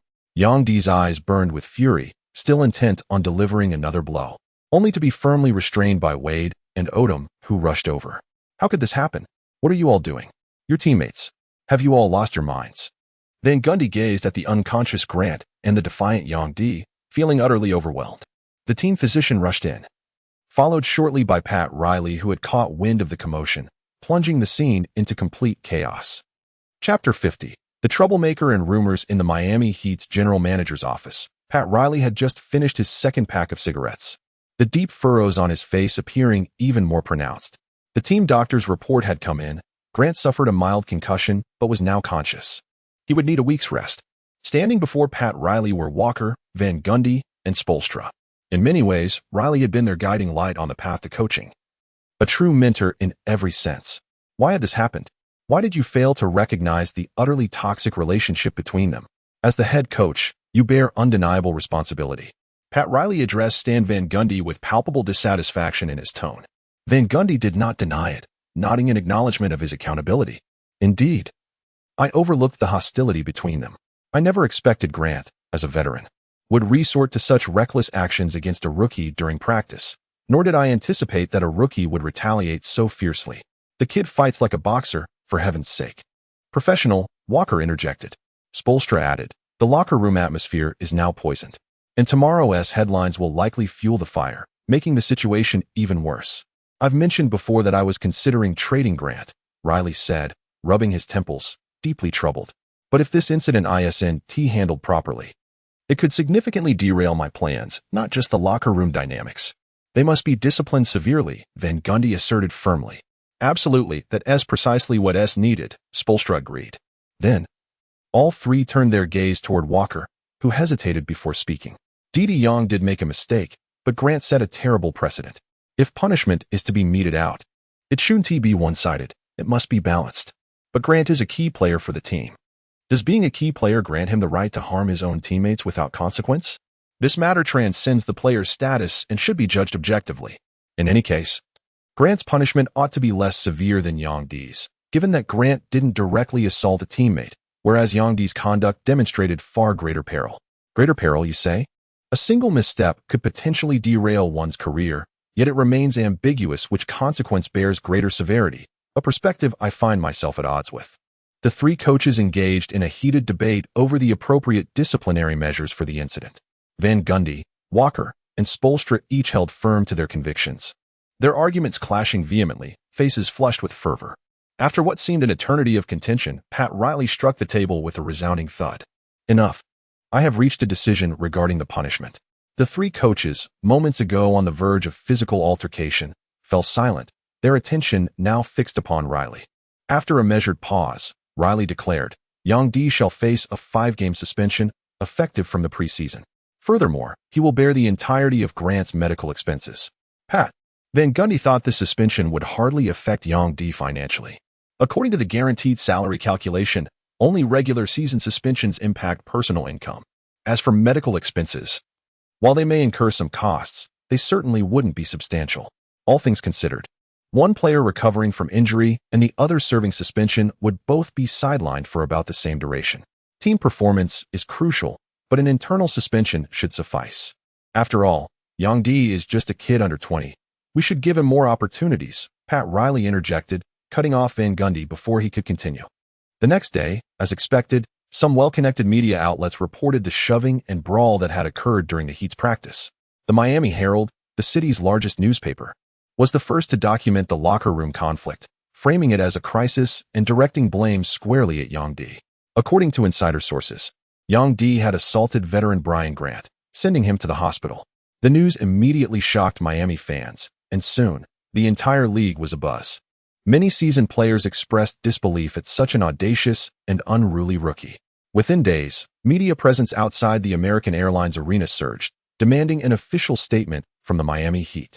After all, the Herald wasn't some tabloid peddling rumors. If they reported it, there had to be concrete truth behind it. The backlash was unexpectedly fierce.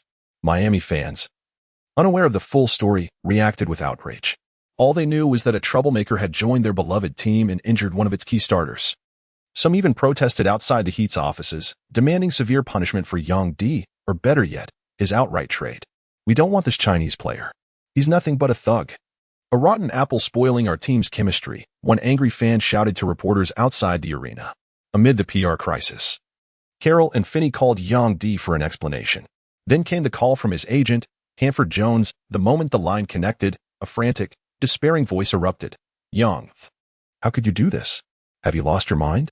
Do you realize you're digging your own grave?" Yang D was instantly enraged. "How have I brought about my own demise?" Observe the media coverage outside. It is an overwhelming tide of criticism. Even the fans in Miami have turned against you. Good heavens, do you still harbor any desire to step onto the court? Do you comprehend the essence of commercial value? Do you grasp the proper paradigms of profitable business models? Can you fathom the outrage if, in your own nation's league, a homegrown star were assaulted by a foreigner? To actually give money to this foreigner, can you fathom the mentality behind such an act? How utterly preposterous and insane. Hanford Jones's voice was tinged with desperation. Since last night, his phone had been incessantly bombarded with harassing calls. While Yang D enjoyed the comfort of being merely a player, blissfully detached from any repercussions when trouble arose, Jones found himself drowning in a quagmire of chaos and endless messes to clean up. Upon hearing this, Yang D grew even more furious.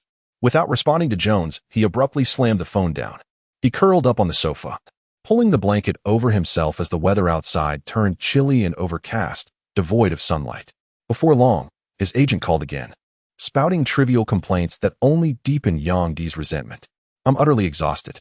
How did I end up in such a situation? My fate is truly wretched." Yang D muttered to himself before snapping aloud. "Well, you needn't trouble yourself anymore, Mr. Hanford.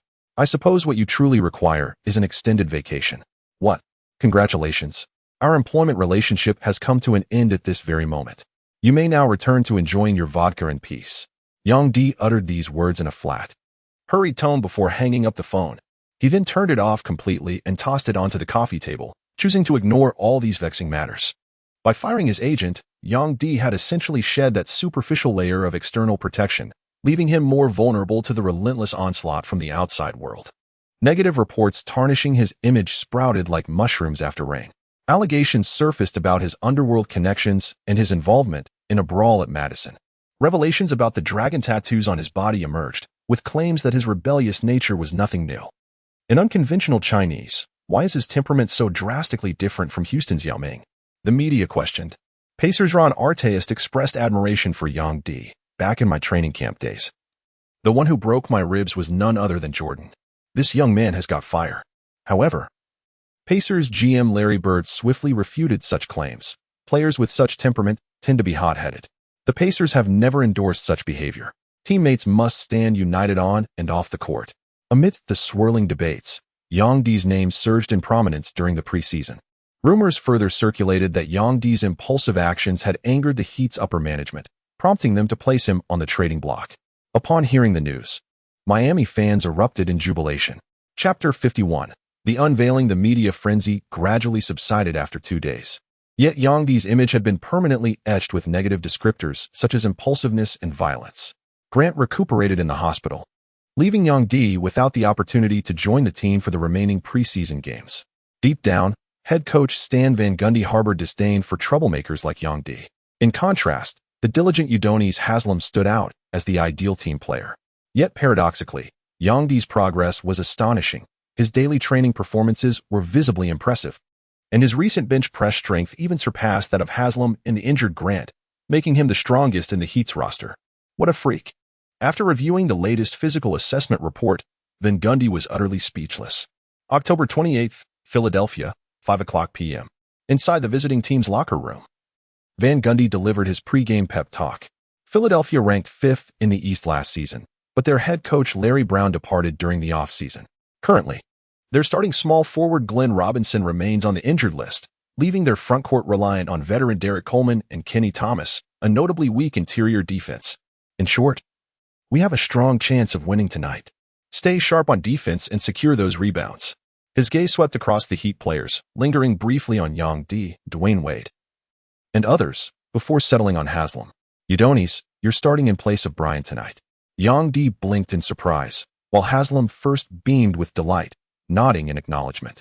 Once the coach exited, he turned to Yang D with a smirk. Yang, I owe this one to you. TCH, enjoy it while it lasts. I'll be starting sooner or later. Wade chuckled beside them.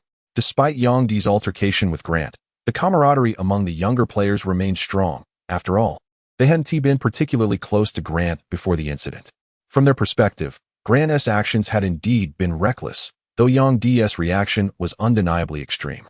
By the way, you've got some serious fighting skills. Trained. If basketball doesn't work out, maybe I'll take up professional kickboxing. I thought it was kung fu. Wade gestured with a traditional Chinese martial arts salute. Look, Chinese kung fu is the coolest. I adore this hand sign. Yang D quipped playfully. Perhaps I'll find some time to practice Chinese kung fu later. The NBA regular season opener featured 3 matchups. One was the Mavericks facing the Lakers on the road. Another was the Suns battling the Spurs away, and the third was the Heat visiting the 76ers. As one of the league's long-standing iconic teams, the 76ers boasted immense popularity, especially with their star player Allen Iverson drawing massive crowds. Featuring him in the season opener was hardly surprising. However, pitting them against last season's Eastern Conference third-seeded Heat seemed to suggest a noticeable disparity in strength. Even before the game began, ESPN commentators covering the match were already underestimating the Heat. The middle-aged anchor wearing black-framed glasses remarked, "Not long ago, just as the preseason commenced, a severe altercation erupted among the Miami Heat players involving Grant and a second-round rookie. Subsequently, the rookie was suspended for the remainder of the preseason. While Grant has yet to return to the court, a significant blow to the Heat indeed." "Precisely," concurred the other refined anchor with a solemn tone. The Heat were already outmatched by the 76ers in terms of strength, and now, deprived of Grant's formidable presence, it will be exceedingly difficult for them to emerge unscathed from tonight's clash at the Wachovia Center. "Trouble never comes singly," he continued. "Karen Butler recently suffered a left knee injury during training and has reportedly undergone arthroscopic surgery, sidelining him indefinitely." As the middle-aged anchor prepared to elaborate further, the broadcast swiftly transitioned to the live scene. Both teams had already taken to the court, engaging in their warm-up routines. As the clock struck the appointed hour, the arena lights dimmed, and amidst the darkened expanse, a sea of glowing objects swayed among the 20,000 spectators. Then, the electrifying voice of the DJ surged through the speakers, pulsating with the rhythm of the music as the 76ers players made their grand entrance. A thunderous roar erupted, the sheer decibel level reverberating through the air, striking Yang D where he stood. The overwhelming sensation was akin to standing at the ocean's edge, engulfed by the crashing waves. This was the NBA, where every night, countless voices would rise in fervent cheers, thunderous applause, and unbridled frenzy for you. "I adore this sensation." Yang D nearly joined in the applause, raising his hand before remembering he was here as a challenger. When the final appearance of Iverson arrived, the most iconic and charismatic star in NBA history elevated the roaring cheers to an unparalleled crescendo, as if the very roof of the arena might burst open, Philly's prodigal son. "Tonight, what about him?" Yang D knew Dwayne Wade would be starting. Wade nodded and said, "I've been wanting to face him for a long time. Today, the moment has finally arrived. Let's see who's faster between you two." Yang D chuckled heartily, his competitive spirit itching to get on the court. On the ESPN broadcast screen, the starting lineups of both teams were displayed with headshots. Miami Heat, Dwayne Wade, 193 centimeters, SG, Eddie Jones, 198 centimeters, SG, Rasul Butler, 201 centimeters, SF, Udonis Haslam, 203 centimeters, PF, Lamar Odom, 208 centimeters, PF. Philadelphia 76ers, Allen Iverson, 183 centimeters, SG, Eric Snow, 191 centimeters, PG, John Salmons, 201 centimeters, SF, Kenny Thomas, 201 centimeters, PF, Derek Coleman, 208 centimeters, PF. Neither team had a true traditional center. The 76ers at least had a conventional point guard in Snow, while the Heat didn't even have a designated playmaker. The arena lights brightened, illuminating the polished hardwood. Odom and Kenny Thomas stepped into the center circle for the opening tip, though Thomas stood only 2.01 meters tall. His youth at 26 years old granted him vigor and strength. Meanwhile, the 76ers' other interior player, Derek Coleman, was already 36 years old, entering the twilight of his professional basketball career. Yet during the jump ball, Lamar Odom seemed momentarily distracted. Kenny Thomas, with his explosive athleticism, leaped up with astonishing quickness, securing the rebound before Odom could react. He then tipped the ball to point guard Eric Snow. Applause erupted from the crowd as Snow advanced past half-court and signaled for Coleman to set a screen. On the wing, Allen Iverson executed a classic off-ball movement, curling around before finding a sliver of space thanks to Thomas' screen. However, Dwayne Wade, with his lightning speed, recovered instantly, closing the gap. The ball swung to Iverson, who caught it a step beyond the three-point line, poised in a triple threat stance. "Allen, my idol," Young D murmured, his eyes gleaming with admiration. Among the NBA stars he admired, Iverson held a special place. Beside him, Malik Allen wore an odd expression before quipping, "Weren't you a Dennis Rodman fan? Or maybe Bill Laimbeer? Sharon claims you're even more ruthless than him." Pfft, as if I could compare to Sharon. Wasn't he incarcerated 15 times in his youth? After his last gang conflict landed him in solitary confinement for 15 days, he decided to turn over a new leaf. "Honestly, I think you're the most dangerous one now. Just look at Pat Riley hovering around during team practices, terrified something might go wrong again." Young D wiped away a bead of sweat. "It's not that dramatic. He probably just wants to observe. Honestly, given Karen's connection to the number 15, he should have chosen it as his jersey number instead of 4. The wing is short on players. Even John Wallace is back in the lineup." Malik shrugged helplessly. "Hey, isn't Lamar supposed to play small forward? Coach Stan might roll out some bizarre lineups. Honestly, the 76ers roster doesn't seem all that tall to me." Young D gestured to emphasize height, chatting amiably with Malik Allen. The third-year player. Chapter 52. The debut. The Philadelphia 76ers suffered significant losses during the summer as multiple players departed, weakening their roster. However, with Allen Iverson leading the charge, they remained a formidable force in the Eastern Conference. In contrast, the Miami Heat appeared far more inexperienced. Dwayne Wade, brimming with determination, delivered an impressive performance, scoring 8 points on 4 of 6 shooting in the quarter. Iverson matched his intensity, netting 9 points on 4 of 8 shooting. The duel between these two threes was nothing short of electrifying. By the end of the first quarter, the 76ers held a 24-19 lead. Young D shifted his feet restlessly, then suddenly lifted his drooping head. "Young, you're up in the second quarter," Coach Stan Van Gundy instructed. "Got it, no problem," Young D replied, his heart swelling with anticipation finally. He could complete his main mission. During the intermission, the cheerleaders took the court, performing an exuberant dance routine. A dozen spirited Philadelphia girls, clad in crop tops and short skirts, twirled their pom-poms with dazzling precision, their graceful movements and youthful energy captivating the crowd. "Whoa, I like that girl," Wade remarked as he stepped off the court, nudging his chin toward the dancers. Young D followed his gaze. But the cheerleaders were constantly shifting positions. How was he supposed to know which one Wade meant? The on-court buzzer sounded as players from both teams returned to the hardwood. Miami Heat lineup: Rafer Alston, Eddie Jones, John Wallace, Malik Allen, and Young D.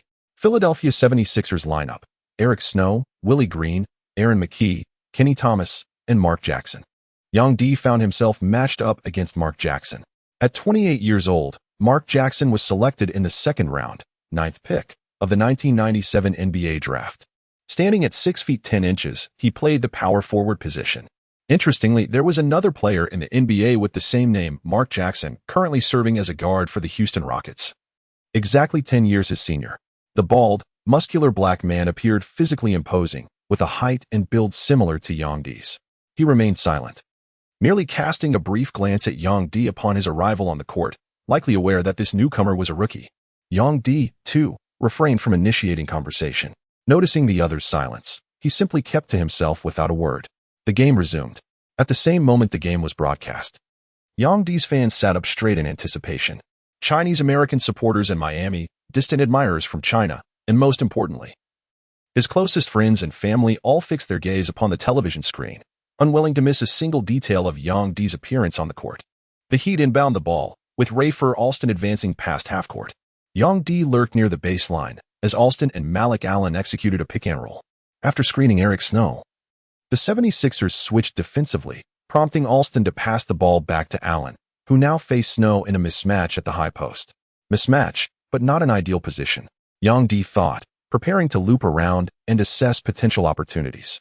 Allen handed the ball off to Eddie Jones on the opposite side, who then drove toward the paint. Just as Yang Di curled away, he inadvertently created space for Jones. Jones completed the layup before Mark Jackson could rotate to contest, narrowing the Heat's deficit to 21-24 against the 76ers. On the sidelines, Stan Van Gundy blinked in mild surprise. Was that luck, or did he actually read the play? If one were to rely solely on instinct in choosing to leave that position, it would appear to be an excellent play. The 76ers launched their offensive play, with Snow passing the ball to Willie Green, standing at 193 centimeters. Green serves as the shooting guard, a robust player excelling in shooting but traditionally less adept at driving to the basket. He then dished it out to small forward Aaron McKee, an unheralded role player who, since entering the league in '94, has carved out nearly a decade of professional experience. McKee is a seasoned scorer, particularly in recent years where his three-point shooting accuracy has soared, hovering around an impressive 40. Spotting John Wallace lagging a step behind in defense, McKee didn't hesitate. He rose for a pull-up three-pointer. Swish. The 76ers extended their lead to 27-21 over the Heat. As possession switched, Yang Di set a solid screen for Rafer Alston on the perimeter. Meanwhile, Eddie Jones executed a sharp off-ball movement, curling from beyond the arc toward the paint before swiftly reversing back out. Malik Allen provided timely off-ball screening, freeing Jones just enough to receive the pass with a 1-second advantage. Seizing the momentary mismatch, Jones took a quick gather step and drove inward, drawing Yang Di along for the roll. With a defender sandwiched between them, Jones abruptly halted for a mid-range jumper, only for McKee to contest fiercely in his face. The shot clanked off the rim, sending the rebound caroming outward. In the battle for the loose ball, Yang Di and Mark Jackson locked horns under the basket. Jackson could vividly sense the raw, almost bullish strength radiating from the young man beside him. How on earth did this kid develop such a physique? The rebound soared toward Mark Jackson's right side. Although Yang Di possessed considerable strength, he lacked the ability to instantly shove Mark Jackson aside. Leveraging his weight, Mark Jackson intercepted the ball with one hand, then shifted slightly to the right, securing it with both arms to protect this defensive rebound. Ah, what a pity. Yang Di's devoted fans let out a collective sigh of disappointment, yearning for him to seize every rebound. Mirroring their aspirations, Yang Di muscled past Mark Jackson during defensive transition, securing a defensive board, his inaugural statistical milestone in professional play. Both benches struggled with their shooting touch, rendering the offensive tempo sluggish. Eddie Jones, who dominated the glass in the first quarter, misfired on his second attempt early in the second, another flat trajectory that carromed long. With feline reflexes, Yang Di sprang upward, tipping the loose ball in a midair duel against Jackson before deftly flicking it outward. Rafer Alston, stationed near the logo, gathered the rebound but resisted haste. Instead, he cradled the ball deliberately, raising a palm to signal deliberate pacing. Good tempo management. On the sideline, Coach Van Gundy nodded approvingly. Alston's poise might even warrant starter consideration had Miami not boasted ample guard depth. Alston whipped a bounce pass to Malik, who isolated Kenny Thomas at the elbow. Triple threat stance. A shot fake. Then a bullish drive. Elbows flared like blades, glinting with menace. The floater clanked off iron. Mark Jackson and Yang Di both roared as they leaped into the air simultaneously. Yang Di's explosive vertical leap was superior, his arms outstretched significantly higher than Mark Jackson's, allowing him to secure the rebound first, clutching the ball firmly with both hands. Then, Yang Di forcefully slammed the ball onto the ground, letting it bounce back before taking a powerful stride and jumping. Don't even think about dunking. Mark Jackson and Kenny Thomas leaped simultaneously to defend. Yang Di, reckless as ever, also sprang into the air. The three collided mid-flight, sending Yang staggering backward, his grip on the basketball faltering as it flew away. Toot. The referee whistled a defensive foul on the 76ers. The arena erupted in boos. As Yang stepped to the free throw line, the jeers intensified. Many recognized him as the Chinese second-round pick who recently made headlines, notorious for his locker room brawl. This was the NBA. No basket came easy. Not even free throws, where pressure was an ever-present specter. Yang accepted the ball from the referee, who signaled for 2 shots. He inhaled deeply, raising the ball. 1 second. 2. 5. The referee scowled, nearly calling a violation, but at the last moment, Yang released the ball. His form was unorthodox, his right elbow flaring outward. The ball spun clumsily before clanging off the front rim. Lunging forward, Yang snatched his own rebound. Mocking laughter filled the arena. Unkind voices from the Philadelphia crowd snarled. "Go back to China, you thug." For the second attempt, Yang dribbled 3 times, then lifted the ball with solemn focus. Swish. The basketball swished through the net with a clean swoosh, as the Heat trailed by 5 points at 22-27. Yang D scored the first point of his professional career. Beaming with joy, he exchanged celebratory high-fives with his teammates. From the sidelines, veterans like Wade and Odom applauded enthusiastically for the young rookie on the court, truly a memorable and historic first point. Chapter 53. The emergence of a rebounding beast on the court since the arrival of Allen Iverson. The Philadelphia 76ers swiftly transformed into one of the most exhilarating teams in the league. Iverson possessed unparalleled speed, mesmerizing dribbling skills that left defenders in a daze, an effortless scoring ability, and an indomitable competitive spirit on the court. Beginning in 1996, the franchise was meticulously built around Iverson. By the 2001 playoffs, the 76ers rode his heroic performances, defeating the Indiana Pacers 3-1, engaging in an epic 7-game battle against Vince Carter's Toronto Raptors, and triumphing over the Milwaukee Bucks 4-3 to advance to the NBA Finals. It marked their first finals appearance since 1983, standing as the franchise's brightest moment in recent years. However, the subsequent seasons saw significant roster changes, with key contributors like Dikembe Mutombo departing. The 76ers, though still among the Eastern Conference's elite, lacked the commanding dominance of their 2001 championship pursuit. Philadelphia's nights gleam under radiant city lights, the Delaware River flowing ceaselessly beneath. Each boisterous evening masks the city's underlying solitude and quiet contentment. Along deserted streets, one often encounters the disheartened, staggering figures clutching liquor bottles. Swaying aimlessly, where there are the despondent, there too exist triumphant smiles. Spotlights, cameras, riveting games, chaotic and fierce clashes, bang. Yang D snatched the rebound with one hand, a shadow flickering at the corner of his vision. With a swift turn and a deft flick of his fingers, the ball met its mark as number 3 soared through the air, slamming it into the hoop. The whistle blew. 76ers called a timeout. Yet again, he had seized the offensive rebound. A profound lament echoed in the hearts of the spectators. Within mere minutes, they had witnessed repeatedly how the opposing team's number 8 player, with a physique astonishingly robust for a rookie, relentlessly penetrated the 76ers' defensive territory. Time and again, he seized offensive rebounds with predatory dominance. The forecourt had become the hunting ground of this rebounding behemoth. The 76ers' morale took a heavy blow as they squandered their lead and fell behind. Well done. Van Gundy was impeccable. Although Yang D remained an unpredictable variable, potentially volatile at any moment, he was currently performing admirably on the court. As a coach who cherished traditional post players, Van Gundy longed to witness his team dominate the rebounds. Yang D's exceptional ability to secure offensive boards had genuinely surpassed his expectations. "Ah, just fortunate," Yang D remarked with rare humility. The crowd chuckled in amusement. Humility? Hardly. In the second quarter, he had already snatched 4 offensive rebounds along with 2 defensive ones, totaling 6 rebounds for Yang D. Instantly, he became the player with the most rebounds on the court. Quite impressive. Odom patted Yang D's shoulder, realizing why this guy could knock out Grant. With such well-defined muscles, he could easily take up boxing as a side gig. Meanwhile, the 76ers bench appeared rather awkward. Their current head coach, Randy Ayers, was promoted from within as an assistant coach. On one hand, his coaching record lacked any remarkable achievements, making it difficult for him to command respect from the team's millionaires and multimillionaires.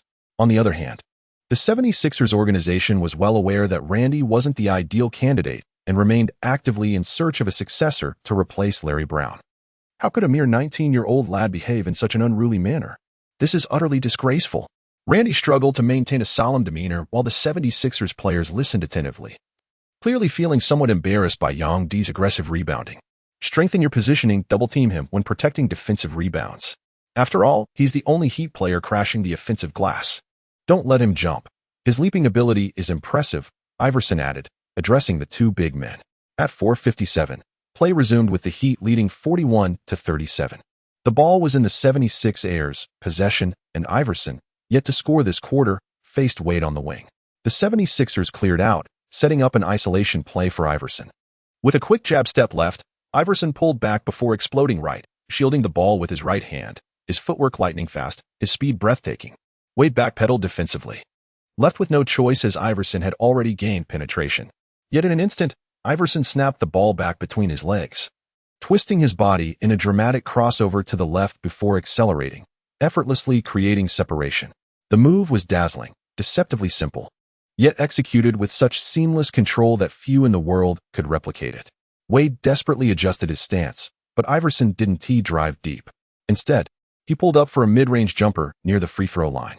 As Wade recovered and leapt to contest, Iverson released the shot just before the outstretched hand could interfere. The ball clanked off the rim, caroming left where Yang D tracked its trajectory, only for Odom to snatch the rebound. Fast break. Lamar Odom snatched the rebound and immediately dribbled down the court, executing a swift spin move to evade Kenny Thomas before charging forward unimpeded, igniting a fast break for the Heat. In the 76ers front court, Odom weaved through defenders like a dragon, driving straight to the basket. With a powerful bump against the 86-kilogram snow, he effortlessly banked the ball in off the glass. The Heat now led 43-37 by 6 points. Yang D had barely crossed the half-court line, a testament to Odom's exceptional ball handling. Without hesitation, he pivoted and sprinted back on defense.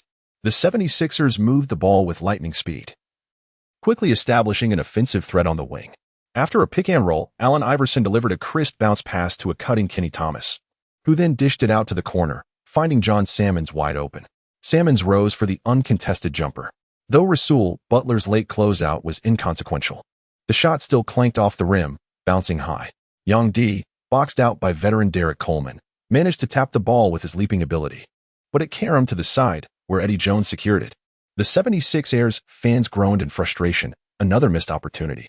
Noticing that multiple defenders were effectively neutralizing Yang D whenever the Heat's offense stalled, Coach Van Gundy recognized the young forward's temporary limitations. With a resigned wave, he subbed in the more offensively potent Malik Allen to replace him. The 76ers have been struggling lately, presenting a golden opportunity to ramp up the offense. Van Gundy quickly calculated in his mind, now was the perfect time to widen the lead before halftime. However, the Heat's shooting percentage wasn't stellar either. By the end of the first half, Miami had only managed a narrow 46-43 lead over Philadelphia, a mere 3-point advantage. Yang D had limited offensive opportunities, scoring just 1 point from free throws and adding another 2 points off a putback after securing an offensive rebound. He also twice grabbed defensive boards and dished the ball back out to reset the offense. In that single quarter, he tallied 3 points and 6 rebounds in just over 8 minutes of play, a commendable performance. The local Miami broadcast commentator marveled at Yang D, calling him a warrior brimming with energy. This 19-year-old phenom was astonishing. In fact, the veterans he matched up against, Mark Jackson and Kenny Smith, were seasoned NBA players, renowned for their rebounding prowess and experience. Yet, this young newcomer out-hustled them for multiple offensive boards. Just based on his offensive rebounding alone, the commentator remarked, the Heat already got their money's worth with that second-round pick for this Chinese player. Then, as an afterthought, he added, off-court factors aside. Chapter 54, The First Victory Professional Chronicle, October 28, 2003 debut completed in 19 minutes of play. 3 points, 7 rebounds, 1 block. Ding, congratulations to the host for completing the main quest. NBA debut. Ding, congratulations on accomplishing the immediate mission. Bench contribution. Ding, congratulations on defeating the Philadelphia 76ers. As the final buzzer sounded, a cascade of system notifications left Yang D momentarily stunned. His lips parted in disbelief, his mind swirling in a daze before he shakily rose to his feet. Dwayne Wade immediately enveloped him in an embrace. Well done, my brother. Yang D snapped back to reality, reciprocating with a firm pat on Wade's back. You too. Wade had delivered 18 points and 4 assists that night, marred only by 5 turnovers. Yet his performance radiated extraordinary potential. His relentless aggression and tenacity on the court suffocated Allen Iverson, who, despite scoring 26 points, endured an abysmal shooting night, 9 of 25 from the field, with a true shooting percentage below 50. Iverson logged 45 grueling minutes, resting only briefly at the start of the second quarter. Yet his team suffered a humiliating 74-89 defeat to the Heat, who had finished third worst in the East the previous year. No wonder Iverson stormed off the court grim-faced, his frustration palpable. As Yang D retreated through the tunnel, Wade remained behind, intercepted by an ESPN reporter. The female correspondent pressed the microphone close amid the lingering arena clamor, forcing Wade to tilt his head to catch her question. Congratulations, Dwayne, an outstanding debut tonight with 18 points, fueling your team's offense. How satisfied are you with your performance? Wade shrugged slightly. The first half was intensely competitive. As you know, our opponents posed significant challenges. My scoring was primarily concentrated during that period, and I was quite satisfied with my performance then. However, in the latter half, I missed several shots on offense and wasn't particularly pleased with that aspect. So, it's a mixed evaluation overall. We observed that Iverson's efficiency diminished under your defensive pressure, while your playing time extended to 38 minutes. Did Coach Stan Van Gundy assign you specific defensive preparations against him prior to the game? Wade replied humbly, indeed. As you know, Allen is one of the premier scorers in the NBA. When he decides to score, defenders find themselves in quite a predicament. All we could do was try to limit his efficiency, and fortunately today, we executed well. Credit to the entire team's effort. All right, one final question. The female reporter adjusted her glasses, gazing at Wade's striking jawline, suddenly finding this 21-year-old rookie utterly captivating. Next up is a back-to-back game. You'll be heading to Boston to face the Celtics. Do you have the confidence to secure another victory there? Indeed. We have always been brimming with confidence. As we demonstrated tonight, we dominated the rebounds and dictated the tempo of our offense. Several teammates secured crucial offensive boards, particularly Yang D. Was it 4 or 5 offensive rebounds he grabbed? I don't remember, but he made tremendous contributions to both the secondary offense and demoralizing the opponents. Wade didn't miss the chance to hype up Yang D either. Free publicity is always welcome. After the interview concluded, Wade flashed a subtle smile at the camera, draped a towel over his shoulders, and disappeared into the tunnel as the Wachovia Center gradually emptied of fans. In the season opener, Yang D's performance dazzled some Miami-based media outlets and a portion of the Chinese press. With no Rockets game on opening night, Yang D's debut as a Chinese player naturally resonated with the diaspora, especially after his relentless offensive rebounding in the second quarter left a lasting impression. Comparisons were drawn to Yao Ming's debut the previous year, though Yang D clearly outshone those early performances. That same day, the Heat's upset victory over the 76ers became an unexpected headline. Meanwhile, the Spurs narrowly edged out the Suns by a single point at home, and the star-studded Lakers dominated the Mavericks in Los Angeles. On the flight to Boston, Yang D retreated into his system interface to review his updated stats. His strength had surged to 91, earning an A-grade rating. His vertical leap reached 81, B tier, while other attributes showed marginal improvements. Overall, his offensive rating stood at 61 C tier, defense at 79, B tier, and rebounding at 83, B tier. He also had 650 unused villain points accumulated from instant missions, currently averaging 10 points per day. A painfully slow pace compared to his escalating attribute costs. However, the 50-point bonus from defeating the 76ers was an unforeseen windfall. The exchange store remained barren, with most items locked, including the coveted team roster pack 2,000 points, which provided a snapshot of an entire team's player data, fluctuating, not static. It served only as a reference, not a training template. Selecting a specific team required an additional 1,000 villain points. What a racket. Ugh. Yang D cursed under his breath, drawing a perplexed glance from Odom beside him as he slowly opened his eyes. What's wrong, Yang? No, it's nothing. You performed exceptionally well today. Mark and the others couldn't even compete with you for rebounds at all, Odom said with a smile. Not bad. How long will it take to get to Boston? Yang D inquired. Approximately an hour or so, quite swiftly. Yang D continued. Back-to-back refers to 2 consecutive matches within 24 hours. But if the games are held in cities far apart, wouldn't most of the time be spent on travel? Understood. That should suffice for now. Odom nodded and remarked, under normal circumstances, back-to-back games wouldn't be scheduled in cities too far apart. But sometimes those so-called mathematical researchers can be quite unreliable. They might arrange for you to play in Philadelphia tonight and then send you off to Phoenix or Salt Lake City tomorrow. Yang D chuckled in agreement. True, at least it's not flying from the East Coast to the West Coast. Boston stands as one of the most historically and culturally significant cities in American history, and the Boston Celtics embody the glory of an NBA dynasty. With 16 championship banners proudly hanging, a testament to their enduring legacy. However, since Larry Bird announced his retirement in 1992, the franchise had been mired in struggles. It wasn't until 2 years ago, under the leadership of the 25-year-old Paul Pierce and 26-year-old Antoine Walker, that the Celtics clawed their way back into the playoffs. That year, the young duo propelled the team to the Eastern Conference Finals. In Game 3 of that series, Pierce orchestrated a stunning fourth-quarter comeback, scoring 19 points in the final period alone to erase a 21-point deficit. Yet, despite the heroics, the Celtics ultimately fell to the Nets in 6 games. Regrettably, Boston's glaring weakness in the front court was ruthlessly exposed in last year's playoffs. Facing the Nets once again in the Eastern Conference semifinals, the Celtics resorted to perimeter shooting, averaging nearly 24 three-point attempts per game while converting at a dismal 30 clip, especially Antoine Walker. Discussing the Celtics naturally piqued the interest of the Heat players. As the historic franchise's every move resonates across the league, Wade commented, "Antoine Walker had a dreadful playoff performance last year. I watched his games. His outside shooting was abysmal, likely below 20, and his scoring was nowhere near his regular season form." Paul Pierce, on the other hand, was outstanding, averaging 29 points, even though the Celtics were swept by the Nets. So that's why the Celtics traded Antoine Walker at the start of this season? Only 3 obscure players and a first-round draft pick were exchanged? Odom found it utterly inconceivable.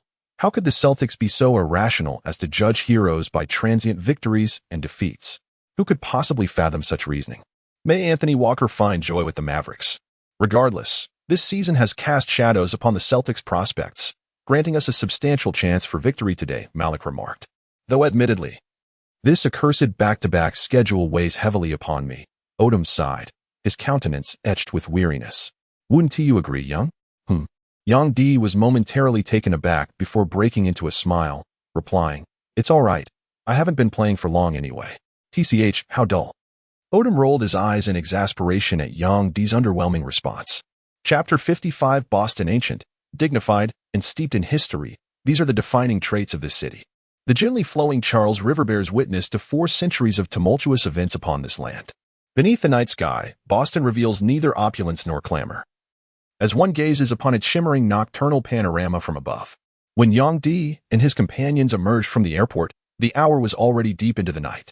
Late October marked the transitional period between autumn and winter, where abrupt temperature fluctuations proved particularly unsettling. Upon returning to the hotel, Yang D collapsed into bed and slept soundly until nearly noon the following day. Is this the life of a professional athlete? He mused with a weary yawn. Changing into fresh practice gear beneath his training jacket, he stepped out of his room. The hotel offered a breakfast buffet downstairs, though by now the morning meal period had long passed. Approaching the front desk, Yang D inquired of the attendant, "Are the rest of our Miami Heat players still resting?" "Yes, Mr. Yang," the waiter replied with a warm smile. Yang D nodded slightly. "If the coaches or players wake up, just tell them I went out for a stroll. I woke up early and felt a bit hungry. The hotel serves lunch, you know." "Yes, I know." Yang D waved his hand and stepped out of the hotel entrance. The hotel wasn't too far from the Celtics TD Garden, roughly 2 or 3 kilometers away. Yang D wandered along the streets, holding a hot dog and a cup of milk, until he passed an outdoor basketball court. Gripping the chain-link fence, he noticed the court was empty, likely because it was midday and everyone had gone for lunch. He walked onto the court, where fallen leaves drifted from the branches above. Sitting on a wooden bench at the edge, he tucked his hands into his pockets, basking in the warmth of the sunlight. It would be wonderful to rest like this every day, he thought, a faint smile touching his lips. The thought of the evening's game crossed his mind, and in contrast to the coming clamor, he cherished this moment of quiet all the more. TD Garden. Before the Celtics season opener, the Heat players gathered in a circle, with Lamar Odom at the center. All their hands stacked together. 1, 2, let's go. The palm descended, and the crowd dispersed. Yet the Celtics' entrance was far more intricate. After all, the home team always commands a different aura. The entire squad encircled that young player wearing a headband, the court awash in emerald.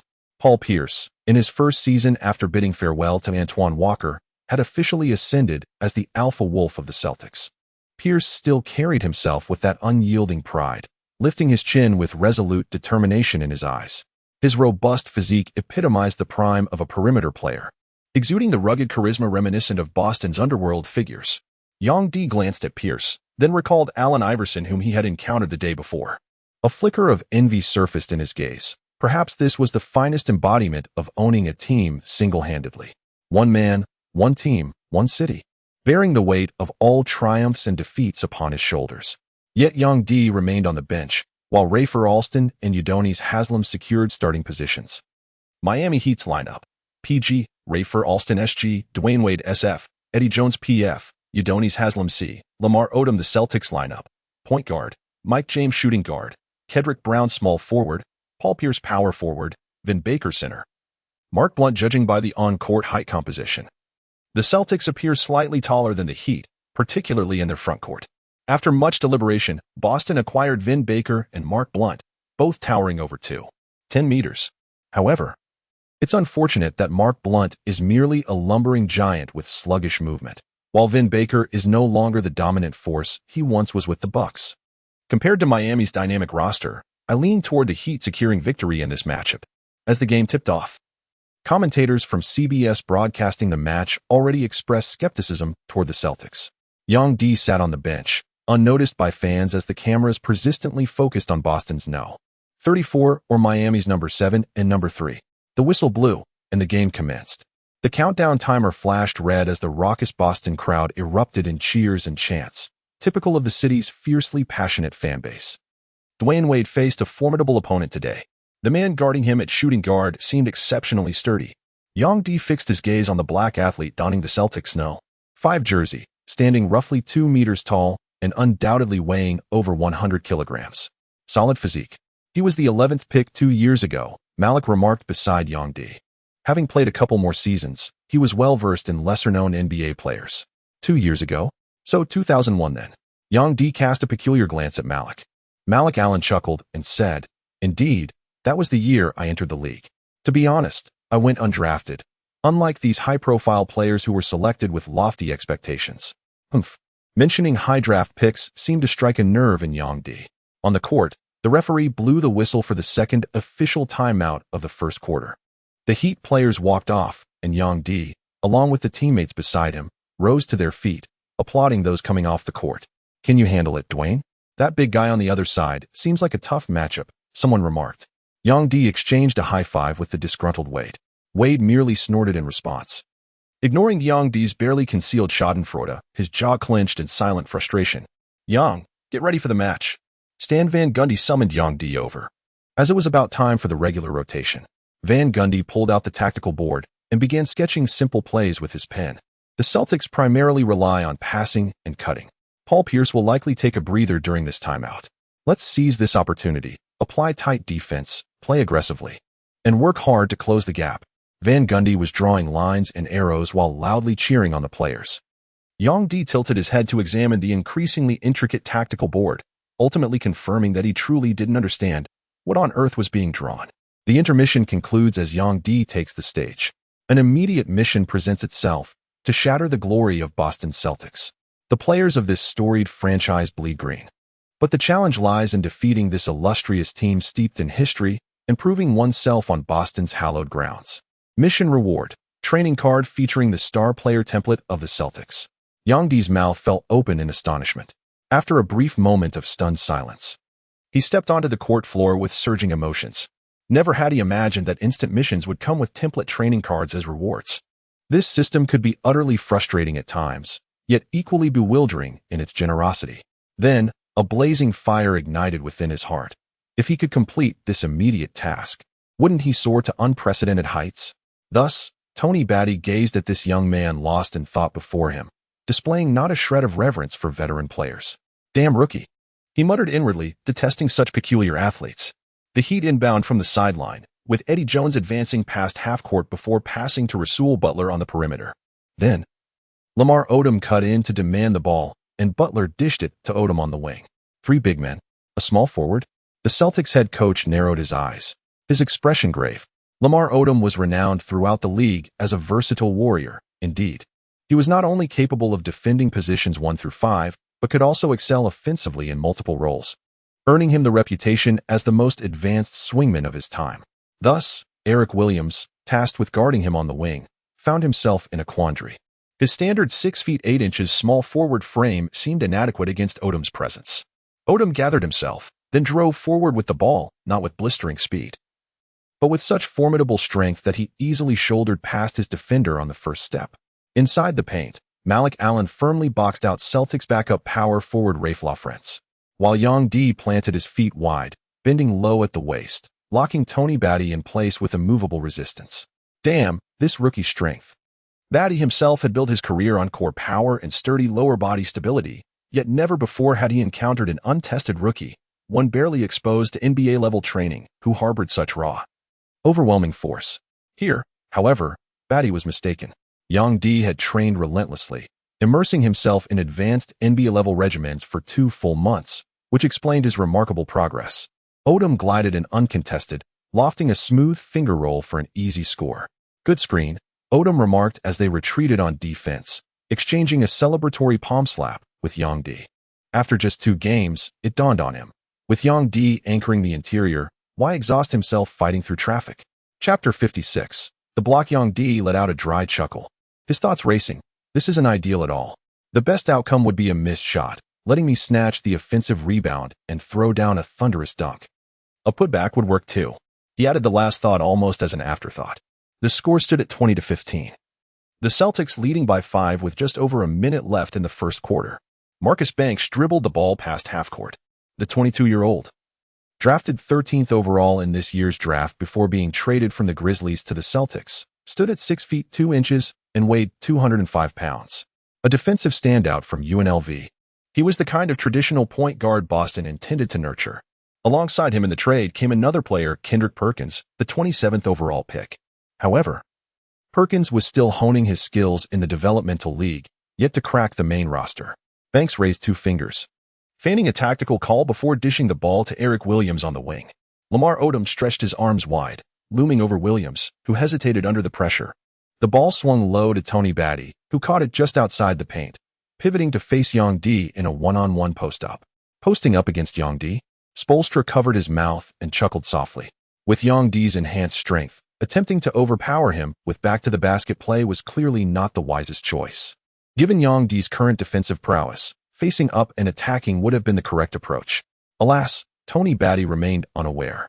He merely perceived Yang D's formidable strength and, having been outmaneuvered in the previous possession, sought to reclaim his pride. One-on-one. Behold my prowess. Batty balanced on the tips of his toes. His body coiled taut as a spring. Thud. Batty collided with Yang D's arm. Yet Yang D effortlessly withstood the impact. Bang. The second collision came. Yet Yang D remained unmoved. Time was running out, and the other Heat players showed no intention of double-teaming. An awkward situation indeed. Batty turned around and attempted a desperate hook shot. Suddenly, Yang D sprang up like a rocket. How could his vertical leap be so astonishingly swift? Tony Batty was utterly astonished, instinctively leaning back further in an attempt to evade Yang D's block, altering his hook shot posture. The ball left his hands a fraction faster. The basketball clanged off the rim, and as Yang D landed, Lamar Odom surged in to snatch the rebound. 50 seconds remained.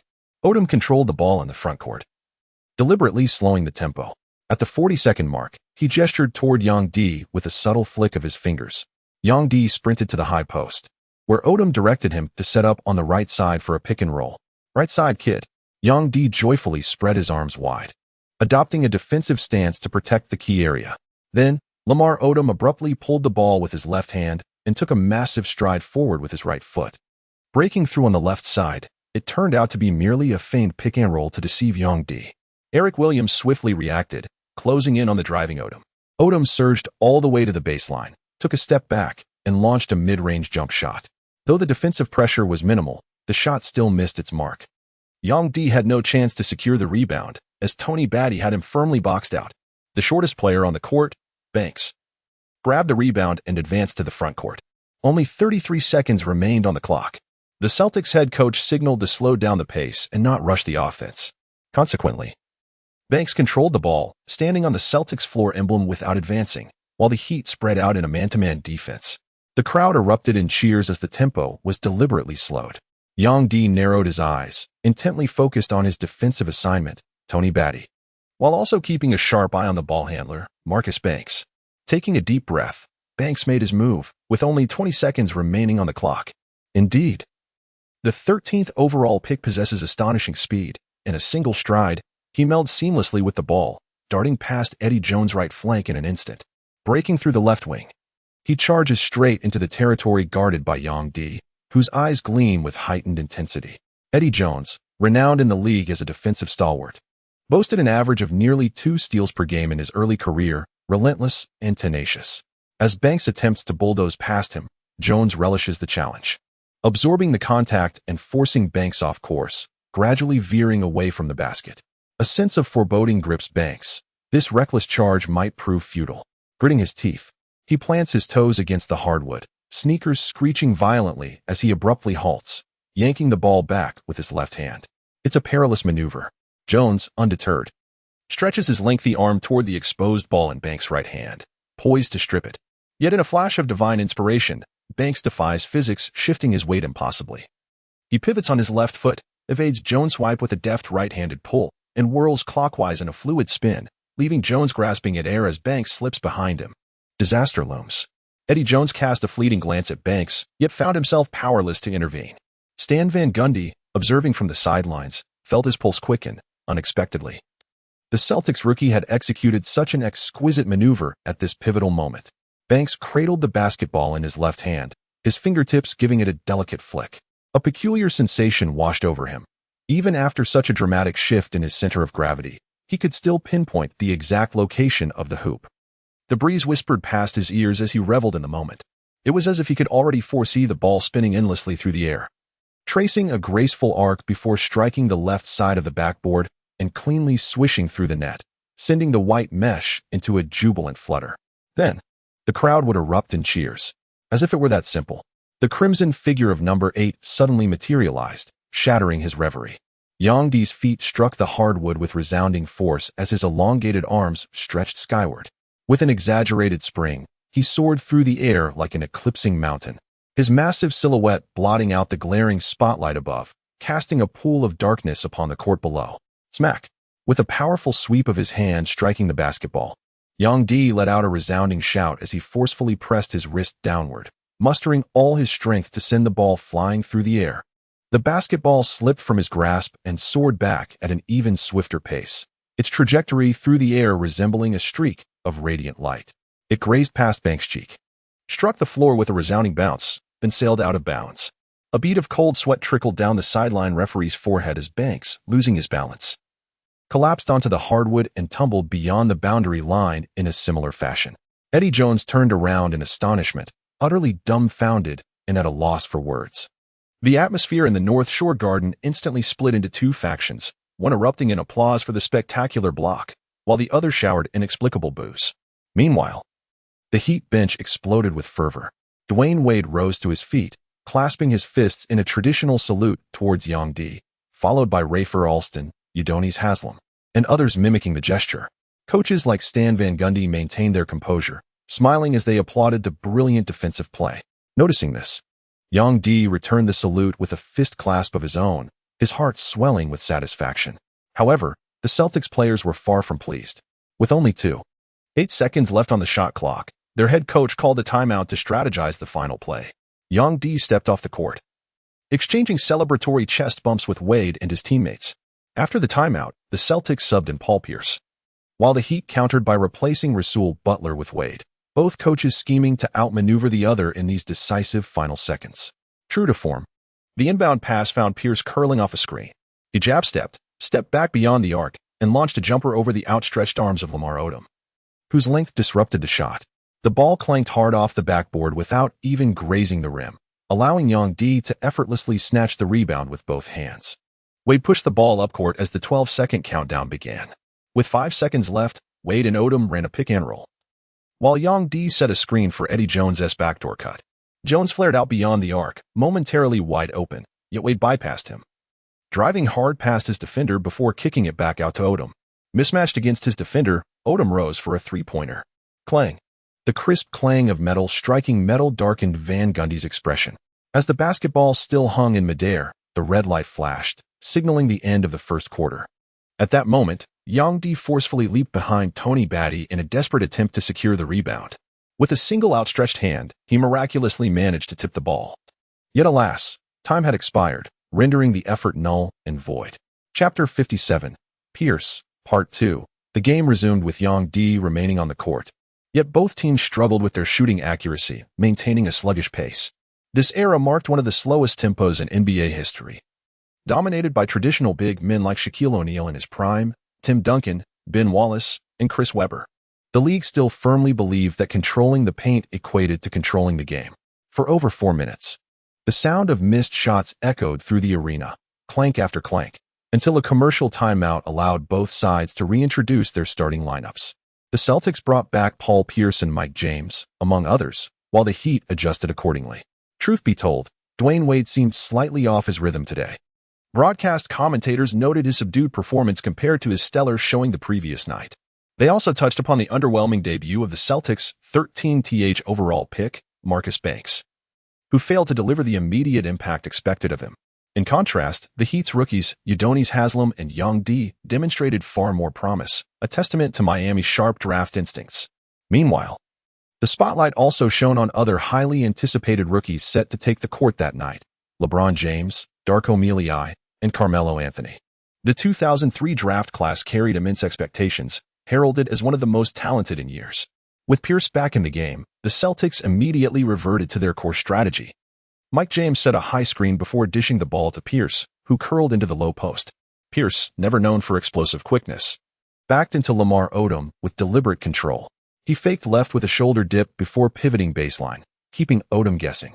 Odom, relying on his length and instincts, hesitated just long enough to lose the advantage. Pierce took 2 decisive dribbles, then planted his right foot as if rising for a jumper. Odom, reacting a split second late, extended his arm to contest, only for Pierce to take a sweeping step back along the baseline. In one fluid motion, Pierce elevated into a graceful fadeaway, creating ample separation. By the time Odom adjusted, the shot was already airborne. From the stands, it appeared Odom had defended well, but in reality, Pierce had executed with clinical precision. Swish. The Celtics extended their lead to 25-20, maintaining a 5-point cushion over the Heat. For casual viewers, those not die-hard fans of either team, the game proved a snooze fest. No thunderous dunks, no emphatic blocks, not even the bruising physicality that typically electrified crowds. The subdued atmosphere failed to stir any adrenaline. On the next possession, Wade initiated the offense, calling for a screen from Odom. With a sudden burst, he blew past his defender, forcing Pierce to switch onto him. Unfazed by the seasoned all-star, Wade drove hard right, gathered the ball, and launched into a 3-step layup. The two collided mid-air, bodies tangling in a brief but fierce contest. The basketball banked off the backboard and swished through the net, an emphatic answer ball that instantly electrified the crowd. On the Celtics' possession, Pierce dished it to Mike James, who drove hard to the rim but missed the layup. The rebound didn't carry him far, and Yang D soared, snatching it one-handed with authority. Thwack. He clapped the ball between his palms, gripping it as if it had personally wronged him. 4 rebounds, 0 points, 1 block, quintessential blue-collar stats. Yang D kicked it out to Alston, then sprinted up court. Alston swung it to Wade at the top of the key, who flicked a beckoning finger at Yang D. Me? In conventional tactical setups, Lamar Odom or Udonis Haslem, both possessing a respectable mid-range shooting ability, would typically execute pick-and-roll plays with Dwayne Wade. Following Wade's directive, Yang D set a screen on the right flank, allowing Wade to drive right off the pick. However, the Celtics, aware of Yang D's limited finishing prowess, opted not to switch defensively. Tony Batty and Kedrick Brown executed a textbook hedge-hammer cover. One stepped up to impede Wade's penetration while the other swiftly rotated to apply pressure. Wade deftly countered with a crossover to the left, while Yang D, reading the play with uncanny synergy, rolled hard to the right, creating a crisscrossing movement with Wade. Batty, unhurried, trailed Yang D in coverage. Elevating for a mid-range pull-up jumper, Wade found his shot heavily contested by Kedrick's suffocating closeout, resulting in a miss. Mine. After creating space, Yang D found the perfect opportunity to charge for the rebound, and as the basketball fortuitously bounced in his direction, his face lit up with exhilaration. With a thunderous shout, he soared into the air like a majestic bird. Oh no! Tony Batty sensed the ominous trajectory of the rebound and knew trouble was brewing. Watching Yang D already airborne, he reluctantly resorted to tugging at his jersey. Tweet foul. The referee pointed at Tony Batty, a rebounding violation. By then, Yang D had already secured the rebound with a resounding smack as he clamped the ball between his hands, cradling it single-handedly. He curled his lip slightly before returning the ball to the referee. Does this rebound count as mine? The Heat were preparing to inbound the ball from the front court when Yang D quietly pulled Wade aside and asked. Wade hesitated for a moment before replying uncertainly. It probably doesn't count, right? Before you could fully secure the rebound, Tony Batty committed a foul. This should be counted as a team rebound. Damn it, that bastard. Yang D felt a pang of frustration, shooting Tony Batty a particularly displeased glare. The ball was inbound from the sideline. Odom passed to Wade, who swiftly returned it to Odom. Odom drove left, met by the formidable Paul Pierce, whose sheer physicality made it a stalwart standoff between the two. Then, in a fleeting moment, Odom glimpsed a sliver of space. His left hand flicked with almost ethereal precision, a subtle bounce pass that slithered between two defenders, landing perfectly in the hands of Yang D, who had slipped into the paint. Facing the basket, Yang D instinctively caught the ball and, without hesitation, launched himself upward. When Baker and Tony Batty turned their heads, only to witness Yang D ascending vertically like a helicopter. Boom! His hands crashed down with tremendous force, as if to pierce through the very floorboards beneath. The basketball hoop trembled violently as the thunderous sound reverberated through every corner of the North Shore Garden Arena via the loudspeakers. The spectators stood agape, utterly astonished as this young man from the East executed a powerful slam dunk with breathtaking force. What an incredible play! Odom and Yang D high-fived, smugly thinking his pass was truly exquisite. And indeed it was. Even a nimble point guard might not have executed such a play so flawlessly. Yet Odom delivered it with effortless grace to Yang D on the opposite side, showcasing both his expansive vision and masterful touch. 24-25. The Heat closed the gap to just 1 point. The Celtics called a timeout as the clock ticked into the 6th minute of the second quarter. Yang D stepped off the court for a breather, wiping the sweat from his brow with a hint of frustration. In truth, his stamina was far from depleted. He could have easily played another half-quarter without issue. His rhythm was impeccable, and who knows? Another opportunity for an offensive rebound might have arisen soon. When it came to rebounds, he was particularly relentless. Blocks were unpredictable, scoring often depended on teammates. But offensive and defensive boards, those were tangible stats he could fight for, the only metrics that truly validated his presence and secured his place on the court. A staff member handed him a towel. After drying off, Yang D slipped on his training jacket and waited quietly for the halftime break. Wade's shooting struggles persisted. And without Yang D on the floor, the Heat seemed to lose momentum. Meanwhile, Pierce suddenly caught fire, spinning into a smooth fadeaway jumper before draining a three-pointer, racking up 5 quick points to extend the Celtics' lead.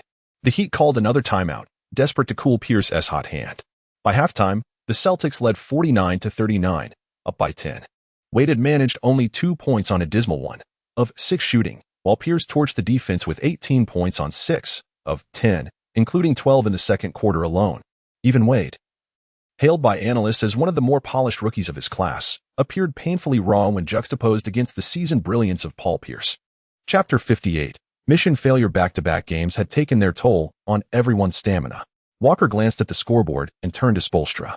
Spoelstra's gaze shifted to the bench before settling on a pair of piercing black eyes. He murmured, "The Celtics' defense is airtight. Both teams' shooting percentages are low. Right now, we need to focus even more on securing rebounds, especially offensive boards." Walker chuckled softly. "Still thinking the same way as me, huh? Too bad our head coach doesn't see it that way. He's missing Brian Grant," Spoelstra observed, his insight cutting straight to Van Gundy's current state of mind. "If Brian were here, all these problems would be solved." George said Yang D is the fastest improving player he's ever seen, Walker continued. "He's like a sponge, absorbing every bit of basketball knowledge with insatiable hunger. He's grown stronger and more powerful since the draft. At this rate, Pat might seriously consider him as a key development project. Whether they develop him or not, Yang D's progress is undeniable. Just look at his focus on the court, that hunger for victory, that obsession with rebounds. It's like watching Rodman reborn. So right now, the one suffering the most must be Brian, still recovering." The two exchanged knowing remarks as the point gap on the court widened to 15. Yang D, sitting on the bench, burned with frustration. By the last 3 minutes of the third quarter, the Celtics led 74-58, a 16-point advantage. Only then was Yang D finally subbed in. His heart sank. The system's timed mission was likely doomed to fail. At least there was no penalty for failing this one. But the thought of missing out on the Celtics' superstar training card pack twisted his gut. Once on the court, he played with even greater intensity.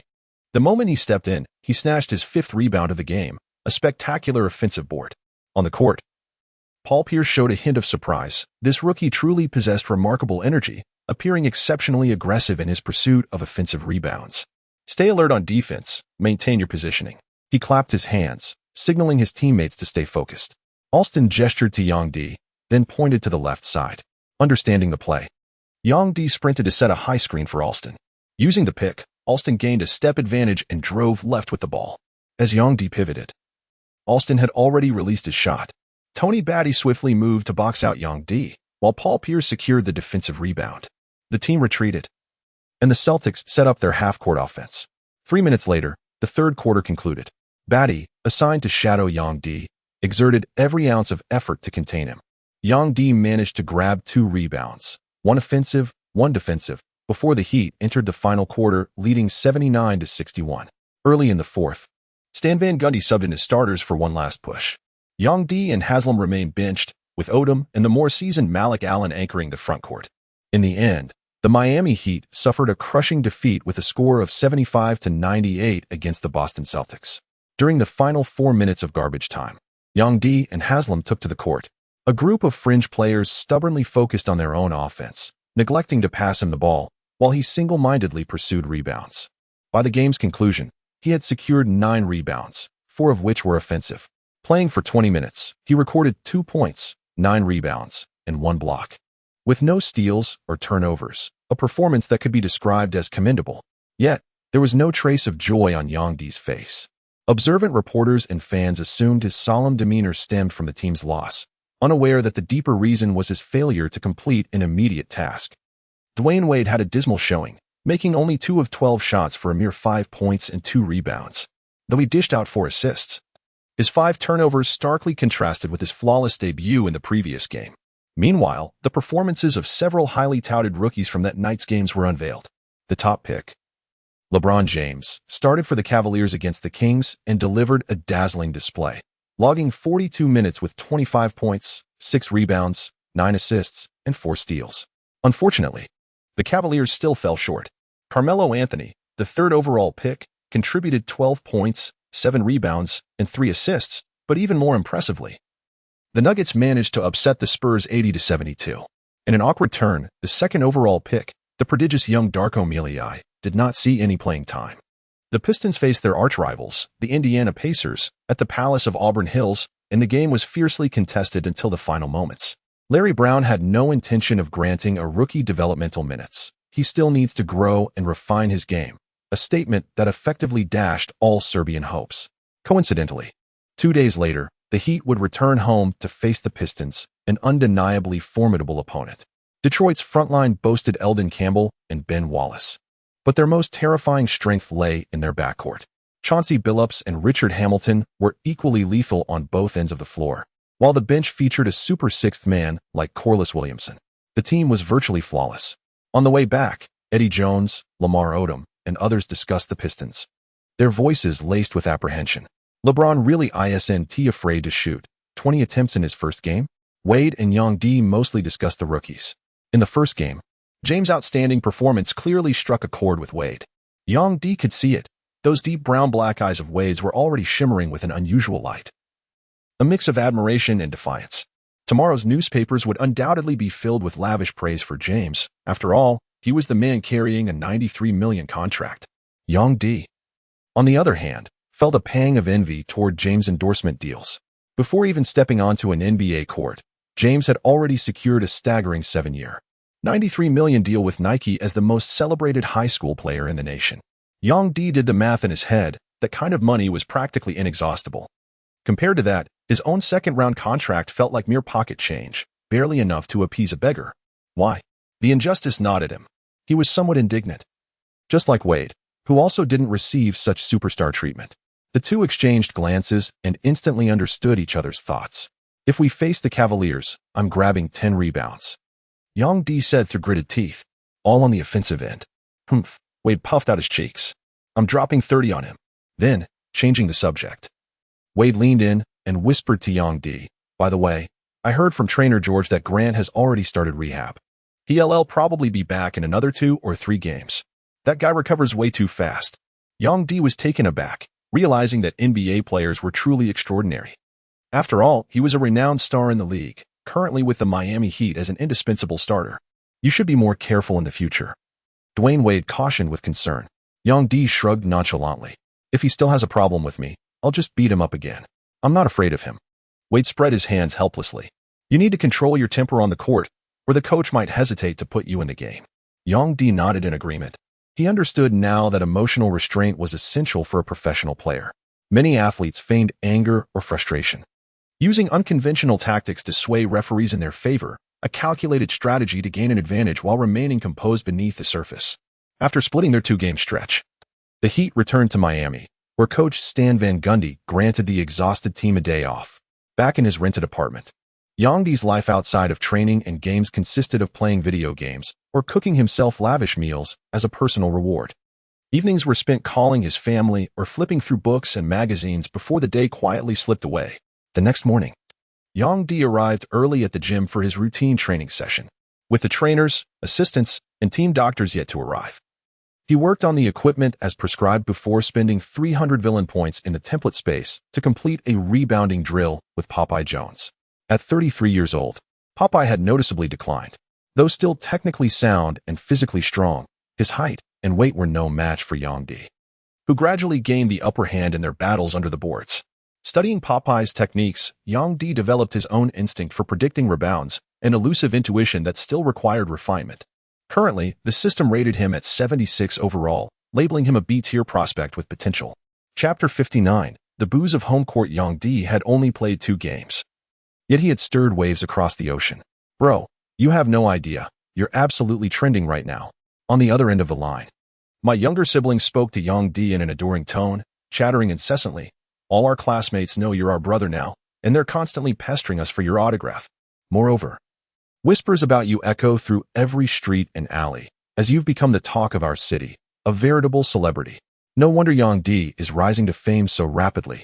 Among the Chinese players who were supposed to make it in the NBA, apart from Yao Ming, none seemed to be advancing as swiftly as Yang Di. Shui Yang, selected in the same draft, never even set foot in the NBA. Wang Zhizhi couldn't crack the regular rotation with the Clippers, while Monk Botter remained a fringe player with the Raptors. The latter two found themselves in even more precarious positions. Wang Zhizhi was embroiled in a feud with the Chinese Basketball Association, and Botter received even less playing time and media exposure than Wang. The CBA had no choice but to heavily promote Yao Ming. Fortunately, on the 3rd game day, Yao delivered an outstanding performance against the Nuggets, effortlessly scoring 19 points and swatting away 3 shots, 2 of which were consecutive blocks on rookie Carmelo Anthony, giving the young 3rd overall pick a harsh lesson. Meanwhile, biased media outlets began circulating narratives suggesting Yang Di only rose to prominence due to teammates' injuries or that he was causing turmoil within the team. This quickly polarized fans, sharply dividing those who supported him and those who despised him. In Miami, local media also seemed intent on tarnishing Yang Di's reputation. After all, he had previously brawled with one of Miami's own. On October 31st, Halloween arrived, and this year the Miami Heat specially designed a Halloween-themed logo where the crimson flames transformed into scarlet droplets, showcasing creativity through an exquisite metamorphosis. Yang Di had only trained briefly in the afternoon before being whisked away by Wade and Haslam. After all, to truly integrate into the team, one must first immerse oneself in its culture, mustn't one? Wade attempted to console Yang Di while demonstrating a cupped fist gesture. Observe me, I've mastered this salute quite proficiently. What are your thoughts? Yang Di was reluctantly dragged by 2 companions into a Halloween costume shop bustling with patrons selecting various outfits for their impersonation performances. Haslam opted for the most conventional Captain America attire, wielding a circular shield that appeared particularly comical. Wade, on the other hand, donned an assassin's ensemble complete with a gleaming dagger. After perusing the bizarre assortment of costumes for quite some time, Yang Di casually selected a demonic mask to adorn his head, complemented by a crimson-hued cape. He grasped an imposing side with scarlet and ebony hues, though the weapon seemed almost diminutive when juxtaposed against his formidable physique. Ah, the Grim Reaper, is it? The trio found each other's appearances utterly amusing and burst into hearty laughter. The pedestrians on the streets were adorned in diverse attires. Yang Di and his 2 companions returned to the stadium, where the Miami Heat had specially invited children from the neighboring community to visit the arena. These young spectators would witness their match today.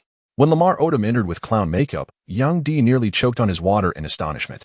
The entire Heat team accompanied the community staff, leading the children into the training facility for some basketball-related games. "Your scythe is really cool," a freckle-faced kid approached Young D. "Is it? I think so too. Probably a great choice for harvesting rice," Young D replied, patting the child's head before extending a fist. The boy understood immediately, raising his own small fist to lightly bump against Young D's. "I'm Dan Stewart. Nice to meet you," the freckled child, around 7 or 8 years old, spoke with surprising maturity, showing no shyness. "I'm Young D. The pleasure is mine," Young D chuckled warmly. "I'll be cheering for you tonight. Give it your best." "No problem." Dan Young D raised a 2-fingered salute in greeting. Before the match, commentators on Miami's local sports broadcast discussed this year's rookie class, as both teams were emerging franchises in the midst of rebuilding. During yesterday's back-to-back away game where the Cavaliers faced the Suns, LeBron James delivered a spectacular performance, nearly achieving a triple-double with 21 points, 12 rebounds, and 8 assists. His prowess was simply extraordinary. Indeed, this was merely his second game, yet his future appeared boundless. The two commentators then shifted their focus to the Miami Heat's rookies, showering Dwayne Wade with effusive praise. "Our 5th overall pick is exceptionally talented. His lightning-fast drives, formidable strength, and effortless ability to penetrate the paint for scores or thunderous dunks make him resemble a taller version of Allen Iverson." They also discussed Udonis Haslem, who went undrafted yet now started as power forward, describing him as diligent, steady, and an exemplary team player. When the topic turned to Young D, the commentators exchanged glances, with one quipping, "Young D is the most aggressive player I've ever seen, not just on the court. My concern is that if he fails to rein in his temper, his career may not extend very far." As they continued their spirited debate, Young D and his teammates took the court for warm-ups. Being the season's first home game, Miami's arena buzzed with significantly more fans than during preseason. Many sported jerseys bearing the numbers 3, Wade, 7, Odom, and 44, Brian Grant, while only a handful of Asian American fans donned Young D's number 8. After the starting lineup introductions, the spotlight illuminated the hardwood as the Pistons' first 5 took position. Chauncey Billups, PG, Richard Hamilton, SG, Tayshaun Prince, SF, Eldon Campbell, PF, and Ben Wallace, C. The Heat countered with Rafer Alston, PG, Wade, SG, Eddie Jones, SF, Odom, PF, and Haslem, C. Unsurprisingly, facing Detroit, Coach Van Gundy had few strategic alternatives. He deployed this offense-heavy lineup, hoping to catch the Pistons off guard early and establish an advantage. The tip-off commenced, and the game began. Odom failed to outjump Ben Wallace, granting the Pistons the first offensive possession. Chauncey Billups controlled the tempo, patiently orchestrating until the final 15 seconds before delivering a perfectly timed pass to Richard Hamilton, who had just created separation through off-ball screens. The precision pass arrived precisely as Hamilton found daylight, allowing him to release his shot with lightning speed before Dwayne Wade could close out. Swish. The Pistons drew first blood. On the ensuing Heat possession, Rafer Alston initiated the offense, feeding Eddie Jones, who then ran a pick-and-roll with Odom. Jones returned the ball to Odom, who found himself locked in a physical battle with Ben Wallace. Wallace smothered him with suffocating defense, his massive hands tugging and pulling, his powerful frame aggressively disrupting Odom's dribble. The defensive pressure was nothing short of suffocating. On the sidelines, Young D could feel the relentless, iron-willed defensive style of the Pistons. Every player was giving their all, leaving no gaps in their coverage. What was even more terrifying was their impeccably structured defensive system. Odom found himself utterly trapped, surrounded on all sides. After dribbling for a while, he forced up a contested mid-range shot that clanked off the rim. Campbell snatched the rebound, the 35-year-old veteran still a towering force of strength. His height, wingspan, and sheer bulk gave him the upper hand against Haslem in the post. 3 minutes later, the Pistons had racked up 8 points, while the Heat only managed to score off 2 free throws by Eddie Jones. Stan Van Gundy immediately called a timeout. This couldn't continue. Rebounding, defense, everything was being dictated by the Pistons, stifling Miami's offense. Young D glanced over and saw Wade struggling, 0-4-2 from the field. The notoriously wiry Hamilton was locking him down defensively, and Detroit's other perimeter players, Billups and Prince, were equally suffocating. This entire team was built to smother opponents. After the timeout, Odom drove to the rim but missed, and Big Ben secured the rebound. Fortunately, the Pistons' shooting cooled off, and they too went scoreless for several possessions. By the midway point of the quarter, Detroit led 10-6, the game already a bruising, physical battle. Substitution. Van Gundy signaled to the head referee for a substitution, then turned his gaze toward Yang D. "Yang, get ready to go in," he instructed. Yang D nodded in acknowledgement, shedding his training jacket to reveal his number 8 jersey. As the sweat-drenched and panting Haslam trudged off the court, he exchanged a high five with Yang D. The moment Yang stepped onto the hardwood, the Jumbotron zoomed in for a close-up. What happened next took him completely by surprise. At least several thousand of the over 10,000 Miami spectators erupted in a chorus of boos directed at him. Boos. Yang D halted his steps abruptly upon hearing the jarring noise, for when other players took the court, they were invariably greeted with cheers. "Villain. Miami despises you. Toxic scum. Return to your China. Give us back our grant, you pathetic amateur." These individuals were all ardent supporters of Miami, yet they vehemently expressed their disdain for Yang D. The overwhelming negative propaganda from external sources had ultimately taken its toll. Yang D never anticipated that he would become the public enemy in the very city his team called home, loathed by the people of Miami. Though deeply disheartened within, his countenance remained utterly composed. As he stepped onto the court, even Ben Wallace couldn't help but cast an extra glance in his direction. This rookie is truly extraordinary. The first in his career to provoke the ire of home fans. Wade and Odom couldn't help but show expressions of concern. Don't take it to heart. They're merely swayed by the media's influence. Once you deliver outstanding performances, their opinions will shift, Wade reassured him. I'm fine. It's really no big deal.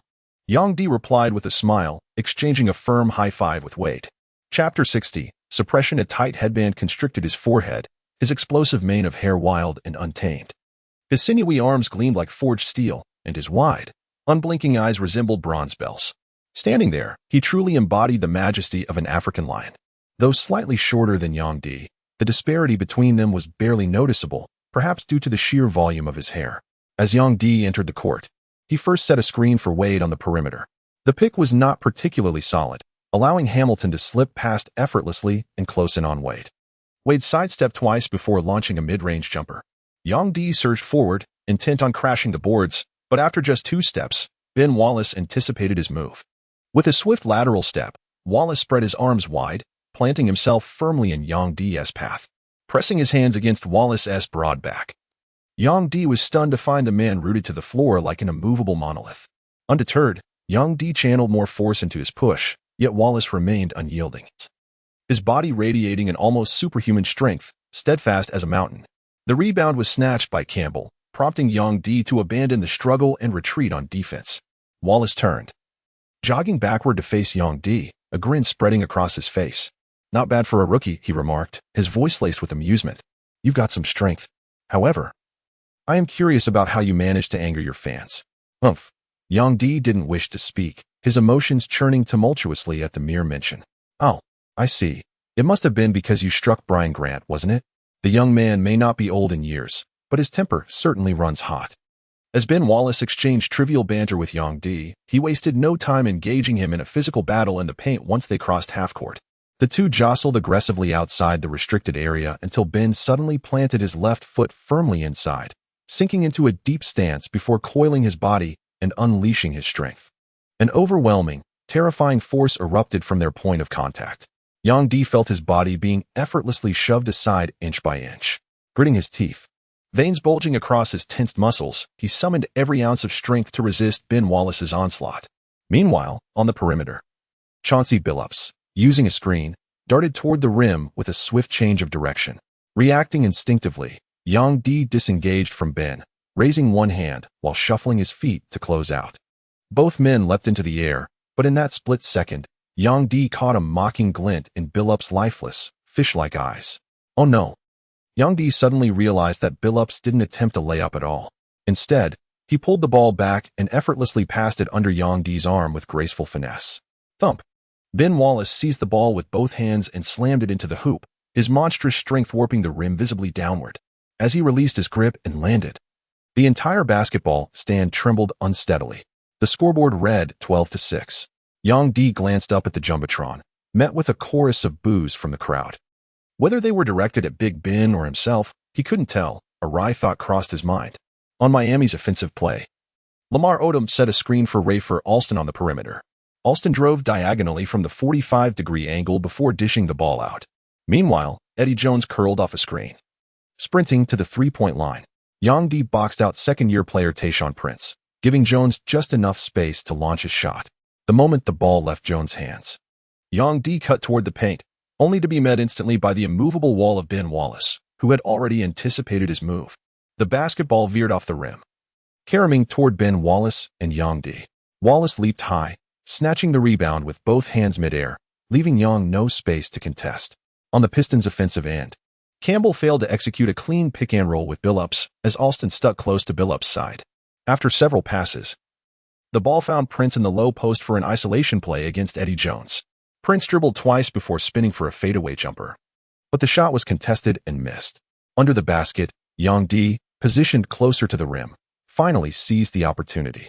He stepped up and secured the defensive rebound. Wallace didn't challenge for the offensive board. Yang had boxed out effectively.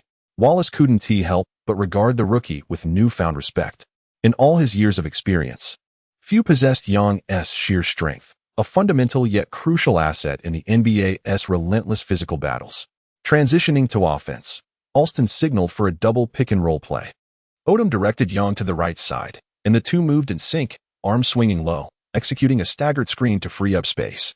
The play was designed for Eddie Jones, but even after curling around the screens, he found little separation. Still, with a slight advantage, Jones drove in the opposite direction, only to be met by Campbell and Prince in a swift double team. Jones dished to Odom, prompting the Pistons to collapse defensively. Odom attacked the rim, drawing Wallace as the help defender. Campbell rotated onto Yang, while Odom attempted a contested finger roll over Wallace, his form compromised, and the ball clanked off the iron. Mine. Yang D let out a resounding shout as he and Campbell leaped simultaneously, both fingertips grazing the rebound midair, altering its trajectory as the ball sailed out of bounds. The baseline official shrugged, signaling his obscured view. Upon landing, Yang D and the Heat players gestured emphatically toward the front court, claiming possession, while the Pistons vehemently pointed backward. The sideline referee decisively awarded the ball to Detroit with a rearward sweep of his arm, retreating on defense without protest. Yang D remained composed while an incensed Stan Van Gundy berated the officials. That was clearly off Campbell's fingertips, front court ball. My friend, you desperately need 1,000-degree spectacles. As play resumed, Ben Wallace received the ball at the high post, executing a seamless handoff screen for Richard Hamilton. By the time Dwayne Wade scrambled the contest, Hamilton had already released a silky mid-range jumper from just inside the arc swish. 14-6, the gap widening to 8 points. Van Gundy, deliberating briefly, signaled for another timeout with 3:37 remaining in the opening quarter. For the first time, Yang D encountered such terrifying physical dominance. Wallace's S-tier strength made their duel feel like wrestling a mythical beast, leaving Yang visibly overwhelmed on the hardwood. The entire Miami Heat team was evidently stifled by the Pistons' defense. While Wade's drives remained sharp, he struggled to connect with teammates afterward. Coach Van Gundy urged Wade and Odom to persist with their penetrations, either drawing fouls in the paint or intensifying their individual offensive efforts. This appeared to be the most viable strategy at the moment, as reckless perimeter shooting stood no chance against Detroit, and low-post offense had always been Miami's Achilles heel. After the timeout, John Wallace replaced Alston, and Wade finally scored his first basket of the game, driving into the lane, absorbing Ben Wallace's physicality, and finishing with a layup. Since the contact occurred outside the restricted area and Big Ben added an unnecessary downward arm motion, the referee promptly called an and one. Beautiful play. The timeout proved effective as thunderous applause erupted in the arena. Wade stepped up to the free throw line and sank his shot, narrowing the score to 14-9 with the Heat trailing the Pistons by 5 points. Billups advanced past half-court unhurriedly, with Ben Wallace setting a screen for him at the top. Yang D stepped up momentarily to disrupt Billups' drive, then quickly recovered to chase Wallace rolling to the basket. With no clear passing lane, Billups wisely refrained from forcing the play. Instead, he swung the ball to Prince on the wing, who lobbed it inside to Campbell for a post-up against Odom. After a couple of bumps, Campbell pivoted in the low post, faked a shot to draw Odom into the air, then gathered himself and went up for a strong layup, drawing a foul from Odom. At the free throw line, Campbell calmly sank both attempts, extending the lead to 16-9. With 2:41 remaining, the Heat initiated their half-court offense. Wade attempted a drive but had his shot swatted out of bounds by Prince's help defense, abruptly silencing the roaring crowd. A hint of frustration crossed Wade's face as Eddie Jones signaled for him to slow down before feeding Odom for a face-up attack. Odom powered past Campbell with his left hand but missed the jumper. However, the rebound carromed far out toward mid-court, where Yang Di, eyes gleaming, darted forward like a panther. With a swift extension of his long arm, he tipped the ball toward the center circle, where Wade, initially retreating on defense, turned and secured possession. That rebound should count as mine, right? Yang Di pondered in his heart, yearning to inquire of the towering figure behind him whether this counted as a rebound. After all, the man looming at his back was last season's rebounding champion, averaging an astounding 15 for boards per game. After a brief pause, Wade signaled for Yang Di to set a screen, then dished the ball back to small forward John Wallace. With a deft sidestep, Wallace launched a mid-range jumper that swished through the net, 16-11. At that moment, Pistons head coach Larry Brown cast an intrigued glance at Wade, who effortlessly breezed past Hamilton with a single explosive step, and Yang Di, who had displayed remarkable rebounding finesse. What on earth was Joe DeMars thinking? Opting for a Serbian pasta dish, perhaps a hearty portion? As he had previously stated, Detroit required teamwork and tenacity. Gazing at the court, Larry Brown observed Yang Di gritting his teeth in a fierce battle against Ben Wallace, and Dwayne Wade relentlessly charging into the Pistons' defense time and again. Then his thoughts drifted to Darko Milicic, who had been utterly disoriented by Wallace's defense during training, displaying a severe lack of fighting spirit. With a heavy sigh, Brown shook his head in resignation. He harbored a profound disdain for the so-called prodigies. Having collaborated with Iverson for years, he had grown weary of the aura surrounding these chosen ones. In his eyes, joining the Pistons was solely for the pursuit of a championship. Whether it was keeping Milicic benched or even if LeBron James joined his team, everyone would have to start from the bench, no exceptions, no privileges. Team victory reigned supreme. Milicic sat there in silence, as composed as ever. The face of the not yet 18-year-old bore the softness of youth, his eyes brimming with uncertainty. Chapter 61. Alley-oop. The Pistons finally substituted Ben Wallace, bringing in Mehmet Okur, a towering European player with an imposing physique, resembling an unstoppable interior force. However, Yang Di knew this man possessed an unusually long offensive range, extending even beyond the three-point line. A peculiar and unconventional center, Yang Di stared into the European's brown eyes. His unshaven face and weathered appearance belying the fact that he had only entered the league 2 years prior.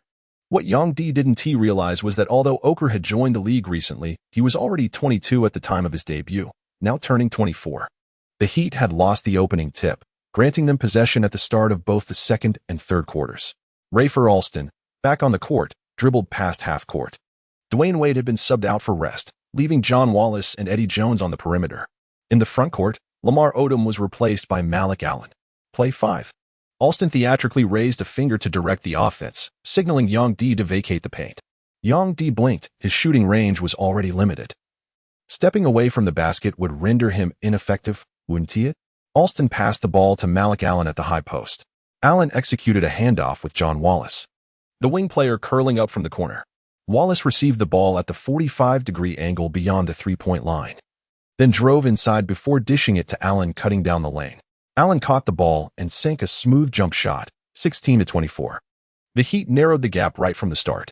The Pistons set up their half-court offense, having also rotated in several bench players, Atkins at point guard, Chris Williams at shooting guard, Prince at small forward, Rebraka at power forward, and Okur at center. Atkins epitomized the archetypal undersized NBA point guard, swift, a reliable shooter, though his finishing ability at the rim left much to be desired. His game thrived on mid-range jumpers rather than drives. Since joining the Pistons as Chauncey Billups's backup, he averaged just under 20 minutes per game, serving as the team's spark plug off the bench. Early in the second quarter, he immediately showcased his crafty handles, crossing over with a behind-the-back dribble before driving past Alston in a flash, penetrating deep into the paint. Okur had drifted out to the three-point line, drawing Yang Di away from the interior and leaving the lane exposed. Instinctively, Yang Di began to collapse defensively. But as he turned, Atkins committed a costly turnover. His pass was intercepted cleanly by Eddie Jones. Fast break. Yang Di turned and sprinted back, his position on the outside giving him a clear speed advantage over Okur. Within a few strides, he had already outpaced Okur and crossed the half-court line. Eddie Jones and Yang Di found themselves in a 2-on-1 fast break, prompting Larry Brown to rise from the bench. Yang D pointed skyward, and in that instant, Eddie Jones, dribbling on the left, suddenly lofted the ball high into the air. Oker, positioned in the middle, realized what was coming but was powerless to react in time. The basketball spiraled through the air as Yang D locked onto it, his calf muscles tensing. With a powerful push off his right foot, he exploded upward. His body soared weightlessly as the basketball arced toward the right side of the hoop. Yang D, with arms bent midair, seized the ball with both hands. In one fluid motion, he lifted it slightly, pausing momentarily in the air before arching his torso and transitioning to a one-handed grip. With explosive force, he slammed it downward, BM. The basketball swished through the white net, its crisp swoosh momentarily silencing the clamor of the court. The entire arena held its breath in stunned silence before erupting into thunderous applause and cheers from over half the spectators. This guy's incredible. His head nearly kissed the rim on that dunk. He leaps with astonishing elevation, executing a thunderous dunk that leaves the crowd in awe. Yang D retreats on defense, exchanging celebratory high-fives with Eddie Jones, who is visibly exhilarated by the alley-oop finish that ignites the entire team. The Heat bench erupts in fervor, with Dwayne Wade and others rising to their feet, applauding Yang D while waving towels in jubilation. The camera captures Yang D as he swiftly transitions back on defense, scanning the court before locking on to Mehmet Oker, orchestrating the offense at the top of the key. A surge of satisfaction courses through him. This young Chinese player is proving himself on the grand stage. Not bad at all, this kid, Ben Wallace murmurs to Chauncey Billups, who raises an eyebrow in surprise. Earning Big Ben's approval is no small feat, especially for a rookie. It speaks volumes about the newcomer's exceptional and distinctive qualities. The biggest difference between him and Darko is strength, Wallace continues. Billups frowns slightly, but Darko's combined numbers weren't weak for a big man. And he's only 18. Wallace gestures toward Yang D, who effortlessly pins Oker in place before soaring to secure yet another defensive rebound. This rookie's strength is on another level. I don't know how he trained, but I can tell he already possesses the power of an NBA starting big. And it's well balanced, too. His lower and upper body are both solid. Core strength must be outstanding as well. Billups nods thoughtfully. Then he's truly impressive. Hard to believe such a gem slipped to the second round. A shame we couldn't draft him. Wallace chuckles. We only had the number 2 pick this year. Even if Joe Dumars had the guts to take him that high, Detroit fans would torn his office apart with hammers. 2 more possessions pass without either team scoring. At 9:29, Yang D sets a screen for Rafer Alston, who executes a borderline palming move to blow past his defender, uncalled by the referee, creating a clear path to the rim. Oker abandons Yang D to help on Alston, who then dishes a slick pass to Yang D under the basket. Smack! With a resounding thud, Yang D leaped into the air, only to have his arm struck by Prince, who came rushing in for the block. In that fleeting moment midair, he lost control of the basketball. Though his hands managed to clutch the rim, the shot ultimately failed to find its mark. Foul. That was clearly a hand check. Yang D landed under the basket. Realizing the referee showed no intention of calling a foul. Instantly, his entire demeanor darkened with frustration. Was the official blind? Subsequently, the referee paid no heed to Yang D as the Pistons swiftly advanced past the half-court line. With a disdainful curl of his lips, Young retreated defensively.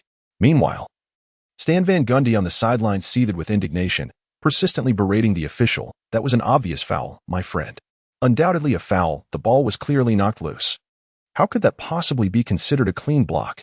Oh my heavens, this is simply unbelievable. The Pistons have finally scored their first basket since the second quarter, with Prince making a layup. With Yang D pulled out to the three-point line, the interior defense seems rather stretched thin. After playing 2 more possessions, Yang D was substituted off, having logged less than 10 minutes with 2 points and 5 rebounds, his rebounds always outnumbering his points. Subsequently, both teams continuously adjusted their lineups. By the midway point of the second quarter, the starters were back on the floor, reigniting the battle. The Pistons resumed their methodical grinding style. Hamilton drained 2 consecutive mid-range jumpers after checking in, and Campbell then drew a defensive foul on Haslam, pushing the lead back to 8 points. Yang D watched as Miami's core players were stifled by Detroit. Though the Heat managed occasional buckets, the deficit never ballooned too drastically. Yet there lingered an undeniable sense of struggle. At halftime, the Pistons led 47-38. The broadcast replayed highlights from the first half, repeatedly showcasing Yang D's alley-oop dunk with Eddie Jones from multiple angles in slow motion, a display of raw power rarely seen even across the entire NBA. Some neutral Miami fans began to reconsider their stance on Yang. At the very least, he demonstrated undeniable presence on the court. Yet, those who had already grown to despise him clung to his shortcomings, his one-dimensional offensive game, for instance. To them, Yang's arrival in Miami was a mistake. The Heat didn't need a player like him. Grant was sufficient for defense, and the newly acquired Haslam wasn't bad either. In the second half, Yang saw 5 minutes of action late in the third and early in the fourth. No passes came his way, battling against an unrelenting Ben Wallace. He secured 2 defensive rebounds before Van Gundy subbed him out once more, with Miami trailing by roughly 13 and desperate for offense. Alas, the Heat never closed the gap, suffering a defeat in their home opener. The Pistons triumphed 93-81, with Eddie Jones leading Miami in scoring at 20 points, followed by Haslam and Odom with 12 each. Wade had a dismal night, shooting 1 of 9 for just 4 points, statistically, even worse than Yang's 2 points and 7 boards. Wade trudged dejectedly into the tunnel, and Yang, too, was far from pleased. As he passed through, he could be sworn he heard mocking jeers from fans at the tunnel's mouth. 2 middle-aged men in number 44 jerseys even flashed him thumbs-down gestures. "Go back to China, we don't need you." He gnawed at his lip, striving to compose himself. Yet his heart ached with an indescribable desolation. Chapter 62. 5 consecutive losses, and the fiery rookie Dwayne Wade sustained an injury, experiencing knee discomfort after the game against the Pistons. Following the team doctor's advice to rest for 2 days, he opted to sit out before the Heat's upcoming Western Conference Challenge. Meanwhile, Brian Grant made his return. The first thing this unfortunate soul, who had been beaten up by Yang, did upon rejoining the team was to suggest to Coach Van Gundy that they trade away Yang, an unstable factor. From a long-term basketball perspective, a player like Yang, who lacked offensive skills and low-post techniques, held little potential. Van Gundy chuckled dryly, outwardly agreeing with Grant's words while inwardly feeling helpless. Pat Riley firmly believed Yang still had untapped potential. "If you won't trade him, then at least don't put him on the court when I'm playing." "I refuse to share the floor with him," Brian Grant fumed. He couldn't stand the sight of Yang for even a second, though he stopped short of issuing an ultimatum, after all. He still adored Miami's warm sunshine and soothing ocean breeze. "No problem. I've already arranged the rotations," Van Gundy replied with a nod, though inwardly he found Grant's reaction excessive. Yang might be a bit rough, but he was just a rookie. Thus, in Monday's away game against the Mavericks, Grant started in place of Udonis Haslam. Yang's usual 20-minute playing time was drastically reduced, and he only saw action late in the third quarter. The moment he stepped onto the court, he pounced like a caged tiger, snatching an offensive rebound over Mavericks reserve forward Anton Jamison and finishing with a powerful 2-ended dunk despite defensive pressure. The dunk electrified the Heat's bench, and the team played with renewed energy. Against the Mavericks' backup big man, Yang was like a young shark, bullying 7 feet 6 inches German center Sean Bradley out of position. In just 3 minutes, he grabbed 4 offensive rebounds, helping the Heat tie the game at 73 by the end of the third quarter. On the bench, Grant squirmed uncomfortably, seeing Yang's dominance. Van Gundy kept him in for 5 more minutes in the fourth. However, the Heat's shooting went cold, and Kirk Penny, who had played alongside Yang in the Summer League, struggled under physical defense, missing several shots in a row. When Yang was finally subbed out, he and Grant passed each other without exchanging a fist bump. The Heat ultimately lost the game, surrendering a 10-point deficit in the final quarter. The Mavericks' Steve Nash, newly acquired Antoine Walker, and franchise star Dirk Nowitzki all shot efficiently, with all 5 starters scoring in double figures. Combined with Jamison's 10 points off the bench, 6 Mavericks reached double digits, sealing the Heat's fate. The next night, the Heat faced the San Antonio Spurs in a back-to-back. Though Tim Duncan sat out, the Spurs' suffocating defense proved too much for Miami. Yang played 15 scoreless minutes but grabbed a career-high 9 rebounds, 4 of them offensive, returning swiftly to their home court. The Miami Heat faced the Minnesota Timberwolves just 2 days later, a team in the midst of their Eastern Conference tour and playing on the second night of a back-to-back. The Timberwolves boasted an equally formidable defense, embodying the era's prevailing belief that championships are forged through staunch resistance. Their triumvirate of Garnett, Castle, and Sprewell excelled on both ends of the floor, swiftly imposing their dominance in Miami's arena. Though Dwayne Wade, freshly returned from injury, dazzled with a series of mid-range jumpers to keep the Heat within striking distance, the night ultimately ended in defeat, 79-88. This loss marked Miami's 5th consecutive stumble. leaving them with a dismal 1-5 record, tied for the Eastern Conference's cellar with the Chicago Bulls, Orlando Magic, and Toronto Raptors. The irony was palpable. The Miami Herald had boldly predicted a playoff-bound resurgence for this reinvented Heat squad. Yet reality delivered a stinging rebuke. At this rate, cracking the East's top 10 would require divine intervention, let alone securing a postseason berth. Embrace the tank, the whispers grew louder. Media outlets wasted no time lambasting the Heat's woeful performance. Some even clamored for Stan Van Gundy's dismissal, though, in fairness, the team had finished third worst in the East the prior season. A two-spot regression hardly seemed catastrophic. Yang D was utterly perplexed when the first rookie rankings were unveiled.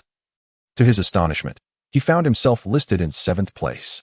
Yang D averages 16.7 minutes per game, contributing 4 points, 6 rebounds, and 0.7 blocks, with his rebounding numbers leading all rookies. The first edition of the rookie rankings was released, and Yang D instantly became an extraordinarily popular newcomer. Ahead of him stood LeBron James, Carmelo Anthony, T.J. Ford, Kirk Hinrich, Dwayne Wade, and Chris Bosh. Among the remaining players, some highly drafted talents like Darko Milicic. The second overall pick barely touched the court, while lower picks struggled on the fringes of their teams. Yet quietly, he secured a steady rotation role. Notably, before Grant's return, the Heat relied on undrafted starter Udonis Haslem, who also cracked the rookie rankings. 8th was Chris Common, 9th Haslem himself, averaging 7.1 points and 5.7 rebounds in 23 minutes per game. Remarkably, 3 of the top 10 rookies hailed from Miami, prompting NBA analysts to marvel at the Heat's drafting prowess. Setting aside off-court controversies, he undeniably brimmed with potential, just 19, the youngest in his class after only Milicic and James. This narrative swayed domestic media, with progressive outlets like China Sports Daily and reporter Kainan leading coverage, cultivating an early fan base that followed Yang D's journey through Kai's insightful dispatches. Yang D's popularity continues to soar. On November 11th, the Miami Heat, suffering a 5-game losing streak, were set to face the Houston Rockets in an away game. As per tradition, the national broadcaster aired this match, only to be astonished by the unprecedented surge in viewership that day. A significant number of fans were particularly captivated by this Chinese derby. Upon arriving in Houston, Yang D and his Heat teammates had just disembarked from the plane when his phone abruptly rang. "Hello, is this Yang D?" The rich, impeccably enunciated Mandarin pronunciation emanating from this foreign phone call left Yang D momentarily stunned. "Yes, this is me." "And you are?" Yang D immediately grasped the situation, yet instinctively posed a tentative question. "I'm Yao Ming." Holy shit. The Houston Toyota Center is a newly constructed arena, replacing the former Compaq Center, with a seating capacity for over 18,000 spectators to enjoy basketball games. As a multifunctional venue, it also hosts ice hockey matches, concerts, and various cultural performances. Inside the basketball training facility of the Toyota Center, Yang D encountered for the first time the legendary compatriot he had long admired, Yao Ming, the unparalleled first Chinese No.1 overall NBA draft pick in history. His square-jawed face always bore a humble smile, which grew even more sincere upon meeting Yang D, radiating genuine camaraderie and warmth. "You're truly impressive," Yao Ming said, shaking Yang D's hand before bending slightly to embrace him, their shoulders lightly bumping. In the training facility, a group of Chinese media personnel had been waiting, capturing the moment with rapid shutter clicks, freezing the encounter into a series of formal photographs. "You're the impressive one, damn." "Absolutely phenomenal," Yang D laughed heartily, relieved to converse in Mandarin. Though this was their first meeting, both had long been aware of each other through reports, fostering a mutual admiration. Being young men, they quickly found common ground and grew comfortable with each other. "I'll treat you to a meal later," Yang D offered. No. I should treat you. It's just a meal. It's not like I'm asking you to go easy on me on the court. Then I'll take you online gaming. Have you been to any internet CAFS in Houston? There are some really cool setups here worth experiencing." Yang D, sounds good. What do you play? Warcraft? The Orcish Horde.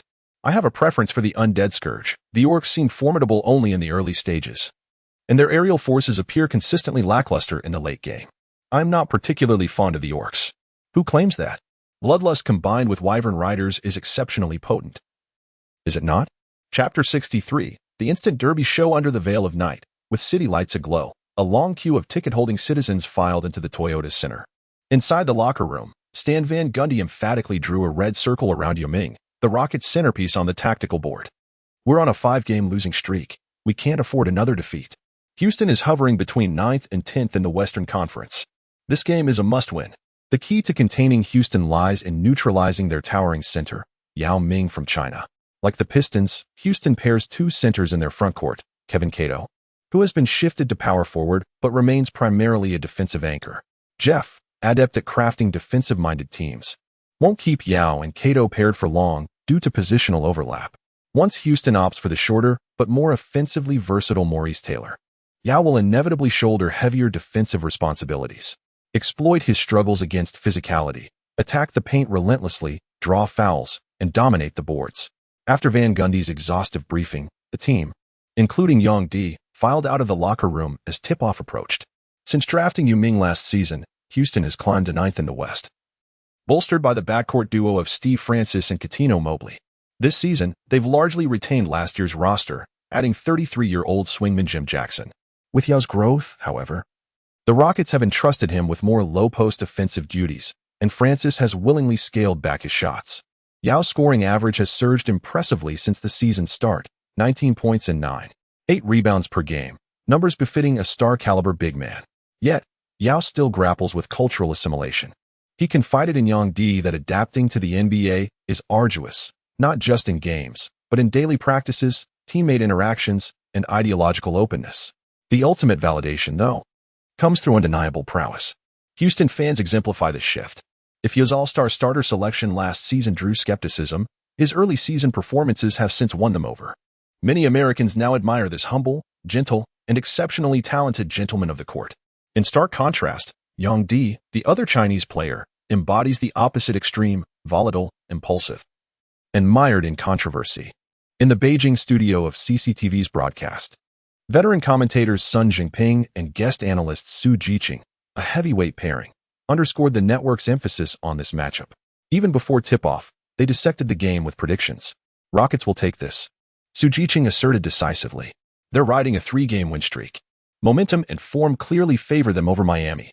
Moreover, the most crucial factor is the towering presence in the Rockets' frontcourt. Yao Ming and Kelvin Cato, both standing at 7 feet tall, while the Heat's interior players barely reach 6 feet 10 inches. This height disparity will undoubtedly be a significant disadvantage for Miami. Sun Jinping remarked that the Rockets currently hold the 3rd seed in the Western Conference, whereas the Heat languish at the bottom of the Eastern Conference standings. The gap in strength between the two teams is evident, compounded by the fact that both squads have had 2 days of rest, with the Rockets enjoying home court advantage at the Toyota Center. It seems highly improbable for the Heat to emerge victorious. The commentators exchanged observations, their words dripping with skepticism about Miami's chances. On the court, the players took their positions as the referee stepped to center court for the opening tip-off. With the sharp blow of the whistle, Sun Jinping's resonant and articulate voice filled the air. This is CCTV, CCTV. You are now watching the NBA matchup between the Miami Heat and the Houston Rockets. The Rockets secure the opening tip. Excellent play. Yao Ming spins and delivers a thunderous dunk. The antiquated tone carried no hint of artifice. Some proclaimed Sun Jinping as the LeBron James of sports commentary, fluent in basketball, football, volleyball, badminton, table tennis, diving, track and field, gymnastics, and even extending to aerobics, field hockey, boxing, judo, and taekwondo. His presence was ubiquitous. Ding, an immediate mission, outshine Yao Ming in scoring, rebounds, and blocks during the Chinese Derby. Rating, A. Reward, Yao Ming Template Training Card Pack, A. Yang Di's gaze burned into the number 11 on the court, as if envisioning 3 coveted sessions in the template training facility.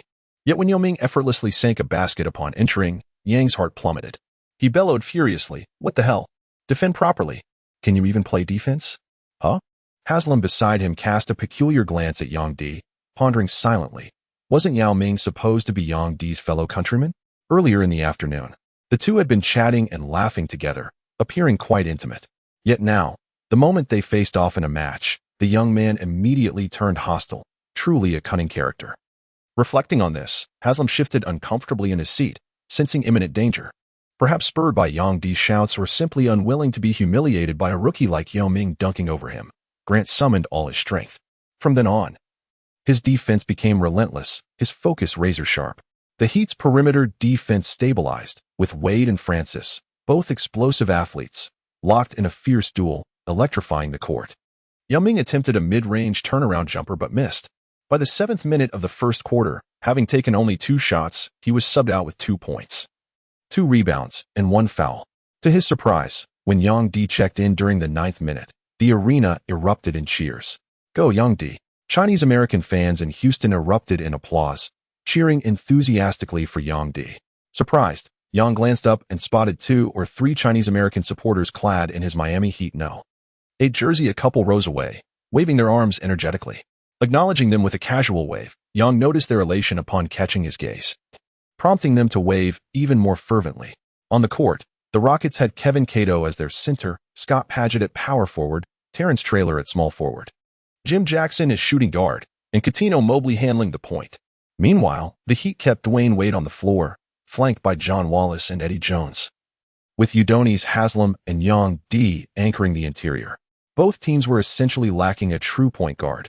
Mobley was more of a scorer for Houston, while Miami relied on Wade to orchestrate the offense, though his playmaking often boiled down to simple drive-and-kick actions.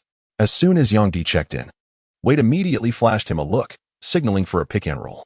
The veteran commentators on the national broadcast couldn't avoid giving a brief introduction to Yang Di upon his entrance, despite having been advised to minimize mentions of his name during regular games.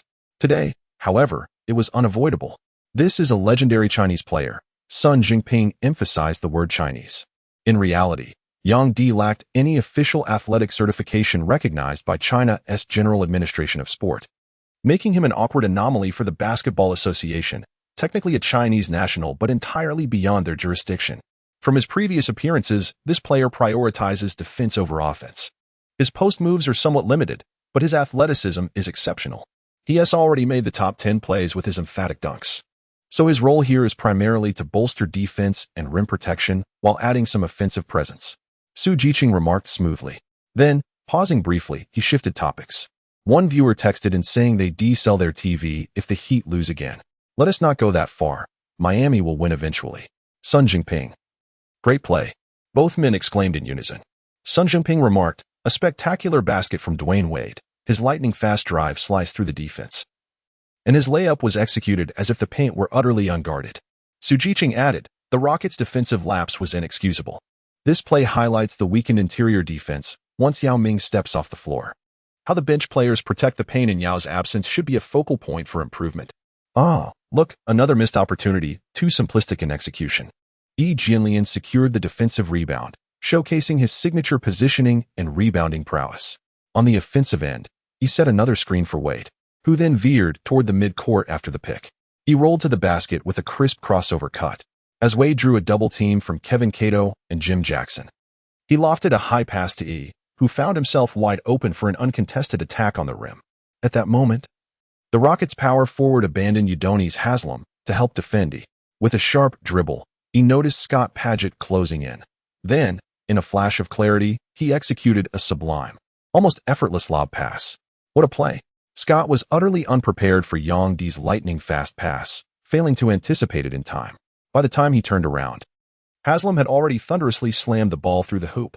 The entire audience erupted in uproar as the two Van Gundy coaches simultaneously rose from their seats, their faces painted with astonishment. Chapter 64. The eruption of Yang Di. The Rockets called a timeout after the Heat surged ahead 16-14 with 4 consecutive points. Coach Van Gundy's decision to halt the game was impeccably timed, aiming to address 2 critical issues, reigniting their offense to close the gap and devising a strategy to stifle the opponent's scoring momentum. During the timeout, Stan Van Gundy couldn't tear his bewildered gaze away from Yang Di.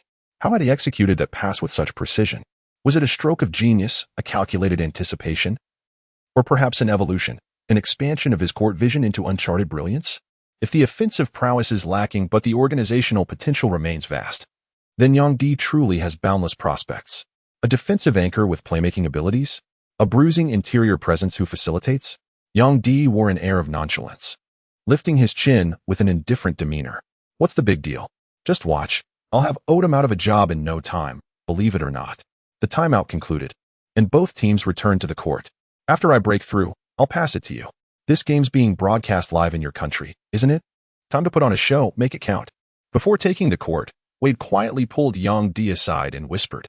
Yang Di's eyes lit up with enthusiasm, nodding in agreement. On the offensive end, Mobley controlled the ball at the front court.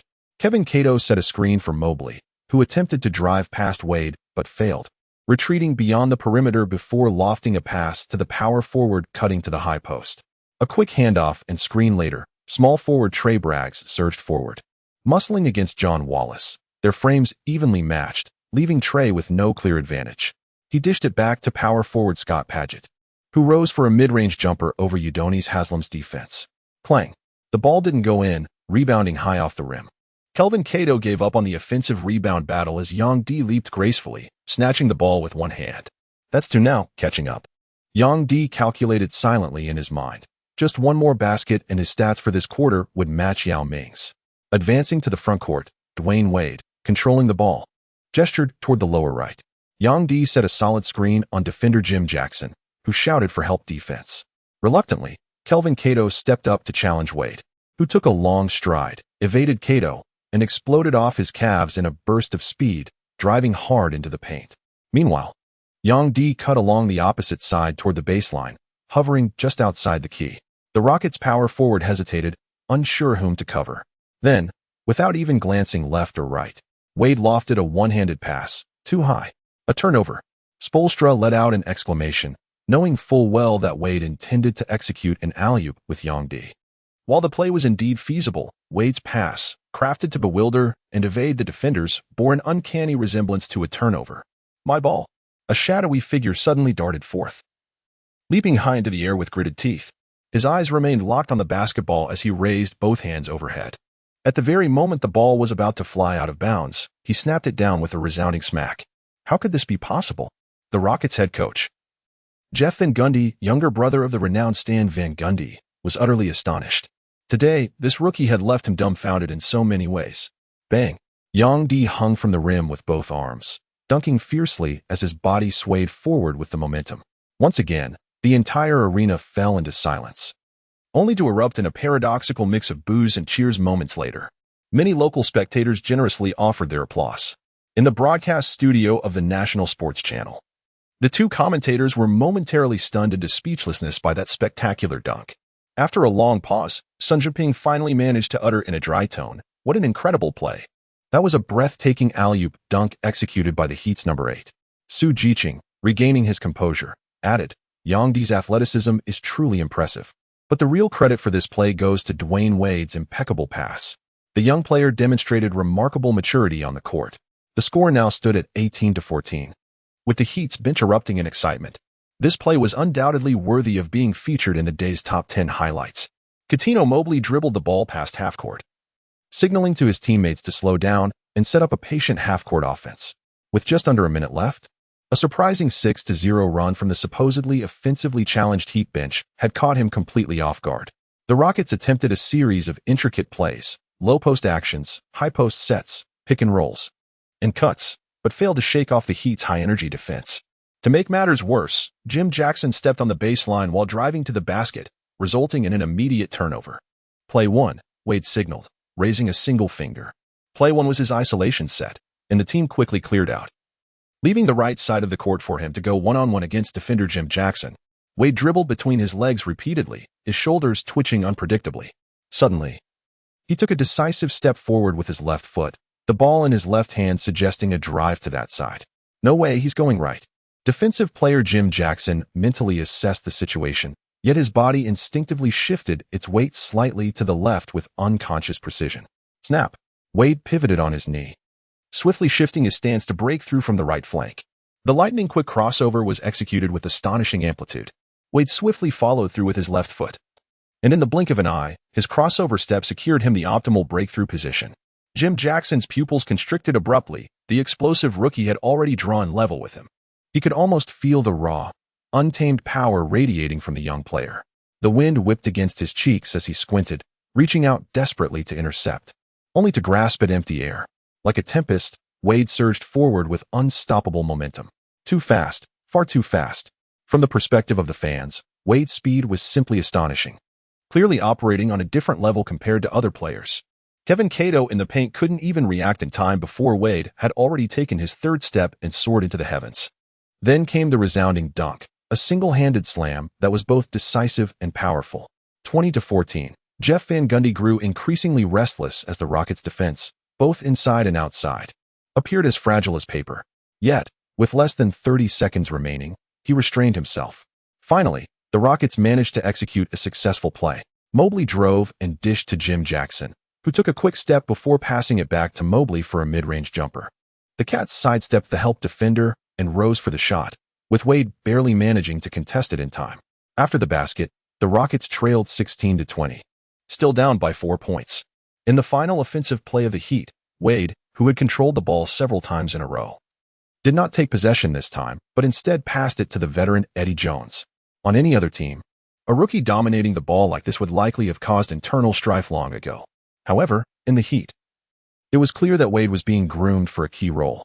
Eddie Jones was obsessed with catch-and-shoot jumpers from the perimeter. John Wallace's ball handling was too weak, and the remaining two big men, Haslam and Yang D, were essentially followers of Wade, neither possessing any significant offensive ball handling ability. This led to a significant increase in Wade's ball possession during the second phase. Yet, his emotional intelligence was high enough. Here, in the final play, he deferred to Eddie Jones, immediately earning the latter's satisfaction. Jones waved his hand, and Haslam came out to set a screen for him. The Heat's offense was extremely simple after the pick and roll. Jones faked a drive with the ball in his right hand, but given his current tendencies, even if he shook off the quicker perimeter defender, he had little intention of attacking the paint. Near the baseline, he suddenly stepped back, creating space from the Rockets' power forward, then executed a half-turn pull-up jumper. The ball spun through the air, but the shot was slightly too strong. It bounced off the rim, then ricocheted off the backboard. Phew. Jeff Van Gundy exhaled in relief. He had genuinely thought Jones was going to make it. Fortunately, the Heat's consecutive scoring streak was broken. Under the basket, the 7-foot black center Kevin Cato leaped up, pleased with himself as he calculated the time left in the first quarter. This rebound was surely his. But just then, he sensed a sudden, ominous gust of wind behind his head. "Watch out," a player from the Rockets shouted from somewhere on the court. Then Kevin Cato suddenly felt an overwhelming force surge from behind, abruptly halting his ascent. His outstretched hands were merely 20 centimeters away from the rebounding ball when a massive yellow hand descended from above, pressing down on the basketball with inexplicable force. Thud. The basketball swished through the hoop as the red light illuminated. Yang D, losing his balance midair, crashed onto the court with a thud, his tailbone throbbing with sharp pain. Yet his eyes shimmered with an ethereal brightness, like the moon suspended in a starry sky. Holy shit. Wade erupted with a profanity, charging forward first, followed swiftly by Eddie Jones, Haslam, and a cluster of players from the Heat's bench. They scrambled to hoist Yang D back onto his feet, some ruffling his hair, others giving encouraging pats on the backside. Far from the toxic locker room dynamic sensationalized by the media, camaraderie thrived, save for the tension with Grant. The referee's index finger jabbed downward, signaling the basket counted. The arena erupted. Chapter 65. The turning tide, 22-16. A sudden surge at the end of the first quarter allowed the Heat to unexpectedly seize control as guests. Though Stan Van Gundy maintained his signature "the world owes me $1 million" expression, inwardly he felt a flicker of satisfaction. His thoughts drifted to the Houston newspaper he'd read that morning. So Yang D's explosive performance did have a reason behind it. Was this a rivalry clash? At the start of the second quarter, Yang D remained on the court, originally as substitute time, as Wade was taken off for a rest. The Rockets brought in Yao Ming, and the much-anticipated direct duel between the two finally commenced. "You're really something," Yao Ming said with a wry smile to Yang D. "Giving it my all to compete with you. Who says I can't match up to the top draft pick?" Yang D openly admitted his competitive drive against Yao Ming. Like a leopard baring its sharp fangs, a glint flashed in Yao Ming's eyes, but he remained silent, positioning himself with unprecedented intensity. "Over here." Francis observed Yao Ming actively calling for the ball and noticed Yang D, who was noticeably shorter in stature compared to Yao. He lobbed the pass over. Yang D bent his arms, bracing against Yao's back, legs spread wide to anchor his stance, unleashing a bear-like strength from his core that exerted tremendous defensive pressure on Yao. What terrifying power! Yao felt Yang D's force and finally understood why the young man dominated the boards every game. Among the centers he had faced in the NBA, this raw strength was undoubtedly top tier, and Yang D was 4 years younger. How on earth had he developed such power? Yao gripped the ball with both hands, raising it to chest level as he hunched slightly, probing Yang D's positioning. Then, in a flash, he spun around, his towering frame pivoting with startling speed. instantly sealing Yang Di off. Dribbling inward, Yao caught Yang Di off guard. The swiftness of the turn left him a step behind, trailing Yao's back. At the rim, Yu lifted the ball skyward. Without hesitation, Yang Di leapt. Only midair did he realize Yao hadn't left the ground, a foul draw. The realization came too late. Yao gathered himself, leaning into Yang Di's body for a soft, underhand hook. The referee's whistle blew. The delicate hook traced a graceful arc, dancing along the rim before rolling out, nearly a three-point play. From the bench, Grant snorted. Idiot. Yang Di shook his head, watching Yu stride to the free throw line. That spin move. Even some guards don't have it in their arsenal, do they? The finesse of that final low-post hook shot is simply sublime. For a player of such towering stature to still incorporate deceptive moves, swish, swish. With effortless ease, he sank both free throws as if sipping water. Yang Di compared it to his own free throw attempts and felt utterly demoralized. The score stood at 22-18 as the Heat advanced on offense. After Wade's substitution, Rafer Alston took the court, while Eddie Jones was also replaced. Lamar Odom entered as the small forward, strategically adjusting the lineup to narrow the height disparity against the Rockets. Odom received the ball on the wing and allowed Alston to initiate his own offensive play. After a brief hesitation, Alston dished it out to John Wallace beyond the arc, whose mid-range jump shot unfortunately missed its mark. On the Rockets' offensive possession, Yao Ming set a high screen for Francis. Unable to shake off Wallace, Francis quickly passed to the backup point guard Moochie Norris, who dribbled twice to his right before feeding Yao in the low post on the right side. Going for the low post again, are we? Yang Di's eyes widened in astonishment.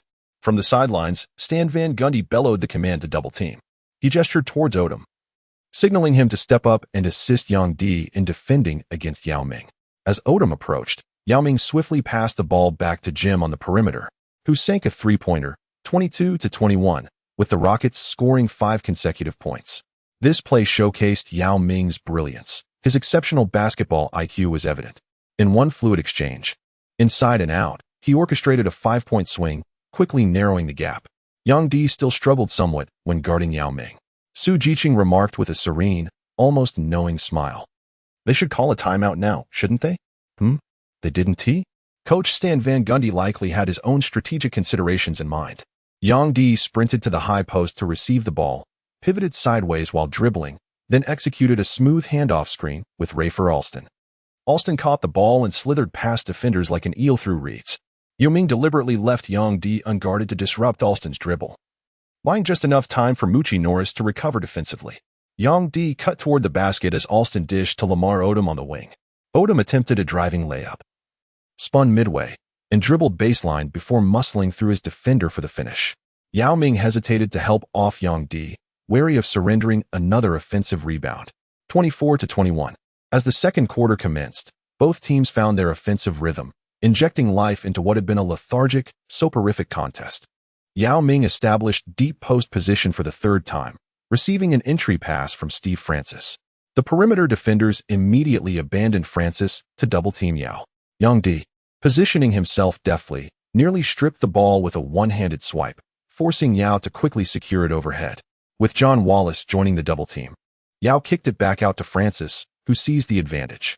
As Wallace scrambled to recover, Francis utilized a hesitation dribble to create separation, exploiting the defensive misalignment. The entire Heat defense collapsed inward. Yang Di abandoned Yao to challenge Francis, while Odom rotated to cut off the passing lane inside. Forced to reset, Francis swung the ball out to Jim Jackson for an open three-pointer, which clanked off the rim. My rebound. Yang Di let out a resounding shout as the rebound caromed toward the center. With both hands firmly grasping the ball, he pulled it down with a sharp snap against his chest, elbows flared wide, feet planted firmly on the hardwood. Francis observed silently. That rebounding stance bears an uncanny resemblance to Rodman. Yao Ming mused to himself, his movements mirror Sakuragi Hanamichi's style. The Heat swiftly advanced past half-court. Odom gestured with a wave, signaling his teammates to spread the floor. Fresh off a successful basket, he felt the rhythm of the game flowing through him. Now was the moment to strike while the iron was hot. On the low post, Odom held the ball, seemingly preparing to back down the opposing power forward after the switch. He pondered for a moment, realizing he lacked a weight advantage, then pivoted to face up in a triple threat stance, executing the most fundamental one-on-one move. A quick jab step followed by a step back, fading slightly as he released a mid-range jumper. Clang! The rebound caromed high into the air. Both Yang Di and Yao Ming leaped simultaneously, the ball descending between them. Though boxed out, Yang sensed a sliver of opportunity. Their fingertips grazed the leather at nearly the same instant, sending it skittering out of bounds. Offensive possession. Yang Di was the first to react, pointing forward with a piercing gaze fixed on the referee. The Rockets players quickly followed suit, gesturing emphatically toward the backcourt. Clearly a backcourt violation. "Ref, I saw it with my own eyes," declared Francis, thumping his chest with exaggerated conviction. Tweet. The whistle blew, backcourt ball. Yang Di. Yet another Rockets possession ended in futility as the rebound was tipped by Yang Di to Odom. 5 rebounds already, he's practically brimming with energy. Eddie Jones remarked to Wade on the bench. Meanwhile, Brian Grant fidgeted restlessly on the opposite side, his eyes darting between the court, the jumbotron, and the head coach. 3 minutes in. Why hasn't he subbed me in yet? 5 minutes have elapsed. 8 minutes now. At long last. After a botched inbound pass by the Rockets resulted in the ball going out of bounds, Stan Van Gundy finally remembered him, Brian, and subbed Yang Di out of the game. By then, Yang Di had been ferociously battling on the court like a beast, snatching down 9 rebounds in a single quarter. This remarkable feat set personal records for rebounds in a single quarter, a single half, and an entire game. Yao Ming, in contrast, had only managed 4 points and 3 rebounds, paling in comparison to Yang Di's impressive 6 points and 9 rebounds. Satisfied with his performance, Yang Di strode off the court. His outstanding display even prompted Stan Van Gundy to extend his hand for the first time, an unexpected gesture. Yang Di hesitated for a brief moment before reciprocating with a light, respectful slap of their palms. Chapter 66. A pair of pairs, a career high. There is truly nothing to criticize. In fact, the commentary style stems from initial impressions. The breaking of pre-existing mental constraints can simply be phrased as asking, "Do you believe it?" On the defensive end, his energy was akin to a beast cloaked in human skin. Against the undersized Rockets' frontline lacking bulk, Yang Di thrived effortlessly. Yao Ming's deficiency in physical confrontation was laid bare against his compatriot opponent. Ultimately, people were inclined to believe he was merely a second-round pick, an ordinary player with mediocre talent. Jeff Van Gundy grew increasingly adamant about bulking up Yao Ming to bolster his interior resistance and offensive dominance.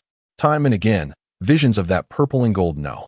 34 wreaking havoc in the paint flashed through his mind, only for the silhouette to morph into a fiery red number 11.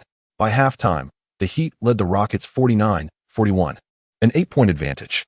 Midway through the third quarter, Yang Di checked back in, coinciding with the game's peak viewership as the on-court battle escalated into a fever pitch. The moment Yang Di stepped onto the floor, Dwayne Wade signaled for a pick and roll. Grant, who had just subbed out, scowled darkly during his minutes. Wade hadn't sought him out so eagerly for screens, often opting to attack solo. As the play unfolded, Wade calculated Yang Di's superior speed over Yao Ming. Yet his peripheral vision caught Lamar Odom flaring open. Without hesitation, he dished the ball out. Odom rose for a corner 3, left-handed from the right side. An awkward sight for most, yet his release felt silky smooth. Swish. Nothing but net. The Miami Heat maintained an 8-point lead over the Houston Rockets with a score of 63-55. Excellent play. Players on the Heat bench erupt in applause. As possession changes, Mobley advances to the frontcourt and dishes the ball to Francis on the wing. Francis signals for Yao Ming to set a pick-and-roll screen, his sharp eyes continuously tracking the movement of other players. The Heat's defense remains disciplined. After the screen, Yang Di swiftly switches onto Francis, disrupting his dribble penetration. Francis, a seasoned guard, keeps his dribble dangerously low, making it impossible for Yang Di to reach in for a steal. Instead, Yang shadows him relentlessly, applying suffocating pressure. Suddenly, Francis pulls up for an abrupt stop, prompting Eddie Jones to recover defensively. In a flash, Francis whips a pass to Yao Ming cutting down the lane, forcing Yang Di to rotate over in help defense. Yao Ming gathers the ball with both hands, plants his feet, and channels his immense frame into a thunderous drive. The collision between him and Yang Di is primal, bone-jarring, muscle against muscle, like two beasts locked in combat. Yang Di staggers as if struck by a freight train, yet somehow, through sheer will, he braces his core and holds his ground. Now stationary, Yao Ming cradles the ball in his right hand, elevating for a high-release hook shot. Looking for a block, Yang Di roared as he leaped into the air, his legs tightly together, with his right arm extended diagonally outward. His broad palm splayed open like an overwhelming canopy eclipsing the sky above Yao Ming. With impeccable precision, he slapped the basketball and forcefully swatted it down. Yao Ming struggled in vain, his grip faltering as he staggered backward in disarray. The basketball rolled away from the spot where their combined forces had clashed. A wave of astonishment swept through the crowd. How could someone overpower the towering Yao Ming in a direct confrontation? Everyone found it utterly unbelievable, to the extent that they completely overlooked Kevin Cato scrambling to score an easy basket in the chaos. Damn, Yang Di made an inbound pass. But unexpectedly, the basketball rolled right into the hands of the tall, dark-skinned player, who effortlessly scored with a close-range bank shot. Both teams went scoreless for the next 2 possessions. With just 3 minutes left in the third quarter, Francis committed a turnover during his drive. After using a high screen, his dribble was disrupted by the defensive pressure from John Wallace, causing him to lose the ball. Wade, quick as lightning, seized the opportunity and snatched the ball. Reacting instantly, Yang Di, who had been positioned on the perimeter, turned and sprinted back for a fast break.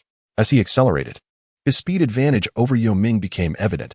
He crossed the half-court line ahead of Yao and was the first to burst inside the three-point arc. Wade's long pass arced through the air like a missile, landing perfectly in Yang Di's hands. Without hesitation, he caught it mid-stride, bypassing the dribble and taking 2 powerful steps. Planting his left foot firmly, he propelled himself upward, extending his right arm with the ball as he soared through the air. His chest expanded majestically, resembling an eagle spreading its wings. Boom. With his right wrist flexed downward, he grasped the rim and executed a soaring tomahawk dunk. Every shot he made today was highlight reel worthy. The host from CCTV could no longer maintain his composure, as Sun Jinping exclaimed in astonishment that Yang Di was brimming with vitality throughout this match, seizing every opportunity with remarkable prowess. This player was truly exceptional, especially in today's performance.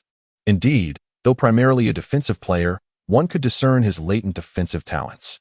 Su Jiqing seamlessly followed Sun's commentary without the slightest hint of awkwardness, having seemingly forgotten his earlier remarks at the game's commencement. After Yang Di's successful basket, the Heat extended their lead to 70-60, a 10-point advantage. The match then entered a timeout. Following the timeout, Yao Ming was substituted for rest, having accumulated 8 points and 4 rebounds thus far. Without Yao's defensive presence, the Heat surged with renewed vigor. Dwayne Wade drove into the paint, drawing a foul from the Rockets' substitute interior player and earning a trip to the free throw line. Both shots found their mark, pushing the score to 72-60. The Rockets accelerated their offensive tempo, likely due to Jeff Van Gundy's strategic adjustments during the timeout, aiming to capitalize on additional scoring opportunities in the stretch. Steve Francis aggressively penetrated past Eddie Jones, delivering a crisp bounce pass to Coutinho Mobley on the opposite wing. Mobley swiftly bypassed Rafer Alston and sank a mid-range pull-up jumper, 72-62. The Heat adjusted their lineup by substituting Alston and Udonis Haslem for Lamar Odom and John Wallace. Alston dribbled past half-court, executing a series of dazzling crossover moves to shift directions before finding Wade curling up from the baseline. Wade received the ball at a 45-degree angle and drove into the lane, surveying the court only to find no Heat players in optimal scoring positions. Opting for a mid-range jumper, his attempt clanked off the rim, still 72-62. Francis then isolated against Wade, creating just enough separation for a mid-range shot that also missed its mark. The game's rhythm gradually simplified into a series of straightforward plays, with Yang Di tirelessly sprinting back and forth, managing to secure 2 rebounds in the process. Then, as Eddie Jones misfired on a deep three-pointer, Yang Di soared once more to snatch the offensive board. Damn, another offensive rebound from him? How many offensive rebounds has he secured today? Was it 4 or 5? Houston fans are utterly devastated. Losing offensive rebounds like this is the most demoralizing, handing the opponents an unearned extra possession. From a shooting percentage standpoint, their offensive efficiency essentially doubles on such plays. Yang Di secures the rebound but doesn't rush the attack, instead passing it back to Wade on the perimeter. A spark of inspiration flashes in Wade's mind, and he signals a play to Yang Di. Yang Di hesitates for a moment. This move, will it really work? The other Heat players were utterly bewildered. This gesture should have been Odom's signature move. As the team spread the floor, Yang Di suddenly drifted toward the perimeter, positioning himself just outside the paint with his back firmly planted against Kevin Cato. A post-up play? Since when did this guy develop a back-to-the-basket game? After losing several rebounds to Kevin Cato, a deep sense of trepidation welled up in his heart regarding Yang Di. His muscles instinctively tensed, thinking that with Yang Di's immense strength, his post-up play must be formidable as well. Unexpectedly, Yang Di, who had been backing him down, suddenly blinked and moved in perfect sync with the perimeter player wearing number 3. In a flash, Yang Di spun around, slipping behind Kevin Kato before he could even adjust his stance, his defensive posture still textbook perfect. With a flick of his wrist, the basketball transformed into a streak of orange light, soaring across the court in an instant. Francis, who had been meticulously guarding Wade, was stunned. Turning his head, he saw that towering Chinese player, like Yao Ming, launching himself into the air once more, catching the ball above the left side of the rim. He brought it down with thunderous force. Clang! Under the tremendous force, the basketball hoop visibly deformed downward. The ball that had just swished through the net, along with beads of sweat scattering from his body, crashed onto the ground simultaneously under the stadium lights. Yang Di's feet were raised high as he hung from the rim with both arms, gazing imperiously downward. Below, camera lenses zoomed in on his domineering eyes, while his number 8 jersey fluttered in the wind. Chapter 67. Leave notice taking 2 days leave. Regular updates will resume tomorrow. The missed chapters shall be compensated subsequently. Chapter 68. The battle that made him famous. The Miami Heat triumphed over the Houston Rockets 101-90 in an away game. Yang Di delivered a flawless performance, sinking all 6 shots for 12 points while dominating the boards with 15 rebounds. The rookie who played only 29 minutes instantly became the talk of the town. On this clamorous night, his name spread like a spring breeze. Everyone witnessed the man who dominated the game rhythm with relentless dunks and rebounds, delivering his breakout performance in front of his Chinese compatriots. Simply unbelievable. TNT commentator and former round mound of rebound Charles Barkley marveled at Yang Di's performance during the broadcast. He can snatch rebounds against smaller players, and he can grab them over taller opponents too. He's everywhere on the court. You don't often see a young guy so focused on dominating the boards. In contrast, Yao Ming had an off night, shooting just 2 of 9 for a mere 8 points, with only 7 rebounds. Though he managed 2 blocks, Yang Di outshone him with 3 blocks of his own, making Yao's stats pale in comparison. After the game, Rockets head coach Jeff Van Gundy also heaped praise on Yang Di. This rookie has limitless potential. He plays with boundless energy and left a strong impression on me. 3 or 4 of those dunks were absolutely spectacular. He did an outstanding job in the paint tonight. Meanwhile, Chinese fans watching the broadcast erupted in excitement. Incredible! I've never seen a rebounder this dominant. His dunks are insane. He jumps so high. I have made up my mind. From now on, I shall be an ardent admirer of Yang Di. Meanwhile, at the epicenter of this whirlwind, Yang Di had already departed Houston under the cover of night with his team. Ding, congratulations, host, on completing the instant mission. Mission rewards are now being distributed. Yang Di closed his eyes. Within the azure expanse of the training template plane, the A-level training template card package representing Yao Ming hovered silently before him.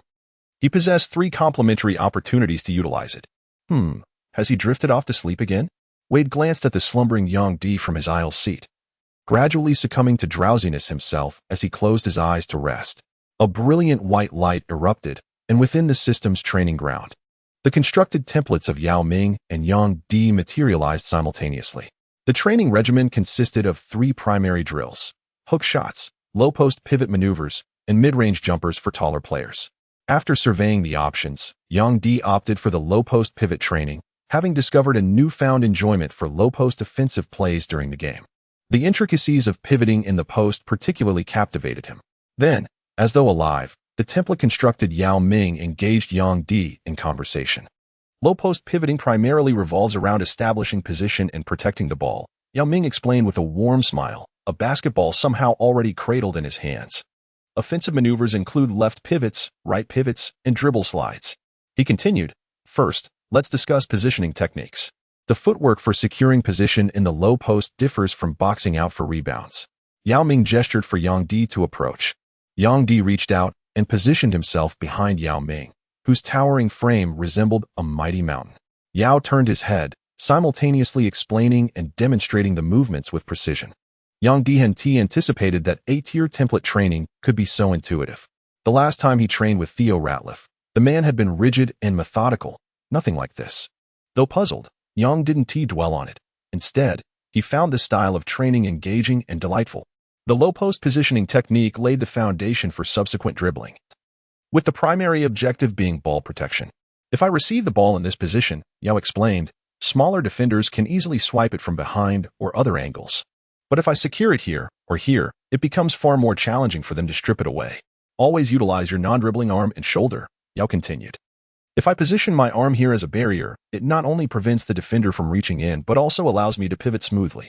Once I turn, both hands are ready, enabling a swift shooting motion, seizing the advantage in speed. After his explanation, Yao executed a seamless spin move, swiftly pivoting into a dribble before rising for a jump shot. The ball swished through the net in one fluid motion, leaving Yang Di utterly awestruck.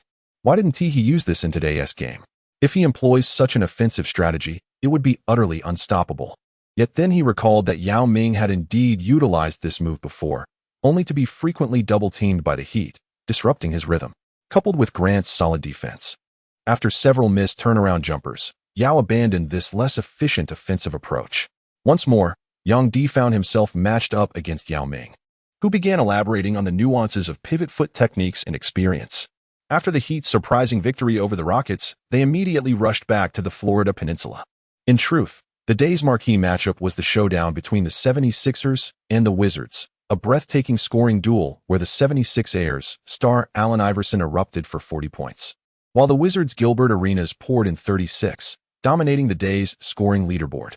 Such is the nature of the NBA, even the most dazzling performances can be overshadowed by even greater headlines. Only through relentless consistency can one truly earn recognition. One thing was certain, however, Yang Di's reputation was on the rise.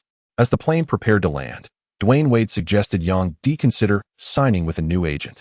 Your last one was a disaster.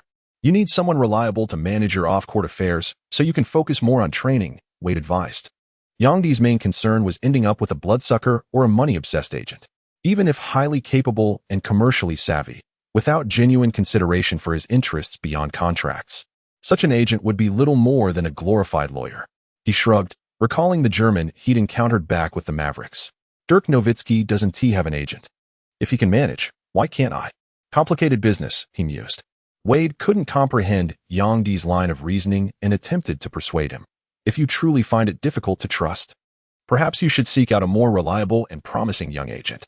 Most fledgling agents lack worldly sophistication and polished manners. While their negotiation skills and professional networks may be somewhat limited, at least you can engage in heartfelt communication with them. University students, perhaps? Wade, you're still so young. I'll introduce you to someone when the opportunity arises. But honestly, even without my introduction, agents will probably seek you out on their own. Your game keeps improving, your market value is skyrocketing, and your commercial appeal is growing exponentially. Cash cow, Yang Di succinctly summarized. Exactly, Wade agreed. The next game is against LeBron. That guy is riding high right now. We need to put him in his place. Yang Di suddenly recalled the schedule, back-to-back home games. With the Cavaliers up next, the Cavs have Carlos Boozer, who's relentless on the boards and in the paint. This season, he's averaging 18 points and 12 rebounds. Practically all-star numbers. A lot of LeBron's assists come from feeding him. Wade mused about the Cavaliers, particularly their second-year player, strategizing how to dismantle the Heat as a whole. That bald guy? Yang Di asked. The bald-headed player couldn't jump high and had short arms, yet he possessed a reliable mid-range shot and effective low-post offense. Yang Di's impression of Boozer stemmed from the Summer League, though since they weren't directly matched up, his recollection wasn't particularly vivid. Boozer was also adept at crashing the offensive boards, averaging 3 offensive rebounds per game this season, ranking 10th in the league. Then there was Zydrunas Ilgauskas. Wade scrolled through the stats on his computer and quickly spotted another Cavaliers player on the offensive rebounding leaderboard, averaging 3 for offensive rebounds per game. Even more aggressive than Carlos Boozer. The Cavaliers were shaping up to be an offensive rebounding powerhouse this season. Yang Di clenched his fists, his competitive spirit flaring as he declared, I'm an offensive rebounder too. This is the perfect chance to go head-to-head with them and see who truly dominates the boards. Chapter 69. Focus on improvement. After the studio lights dimmed, Sun Zhengping and Su Jiqing descended from the stage only to receive an unexpected meeting summons. Glancing at his wristwatch with furrowed brows, Su murmured, Lao Sun, this doesn't make sense. Why convene a meeting right before lunch? I have no idea. Sun Zhengping shook his head. Commentating on a match was exhausting enough. He stretched lazily before pulling Su Jiqing along with a grin. Come on, old Su. Let's wrap up the meeting early so we can grab dinner sooner. The two stepped into the small conference room, and upon pushing open the door, they were taken aback. Good heavens, what an imposing scene. Several key figures from the sports channel of the state broadcaster were present, along with a deputy director overseeing the division, as well as a few renowned basketball analysts and guest commentators. The moment they entered, all eyes in the room instantly locked onto them. Sun Jinping and Su Jiqing exchanged glances, a vague understanding dawning on them. They found their seats and sat down. The deputy director rapped his knuckles against the table, his voice deep and resonant. Today, we'll convene a brief meeting, the subject of which I believe you're all aware of. He continued at a measured pace.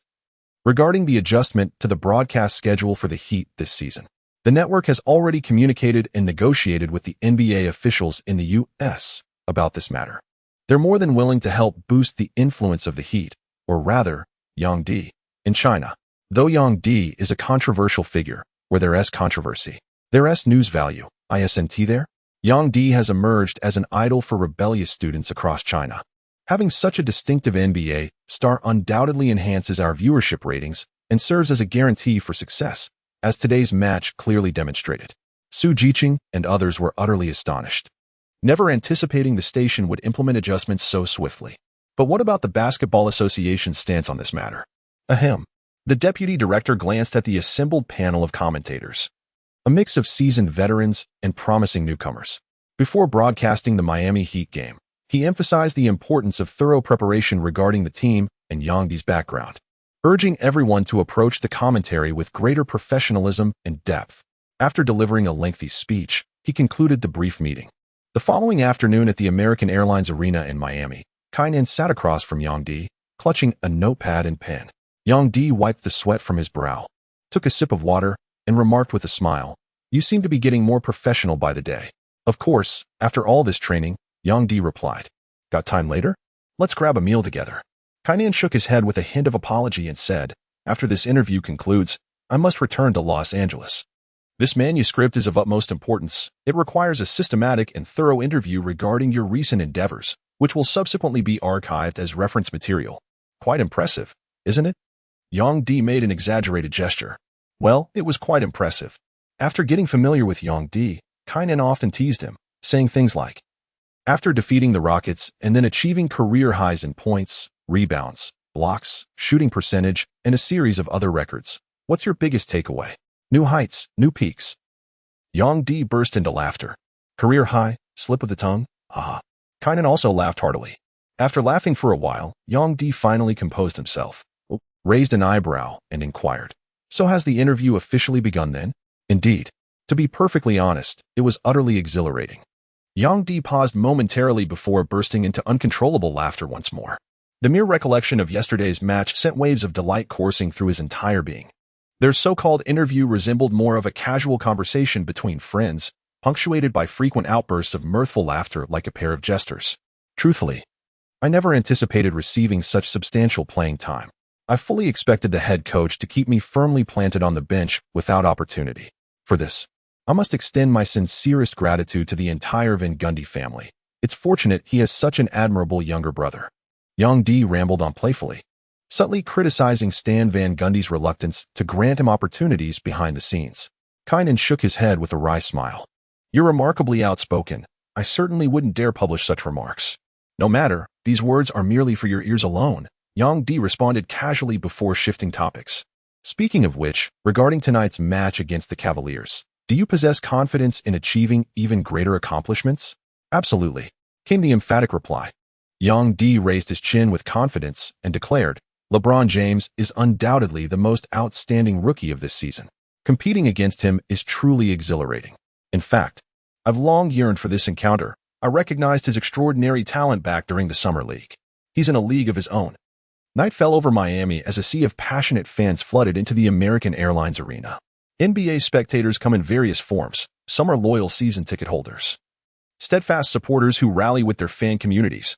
Others are casual attendees, devoted followers who catch games sporadically, and a select few receive complimentary tickets, distributed to organizations or special groups for promotional or charitable purposes, though these are scarce.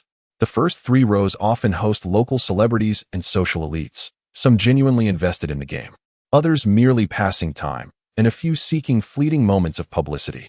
The true heavyweights, however, remain unseen, observing from VIP suites as they converse or negotiate deals. Though Miami lacks the star-studded allure of Los Angeles or New York, it still draws its share of luminaries seeking coastal charm and cultural vibrancy. Tonight's matchup against the Cavaliers attracted nearly a dozen celebrities. Look, it's Tom Cruise. He actually came to watch the game tonight? And Anne Hathaway, the epitome of grace and beauty. Before the match commenced, the gossipy fans began discussing the celebrities in attendance. The arrival of several strikingly attractive stars lifted everyone's spirits, as if adding an extra layer of excitement to the upcoming game. In the front row seats, Anne Hathaway's cheeks were flushed with a delicate blush. Seated beside her agent Danielle, a poised and efficient woman in her 30s who exuded an air of authority and vigilance. There's someone on the Heat I know. I came specifically to see him, and explained to her agent. Danielle immediately furrowed her brows, the creases as deep as the Grand Canyon, and spoke with grave concern. And, since when do you have friends among NBA players? How on earth did you get to know these men whose minds are consumed by training and muscles? There are no true gentlemen in the NBA. Annie lowered her gaze to her toes, resembling a child who had committed a mistake. Danielle sensed an ominous premonition and whispered cautiously, Annie, don't tell me you're involved with one of them? Who is it? Lamar Odom? No, I don't. Anne Hathaway immediately shook her head in denial. Young D is just a friend I know. Since the crew has a day off today, there's nothing wrong with coming to watch a game. I understand taking a break to watch a match is fine. But you must remember the image you're cultivating, negative publicity must be avoided at all costs. Danielle clearly knew all too well about the NBA's notorious reputation and now regretted agreeing to accompany into the American Airlines arena. All right, I know. Don't worry. And reassured, playfully sticking out her tongue as she took Danielle's hand. At that moment, the players from both teams began entering the court. The cameras swiftly adjusted their angles. And soon enough, the lens naturally focused on the stunningly beautiful Anne Hathaway. Her simple yet elegant outfit accentuated her pure and captivating charm, instantly drawing a wave of whistles from the crowd. Standing at the tunnel entrance, LeBron James swallowed hard. He had never heard of the Miami Heat having such a gorgeous rising star as a fan before. Yet, on the very day he arrived with the Cavaliers to face the Heat, she just happened to be in attendance. Could she be here for him? It must be so. James felt an intense fire burning within his heart, his desire for victory surging to unprecedented heights. Chapter 70. The night the parabolic reflectors of the American Airlines arena cast beams of light, balanced and luminous, transforming the court into a stage where fools perform theatrically and madmen play with fervor. Beneath the dazzling spectacle sat a vision of beauty, drawing lingering gazes from the Heat and Cavaliers players alike. Yang D followed the heated stares of the crowd and froze as if struck by lightning. How could it be her? Anik looked absolutely breathtaking. Wade hooked his arm around Yang D's neck with a besotted expression, whispering conspiratorially, Hey brother, tell me how one might court such a breathtaking maiden. Dwayne, you are a married man, and all of you know her. Ha, I was just casually mentioning. Wade let out a chuckle, then gazed at Yang D with astonished eyes. You don't even know Anne Hathaway? Wade pondered for a moment before nodding with sudden realization. Indeed. You being a foreigner, it's understandable you wouldn't recognize her. Actually, she's nothing extraordinary, just a relatively popular young actress these days. A rising star who debuted only 2 or 3 years ago. Born the same year as me. Heh. Yang D grasped the situation, an inexplicable emotion lingering in his heart. So she's actually a celebrity, no wonder everyone adores her. As both teams prepared for the pre-game introductions, Yang D dribbled to the side and glanced toward Annie.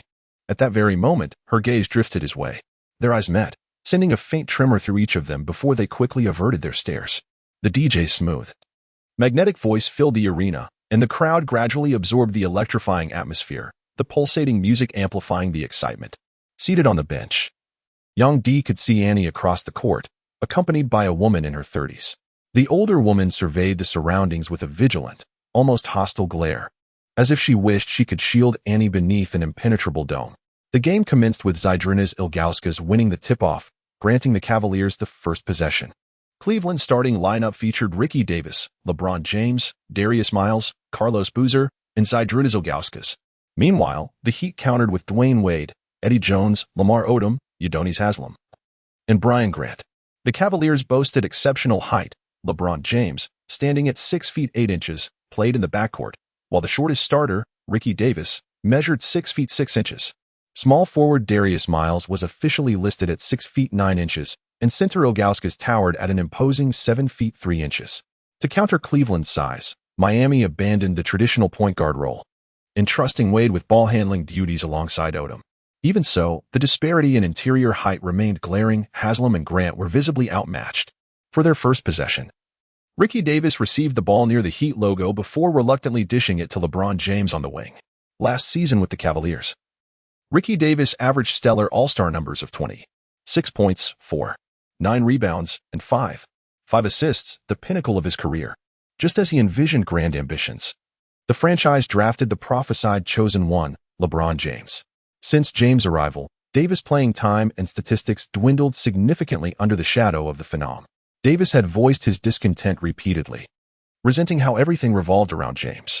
He yearned to be the alpha, unwilling to yield to an 18-year-old rookie. As James secured the ball, his gaze flickered toward Annie courtside, igniting a surge of determination. He waved off Boozer's approaching screen, signaling for spacing. TCH, Boozer scoffed, turning away. Eddie Jones, tasked with defending James, spread his arms wide. Stance grounded, eyes locked onto James with predatory focus. James jab-stepped once, testing Jones' resolve.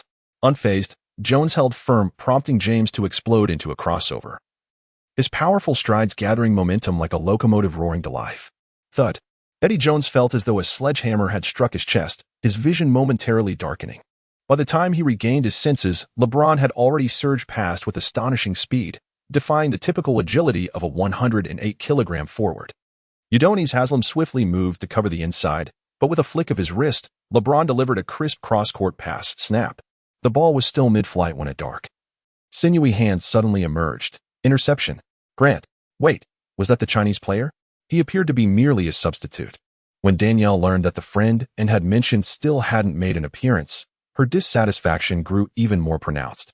Just a rookie, with little exposure, low recognition, and presumably minimal commercial value. How could he possibly be connected to Ann? He plays basketball quite skillfully and is a decent person. Annie didn't know how to respond, hesitatingly diverting the conversation to other topics. That player with the prominent cheekbones is rather handsome, isn't he? Dwayne Wade, the promising rookie of the Miami Heat this season. Seated beside them was a devoted local Heat fan who proudly proclaimed, "Miss Annie, Dwayne is the rising star of our Miami." The rising star? And turned her gaze toward the Heat's bench on the opposite side of the court, pondering whether he too had earned the fans' recognition in this manner. The game paused with 3 minutes and 18 seconds remaining in the first quarter, the Heat leading the Cavaliers 16-14 by a narrow margin. Following this extended timeout, Young D substituted for Grant on the court. Simultaneously, the Cavaliers also rotated their interior lineup, replacing Zydrunas Ilgauskas with the 7-foot Chris Mim to match up against Young D. As Young D stepped onto the court, a mix of boos and cheers erupted from the crowd. Both LeBron James on the court and those on the sidelines, including Annie, were momentarily taken aback. Where had these unexpected jeers come from? Shouldn't it have been all cheers? Why the boos? A local fan nearby responded, "I don't understand why so many dislike Young D, but I think he is a fine player. I admire his tenacity on the court. Not even accepted by his own locals. What a pitiable rookie." Danielle clicked her tongue, her face etched with disdain. Annie, however, felt differently. So he endures such immense pressure alone. How resilient. Young D, already accustomed to such treatment, stepped onto the court in silence, wordlessly taking his place beside Chris Mim, who glanced at him briefly but said nothing. The Cavaliers inbound the ball, with LeBron James advancing past half-court. At this moment, Cleveland substituted in guard Kevin Ollie to pair with James in the backcourt, while Miami replaced Eddie Jones with Rafer Alston, keeping Udonis Haslem in the frontcourt. James, clad in his number 23 jersey, signaled for Carlos Boozer to set a pick and roll. After the screen, he dished the ball to Kevin Ollie on the wing. Ollie caught the ball and drove hard against Dwayne Wade. Just a rookie. I should be able to. No sooner had the thought crossed his mind than Ollie collided with Wade, the sheer force of the impact nearly knocking the ball loose. Before he could react, a hand darted in from the side. Smack. Stripping the ball away. Lamar Odom, the wing forward, emerged from an unexpected angle, deftly stripping Kevin Ollie's dribble. The newly substituted Rafer Alston reacted with lightning reflexes, swiftly seizing possession. The Heat launched a fast break, with Young D sprinting down court like a man possessed. As the charge reached the front court, Alston dished to Young D cutting through the middle. Before him, LeBron James beheld this rookie, freshly booed by the home crowd, barreling toward him with the ball, his countenance fierce and unyielding, as though prepared to meet his fate. Chapter 71. The crown for the little emperor. When the raging bull charged forward, His domineering aura exuded an indomitable presence. The Cavaliers' hollow interior defense left Yang Di soaring like a mighty eagle, and with no one to contest him. He slammed the ball through the hoop with a forceful one-handed dunk. The resounding clang sent tremors through the hearts of the spectators. Suppressed excitement swelled within them, desperate to erupt in cheers, yet restrained by hesitation, leaving them torn between exhilaration and restraint. Most of the applause came from neutral fans, while the standing ovation belonged to the Chinese supporters. A thunderous dunk right off the bat. This guy really knows how to seize an opportunity. Assistant coach Walker remarked with a chuckle, turning to Spoelstra beside him. His continuous improvement across multiple facets of the game has me genuinely eager to witness his full potential unleashed, Spoelstra mused, eyes gleaming with anticipation. Since his standout performance against the Rockets, Yang Di had not only won over countless fans watching from home but also earned the admiration of the coaching staff.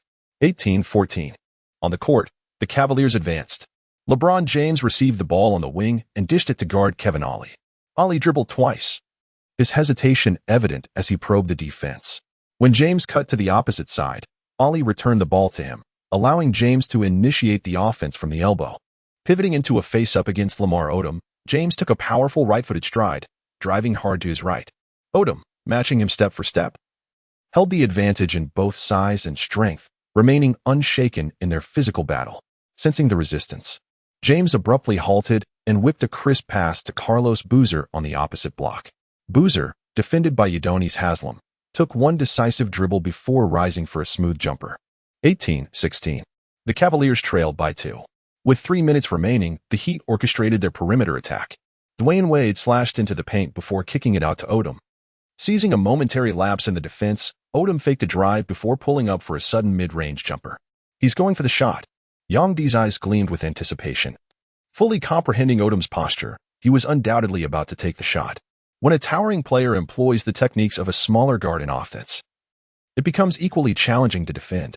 Despite LeBron's extraordinary leaping ability, separated by just one body length, he couldn't possibly block it. As Yang Di prepared to charge for the offensive rebound, Chris Mims swiftly adjusted his footing, spreading his arms wide to box him out. Trapped outside the paint, Yang Di's spirits lifted when he saw the rebound carry him high into the air. This was his chance. Releasing his hold on Mims' back, he sprang upward. Yet the moment he left the ground, Mim let out an exaggerated cry as if fouled, lurching forward theatrically before stumbling 2 exaggerated steps. Toot. Foul, pushing Heat number 8. Yang Di threw his hands up in disbelief. What? You have committed a foul. I witnessed it clearly. The head coach took the basketball from Yang Di's hands and signaled for the Cavaliers to inbound the ball from the sideline, completely ignoring Yang Di, whose eyes were wide with indignation.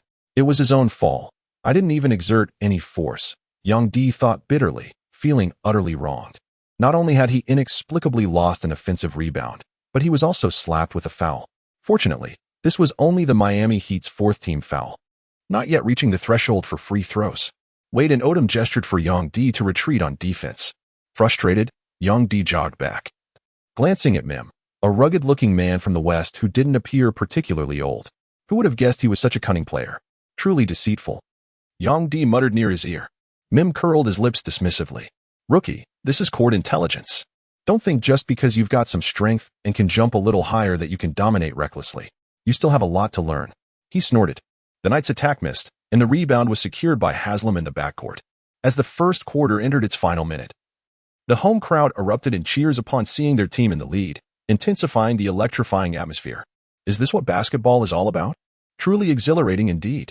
Annie shook Danielle's arm excitedly, cheering loudly alongside the surrounding fans, her fair complexion flushed with a rosy hue that enhanced her radiance. Mind your composure, Annie. Danielle steadied her by the shoulders.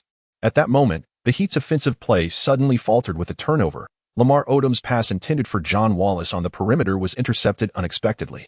Kevin Ollie, substituting for Ricky Davis, executed a brilliant defensive play. The Cavaliers swiftly launched a fast-break counterattack. At this moment, Haslem, who had just set a screen for Odom, found himself on the perimeter and immediately began retreating on defense. He crossed the half-court line as the Cavaliers advanced with multiple options. Kevin Ollie, pushing the ball past midcourt, first passed it to James. Haslem positioned himself centrally on defense as James slashed diagonally from the 45-degree angle. Meanwhile, Wade, sprinting back in pursuit, had already caught up with Ollie. Just outside the 3-second lane, Haslam and James leaped almost simultaneously. Fearless, Haslam engaged in full body contact with James midair. James, holding the ball, hesitated for a split second before executing a subtle reverse layup, narrowly evading Haslam's outstretched arm. However, due to the physical contest, he couldn't fully elevate, leaving him unable to get closer to the rim. With a soft flick of his fingers, he lofted the ball toward the backboard for a layup. Everyone assumed the shot would drop. Haslam had been outmaneuvered. But at that very instant, a shadowy figure streaked across the court like lightning, planting his left foot firmly. His body coiled like a predator ready to strike, unleashing every ounce of explosive power. He soared high, gliding through the air before extending his right arm with relentless force. Smack! In an instant, he intercepted the basketball before it even touched the backboard. Yang Di soared out of bounds with momentum, his palm striking the backboard with a thunderous crash as he pinned the basketball against it.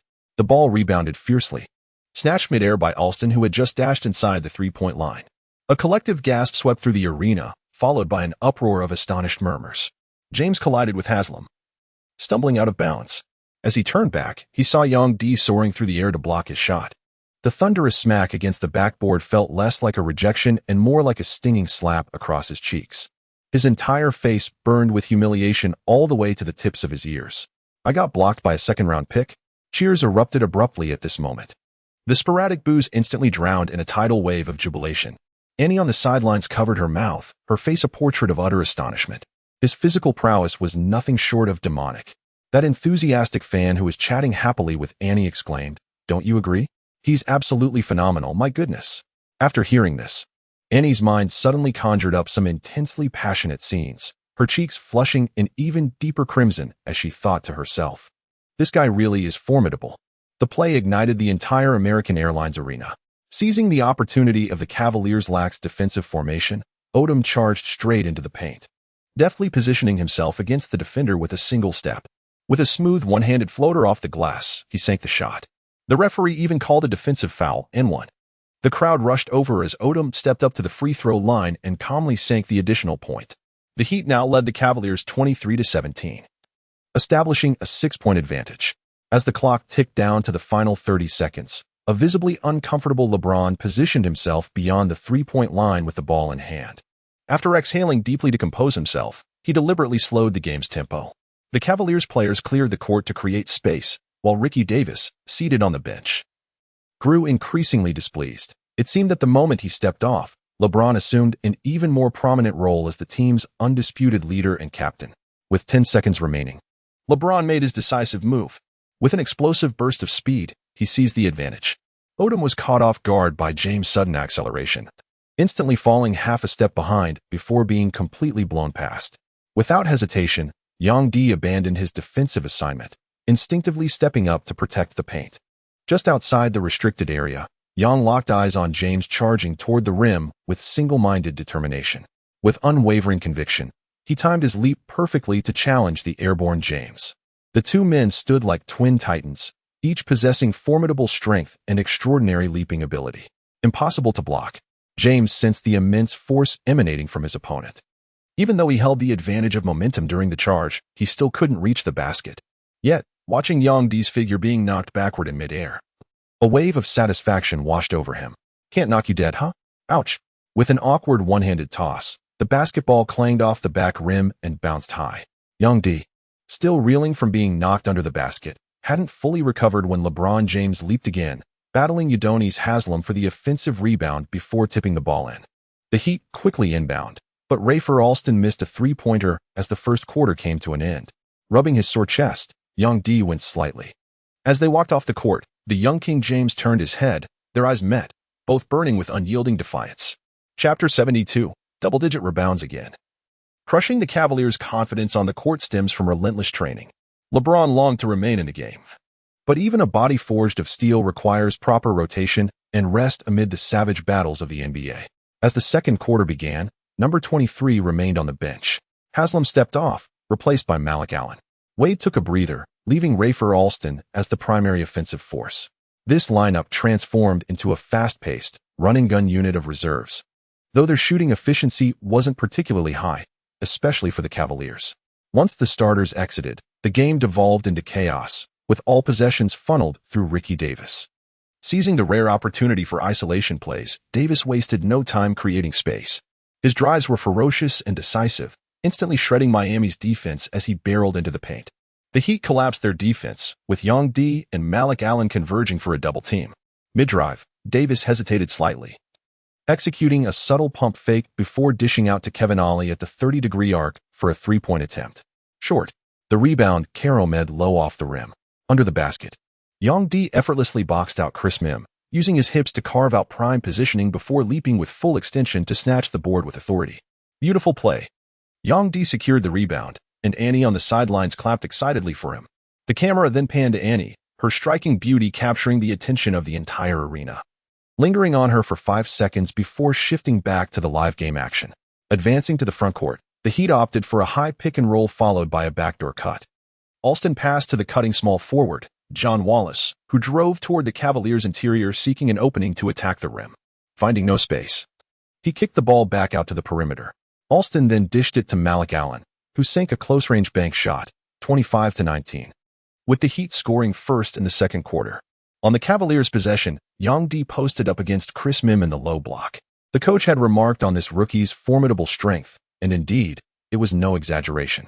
Mim had already experienced Young D's physicality, but remained astonished, unconsciously comparing him to the team's own LeBron James. Are all the young players these days so obsessed with building strength? He wondered. I've heard there's another powerhouse rookie in the West, equally ferocious. Ricky Davis executed a smooth crossover, the ball dancing between his legs. He then passed it out to Kevin Ollie on the perimeter before cutting back to receive the ball and drive. With a sharp snap, he slanted in at a 45-degree angle, leaving the trailing Malik Allen a step behind. Davis released a slight fadeaway from the baseline, 0-degree angle, yet another miss. Young D, positioned deeper inside, tapped the rebound before leaping to secure it. Back on offense, the Heat set up in their half-court set. Alston signaled for Young D to set a screen. Using the pick, Alston gained just enough separation to drive left around the towering Chris Mim. While Young D rolled hard to the opposite side, the Knights swiftly executed a defensive rotation as Alston delivered the ball to Young D charging through the center. Upon receiving it, Young D seamlessly passed to John Wallace, who had moved into an open spot at the 45-degree angle on the perimeter. Wallace then relayed it to Rasul Butler, positioned wide open in the right corner. Butler launched a three-pointer, swish. Another successful shot. The score stood at 28-19 when the second quarter commenced, with the Heat swiftly adding 5 consecutive points. Unable to remain seated, Paul Silas, the head coach of the Cavaliers, rose to signal the referees for a 20-second timeout, bringing the game to another brief halt. Overall, the Heat possessed superior strength compared to the Cavaliers.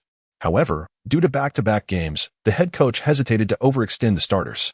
Seeing the bench perform admirably, he kept the substitutes on the court, allowing their rhythm to gradually stabilize at a normal level. The score between the two teams slowly balanced out. At the 6:17 mark of the second quarter, Young D seized an offensive rebound. He powered up for a shot under the basket but missed wildly, squandering a prime second-chance opportunity. Many Chinese-American fans in attendance sighed in disappointment. After all, spectators always prefer seeing their beloved stars score. Shortly after, Stan Van Gundy subbed Young D out. By halftime, the Heat led by only 2 points, 49-47. The Cavaliers had mounted several impressive offensive surges in the latter half of the second quarter. Young D followed his teammates into the tunnel for the mid-game break. While fans dispersed, some heading to restrooms, others grabbing refreshments, and some simply wandering to pass the time, a portion of the crowd remained in the arena, entertained by hired singers and dancers during the intermission. Meanwhile, the NBA professionals retreated to the locker rooms, where trainers, team doctors, assistant coaches, and the head coach formed a dedicated support system. The primary focus was the head coach's review of the first half, key adjustments, and tactical plans for the second half. After the brief respite, both teams returned for the third quarter. Young D re-entered near the end of the period, though his playing time in the second half was even more limited than in the first. By the 8-minute mark of the fourth quarter, Stan Van Gundy replaced him with Grant. Young D left the court without exchanging a handshake, drawing noticeable boos from the crowd. By the game's conclusion, he had logged 17 minutes, contributing 2 points, 10 rebounds, and 2 blocks, an exceptionally efficient defensive performance. The Cavaliers spent the entire game playing catch-up, and in the third quarter, Lamar Odom, Dwayne Wade, and others extended the lead with relentless drives. Odom, in particular, maneuvered effortlessly against the interior defense of Boozer and Dolgauskas. Ultimately, the Cavaliers fell to the Heat, 91-103, trailing by 12 points. James recorded an impressive stat line of 17 points, 7 rebounds, and 5 assists, quite commendable for a rookie. However, he also committed 5 turnovers, indicating there are still nuances in ball handling that require refinement. On the Heat's side, Odom delivered the standout performance of the night, finishing with 22 points, 12 rebounds, and 6 assists, thoroughly overshadowing the young phenom. As for Wade, though he contributed 15 points, his shooting efficiency was subpar, and his aggressive drives to the paint yielded limited success. The Cavaliers suffered a defeat, and James, shaking his head in disappointment, exited the American Airlines Arena. A few veteran players on the team still resisted his leadership, leaving him unable to command the ball as freely as he desired. An undeniable sense of constraint lingered. Wade fielded questions from ESPN's sideline reporter, while Young D rose and headed back to the locker room. "Where are you going, Annie?" "Shoo. Danielle, don't say it out loud." Annie wore a baseball cap that obscured her beautiful eyes. "I'm going to meet a friend, you know." "You go back first. I'll come find you later." "Not allowed." "Are you crazy? You'll get photographed." Danielle shook her head in vehement disapproval, clutching and tightly to prevent her departure. "Please, Danielle, let me go," and implored. "No one will find out. Just look." After speaking, she donned a blue mask that concealed most of her face. "What exactly is your relationship with him? He rarely even acknowledges you during the matches, does he? How could he greet me properly on the field?" "Don't worry, I'll make it to the set later. After all, we'll be filming in Miami during this period. It definitely won't affect work." Annie waved her phone playfully in her hand. "See, you can call me anytime. It's fully charged." With that, she flung the car door open and dashed out, only to suddenly poke her head back in. "Danielle, remember to keep my secret." Then, like a nimble cat, she shut the door and disappeared. From the driver's seat, Danielle shook her head, her expression a portrait of resigned amusement. Chapter 73. The low post turn. Young D prepared a simple breakfast for Annie, and by noon, he cooked lunch as well: steamed rice, pan-fried dumplings, minced pork and spinach soup, and stir-fried greens. The taste. Annie parted her lips slightly and took a small sip. "What's wrong? Does it not taste good?" Young D was having his meal, though the refrigerator was rather sparsely stocked, allowing only 2 or 3 simple dishes to be prepared. "No," Annie shook her head gently, her eyes crinkling into a smile. "It's absolutely delicious. Are all Chinese people this skilled at cooking?" "My culinary skills are professional," Young D declared with pride. As the afternoon sun grew warmer, its golden glow enveloped the city of Miami beyond the glass windows. Residing on the 19th floor of his apartment, Young D gazed into the distance, where the shimmering bay and sandy shores stretched before him. Meanwhile, Annie stood before the mirror, trimming her hair. Her reflection revealed rosy, delicate cheeks and deep brown eyes, clear and pure, untouched by cosmetics, yet radiant as a fairy's. She rose gracefully, twirling before the mirror, her lithe and enchanting figure exuding an almost devilish allure. At the tender age of 21, she was in the prime of her youth. Thoughts of Young D's tenderness filled her eyes with affection. With a faint smile curling her lips, she finished arranging her hair and stepped out of the bathroom. "I have training at the stadium this afternoon. Where's your film crew? How will you get there? Do you need me to drive you?" Young D finished dressing and sat on the stool to tie his shoelaces. "No need," Annie pondered briefly before shaking her head in response. She retrieved her hanging coat and slipped it on, then deftly pulled a face mask from her pocket and covered her face. Where's my hat?" she murmured to herself. "Here." Young D took out Annie's baseball cap from behind and held it up high. What are you doing with my hat?" Annie steadied herself against Young D, stepped into her leather boots, and after tying her scarf, was practically fully dressed. "Try to get it if you want it." Young D mischievously raised Annie's hat even higher, his towering height of over 2 meters making him seem like a colossal mountain. Annie giggled playfully, leaping up on the spot and reaching out to snatch the hat. But Young D dodged to the side, holding it just out of reach. Annie could only grasp at his elbow. Frustrated, she simply threw herself at him, clinging to Young D like a koala. "You're cheating. I give up." "Fine, give me a kiss, and it's yours." Young D wrapped his other arm around Annie's slender waist to keep her from falling. Annie shot him a coquettish glare before lifting her mask, standing on tiptoe as she reached up from the ground. Young D closed his eyes, bending down to gently place the hat back on Annie's head. Evening. American Airlines Arena. The Washington Wizards arrived for an away game against the Miami Heat. So far, the Wizards' record was on par with the Heat's.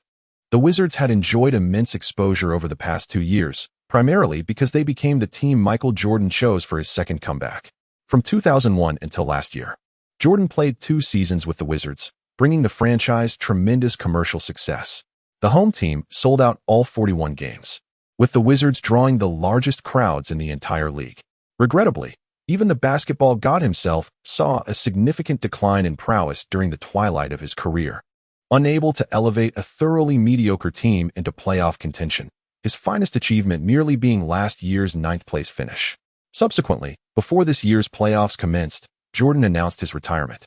And by the time the new season began in the latter half of the year, the Wizards' popularity plummeted several tiers.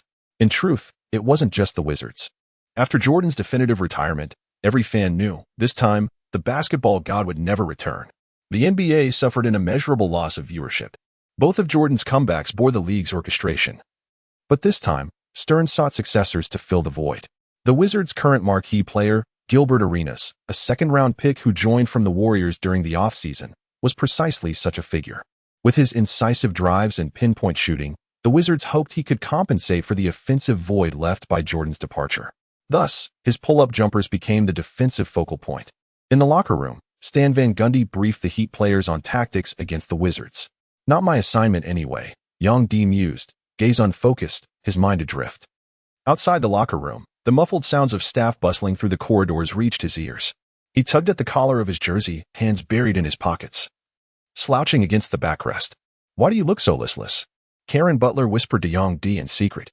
Not bad," Yang D replied dismissively. "By the way, I'm coming off the bench today, and we'll be playing together. Set me some more screens later, and I'll pass you the ball," Butler said with a grin, exuding an air of leadership. "No problem," Yang D nodded. "Rumor has it you used to run with a gang?" Butler patted Yang D's shoulder and said in a low voice, "Listen to me, those guys are definitely not good news. If possible, you'd better keep your distance from them." Yang D looked at Butler with surprise, never expecting that Butler, who was deeply connected with the underworld at the bottom of society, would say such words quite different from what he had imagined. "Wait, who said I'm part of the mafia? That's complete nonsense," Butler retorted sharply. "Were you not incarcerated due to involvement in a brawl?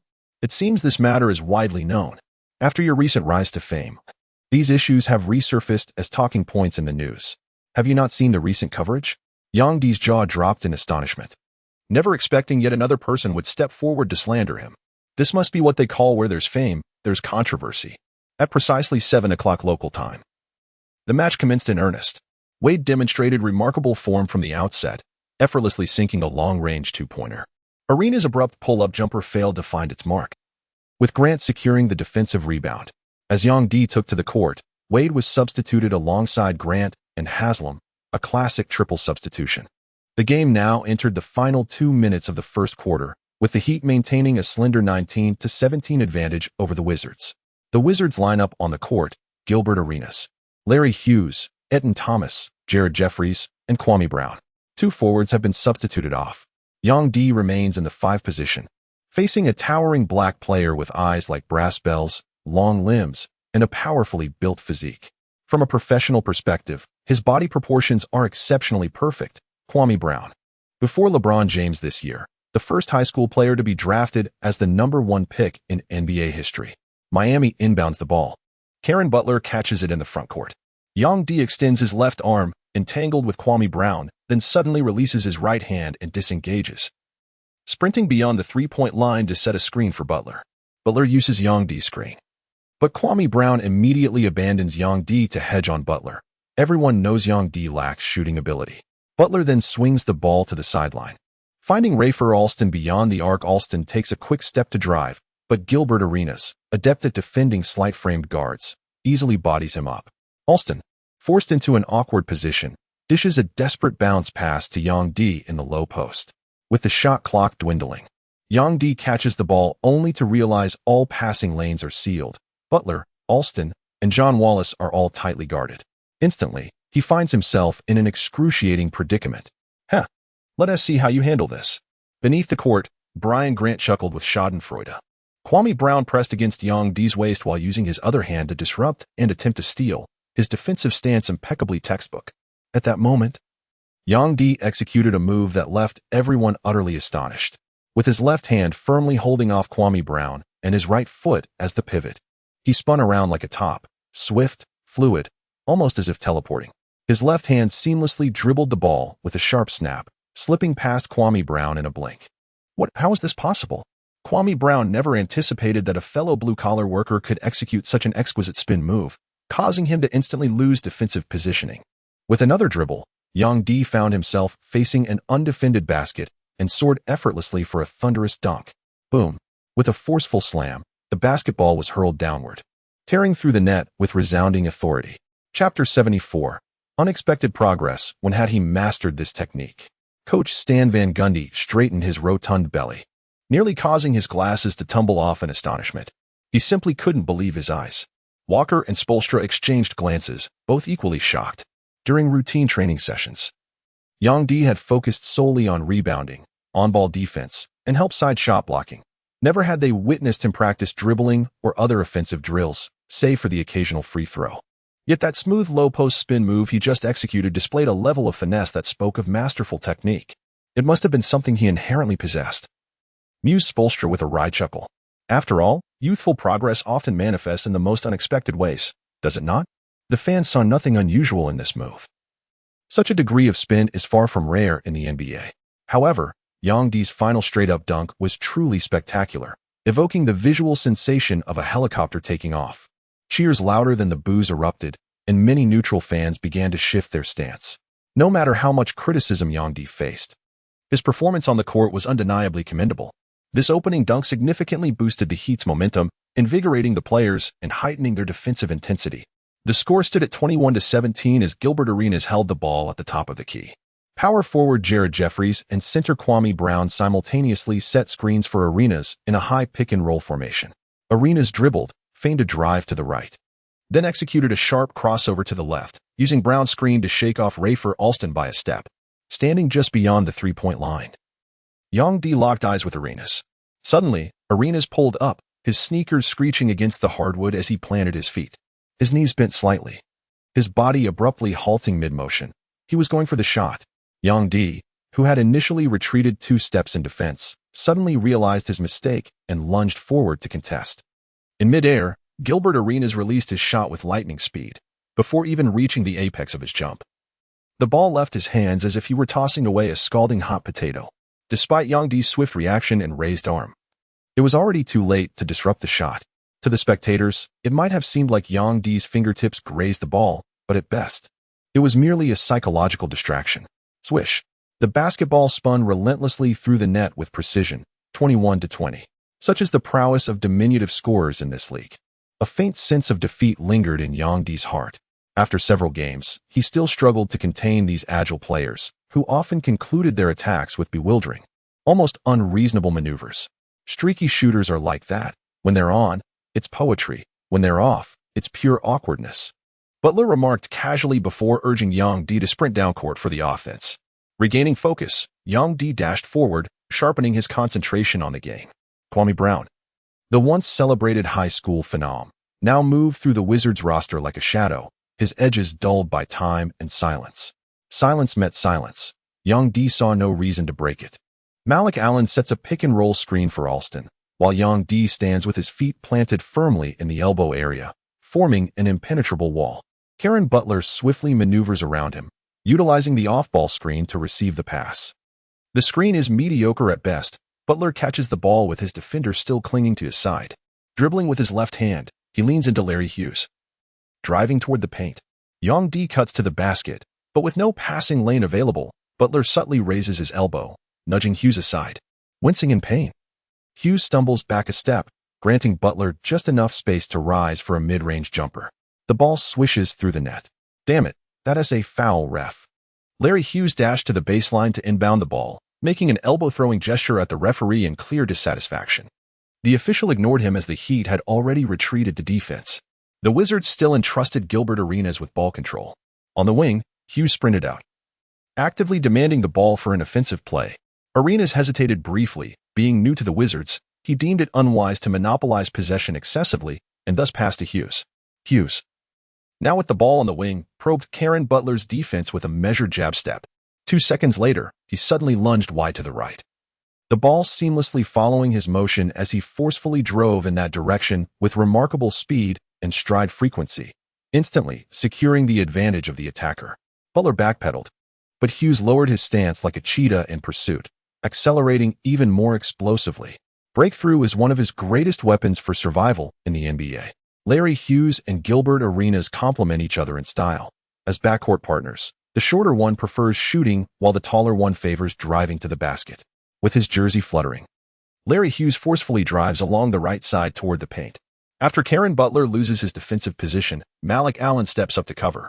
Hughes takes 3 long strides, leaping into the air after just the first step, colliding midair with Allen in a physical contest. Then, with a soft underhand layup, he angles the ball toward the backboard. Thud. The ball clanged off the rim and bounced away, with Kwame Brown failing to contest for the offensive rebound. Young D anticipated the trajectory, took a step to his left, and leaped effortlessly to secure the rebound. Rafer Alston held the ball at the high post as the Heat maintained their 20-23 lead. With the clock winding down under a minute, after some deliberate ball movement, Butler dished it to Malik in the low post. Malik backed down his defender, spun, and attempted a hook shot that missed. The rebound was snatched by Larry Hughes, who quickly pushed the ball up court. As Hughes advanced, both Young D and Butler applied defensive pressure, forcing him to pull up just beyond the three-point line to wait for his teammates. Young D then retreated to cover Kwame Brown. Hughes swung the ball to Gilbert Arenas, who favored driving from the top of the key. With a quick jab step to the right, he used a screen to fake a hesitation move before sidestepping left for a pull-up jumper. The shot missed, and Young D spun around to crash the boards, securing yet another rebound. The Miami broadcaster covering the game chuckled and remarked, with his rebounding skills alone, Young D has certainly earned himself consistent playing time. What a promising young man. After being beaten once by Young D's low-post spin move, Kwame Brown grew wary of his unorthodox tricks.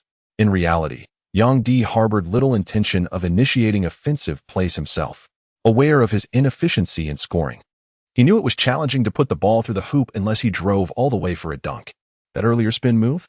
Had time not been running out, he wouldn't have attempted that low-post turnaround either.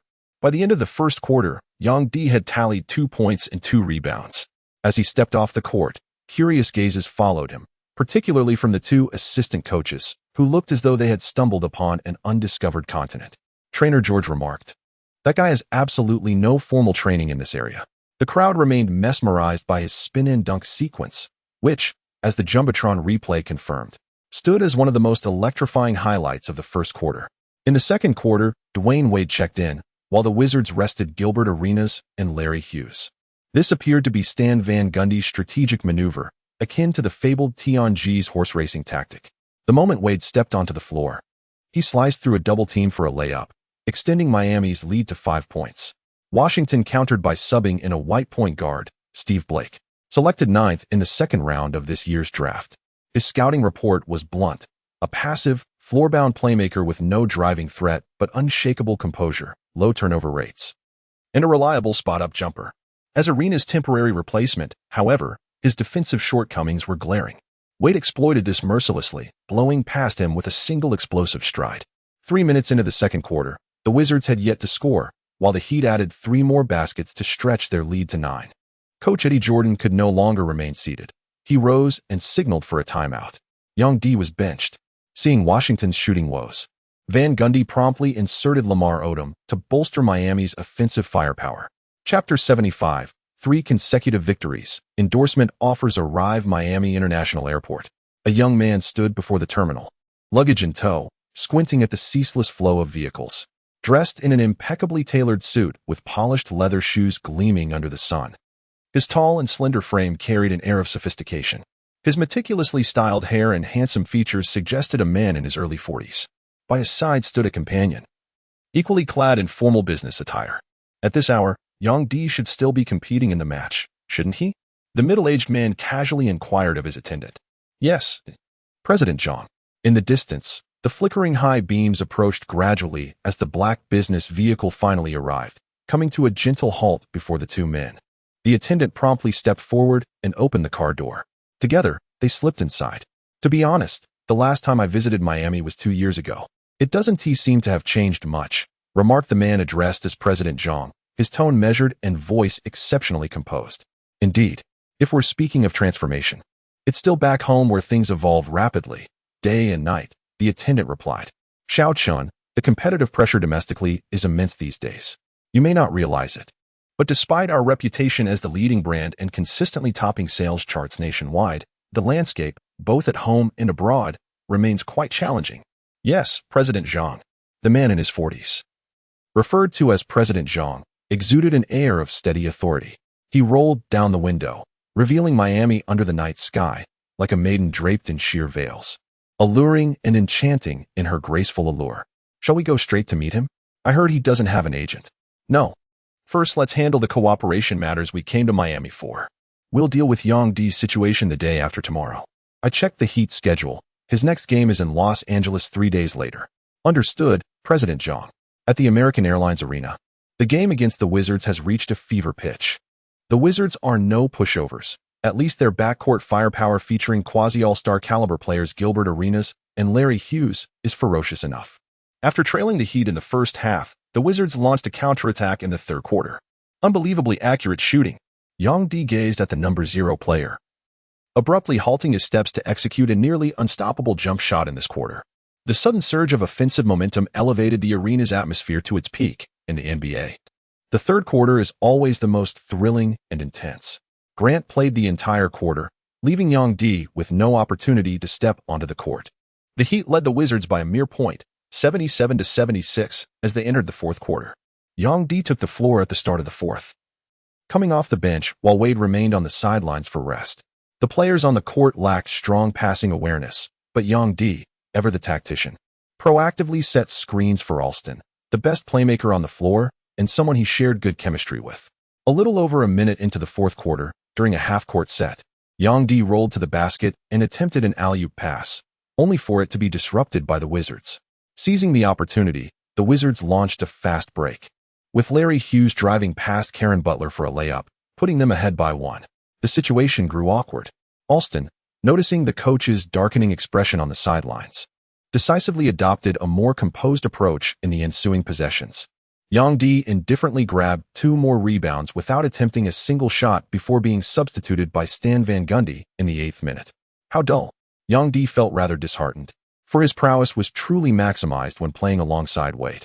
As the two teams engaged in a fierce battle during the final quarter, with merely 2 minutes remaining, the Heat scored a crucial three-pointer. Eddie Jones delivered for the Heat in this pivotal moment. Sometimes, the outcome of a game hinges on just 1 or 2 crucial shots. Players who can make these decisive plays are often referred to as clutch performers. Gilbert Arenas of the Wizards is widely regarded as one such player with ice in his veins. After Jones sank that three-pointer, Arenas immediately responded by draining a 3 of his own on the very next possession. Understood. I shall refine and translate the provided text into elegant, sophisticated English while preserving its original meaning.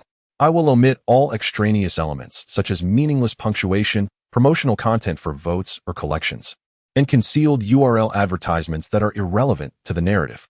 My responses will consist solely of the polished English rendition without any additional explanations or interpretations. I stand ready to commence upon receiving your first passage for refinement. Please proceed with the text you wish to have transformed into cultivated English prose, the realm of basketball stars. Only a sigh could capture the essence of this moment.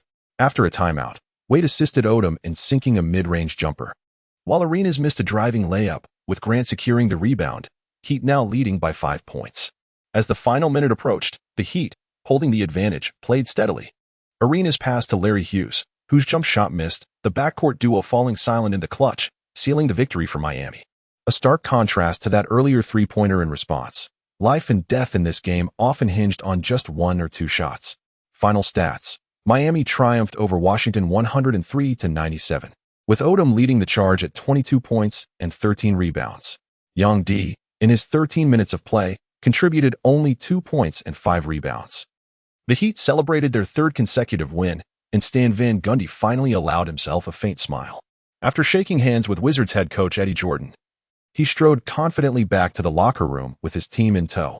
On the 2nd day of rest, Yang Di received a summons from the Heat staff, report to the American Airlines Arena. What was this about? Yang Di was somewhat perplexed. Logically speaking, there shouldn't have been any training or matches scheduled for today. However, Since the team had summoned him, he decided to go anyway, after all. He had planned to visit the arena for his routine practice in the afternoon. At 3 o'clock, in the office area of the American Airlines arena, Yang Di found himself seated across from two visitors from China.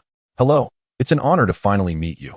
Zhang Ting extended his hand, stepping forward to shake Yang Di's with a warm, practiced ease. Though he stood at a respectable height of 1.8 meters, he still appeared noticeably smaller compared to Yang Di's towering frame. "Hello," Yang Di responded politely. "We've been searching for you for quite some time. Initially, we contacted someone named Jones, who we believed was your agent. However, he informed us that you had already terminated his services, which caused quite a delay in reaching you." Zhang Tung explained smoothly, his tone measured and unhurried. A faint, amiable smile lingered on his lips, exuding an air of approachability that instantly put Yang Di at ease. "Oh, perhaps you weren't aware of this development." Zhang Tung rose from his seat and retrieved a business card from his pocket, presenting it to Yang Di. The card bore the bold title, Zhang Tung, Marketing Manager of Lenovo, followed by smaller print listing his contact details and email address. Yang Di blinked in mild surprise. Lenovo? Of course he knew the brand, a major state-owned enterprise. But why were they seeking him out? "The main purpose is to invite you to endorse our company's products." Zhang Tung got straight to the point, signaling to his assistant Xiao Chun, who promptly retrieved a stack of contracts from his bag. Yang Di's eyes widened in surprise, nearly jumping for joy before quickly composing himself. With keen interest, he inquired, "How did you come to choose me?" "The celebrity endorsement contract. I believe you perfectly embody the image our company envisions for our new product. In fact, your achievements in the NBA have established you as an outstanding basketball star, particularly domestically, where you've already garnered a considerable fan base of devoted supporters." Zhang Tung spoke with sincere admiration. Zhang Tung continued with a smile. "Though what truly surprised us is that you haven't hired an agent, which has left many domestic companies eager to secure your endorsement at a loss. Take a look at the contract. While it's relatively straightforward as endorsement agreements go, there are still numerous clauses that require careful review. Overall, it's a 3-year agreement with a base endorsement fee of approximately $1.5 million annually, plus a bonus clause of $1 million, provided you fulfill the stipulated requirements such as advertising shoots and commercial engagements." Yang Di's initial enthusiasm gradually cooled, his brow furrowing slightly in contemplation. "Is there something unsatisfactory?" Zhang Ting inquired. Zhang Ting noticed Yang Di's expression and, being well-versed in social nuances, immediately inquired without any impropriety. "There are too many events. I simply don't have the time," Yang Di stated bluntly, cutting straight to the point. "Advertising shoots and commercial engagements are contractual obligations, especially the latter, which we primarily schedule domestically." Director Zhang, Yang Di lifted his gaze, interrupting Zhang Tung's words before speaking deliberately. "The truth is, I'm still in my rookie year. My goal is to establish myself as a noteworthy star in the NBA. My primary focus will remain on daily training, matches, and improving my skills. I understand that ad shoots are part of my obligations, but they absolutely cannot demand my presence at any given moment. I may lack experience in filming, but I know well enough that a single shoot can't be wrapped up in less than half a day, if not an entire day. You might argue that missing half a day is no big deal, but if you ask the Heat's players and coaches, they'll tell you, I train almost every single day. The only days I don't are when my body needs recovery after an exhausting game the night before." Zhang Tung, though interrupted, listened patiently, surprised that a basketball player like Yang Di would articulate such reasoning. "The better I perform on the court, the more valuable my endorsement deals become," Yang Di concluded. "I understand," Zhang Ting nodded, signaling his assistant to take notes. "Regarding ad shoots, instead of open-ended demands, how about we limit them to twice a year?" Yang Di nodded and replied cheerfully, "Certainly. Regarding commercial engagements, we shall schedule them according to your return timeline, once annually. And here, the terms in this section are not particularly clear." Yang Di flipped through the contract, pointing at certain clauses, directly voicing his dissatisfaction and suggesting amendments. "Are there any objections regarding the amount?" Zhang Tung asked with a smile. "No. 1.5 million yuan a year converts to less than 200,000, which is almost 1/5 of my salary. Among NBA bench players at my level, very few get endorsement deals. This price is quite reasonable." Yang Di was well aware of the current NBA endorsement rates, though they varied greatly depending on the player's status. He had long anticipated someone approaching him for endorsements, especially after seeing how much Yao Ming, another Chinese NBA player, had profited from such deals. Thinking of Yao Ming, a sudden realization struck him. Earlier, he had read reports, likely from around January, that Apple had signed Yao Ming for an advertising campaign to help penetrate the Chinese market. "Oh, I see," he murmured, everything clicking into place. A faint sense of dissatisfaction crept in. Had he undersold himself? Was the price too low? How dreadful. It seems I've overdone my pretentious display just now. Chapter 76. Finney's visit. November in Miami brought unpredictable weather, sunny and warm one moment, with occasional hints of biting chill the next. Stepping off the bus stop, Finney, the dreadlocked black man, immediately spotted the towering Chinese man standing distinctively among the crowd. As always, his clean-shaven buzz cut framed a pair of hawk-like, piercing eyes. Dressed in a russet camouflage jacket, he exuded the same indomitable intensity, ferocious on the court, yet equally formidable off it. "Hey, my brother." Finney made a rhythmic gesture, extending his fist with practiced ease. Yang Di let out a hearty laugh as he bumped fists in return. The two then seamlessly transitioned into a synchronized high-five, their hands interlocking momentarily before their shoulders gently touched in a brief, familiar embrace. "Long time no see, Finney," Yang Di exclaimed with genuine warmth. "Long time no see. Oh, the shining star." Finney nodded. "Don't tease me. I'm still just a rookie bench player." Yang Di felt somewhat embarrassed being called a star by Finney, as his playing time wasn't particularly stable yet. "I heard you dismissed Jones." "Indeed, that fellow seems rather unsuitable," Yang Di shrugged. "What a tragedy. He chopped down his own golden goose," Finney sighed helplessly. The two turned and walked together. "Let's grab lunch at one of these restaurants first," Yang Di suggested. Being a tourist city, Miami has plenty of dining options. "Sounds good. I don't have business until afternoon anyway," Finney agreed. "By the way, isn't your next game against the Lakers?" "Indeed, we shall compete against the Lakers in Los Angeles tomorrow." "The Lakers? What a formidable team they are, a squad composed of 4 superstars. My goodness, I anticipate this will be an arduous match. Who can predict the outcome? After all, it's still worth giving it a try." Yang Di paused briefly before inquiring, "Finney, I'm considering purchasing a vehicle. Might you have any recommendations? Buying a car? Don't you reside right beside the stadium? Why would you still need to purchase a vehicle?" "The main issue is the occasional inconvenience when traveling," Yang Di confessed sheepishly. Though deep down, he was thinking that having a car would make things much easier, like picking someone up from the film set or other such activities. He realized he had changed quite a bit lately, becoming increasingly unrestrained. "Well, it really depends on what kind of car you're looking for, a sedan, a sports car, an SUV, or perhaps a business vehicle." Finney shook her head with a smile and said, "Just joking. Business sedans probably aren't your style. As for regular sedans or sports cars without customization, most standard models wouldn't suit your physique well. Why not consider an SUV? Safe, stable, and powerful.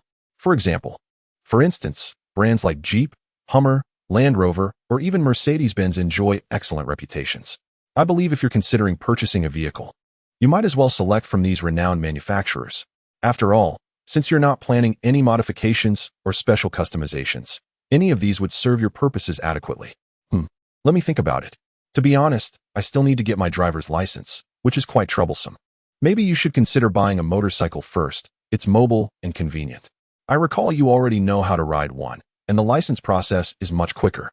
"It's freezing," Yang Di chuckled as he rubbed his nose. Finney visited Miami to see Yang Di, who intended to show him around the city. However, he soon realized that Finney seemed far more acquainted with Miami than he was, effortlessly knowing all the best spots for entertainment. The two ended up at a bowling alley, enjoying a few rounds before heading back to the beachside in the evening, strolling through the bars. Late that night, after settling Finney into his hotel, Yang Di returned to his apartment. The moment he opened the door, Anne Hathaway rushed over, wrapping her arms around his neck and standing on her toes to plant a kiss on his lips. "Why are you back so late?" she murmured. "A friend from Chicago came to visit me, and settling him in took some time. Tomorrow I'm heading to Los Angeles, embarking on an extended Western road trip. After 5 consecutive away games, only then will I return to Miami." "Must it really take this long?" Annie pouted her lips. "Yes," Yang Di nodded. "By then, I reckon our crew would have already left Miami." Yang Di chuckled mischievously, then suddenly bent down, sweeping Annie off her feet into his arms. Lowering his head, he captured her lips in a deep, fervent kiss. "So before that," he murmured between breaths, "I must thoroughly satisfy you, my enchanting little temptress. Come on then, bring it on." Annie teased. Annie blushed and defiantly declared she wasn't afraid. Yang Di carried her into the bedroom, overcome with passion as he prepared to take advantage of her, when Annie suddenly stopped him. Wait, use protection. It's my dangerous period these days. Fine, but that thing is such a nuisance, so uncomfortable. The Los Angeles Lakers are another elite franchise in the NBA. In recent years, with Shaquille O'Neal as the cornerstone, the Lakers achieved monumental success, securing a three-peat from 2000 to 2002, appearing nearly unstoppable. However, last season, they fell to the San Antonio Spurs in the Western Conference Finals, losing 4-2. It was the first postseason defeat for the dominant OK duo, O'Neal and Kobe Bryant. Though the team later scapegoated Robert Horry, who shockingly missed 36 of his 38 three-point attempts in the playoffs, the underlying issues were evident: diminished inside-out synergy, unreliable perimeter shooting, and cramped spacing. O'Neal's refusal to undergo toe surgery that summer likely exacerbated the problem. Amid these struggles, the Lakers regrouped in the offseason. First, veteran Karl Malone joined on a minimum contract, followed by the acquisition of Gary Payton via the mid-level exception, assembling an unprecedented Super Four.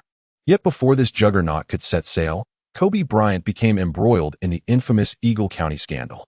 Plagued by legal turmoil, Bryant even missed several early-season games. More critically, the incident cast a far darker shadow over the Lakers' locker room than anticipated. Head coach Phil Jackson publicly voiced his fury. His daughter had previously endured a sexual assault, and the parallels inevitably stirred his emotions. In short, while the Lakers still held a formidable roster on paper, their ship was riddled with unseen fractures. Game night at the Staples Center. This wasn't Yang D's first time in Los Angeles. He had previously attended a workout with the Clippers, but the grandeur of the Staples Center left a lasting impression. Numerous celebrities attend Lakers games in person. Lamar Odom's eyes light up as he describes the unique charm of the West Coast and the spectacle at Staples Center. Having spent 4 seasons with the Clippers, Los Angeles feels like home to him. After all, it's right next to Hollywood.